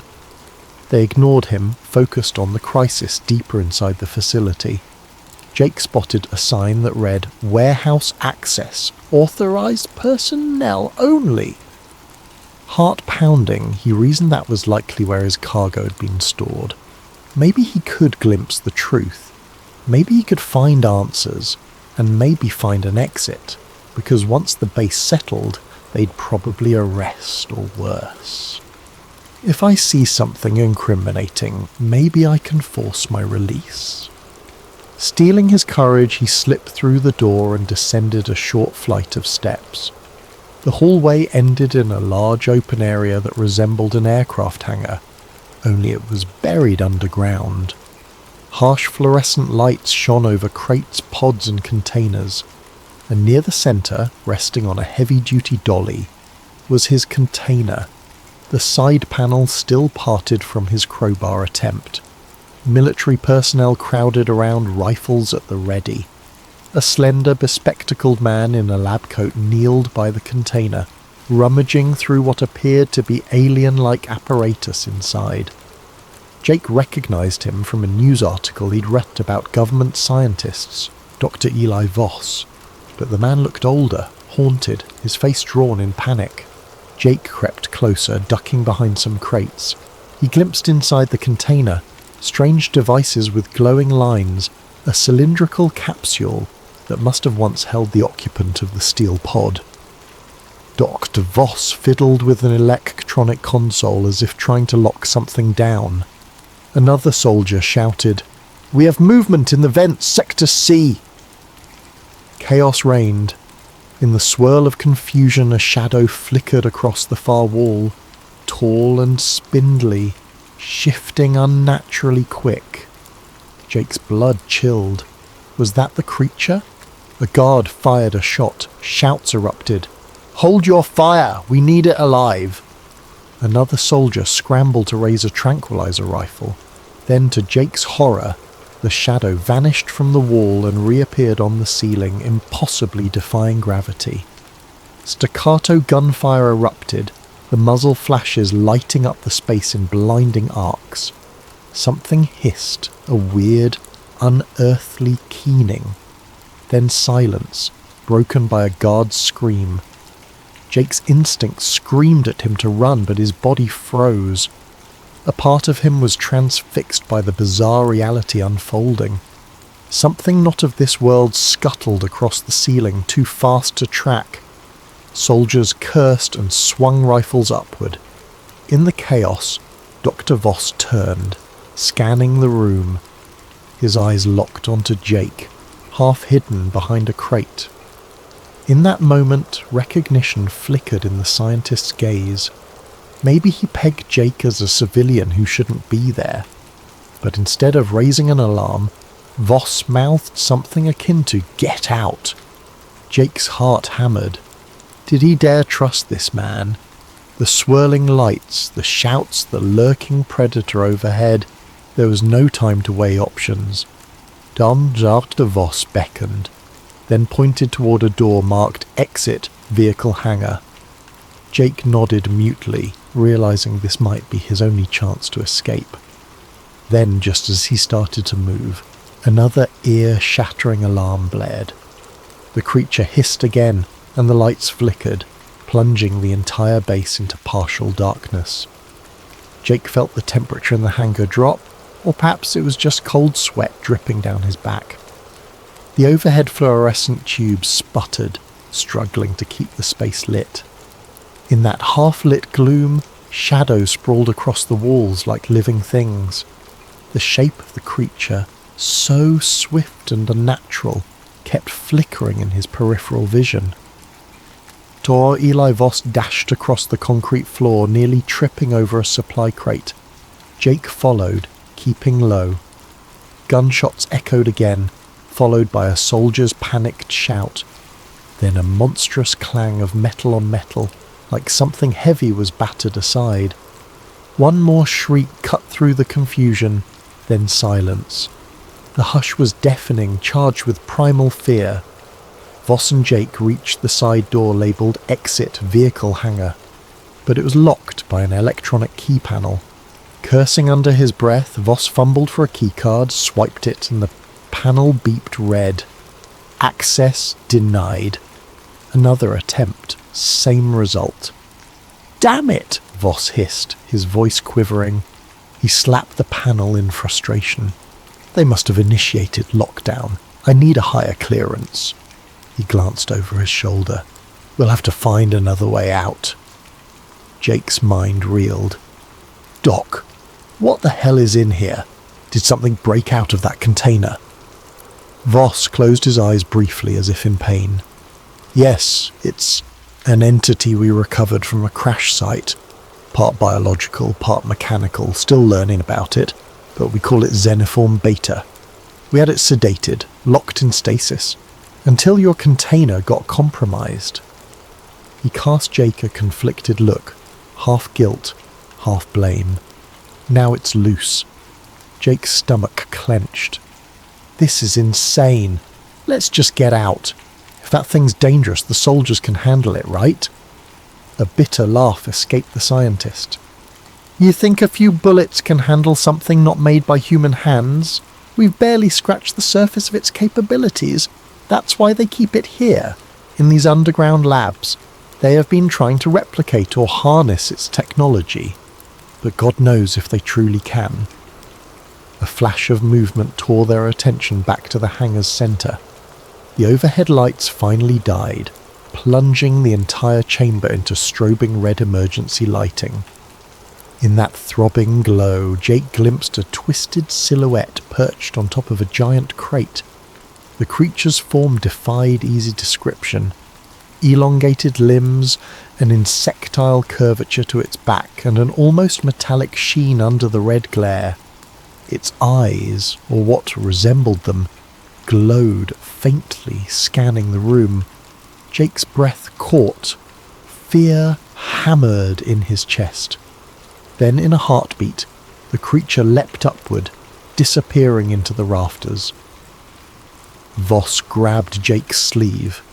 We need to move. There's a side corridor that might lead us to the upper levels, then an exit. Hurry. They skirted the edge of the hangar, slipping past toppled crates and the scattered remains of advanced lab gear. Jake's mind flitted between horror at what he'd seen and the sheer adrenaline of survival. He recalled the hush-hush talk about Area 51, the rumours of alien remains, crashed UFOs, secret experiments. He'd always dismissed them until now. The reality overshadowed any rumour. A corridor branched off from the main hangar, lined with thick steel doors at intervals. Flickering lights revealed bloodstains on the floor. Voss swallowed hard, adjusting his lab coat. We had staff stationed down here, if the entity attacked them. He didn't finish the sentence. Jake decided it was best not to look too closely. Just then, overhead speakers crackled and a voice boomed, "Facility-wide alert! Intruder protocol engaged. All unauthorized personnel must surrender immediately. We have lethal authority." Jake recognized the voice of Agent Nathan Cole, that cold official who'd greeted him earlier. Secure or eliminate the asset at all costs. Repeat. Eliminate if necessary. Jake locked eyes with Voss. Intruder protocol. That's me. They'll kill us both if they catch us. Voss nodded grimly. Yes. The powers that be want no witnesses. They'll blame any casualties on the creature. Then bury the truth. You'll vanish, I'll vanish, everyone will vanish. Jake felt a wave of anger surge. He was just a truck driver drawn into this cosmic nightmare, but the injustice of it struck him. We can't let them bury this. People have a right to know. The words surprised even him. A day ago, he'd have laughed at the concept of alien secrets. Now every fibre of him believed the public deserved the truth. The scientist studied him, something shifting in his eyes. You're serious? You'd risk your life to expose them? Jake hesitated, but the memory of that empty pod, that monstrous silhouette overhead, the hush-hush contract, it all churned inside him. I can't just walk away after seeing this. They'll kill me anyway. Might as well try to do something. Voss exhaled, a mixture of relief and desperation. Then we need evidence, proof. There's a secure server in Lab 7. If we can copy data from the research logs, photos, video, we can blow the lid off. But it's deeper in the facility, and we still have that alien creature roaming free. Jake's pulse pounded. Let's do it, then find a way out. They continued down the corridor, passing locked doors. Voss used his keycard on door after door, some opening to reveal labs in disarray, others refusing entry. They found a small storage room with an overhead vent. A battered soldier lay unconscious near the door, apparently knocked out by the creature. Voss knelt, checked the man's pulse, then grabbed his keycard. He's alive. Let's hope he stays that way. They stepped over him, pushing on. One corridor door led to a sign reading Lab 6, Biological Analysis. Another pointed to Lab 7, Xenoform Studies. Voss gestured to Lab 7. That's our target. They eased forward.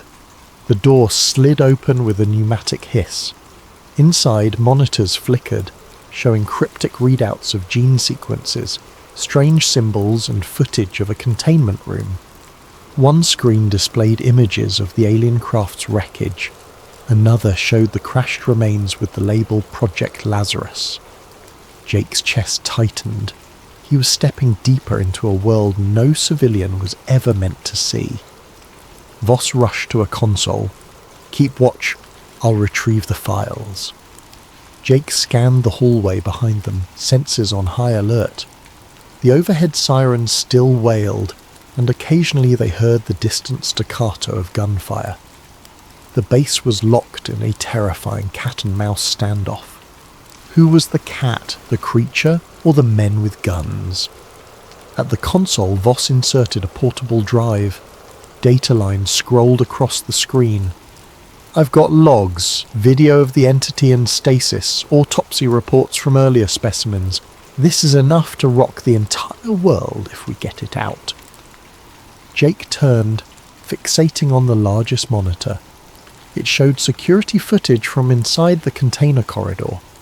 Black and white graininess, a timestamp flickering in the corner. He recognized his own truck parked there, the container being moved. Then the feed jumped to a chaotic moment. Engineers scattering as the alien burst from the pod. Jesus, Jake muttered. No one's going to believe we got all this proof, but it's real. Voss tapped frantically. The progress bar crawled to 90%, then 100%. Done! He yanked the drive. Now a harsh clang behind them. The door to Lab 7 slammed shut and a figure stepped inside. Not the alien, but a uniformed man with a stoic face, Agent Nathan Cole. His sidearm was raised. That's enough, Doctor, and you, he hissed at Jake, have caused quite a mess. Jake's gut clenched. We're just... Shut it. Cole's eyes burned with quiet rage. Hand over the drive and face the wall. The only reason you two aren't dead is because I want to know how far this breach goes. He gestured with the gun. Now! Jake glanced at Voss. The scientist gave a tiny nod. Reluctantly, he extended the flash drive toward Cole, but as Cole reached for it, a thunderous crash reverberated overhead. The lights flickered off. Darkness swallowed the room. Then a single red emergency lamp kicked in, bathing everything in a sinister glow. A monstrous screech resonated from the corridor. Xenoform Beta was near. Cole spun, momentarily distracted. Voss seized the chance, fumbling for a button on the console that read, Override Lab 7 door. The door slid open. Run! Voss yelled. Jake bolted, ignoring Cole's furious shout. Shots rang out, sparks ricocheted from a metal panel, but in the confusion, Jake and Voss tumbled into the hallway, the precious flash drive still in the scientist's grip. They slammed the door behind them, locking Cole inside. Another screech echoed down the corridor, closer this time. Jake realized they were trapped between an armed agent and a rampaging alien. But at least they had the data. The question was, could they reach the surface and the outside world before the entire base sealed their fate? Jake's adrenaline soared. The corridor was dimly lit by flickering red emergency panels, casting dancing shadows on the concrete walls. Dr. Voss clutched the flash drive tightly, face pale but resolute. They could still hear Agent Cole pounding on the locked lab door behind them, shouting commands into a radio. More gunshots thundered somewhere in the distance. A scraping sound from the ceiling alerted Jake. He and Voss froze. Something large moved through the ventilation shafts overhead, slithering or crawling with unnatural speed. Then silence. Jake's heart hammered against his ribcage. The creature is close, so close. Voss motioned him forward. If we can reach the main elevator, we might get to the surface, unless they've locked it down. They crept forward, the corridor branching in multiple directions. Each intersection was marked with cryptic signs. Sector E, testing labs. Sector F, holding cells, armory, data center. Sparks arced near a half-destroyed control panel. The air smelled of burning wires. They passed a lifeless soldier slumped against the wall. Jake tried not to stare at the man's blank eyes. This base had become a battlefield, or maybe a slaughterhouse. They turned a corner and spotted the main elevator at the far end. A steel gate sealed it off. Another keycard panel blinked red. "We can try," Voss whispered. He ran up and swiped his card. Nothing. He typed a code, still no response. The screen displayed "Lockdown protocol engaged." Jake cursed under his breath. "What now? A staircase?" Voss nodded. "There's an emergency stairwell near the east side, but it's a long way up. And if they've sealed the hatches, we might be trapped anyway. Better than waiting around." Jake gestured for him to lead. They hustled deeper into the labyrinth. Alarms kept screeching overhead, messages about containment breach, mixing with intruder protocol. The base's disorientation left Jake feeling like a rat in a high-tech maze. A loud clang resounded from behind them, like metal being torn apart. Then came a roar of fear. A soldier's voice cut short. Jake's throat constricted. The creature was picking them off one by one. They had to keep moving. They found the stairwell door, heavy reinforced steel. Voss tried his card, the lock clicked, and they pulled it open. Inside, the shaft spiraled up. Dim emergency lights illuminated each landing. Voss peered upward. "We're at least 8 levels below ground. Let's hope we can get out on the top level." They started climbing.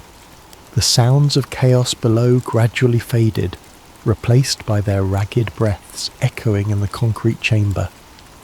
After 2 flights, Jake's calves burned, but adrenaline pushed him on. Voss lagged slightly, clutching the railing.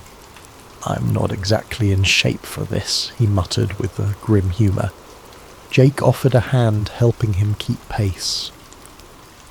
By the 4th level up, a new noise drifted from above. Heavy footsteps, or maybe boots.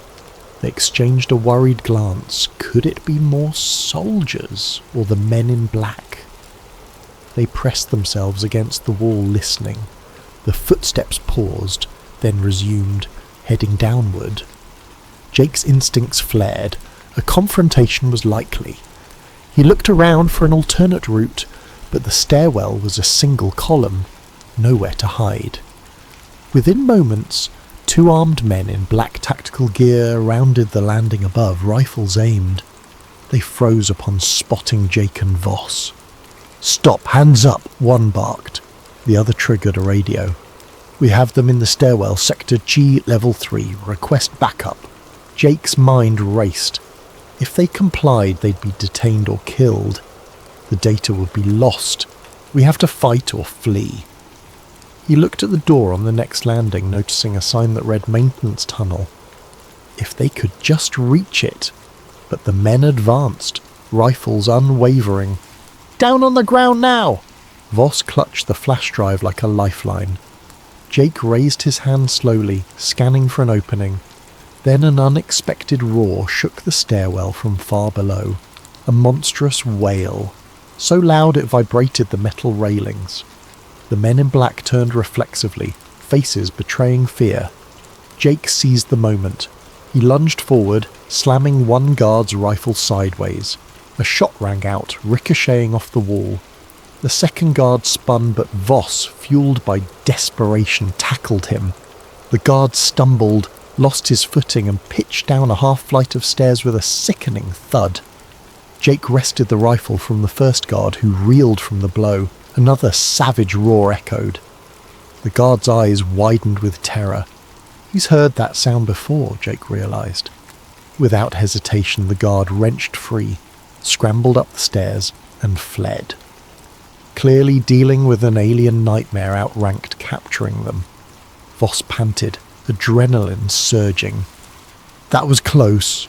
He retrieved the rifle from the second guard's limp form, then eyed Jake. "We can't do that again.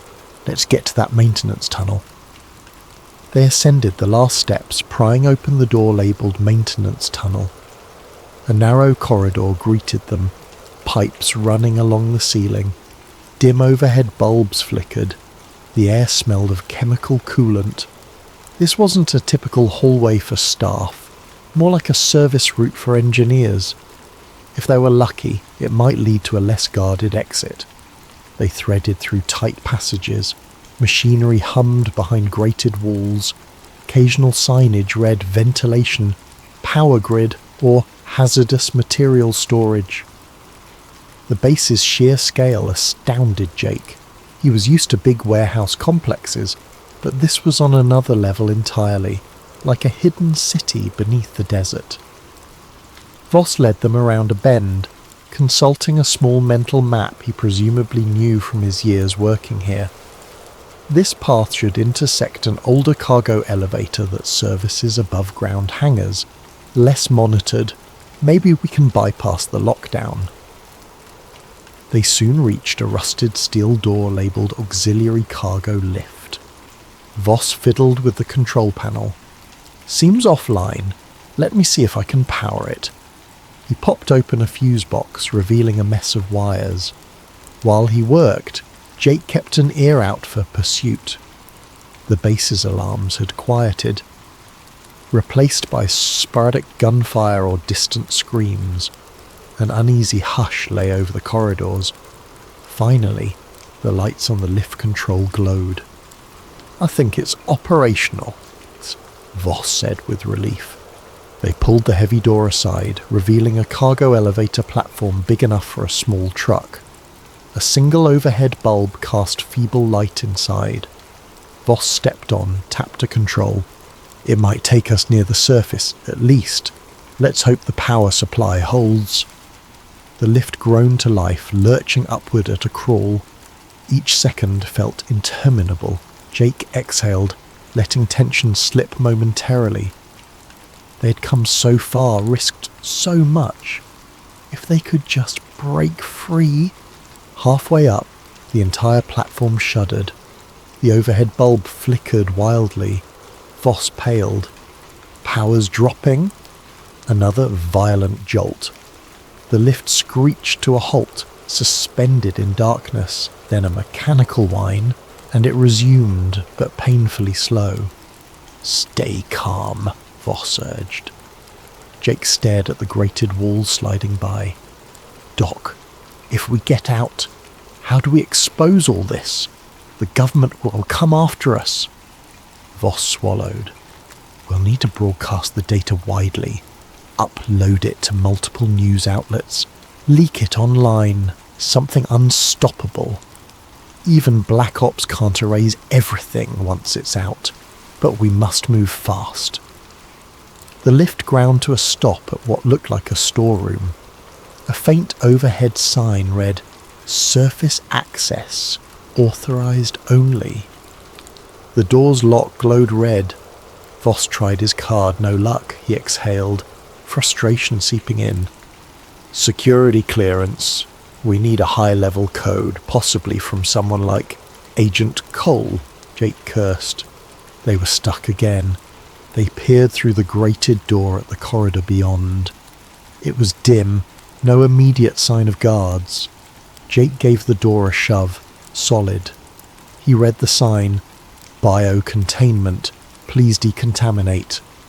Another reminder they were dealing with top-secret alien research. Just then, a banging noise echoed from below the elevator shaft. Jake froze. Could the creature be climbing? They saw nothing, but the clang repeated, rising. Voss's eyes widened. "It might sense us. We have to go now." Desperation blossomed. Jake scanned the storeroom. Near the door, a small control panel with a numeric keypad flickered. If only they had a code. Then Voss had a frantic idea. "Check that dead guard's keycard. It might have higher clearance than mine." But they'd left the guard behind. They had no card. A metallic screech from the elevator shaft triggered panic. Voss rummaged in his pockets.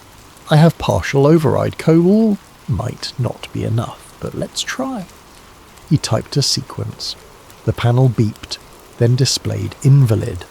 Another attempt. Invalid. The banging grew louder, closer. Jake braced himself, rifle in hand, finally on Voss's third try. The panel beeped green. The door hissed. They burst into the corridor, slamming it behind them. A heavy mechanical lock engaged.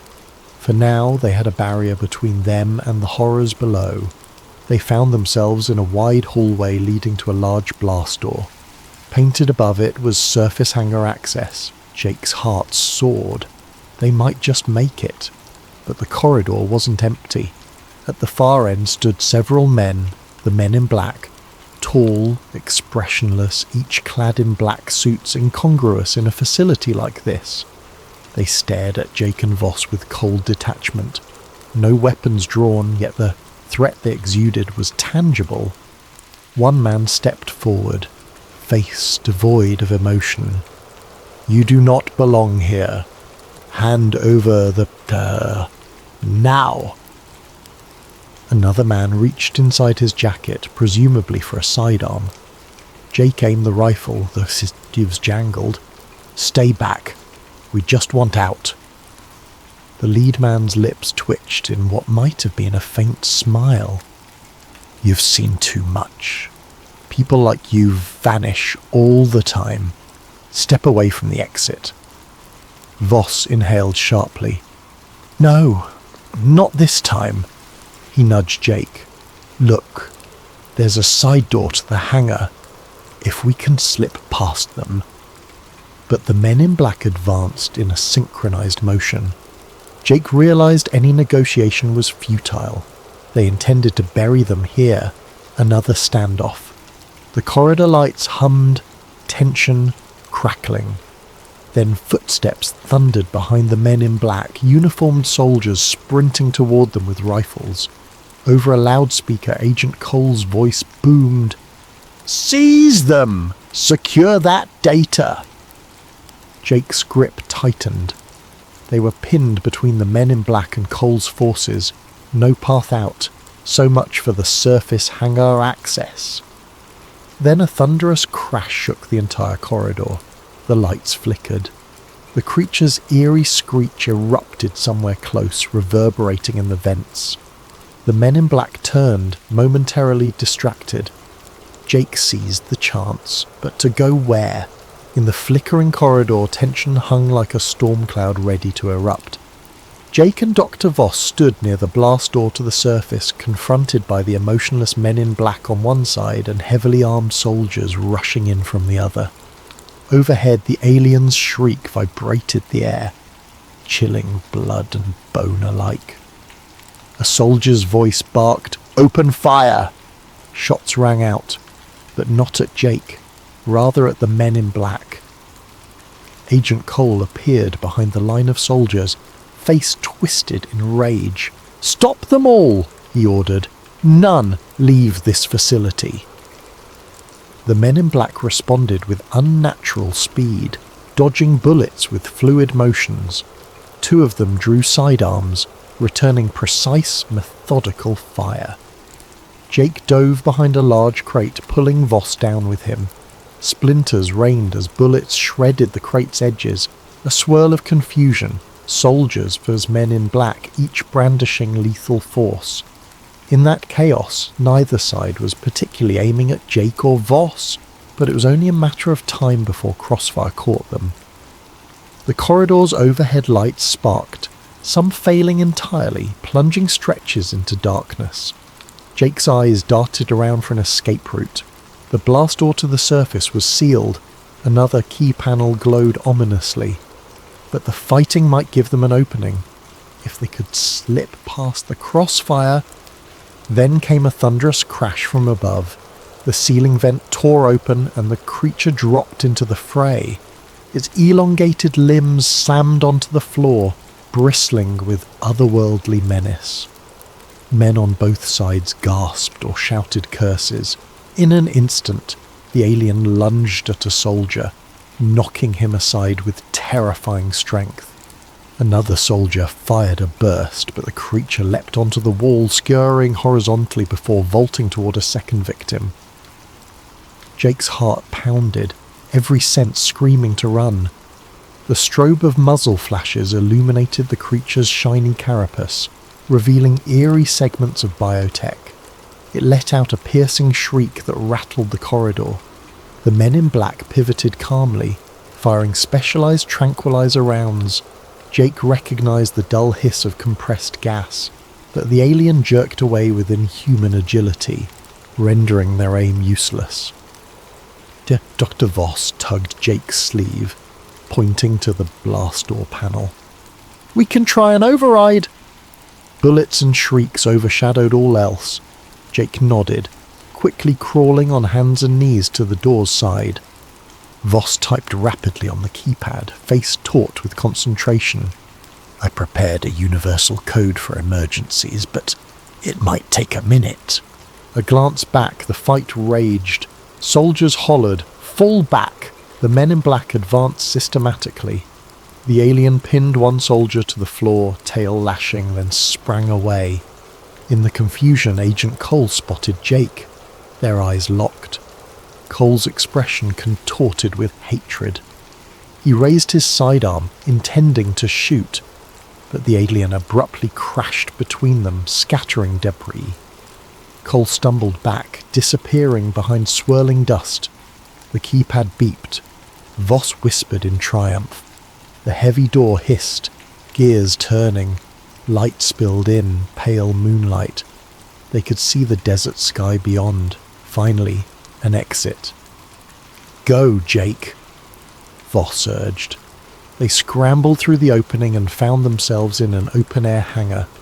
The night was clear, star-laden. The entire base lay behind them, a subterranean fortress. A pair of black helicopters idled near the perimeter, rotors spinning. On the far side of the hangar stood Jake's original rig, or so it appeared at a glance, though the trailer was missing, likely whisked away for processing. Uniformed ground crew scurried about, some brandishing weapons. Alarms blared outside as well, lights roving across the tarmac. If they tried to simply walk out, they'd be shot. Jake scanned for a path. A row of government SUVs sat parked near a chain-link fence. If they could hotwire one. Behind them, the corridor echoed with more screams. The alien might tear that entire place apart, or be subdued. Jake had no illusions about the government's willingness to use extreme measures. A fiery explosion rumbled from below, dust puffing around the door's edges. Red lights flickered on the surface as well, signifying a full base emergency. Dr. Voss panted, adrenaline fueling him. "We must get to a vehicle and run. We can send the data out once we're safe. Don't let them corner us." Jake spied a break in the fence to the north near a ridge. Maybe if they reached that vantage, they could vanish into the desert. He grabbed Voss's shoulder. "Come on!" They sprinted across the open ground. A startled crewman shouted, raising a sidearm. Jake fired a warning shot in the air from the rifle he'd kept. The crewman ducked, letting them pass. They nearly reached the SUVs when headlights flared. 2 black jeeps roared into the hangar from the opposite side, tires squealing. Figures in black suits hopped out. Reinforcements. One fired at them, bullets pinging on the tarmac. Jake and Voss dove behind an SUV. Voss fumbled for the keys in the ignition. Locked. No key. We'll have to hot wire it. Jake had experience with older trucks, not modern, secure systems, but he wrenched open the dash panel, yanking wires. Meanwhile, Voss returned fire with the stolen rifle. Shouts rang out. Jake's fingers trembled as he tried bypassing the ignition. A bullet shattered the passenger window, glass raining. Voss gasped, clutching his arm. "I'm hit." Just a graze. Finally a spark. The SUV's engine coughed, then roared. Jake slid into the driver's seat, yanking Voss inside. With a screech they peeled away, bullets pursuing them. The chain-link fence ahead was locked, but Jake floored it. The SUV crashed through with a shriek of twisted metal, lurching onto a desert road. Dust engulfed them, freed from the base but not out of danger. Under the moonlit sky they sped across an unpaved route, the tires bouncing violently. Voss clutched his wounded arm. "Keep driving.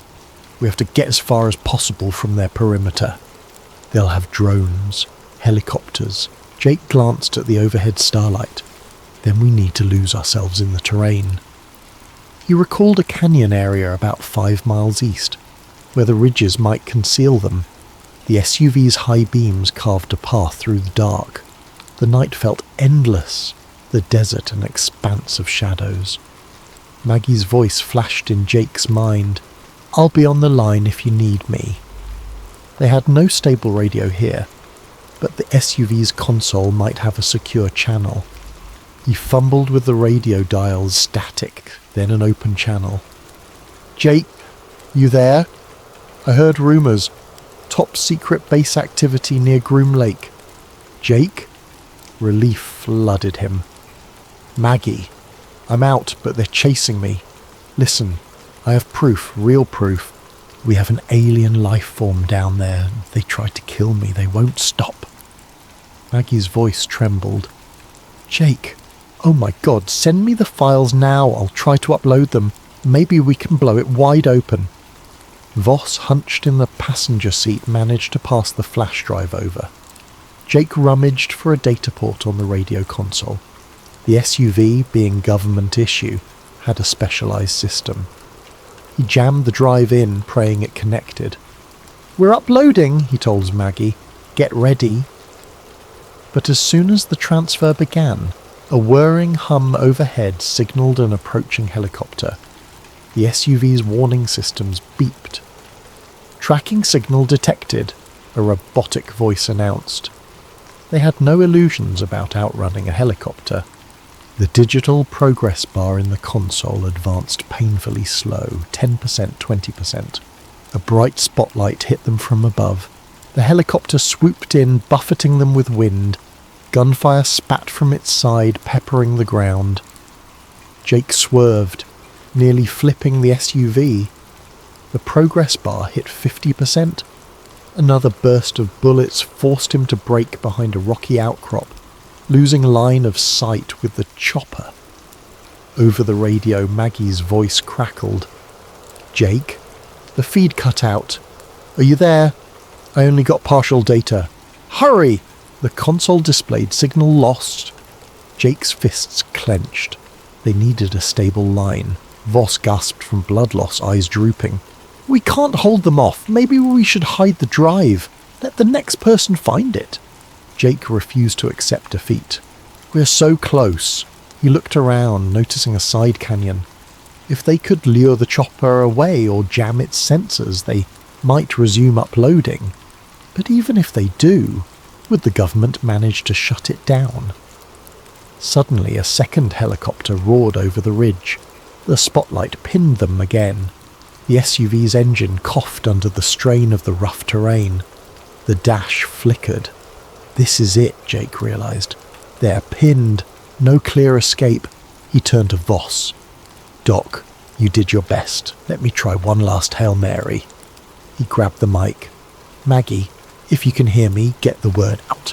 Even partial data might be enough. Don't let them bury this. The only reply was static. The swirling rotors whipped up a sandstorm around them. A mechanical voice from overhead blared on a loudspeaker. Jake Mercer, surrender now, Mom. Agent Cole's tone, no doubt. The first helicopter descended, kicking up a hurricane of dust. Jake shielded his eyes. Voss, hang in there. Men in black tactical gear leapt from the copter, guns drawn. Jake tried to reverse the SUV, but the engine sputtered. A bullet shattered the windshield, grazing his shoulder. He cried out, slumping. Another bullet took out the front tire. The SUV lurched to a stop. Doors flung open, men yanking them out. The next moments were chaos. Voss wailing in pain, the flash drive knocked from his grip. Jake tried to fight, but a rifle butt slammed into his temple. Stars exploded across his vision. He heard muffled shouts, felt his arms wrenched behind him. Then a final memory. Agent Cole's face looming over him, eyes cold. You led me on quite a chase, Cole hissed, but it ends here. You disappear now. All of this remains classified. Jake's world blurred. Dust stung his eyes. The last thing he saw was the starlit sky spinning, then darkness. 3 days later, Maggie Ruiz sat alone in her cramped radio dispatch office, eyes red from lack of sleep.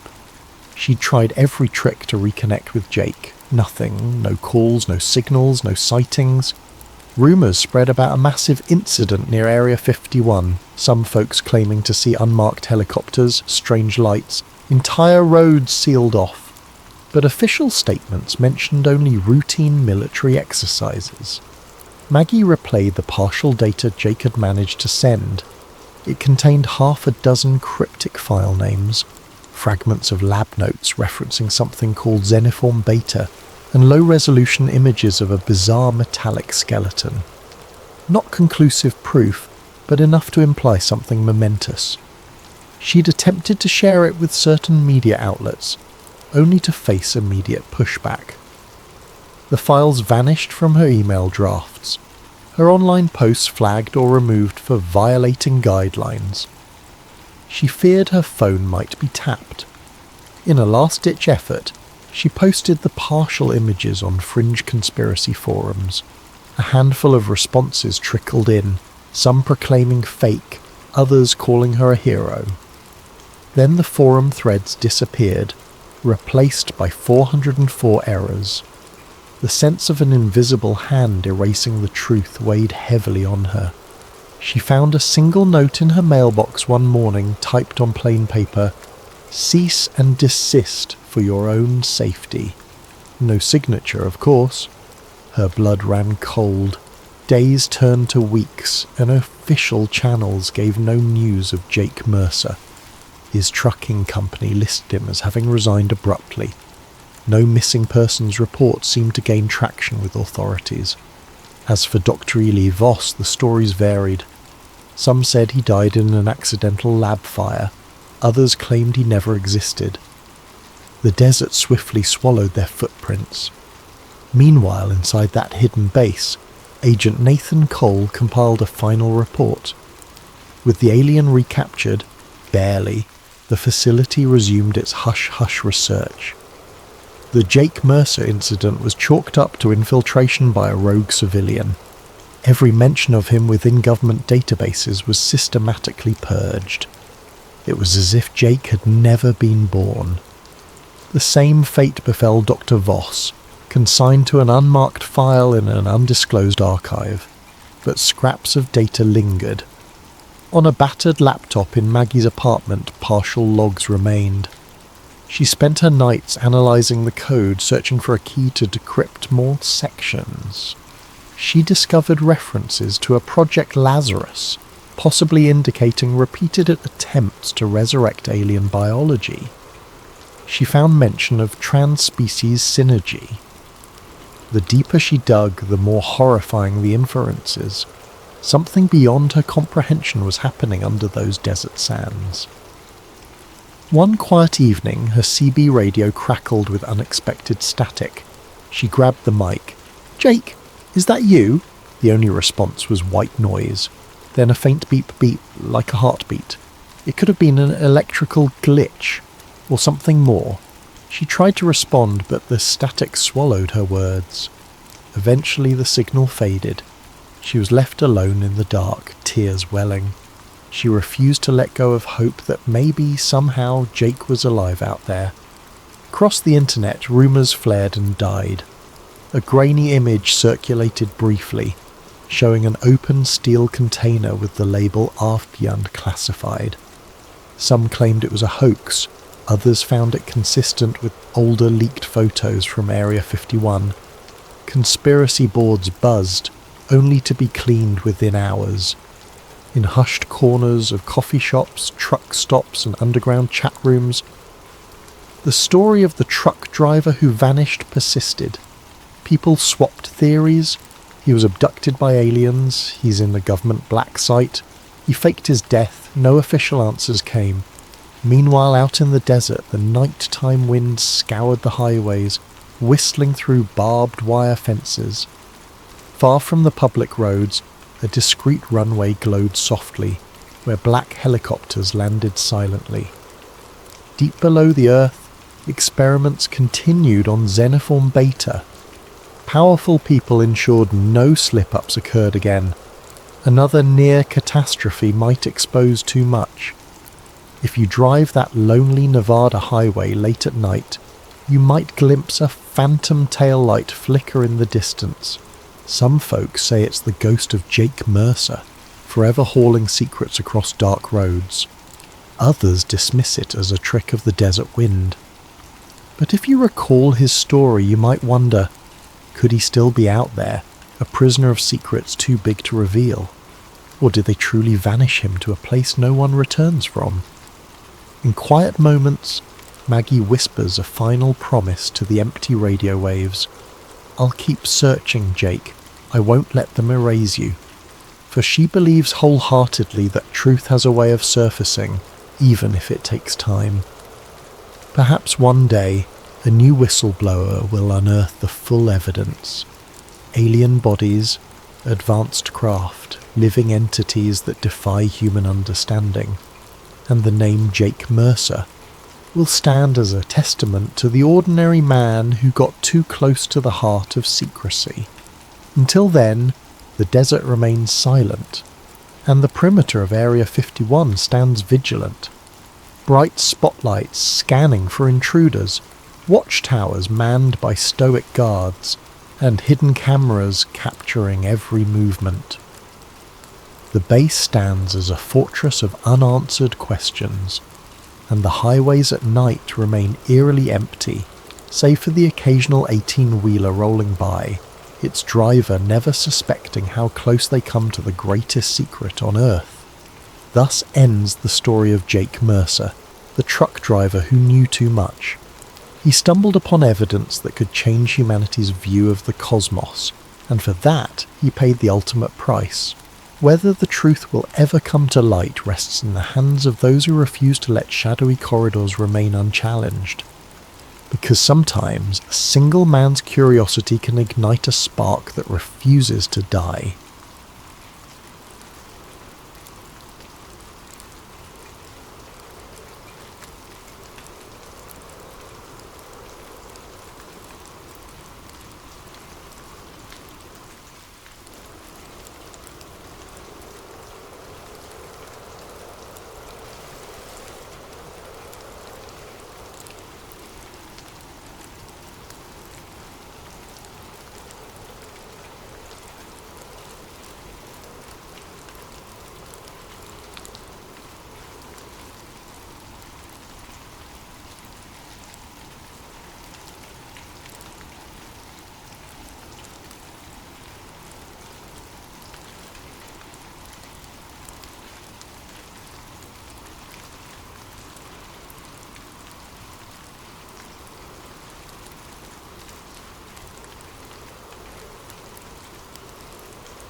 Hello fellow dreamers and curious minds, and welcome to a special presentation on sleep theories, where we explore captivating stories under the soft glow of late night wonder.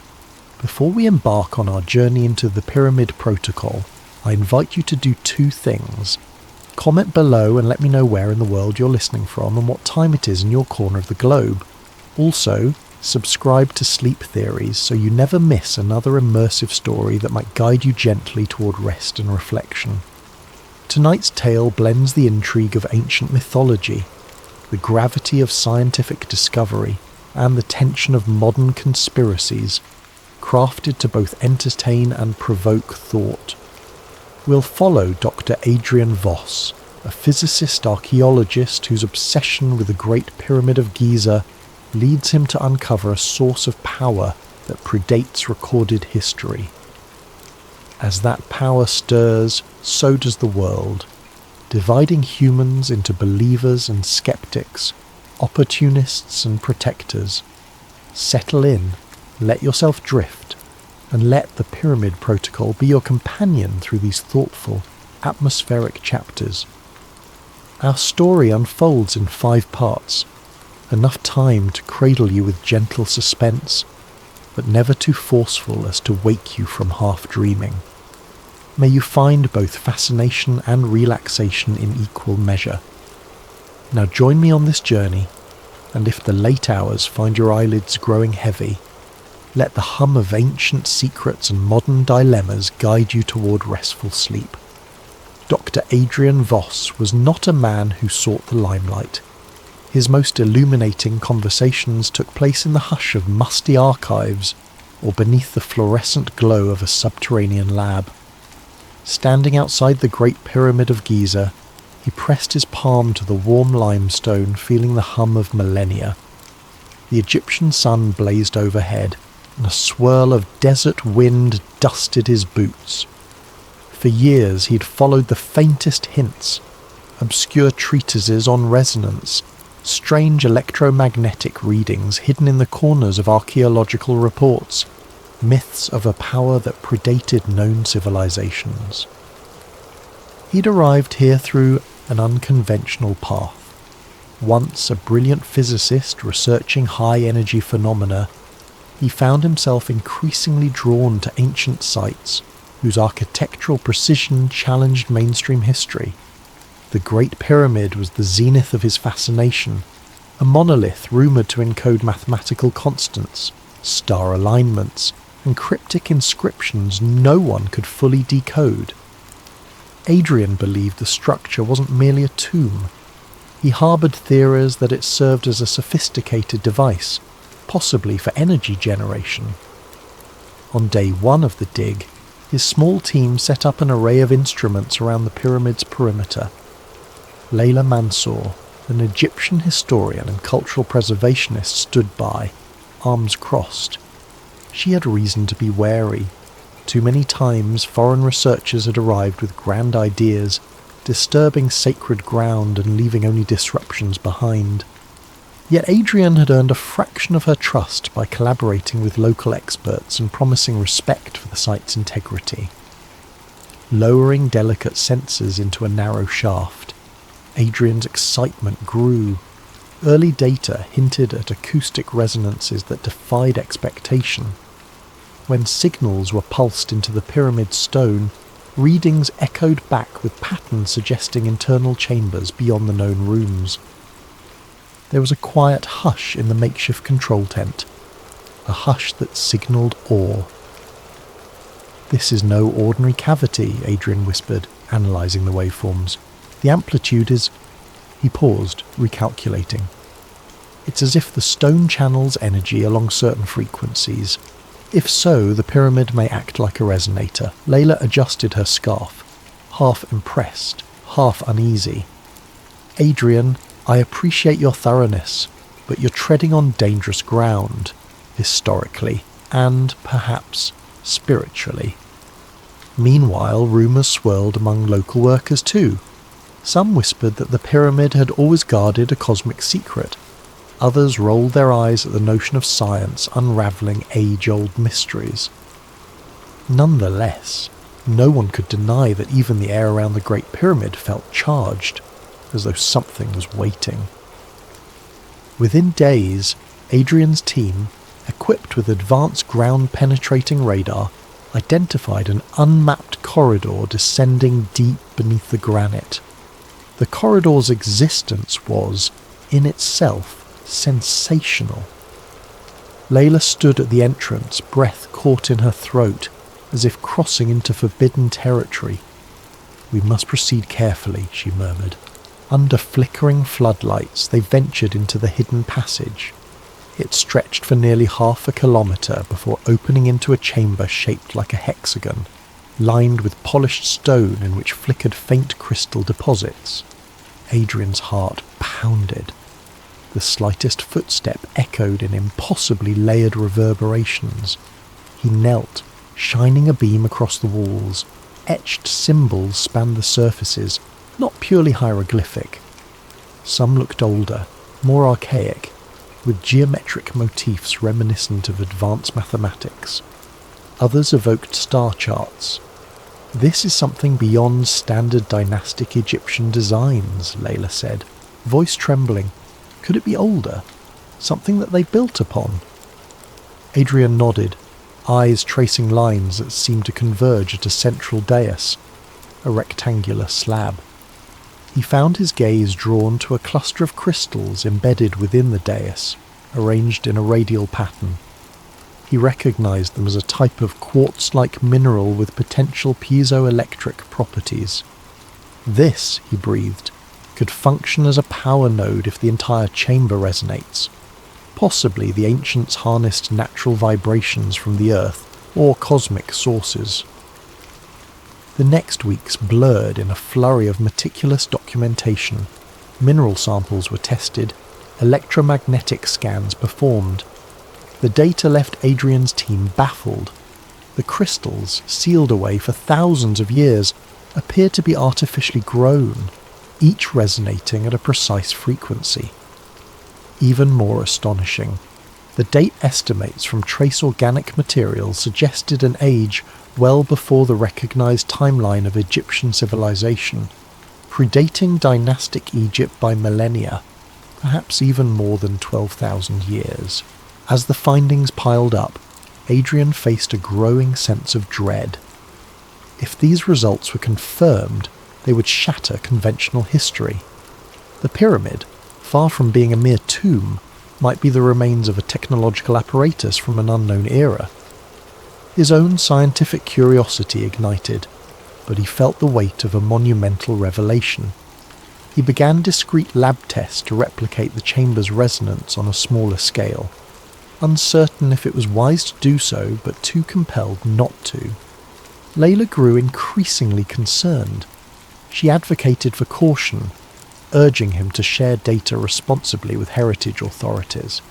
But Adrian, enthralled by the puzzle, pressed on. He had a portable setup in a hidden corner of the expedition tent, a scaled-down replica of the dais crystals. If he could trigger the same frequencies, maybe he'd glean how the ancients generated energy.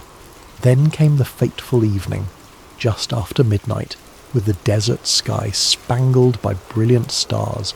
Adrian carefully aligned the miniature crystal array. He transmitted a low-frequency pulse, something akin to the Earth's natural resonance. At first, nothing. Then, a subtle hum. The crystals began to glow faintly, as if awakened. Adrian, breath quickening, adjusted the amplitude. Unbeknownst to him, the frequencies found resonance with the real dais below the pyramid, bridging them in ways he had not anticipated. At precisely 2:13 a.m., an unseen synergy took hold. Adrian's miniature array glowed brilliantly. In the distance, the Great Pyramid shimmered under moonlight. For a moment, silence. Then, like a flash, a wave of electromagnetic energy surged outward. The entire base camp's lights fizzled. Computers and communication devices blinked off. Further afield, in Cairo, electrical grids briefly flickered, satellites overhead stumbled, and for a terrifying instant global networks convulsed. A beam of shimmering radiance shot into the star-laden sky from the pyramid's apex, visible for miles, then vanished. Panting, Adrian fell back, heart hammering. He realized, too late, the magnitude of his error. The desert night felt thick with foreboding. Hasty footsteps approached, and Layla burst into the tent, breath ragged. "Adrian, what? Have you done?" His voice trembled. I've awakened something," he said, the truth searing him. "I didn't mean to cause a global event." In that moment, the Great Pyramid's silent guardianship was shattered. Whatever secret it held was no longer quiet. A message had been sent to the world, and perhaps beyond. By dawn, the world was buzzing. Hasty rumours of a pyramid beam spread through social media. Government agencies scrambled to clamp down on the story. Official statements denied anything abnormal, attributing disruptions to a routine power glitch. But footage had been captured from distant vantage points, showing a mysterious glow rising into the Egyptian sky. Conspiracy forums exploded with theories, each wilder than the next. Alien contact, covert weapons tests, ancient prophecy fulfilled. Inside the now heavily guarded base camp, Dr. Adrian Voss found himself at the centre of a storm. Egyptian authorities demanded explanations. Press teams hovered outside the checkpoint, blocked by newly erected barricades. Meanwhile, Layla Mansour tried desperately to keep the cultural ministry informed. She questioned whether the site should be sealed entirely, but word from on high indicated that an unnamed international partner had stepped in, someone with the power to hush or spin events. That someone revealed himself as General Reed Colton of the US intelligence apparatus. Grey-haired, imposing, and exuding controlled authority, Colton arrived in a black SUV flanked by armed escorts. He wasted no time calling Adrian and Layla into a tense conference. "You are about to see a security level you never imagined," Colton began, voice cold. "A global electromagnetic disruption took place, traced to your so-called miniature energy test. We now have international unrest, civilian flights grounded in multiple cities, satellites jolted offline, communication lines are partially compromised. The world's leaders demand answers." Adrian swallowed hard, guilt drumming in his veins. He recounted the resonant crystal chamber, the newly discovered corridor, and how he had inadvertently triggered a discharge. Layla listened, lips tight, arms folded. She refused to hide her disapproval. "General, the pyramid is a revered monument. We had no intention to exploit—" Colton silenced her with a glare. "The question is not about your intention. It's about the effect. I am here to ensure the US and its allies get a handle on this energy system. If there's potential for a new power source, we want it. If it's a threat, we neutralize it. Dr. Voss, you will continue your research under our oversight, and you will sign a confidentiality directive. Understood?" Adrian nodded numbly. He recognized the pragmatic might of governments. The secrets he had uncovered transcended private ownership. Fear of misuse gnawed at him. He recalled the bombings of Hiroshima, Oppenheimer's regret. Ancient knowledge harnessed as a modern weapon. Was that the path they now trod? Outside the camp, the event catalyzed a stark divide. Group A, consisting of scientists, open-minded scholars, spiritual seekers and curious civilians, believed wholeheartedly that the pyramid beam was genuine. They argued it proved advanced technology from an antediluvian civilization or even alien origin. Online, hashtags like Pyramid Truth and Had Ancient Tech soared to top trends. Citizens demanded transparency. Some travelled to Giza, praying or meditating near the cordons, convinced of a cosmic awakening. Conversely, Group B, encompassing many governments, conservative religious organisations and mainstream media mouthpieces, labelled the beam a hoax or propaganda stunt. They cited lack of credible evidence and insisted the phenomenon was a fluke power surge. By rolling out official denials, some sought to quell panic and maintain the status quo. After all, if the public believed that relics from an unknown era could overshadow modern science, entire power structures might quake. Caught between these factions, Adrian wrestled with conflicting instincts. He believed the data unequivocally. The Great Pyramid's hidden mechanism was real. Yet the more he cooperated with General Colton, the more he feared that knowledge would be militarized. One late evening, Layla cornered him in the expedition tent, her eyes flashing with concern.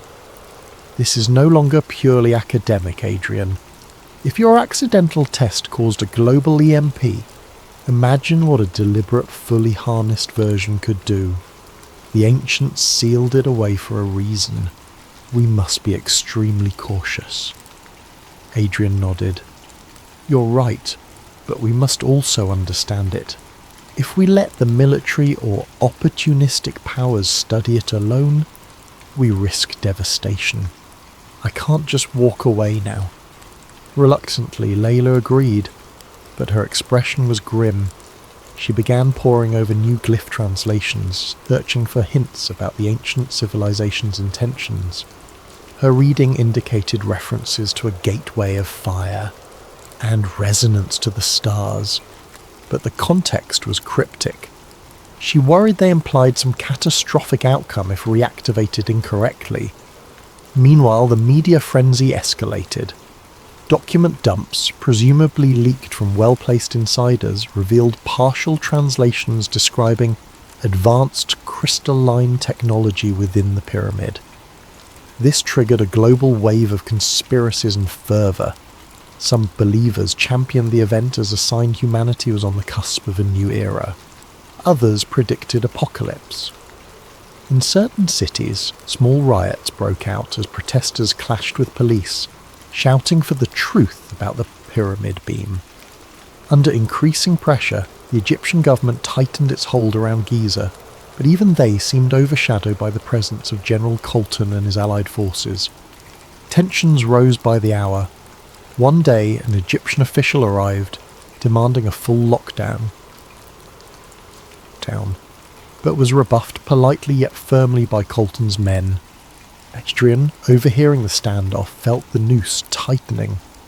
The historical guardianship of the pyramids was overshadowed by global power plays. In a temporary lab within the site, Adrian demonstrated the new data for Colton, scans showing deeper resonance channels within the pyramid. "General, the pulses run throughout the structure. If we attempt further activation, it could reignite the effect on a larger scale." Colton rubbed his chin, eyes betraying keen interest. "So, you're saying it can produce energy on command? Potentially we could refine it, control it?" Adrian hesitated. "Yes, but the system's complexity is enormous. We must figure out how to stabilize it. One slip could trigger another global outage. Or worse, I'm urging caution." The General offered a thin smile. "As am I, Dr. Voss, but progress sometimes requires risk. We want you to replicate a larger version of your earlier experiment under our safe protocols, of course. Imagine the implications. Clean energy for the world, or at least for those who earn it." Adrian caught Layla's distressed look. He recalled how Oppenheimer must have felt at Los Alamos, an unstoppable momentum behind a discovery that could change the world for good or ill. Already rumours whispered of other world powers sending covert teams to glean whatever intelligence they could. A dread settled in Adrian's heart. The knowledge gleaned from the pyramid might catapult humanity into an era of unstoppable power, or it might tear civilization apart.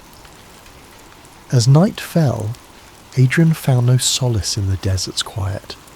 The pyramid loomed against the starry sky, once a stoic monument, now a loaded gun.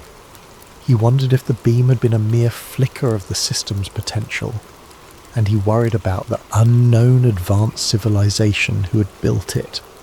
If they destroyed themselves, Was that tragedy about to repeat? Despite every caution, events marched forward. The tension would only deepen. Adrian felt certain a bigger storm was coming, one that would shake humanity to its core, pitting beliefs against facts, ancient heritage against modern greed, and caution against ambition. In the days that followed, Giza became a flashpoint of global intrigue. Journalists, investigators, and spiritual pilgrims crowded Cairo hotels, vying for proximity. Rumours that the Great Pyramid's interior chambers were awake surged online. The media, starved for tangible updates, latched onto any scraps of inside information, fueling a near-hysterical environment. Nightly talk shows buzzed with speculation, pitting scientists who believed in an unknown advanced civilization against official spokespersons who dismissed it all as sensationalism. Meanwhile, Dr. Adrian Voss found himself under round-the-clock surveillance. The hush that once cocooned his work was gone. Every measurement he took, every conversation with Layla Mansour was shadowed by uniformed guards or inconspicuous men in suits. In addition, leaks from the research, spurred by hackers or inside whistleblowers, became impossible to contain. Within a week, diagrams of the hidden hexagonal chamber and partial translations of the ancient glyphs appeared on digital forums. Rival powers scrambled to replicate or interpret the technology. In the midst of the chaos, Layla delved deeper into translations. She discovered references to a cataclysmic event from prehistory. Hieroglyphic figures suggested a global flood or cosmic collision, implying the Great Pyramid was erected to harness energy that could either protect or accelerate such a cataclysm. These lines talk about star alignment, the alignment of fiery gates, and something described as a peak resonance that could tear the sky, Layla told Adrian late one evening, voice hushed. Adrian read over her notes, heart sinking. If these ancients turned this power on at full capacity, maybe they unleashed unimaginable destruction. We might be walking the same path. He touched the scribbles, half in awe, half in horror, imagining an advanced society undone by their own creation. Beyond the base camp, the world's reaction grew fractious. Widespread Group A adherents believed humankind stood on the threshold of cosmic knowledge. They pressed for open disclosure, seeing this as a chance to unify humanity under a grand revelation. Some proposed that the pyramid's energy was meant to uplift civilization, not destroy it. Rallies formed under banners proclaiming "Embrace the lost wisdom" and "Prepare for the dawn of true history." Conversely, Group B, including established religious authorities, major governments, and conservative media, condemned the excitement as naive or dangerous, insisting that meddling with ancient mysteries threatened global stability.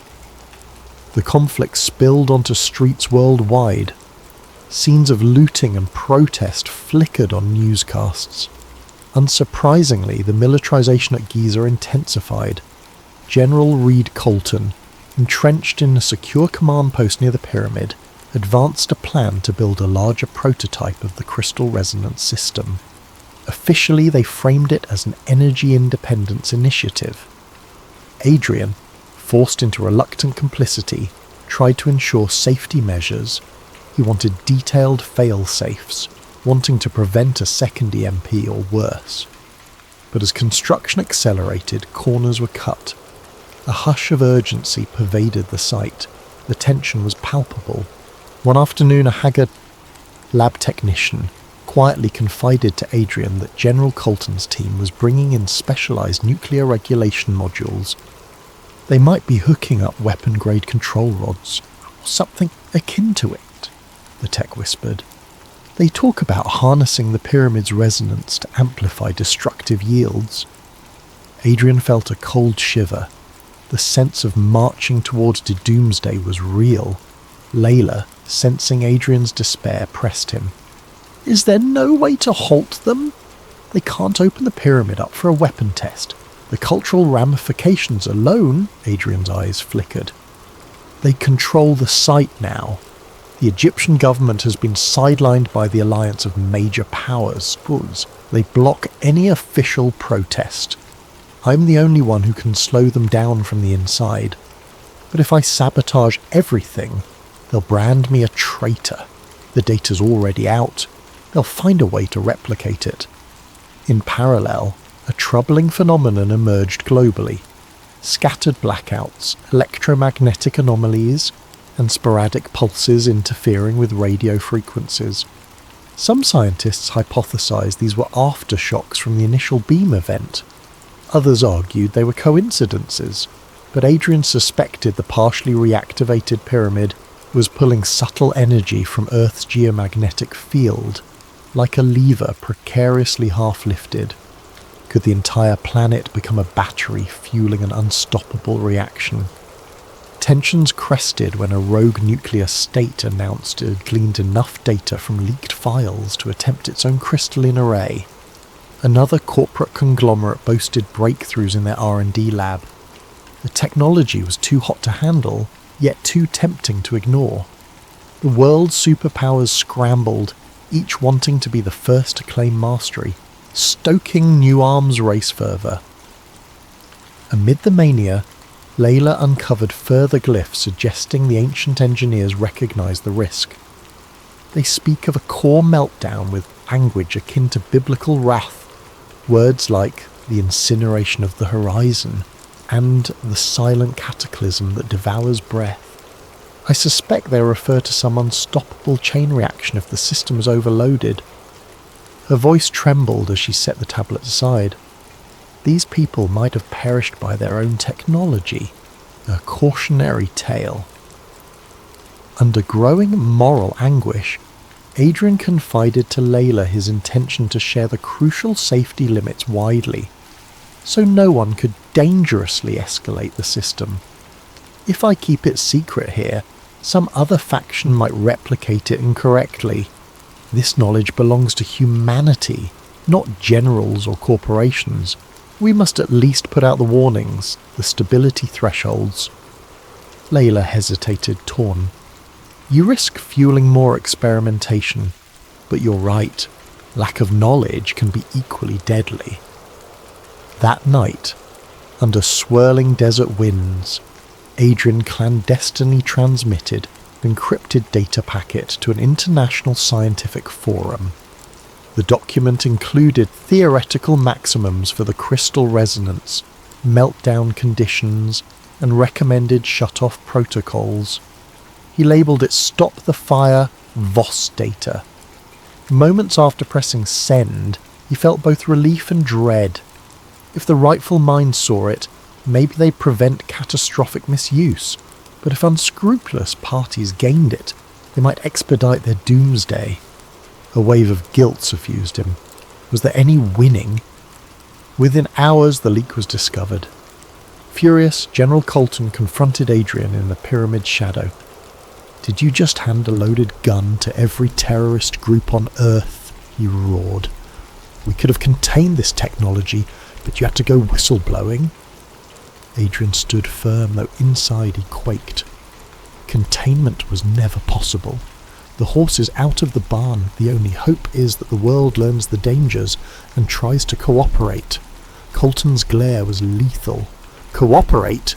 This is a race for survival, not a tea party. You know what you've done? Adrian said nothing. He knew precisely what he had done. Tried to be the conscience in a machine spiralling out of control. Elsewhere, chaos brewed. Nations suspected each other of secret tests. The global economy took hits as markets reeled from the uncertainty. Religious leaders warned of an approaching apocalypse. Protesters camped near Giza, chanting for the pyramid's liberation. In some corners of cyberspace, extremist groups threatened to storm the site and claim the star power for the chosen. Weary and haunted, Adrian trudged each day through the new lab being built inside the hidden corridor. Industrial cables snaked along the ancient walls, feeding into... One evening, Layla approached him with the newly translated line. The The cost of knowledge is the way of souls. She let the words hang. Adrian swallowed. The pyramid's ancient architects had glimpsed tragedy. Now modern humans teetered on that same precipice. With global tensions rising, it wouldn't be long before the story reached an explosive turning point. Adrian felt it in every breath.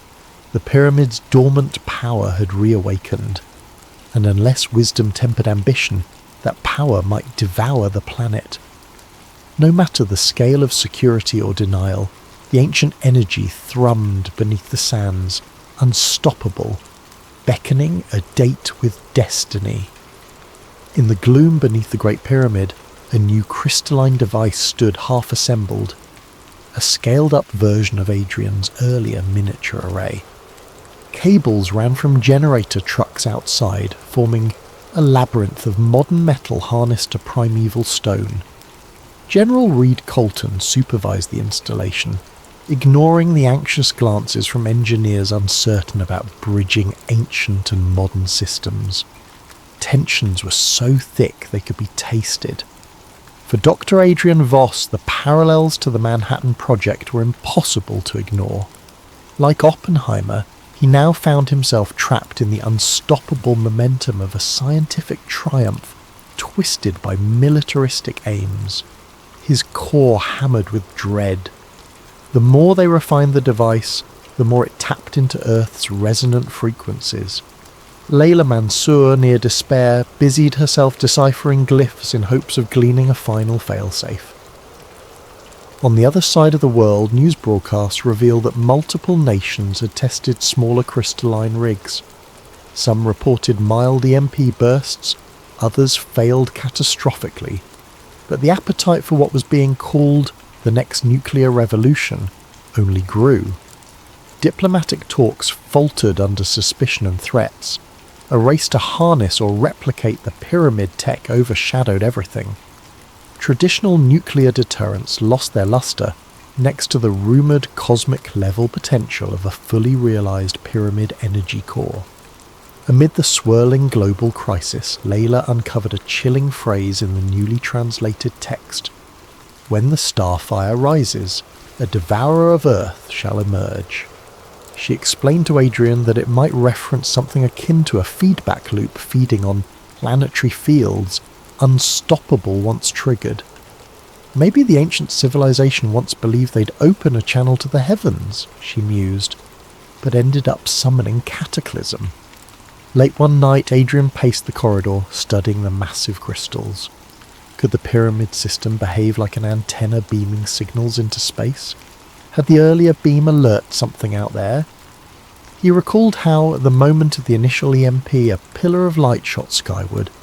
Perhaps the original architects intended an interstellar communication, or a cosmic energy draw. The possibilities terrified him. General Colton, meanwhile, pressed forward. He believed in forging a demonstration test blast that, if successful, would place the Allied power block at an unassailable advantage.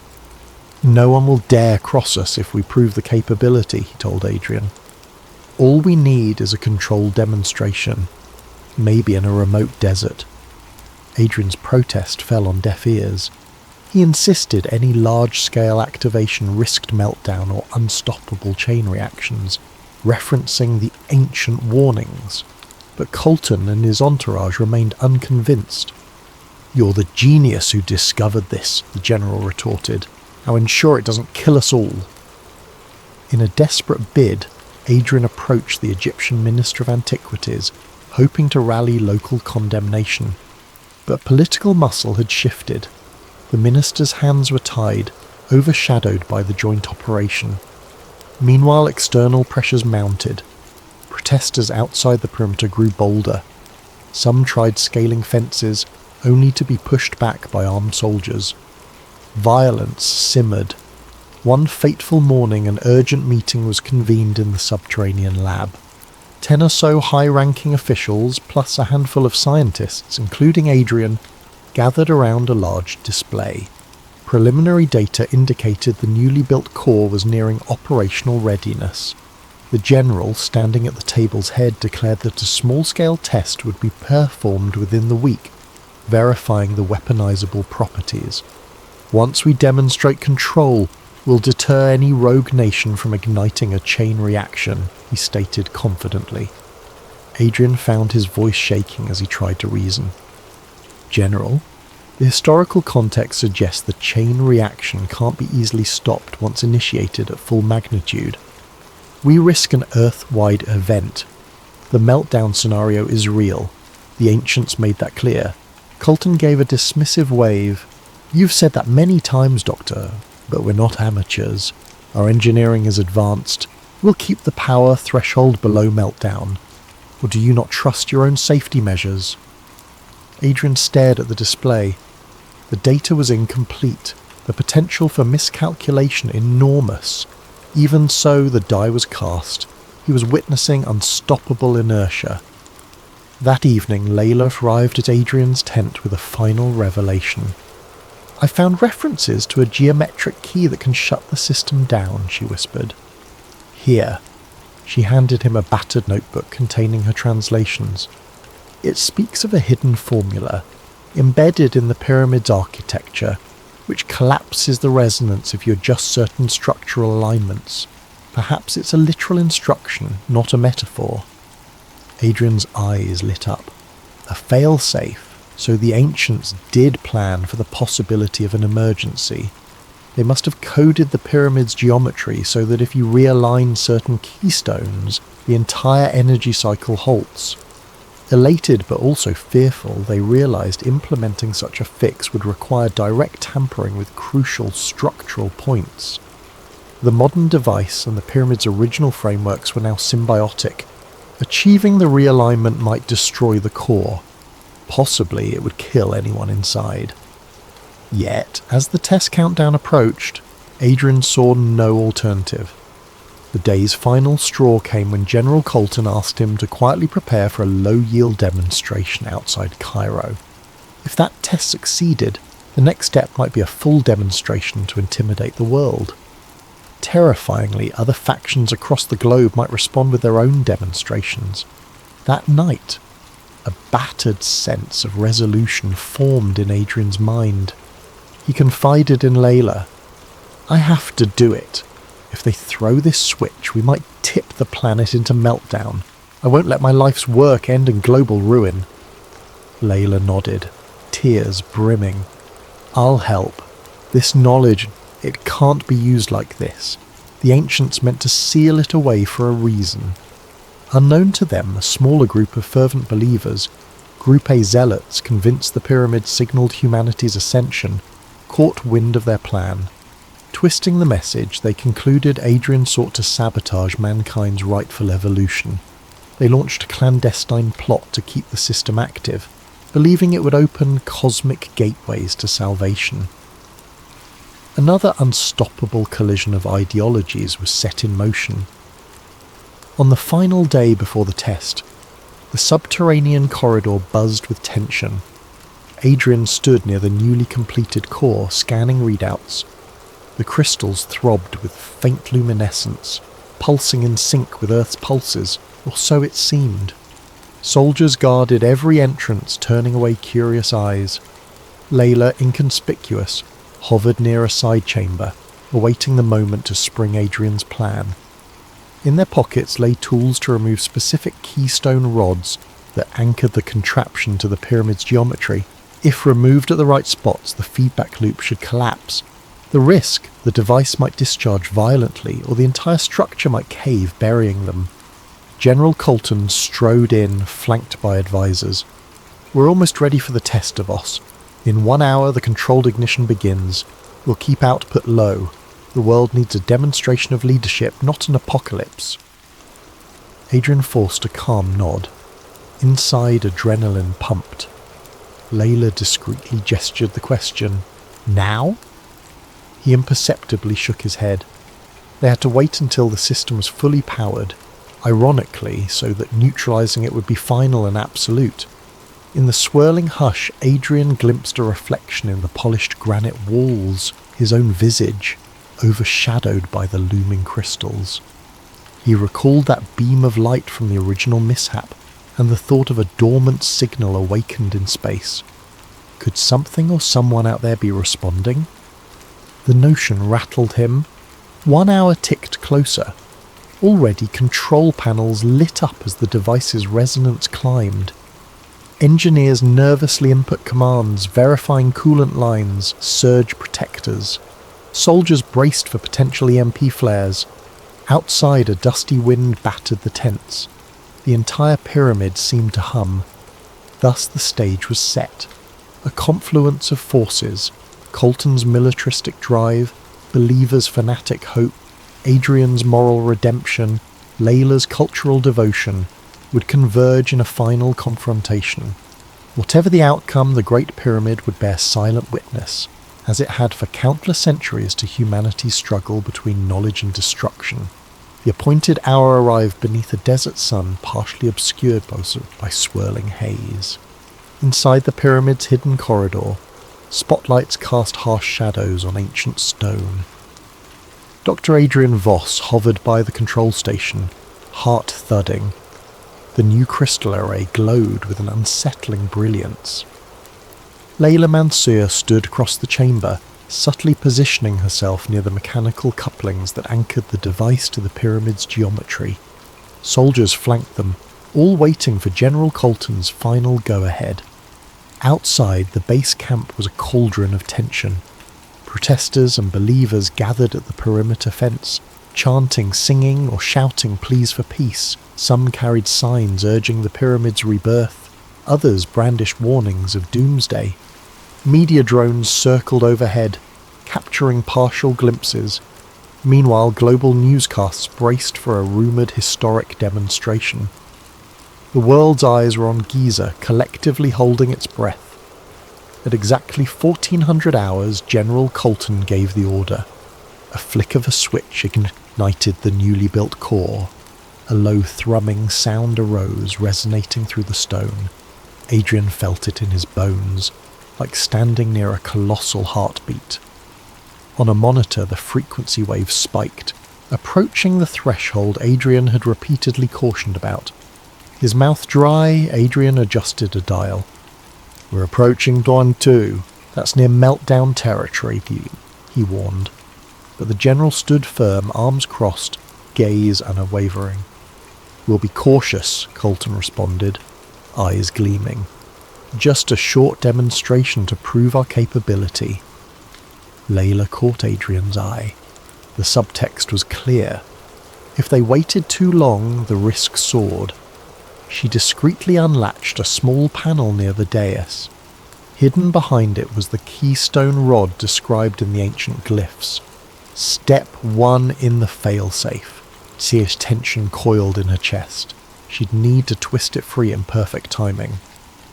Then, before they could act, a sudden commotion erupted near the corridor entrance. A group of zealots from Group A, believers who had managed to slip past the perimeter, or possibly infiltrators' staff, rushed in, brandishing improvised weapons. "Do not stop the starfire," one screamed. "This is our path to ascension." Another flung a smoke canister that hissed, releasing a pungent cloud.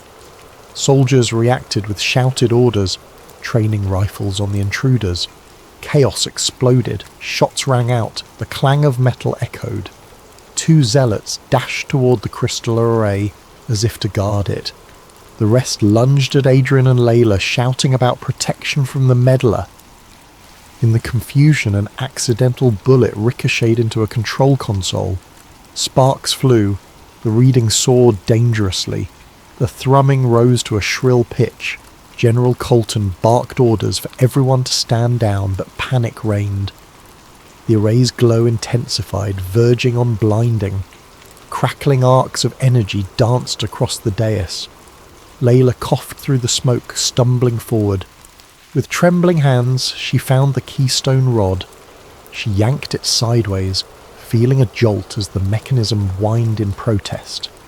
Adrian, pinned by one of the zealots, wrestled free just in time to dash to the second anchor point. Soldiers, uncertain whether to aid him or quell the intruders, gaped at the swirling chaos. A strange resonant hum rose to a crescendo that drowned out even gunfire. Adrian located the next pivot mechanism. With a grunt, he forced it. The rod screeched, rotating halfway. For a split second the chamber shook violently. An unearthly roar filled the corridor, as if the pyramid itself was keening. Overhead, bits of rubble and dust cascaded. The crystal array flickered, then flared so brightly that onlookers shielded their eyes. The meltdown scenario had begun. The partial failsafe was engaged, but it needed all keystones undone to fully collapse the resonance. Layla scrambled to a third anchor. She could feel the floor vibrating beneath her. The glyphs on the walls seemed to shimmer in the flickering light.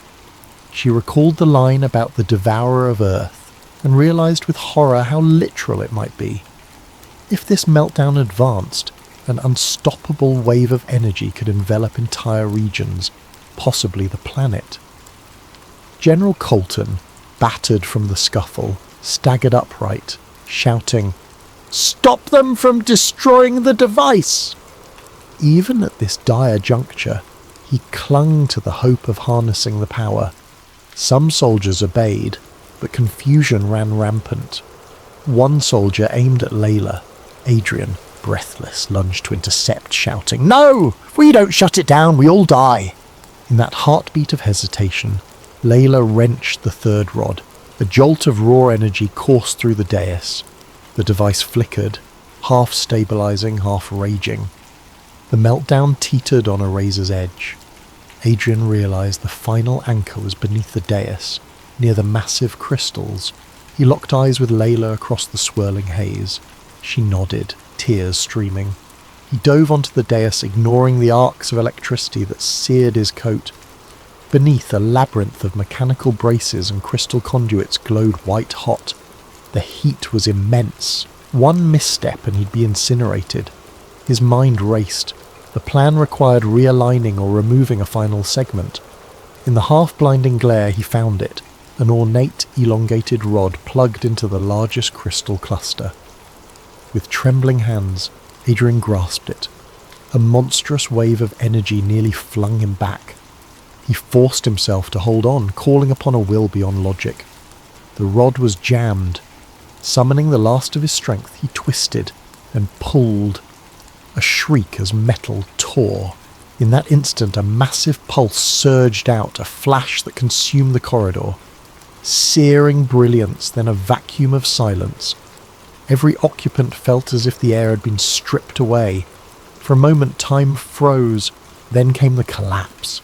The dais flared with one final cataclysmic burst, and the energy field imploded, forming a sphere of electromagnetic nullification that expanded outward.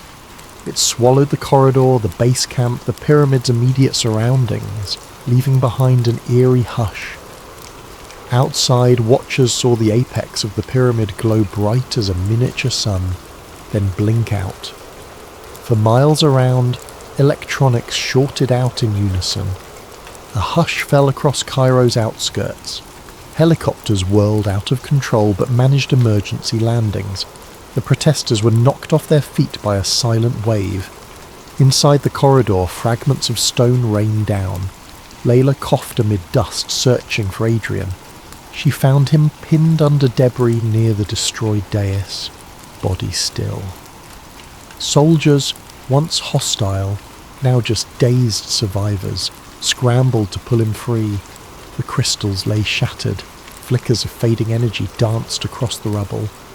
General Colton lay unconscious, a bloodied gash on his forehead. The zealots who had stormed in earlier sprawled in various states of shock. Flickering emergency lights offered the only illumination. Step by agonizing step, they carried Adrian's limp form out of the corridor. Above them, the pyramid stood intact but scarred from the inside. A hush more profound than any tomb reigned. In the days that followed, the site was cordoned off by an international coalition. The meltdown had created a city-sized zone where electronics remained disrupted for days. Thousands were displaced by the electromagnetic fallout. The pyramid's interior was deemed off-limits. Across the world, partial calm returned, though fear lingered. Some believed the meltdown was a sign from the heavens to abandon the technology. Others insisted on forging ahead with better designs, but the catastrophic near-miss spurred urgent ceasefires.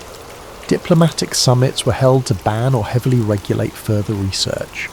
As for Dr. Adrian Voss, he lingered in a hospital bed, comatose from the ordeal. Layla Mansour visited daily, speaking softly of the outside world. She told him how the governments had locked away the site, how conspiracy theories abounded, and how small pockets of believers still clung to the idea of cosmic ascension. She wept quietly, knowing he had sacrificed everything to avert a planet-wide disaster.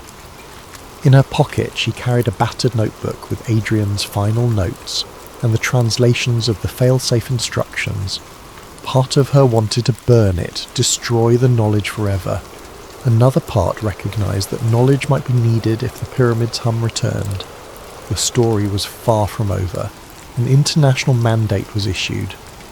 The Great Pyramid and surrounding area were declared a top security zone, with all research suspended indefinitely. In the aftermath, a new wave of secrecy and rumour overshadowed the truth. Official statements denied any meltdown or catastrophic risk, labelling the event an infrastructure accident. But eyewitness accounts persisted, fueling legends. Epilogue seeds sprouted months later. In a quiet library, a student researching ancient Egyptian texts stumbled across a digital file titled The Pyramid Protocol, Voss's Last Notes. Within were details on the meltdown, the crystal resonance, the fail-safe rods. The student's eyes widened, and from deep beneath the Giza plateau, faint tremors occasionally rattled the ground as though the ancient device, though shattered, still possessed flickers of life. Across the planet, haunted by near catastrophe, humanity took stock of the boundary between knowledge and wisdom. Myths of lost civilizations echoed anew, resonating with the notion that advanced science without humility invites ruin. Some whispered that Dr. Adrian Voss had tried to be the voice of caution, that his final sacrifice saved an ungrateful world. Others prophesied future awakenings, hinting that the technology would surface again when next the stars aligned. For now, the Great Pyramid slept once more, a silent sentinel to millennia of secrets, a testament to how easily humankind can dance on the edge of apocalypse. And in the hush of moonlit nights, one might still feel a faint pulse in the earth, as if the ancient power lay dreaming, waiting for the next curious mind to awaken it, or bury it forever.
Hello there, night owls, insomniacs, and seekers of hidden truths.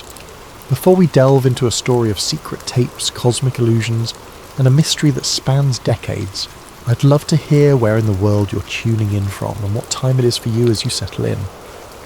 If this is the sort of hush-hush conspiracy lore and slow-burn intrigue that helps you unwind, or satisfies that midnight craving for the unknown, please consider subscribing to Sleep Theories. It's a haven for long-form whispered narratives that blend the boundary between dreams and reality. Tonight's narrative is called Project Selene, a conspiracy thriller about a hidden archive, lost tapes, and the truth behind the moon landing. We'll journey through old NASA film reels, half-forgotten storage vaults, and the unraveling mind of a single archivist who stumbles upon footage that challenges the official version of humanity's greatest technological triumph, the 1969 moon landing. Our protagonist, Nolan Price, is no hero or super spy, just a quiet technician with a meticulous eye for detail. As he uncovers more evidence of an elaborate stage set and repeated take calls, watchers close in. The line between fact and hoax warps. Has the entire lunar narrative been meticulously faked? And if so, who orchestrated it? And how far will they go to keep it hidden? So find a comfortable position, maybe in bed with the lights low, or in a cosy chair as midnight drifts closer. Let your breathing slow. We'll sink into the flicker of analog film, that soft whir of a projector spinning old reels. Perhaps the gentle hum of a reel-to-reel tape resonates in the background. As we pass each chapter, you'll see how obsession can bloom from a single stray frame, and how the story of one small step for man might have been filmed under glaring stage lights all along. Remember, what follows is a work of fiction with a dash of what if, but sometimes those who ask what if unravel illusions that were never meant to be seen. Let's begin. With the hush of a locked storage facility, a reclusive archivist, and a battered cardboard box of tapes labelled Project Selene. Nolan Price stood outside the cinder-block walls of an abandoned government warehouse on the outskirts of Houston. The midday sun beat down on cracked pavement. He clutched a letter from Arcadia Aerospace Solutions, a private contractor that handled everything from satellite design to climate data. They had found references to ancient NASA reels in a sealed corner of a facility left over from the Cold War. The letter said Nolan, a freelance film restoration specialist, was chosen to digitize them. Urgent for historical archiving, they claimed. The pay was good, suspiciously good. Nolan stared at the weathered steel door. A single guard in a dusty uniform waved him in, already expecting him. Inside, the air was stale with the odour of old cardboard and decaying reel canisters. Flickering fluorescent lights revealed rows of shelves stuffed with NASA-labelled boxes, many slashed or water-damaged. This was typical. NASA's official archives were famed for mishaps, lost tapes of early rocket tests, missing telemetry from the Apollo missions. But something about Arcadia's hush-hush approach set Nolan on edge. A short, grey-suited woman introduced herself as Madison Harlow, acting as Arcadia's liaison. Without fanfare, she led him to a small side room, a makeshift editing suite they'd rigged with a battered 16mm projector, a spool rewinder, and a digital capture device. Stacks of reels labelled Apollo 11, RAW, Apollo 12, AVA, Saturn telemetry, HUL, and a curious mark, Selene, or SB footage. Harlow told him, "Your job's simple. Transfer them to high-resolution digital. Mark any anomalies or degrade. No public commentary, no copies. Understood?" Her tone was matter-of-fact but severe. Nolan didn't argue. He'd done hush projects before, and the hush came from corporate sensitivity or undisclosed research. Usually it was benign, so he shrugged. "Sure, I'll keep it discreet." She gave him a passkey, instructions on the alarm system, then left with final words. "We want it done swiftly, there's a schedule." Over the next few days, Nolan methodically fed reels into the projector, capturing them via a specialised scanner. In the first wave, he found typical NASA mission logs, rocket staging, crew training, pre-launch interviews. The colour had faded, the audio scratchy but recognisable, ground control chatter, astronauts reciting checklists. He found it a bit mesmerising, the old swirl of a countdown, boosters roaring. A shame these tapes had gathered dust. On day 3, he encountered the first odd reel. A label read, Apollo 11 Stage B, Take 3. The word Take 3 was strange. NASA mission reels usually said T-plus timeline or mission day references, not take. He shrugged, loaded it. The footage flickered. A wide shot of what looked like a lunar surface mock-up. Astronaut suits in frame, then a voice off screen, positions and action. The two suited figures hopped across the grey dust. One stumbled. A faint laugh was heard. Then another voice. Cut, we'll reset. The reflection's too bright on the visor. Nolan's heart pounded. This was no standard rocket or EVA footage. It looked like a staged film set, complete with overhead lighting rigs. The black backdrop was a poor simulation of starless lunar sky. You could see wires in the corner. Shaken, Nolan reversed the reel to confirm. Indeed, there was an assistant carrying a boom mic half hidden behind an artificial crater. The date code on the reel said 7/1969, the day before the public broadcast of Apollo 11's first moonwalk. Could this be a training simulation? NASA did have partial staging for practice, as yet the clapper board reading Take 3 and the director's voice implying an actual production unsettled him. He digitised it, flagged it as anomaly, and moved on. Over the next few canisters, normal mission footage resumed, so he chalked it up to a weird test shoot. NASA might have used it for PR or promotional B-roll, but that night, lying in a cheap motel, Nolan replayed the snippet in his mind. Why such hush around these older reels? NASA training footage was typically labelled as such. The next morning he dug deeper. Opening a battered can labelled Selene B, he discovered a reel that started with a NASA colour bar pattern, then abruptly cut to a behind-the-scenes environment. Men in suits conferring around what looked like a partial lunar lander set. A man in a white shirt read from a script. Lunar surface continuity, camera feed approach.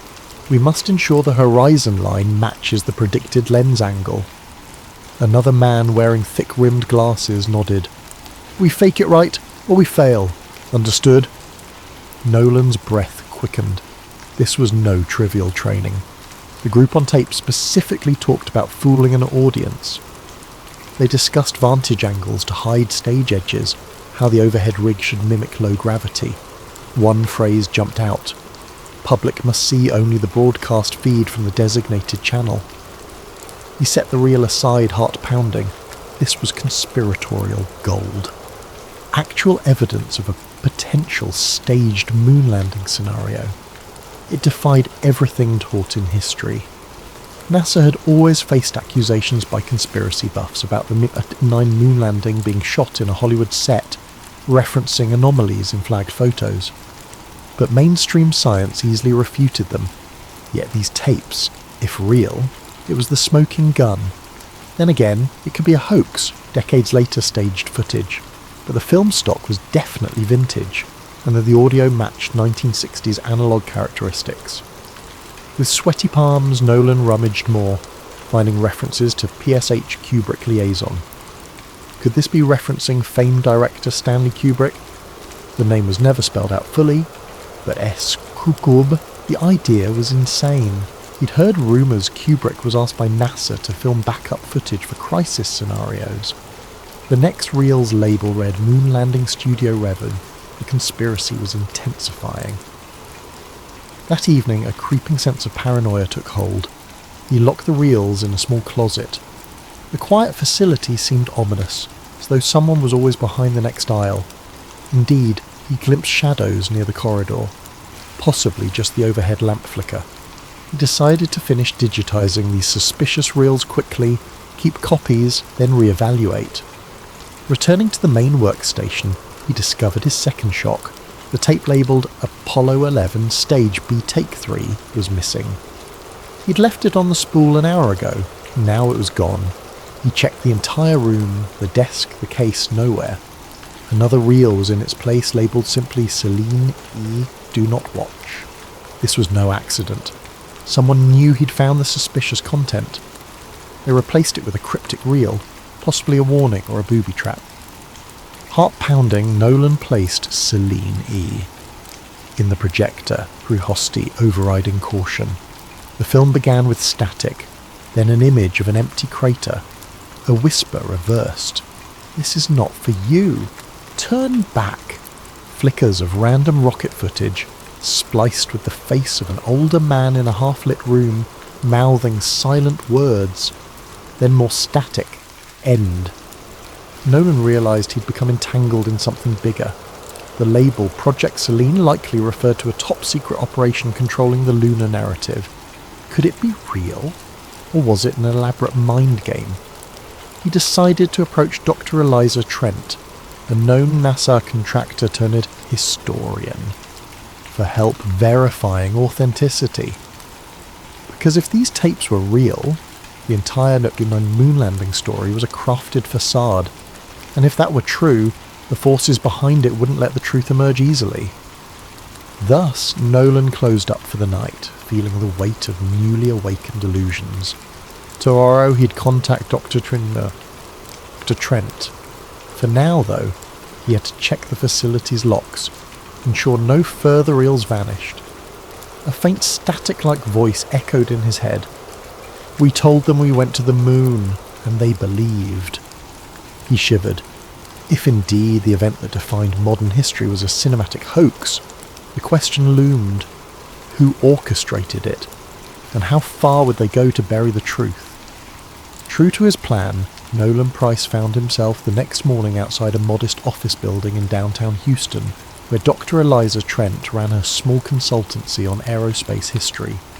She was a slight, sharp-eyed woman in her early 50s, known for her precise knowledge of NASA's public records. He introduced himself under an alias, but she recognised the name from an earlier phone message. "Ah, you're the archivist with something urgent to show me." Inside her cluttered office, he carefully produced a hidden thumb drive with a few scanned clips. Dr. Trent popped it into her laptop. Scenes of the suspicious moon set played, along with bits of Celine B references. Her eyebrows rose. She zoomed in on certain frames, analysing the film grain, the speech patterns, the design of the suits. "This could be incredibly damning if authentic," she whispered. "But it also might be a sophisticated fake. I've seen hoaxes before. Let me cross-check specifics, production lot stamps on the film stock, the older NASA logos or pass badges." Nolan recounted the bizarre reel swaps, the reversed whispers on Celine E, and the missing spool from the previous night.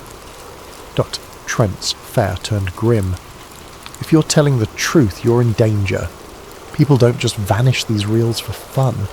NASA had a long official stance that all major mission footage was stored, minus some lost in time, but never anything indicating a staged event." She paused, adjusting her glasses. There were rumours among older engineers, talk of a fallback plan if the real mission feed failed, but never solid proof. This might be it, or more, and they spent hours verifying minute details.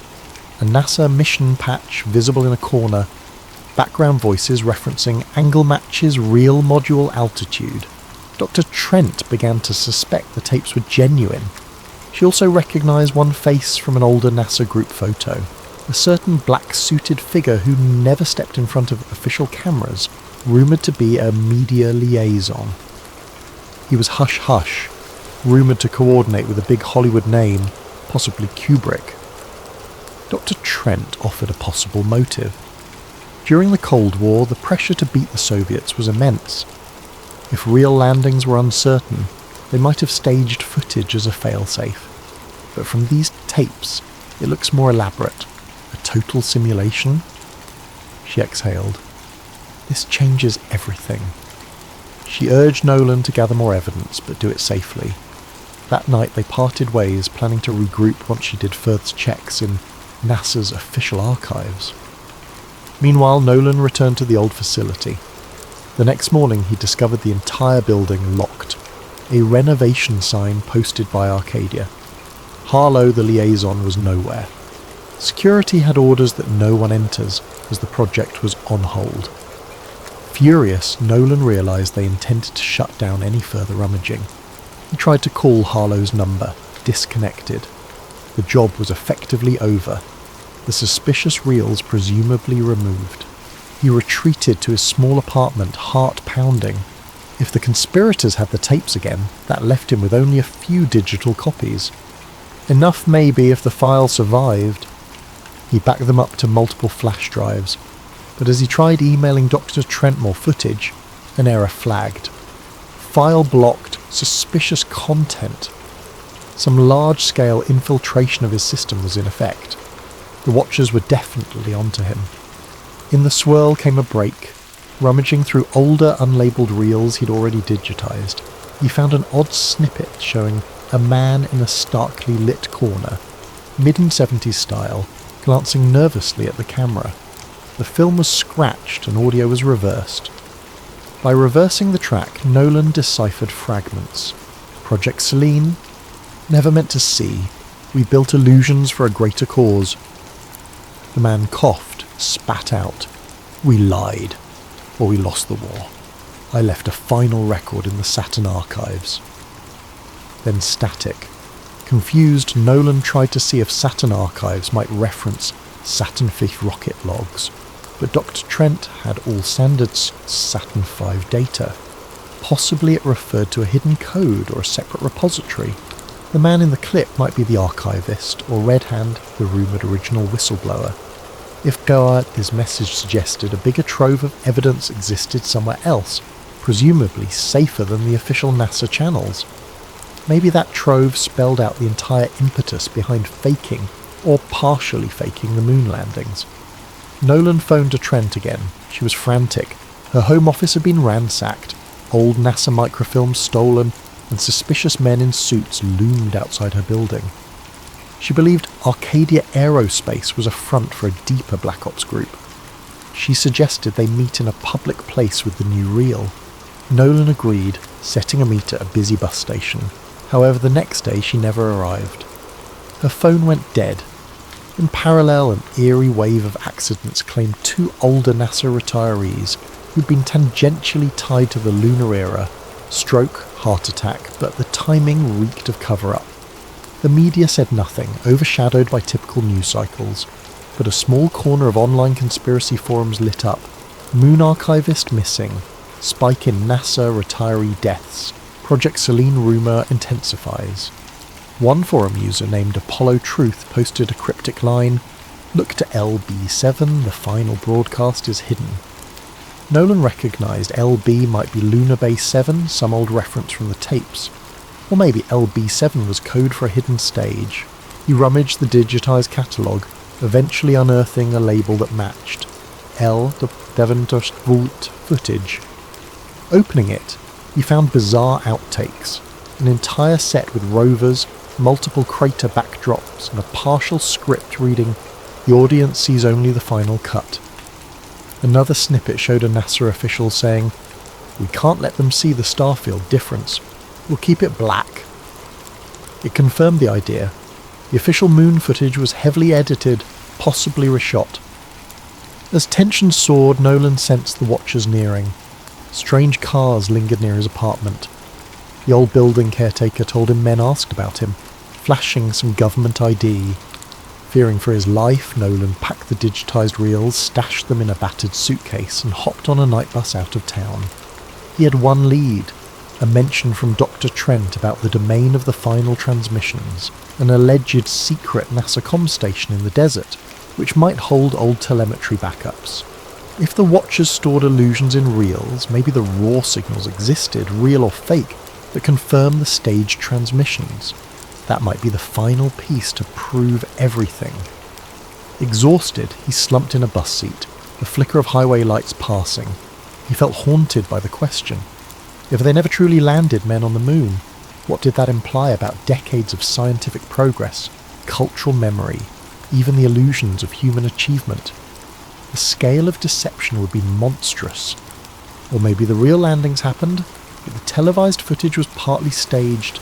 The puzzle was too big, but the watchers clearly wanted him silent.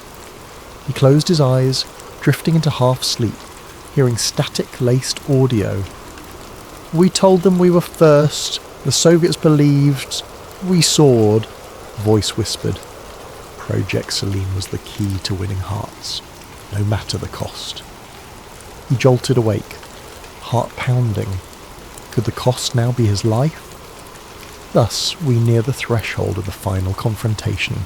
A hidden station, possibly guarded by those preserving the illusions, and a desperate archivist determined to reveal the truth, no matter the personal toll.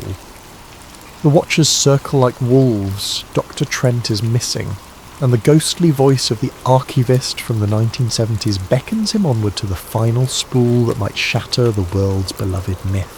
A dusty desert highway led Nolan Price to a sign half rusted and unreadable. The day was scorching, reminiscent of a place NASA once tested rovers or illusions of them. Lacking a car, Nolan walked hours from the bus drop-off, carrying a battered duffel, loaded with the crucial reels and a battered laptop. He was guided only by a rumour of a closed NASA comm station, rumoured to have moon feed backups. If he could find that station, he might locate the original uncut transmissions, or a final log from the Watchers themselves, validating the entire hoax. The Watchers were not far behind. They had resources to track phone pings, credit usage, license plate scanners, but Nolan used none of those, moving off-grid. Still he sensed their presence, a drone overhead. He saw no sign, but the desert was wide, the sky empty of clues. Each day felt like an infiltration mission. At dusk on the second day, he stumbled upon a chain-link fence topped with barbed wire, leading to a small cluster of squat buildings. A sign read NASA Remote Telemetry Number Located, abandoned. But motion sensors beeped faintly. He clipped a corner of the fence, slid through. The main door was locked, but with a rusted handle. He pried it open with a crowbar borrowed from a shed. Inside, the facility lay dark, stale air, thick with dust. A backup generator might still exist. With a flicker of old fluorescent lighting, he found a control room lined with defunct monitors, consoles labelled Apollo, Gemini, Deep Space TLM. A wave of awe overcame him. This was NASA's old telemetry link? Possibly used for receiving or broadcasting signals. If the Watchers wanted illusions maintained, they'd keep some gear here. Indeed, a corner door had fresh locks. Summoning nerve, Nolan forced it open, Unwind, revealing a smaller side lab with modern hardware. This wasn't as abandoned as it seemed. He rummaged, discovering a functioning terminal with a note pinned, "Archive Selene, authorized access only." Bingo. He booted it, hooking up his laptop to the console. The system asked for credentials. He typed a guess. Selene. No luck. Another guess. Apollo 1969. Another fail. Searching the desk, he found a slip with partial codes referencing Tranquility Base. He typed it. The screen flashed green. He was in. File directories indicated live stage feed 69, simulation mix up, broadcast cut. This validated the idea that at least partial coverage had been simulated. Another folder read Archive Trent Comms. That name. Was that Dr. Eliza Trent? Possibly her attempt to gather data. He opened it, a partial video showing Dr. Trent forcibly questioned by men in suits. She pleaded, "We can't let them keep lying, people deserve..." Then the video ended. Nolan reeled with horror. She'd been captured. He had to act fast. The Watchers would realise the system was accessed. He found an old satellite uplink control ironically used in the 60s for deep space transmissions. If it still worked, he could broadcast a direct feed of these unedited files to multiple open frequencies, unstoppable by typical net censorship. A perfect final broadcast. He rummaged for cables, hooking everything up. The generator hummed. The old dish on the facility's roof squeaked into position. The console flickered with an option. Signal frequencies, low Earth channels, civil comms, even random radio bands. He could saturate them all.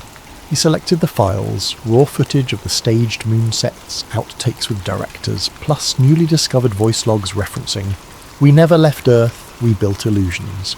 He included the Dr. Trent clip, proving watchers had her. Tapping transmit, he waited for the progress bar. Slowly it climbed, 10%, 20%. Then boots on concrete outside. The watchers had arrived. They swarmed in, flashlights cutting beams in the dusty corridors. He jammed a filing cabinet against the door. Gunfire erupted from the hallway. The broadcast was at 60%. If he could hold them off a few more minutes, the entire world would see the raw data. Shots tore through the flimsy door. Splinters flew. The watchers forced an entry. Nolan, crouching behind a console, tapped a final override to lock the station's outer doors. The watchers hammered at them from within. They must have cut an external fence, but the building's metal doors might by seconds. The bar rose to 80%. Sparks flew as the watchers tried to break the console. Nolan fired a single-shot flare pistol he'd found, more a diversion than a weapon. The watchers scattered, returning heavy fire. The console took hits, but the broadcast still beeped along. 90% of them. In a swirl of chaos, the watchers overcame the obstacles, stepping into the lab. Their lead figure, masked, raised a rifle. "Stop this now," he barked. "We'll kill you. No one else has to die." Nolan shouted back, voice trembling. "It's done. The world will see. Will see." The masked man tried yanking cables, but Nolan had built in multiple backup processes. The bar soared to 95%. The watchers, furious, advanced with a lethal calm. 100% of the console beeped a final success. The data soared into the satellite channels. Unstoppable. The watchers realised they'd lost. The masked man hissed, "Then we'll bury you." He aimed. A shot rang out. Nolan felt a searing pain in his chest. He collapsed, choking for breath, seeing the watchers scramble to destroy equipment that no longer mattered. The feed was out. Unstoppable. In a swirl of darkness, he glimpsed a faint screen that read, "Broadcast to 12 frequencies. Transmission complete." At that moment, across various radio channels, TV backups, and online nodes, the footage played. People saw the raw set, heard staged arrests and reactions. They saw men referencing the final show, instructing astronauts how to move in moon gravity. The illusions were no longer rumour or partial. The entire mosaic was out. Social media exploded. Even those who had refused to doubt the official narrative watched in shock. By the next day, an unstoppable wave of meltdown overcame news outlets, overshadowing watchers' attempts to disclaim. Nolan lay on the floor, vision fading. The watchers, done with him, turned to vanish into the night, the clang of their boots receding. In his final moments, he recalled the reel with the old archivist's voice. "We told them we left Earth. We never had to." He felt a strange calm, believing that at least he had completed the mission. Perhaps Dr. Trent would see the broadcast and survive. The next morning, the world awoke to the shock of unfiltered footage spreading across every major and minor digital platform. Twitter, ephemeral streaming sites, pirate radio channels. The images showed the alleged set for the moon landing. Dusty sound stages, mocked-up craters, overhead rigging. Audio capturing NASA officials and alleged Hollywood technicians planning each scene. For many, this was an utter betrayal of faith in humankind's greatest triumph. For others, it vindicated decades of suspicion. Debates raged over how much was real or whether some actual missions occurred, but the televised parts were faked. NASA and the White House scrambled to disclaim the footage, calling it forged propaganda. Yet the level of detail referencing actual mission rosters and behind-the-scenes technical talk was too well constructed for a simple hoax. Media responded in a frenzy. Reputable outlets tried to decode the timeline. Was it partial or total fakery? Did NASA still go physically to the moon while using stage broadcasts as a backup? The footage suggested a grand pre-arranged deception. A few ex-astronauts vehemently denied the claims, but curiously some had died or refused interviews. Conspiracy forums, ironically, now found themselves mainstream. Everyone had a stake in the truth. If the Mardenid broadcast was faked, what else had been manipulated in history, and how many watchers lurked behind official illusions? Arcadia Aerospace, the front that hired Nolan, came under intense scrutiny. Their offices claimed ignorance, stating, "We believed it was standard NASA archival material." Their press statements were overshadowed by insider leaks that Arcadia was deeply connected to old intelligence circles. Government statements insisted an internal investigation was underway. All typical deflections. Meanwhile, the public demanded answers. Protests outside NASA centres soared. People carried signs reading, "We deserve the real truth." In the hush of those gatherings, tearful individuals who once admired Neil Armstrong's moonwalk felt gut-punched by the notion that they'd been shown a grand cinema piece. Sarah Voss re-emerged, having fled watchers. She published a scathing editorial, Project Selene, the greatest story never told, detailing her collaboration with Nolan, the missing reels, and the final broadcast. She confirmed that Nolan likely perished after ensuring the transmissions went live. She praised him as a tragic hero. Reaction poured in from across the world, sorrow that his name would be tied to the Moonlie revelation, but gratitude for exposing it. Hashtags met Project Selene and #MoonHoax soared. NASA's official line: "We categorically deny any mission staging. We continue to investigate maliciously edited footage." But cracks appeared among NASA retirees. Some older engineers told reporters about strange security around certain broadcast trucks in 1969. A caretaker from an old film studio stepped forward, claiming she once saw moon set pieces. In short, the edifice of absolute certainty crumbled. In a hidden place, elders from the original Project Selene, if that was truly the operation's name, hunkered down. They'd spent decades ensuring the official story overshadowed any rumours.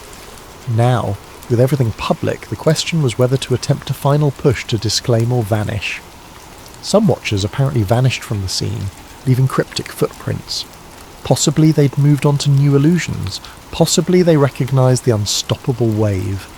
Some found solace in the idea that humans still had the technology or impetus to land on the moon, but needed backup show. Others believed the entire Apollo program was a monstrous PR operation, that no real landing ever happened. A subset of the population refused to believe the footage at all, labelling it advanced deepfake. Society felt fractured, uncertain if to champion or condemn the memory of NASA's achievements. Meanwhile, Dr. Eliza Trent, recovered from captivity, gave a quiet interview confirming she'd found data logs describing the staged broadcast, though she suspected some real lunar missions did happen later, overshadowed by the initial fake spectacle. It was a political necessity, she suggested, in a time of desperate Cold War posturing, that the cost to collective trust is immeasurable. A year later, controversies raged on. New historians wrote The Selene Deception, exploring how the faked footage overshadowed a partial genuine mission. Hollywood churned out docudramas. Some revered the fallen archivist Nolan Price as a modern champion of truth. Conspiracy watchers called him the man who dethroned the biggest lie in human history. Meanwhile, certain scientists lamented that the overshadowing confusion might hamper genuine space exploration dreams. If the world concluded it was all illusions, interest in real missions might fade. In the dusty corners of a thrift store in rural Florida, a battered film labelled Selene C Launch Rehearsal 5 sat unnoticed among old VHS tapes, possibly a leftover reel not confiscated by watchers. A curious shopper glimpsed it, recognised the NASA imprint, and thought it might be valuable. They purchased it for $1. The can sat in a living room shelf. If they ever played it, they'd see a single take that never made it into the final broadcast. An astronaut stumbling under bright stage lights, removing his helmet mid-moonwalk, complaining about the heat. The can's label was faint. For final illusions, keep locked. Another piece of the puzzle, lost to time, or maybe waiting for the next curious soul. As for Nolan, rumours swirled that he might have survived. A fisherman off the Gulf Coast claimed to have given a ride to a quiet man with old film spools in his bag.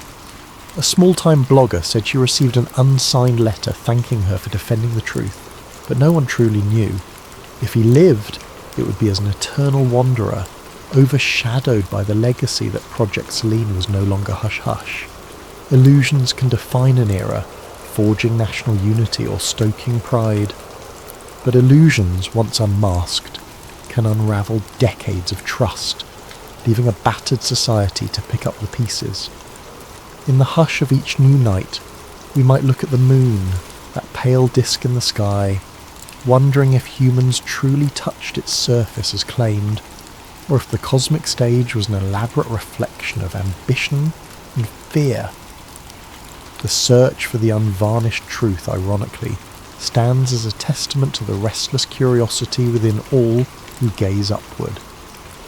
In the end, Project Selene remains the darkest footnote in the history of human aspiration, a conspiratorial reminder that ambition without honesty can produce a triumph with no foundation.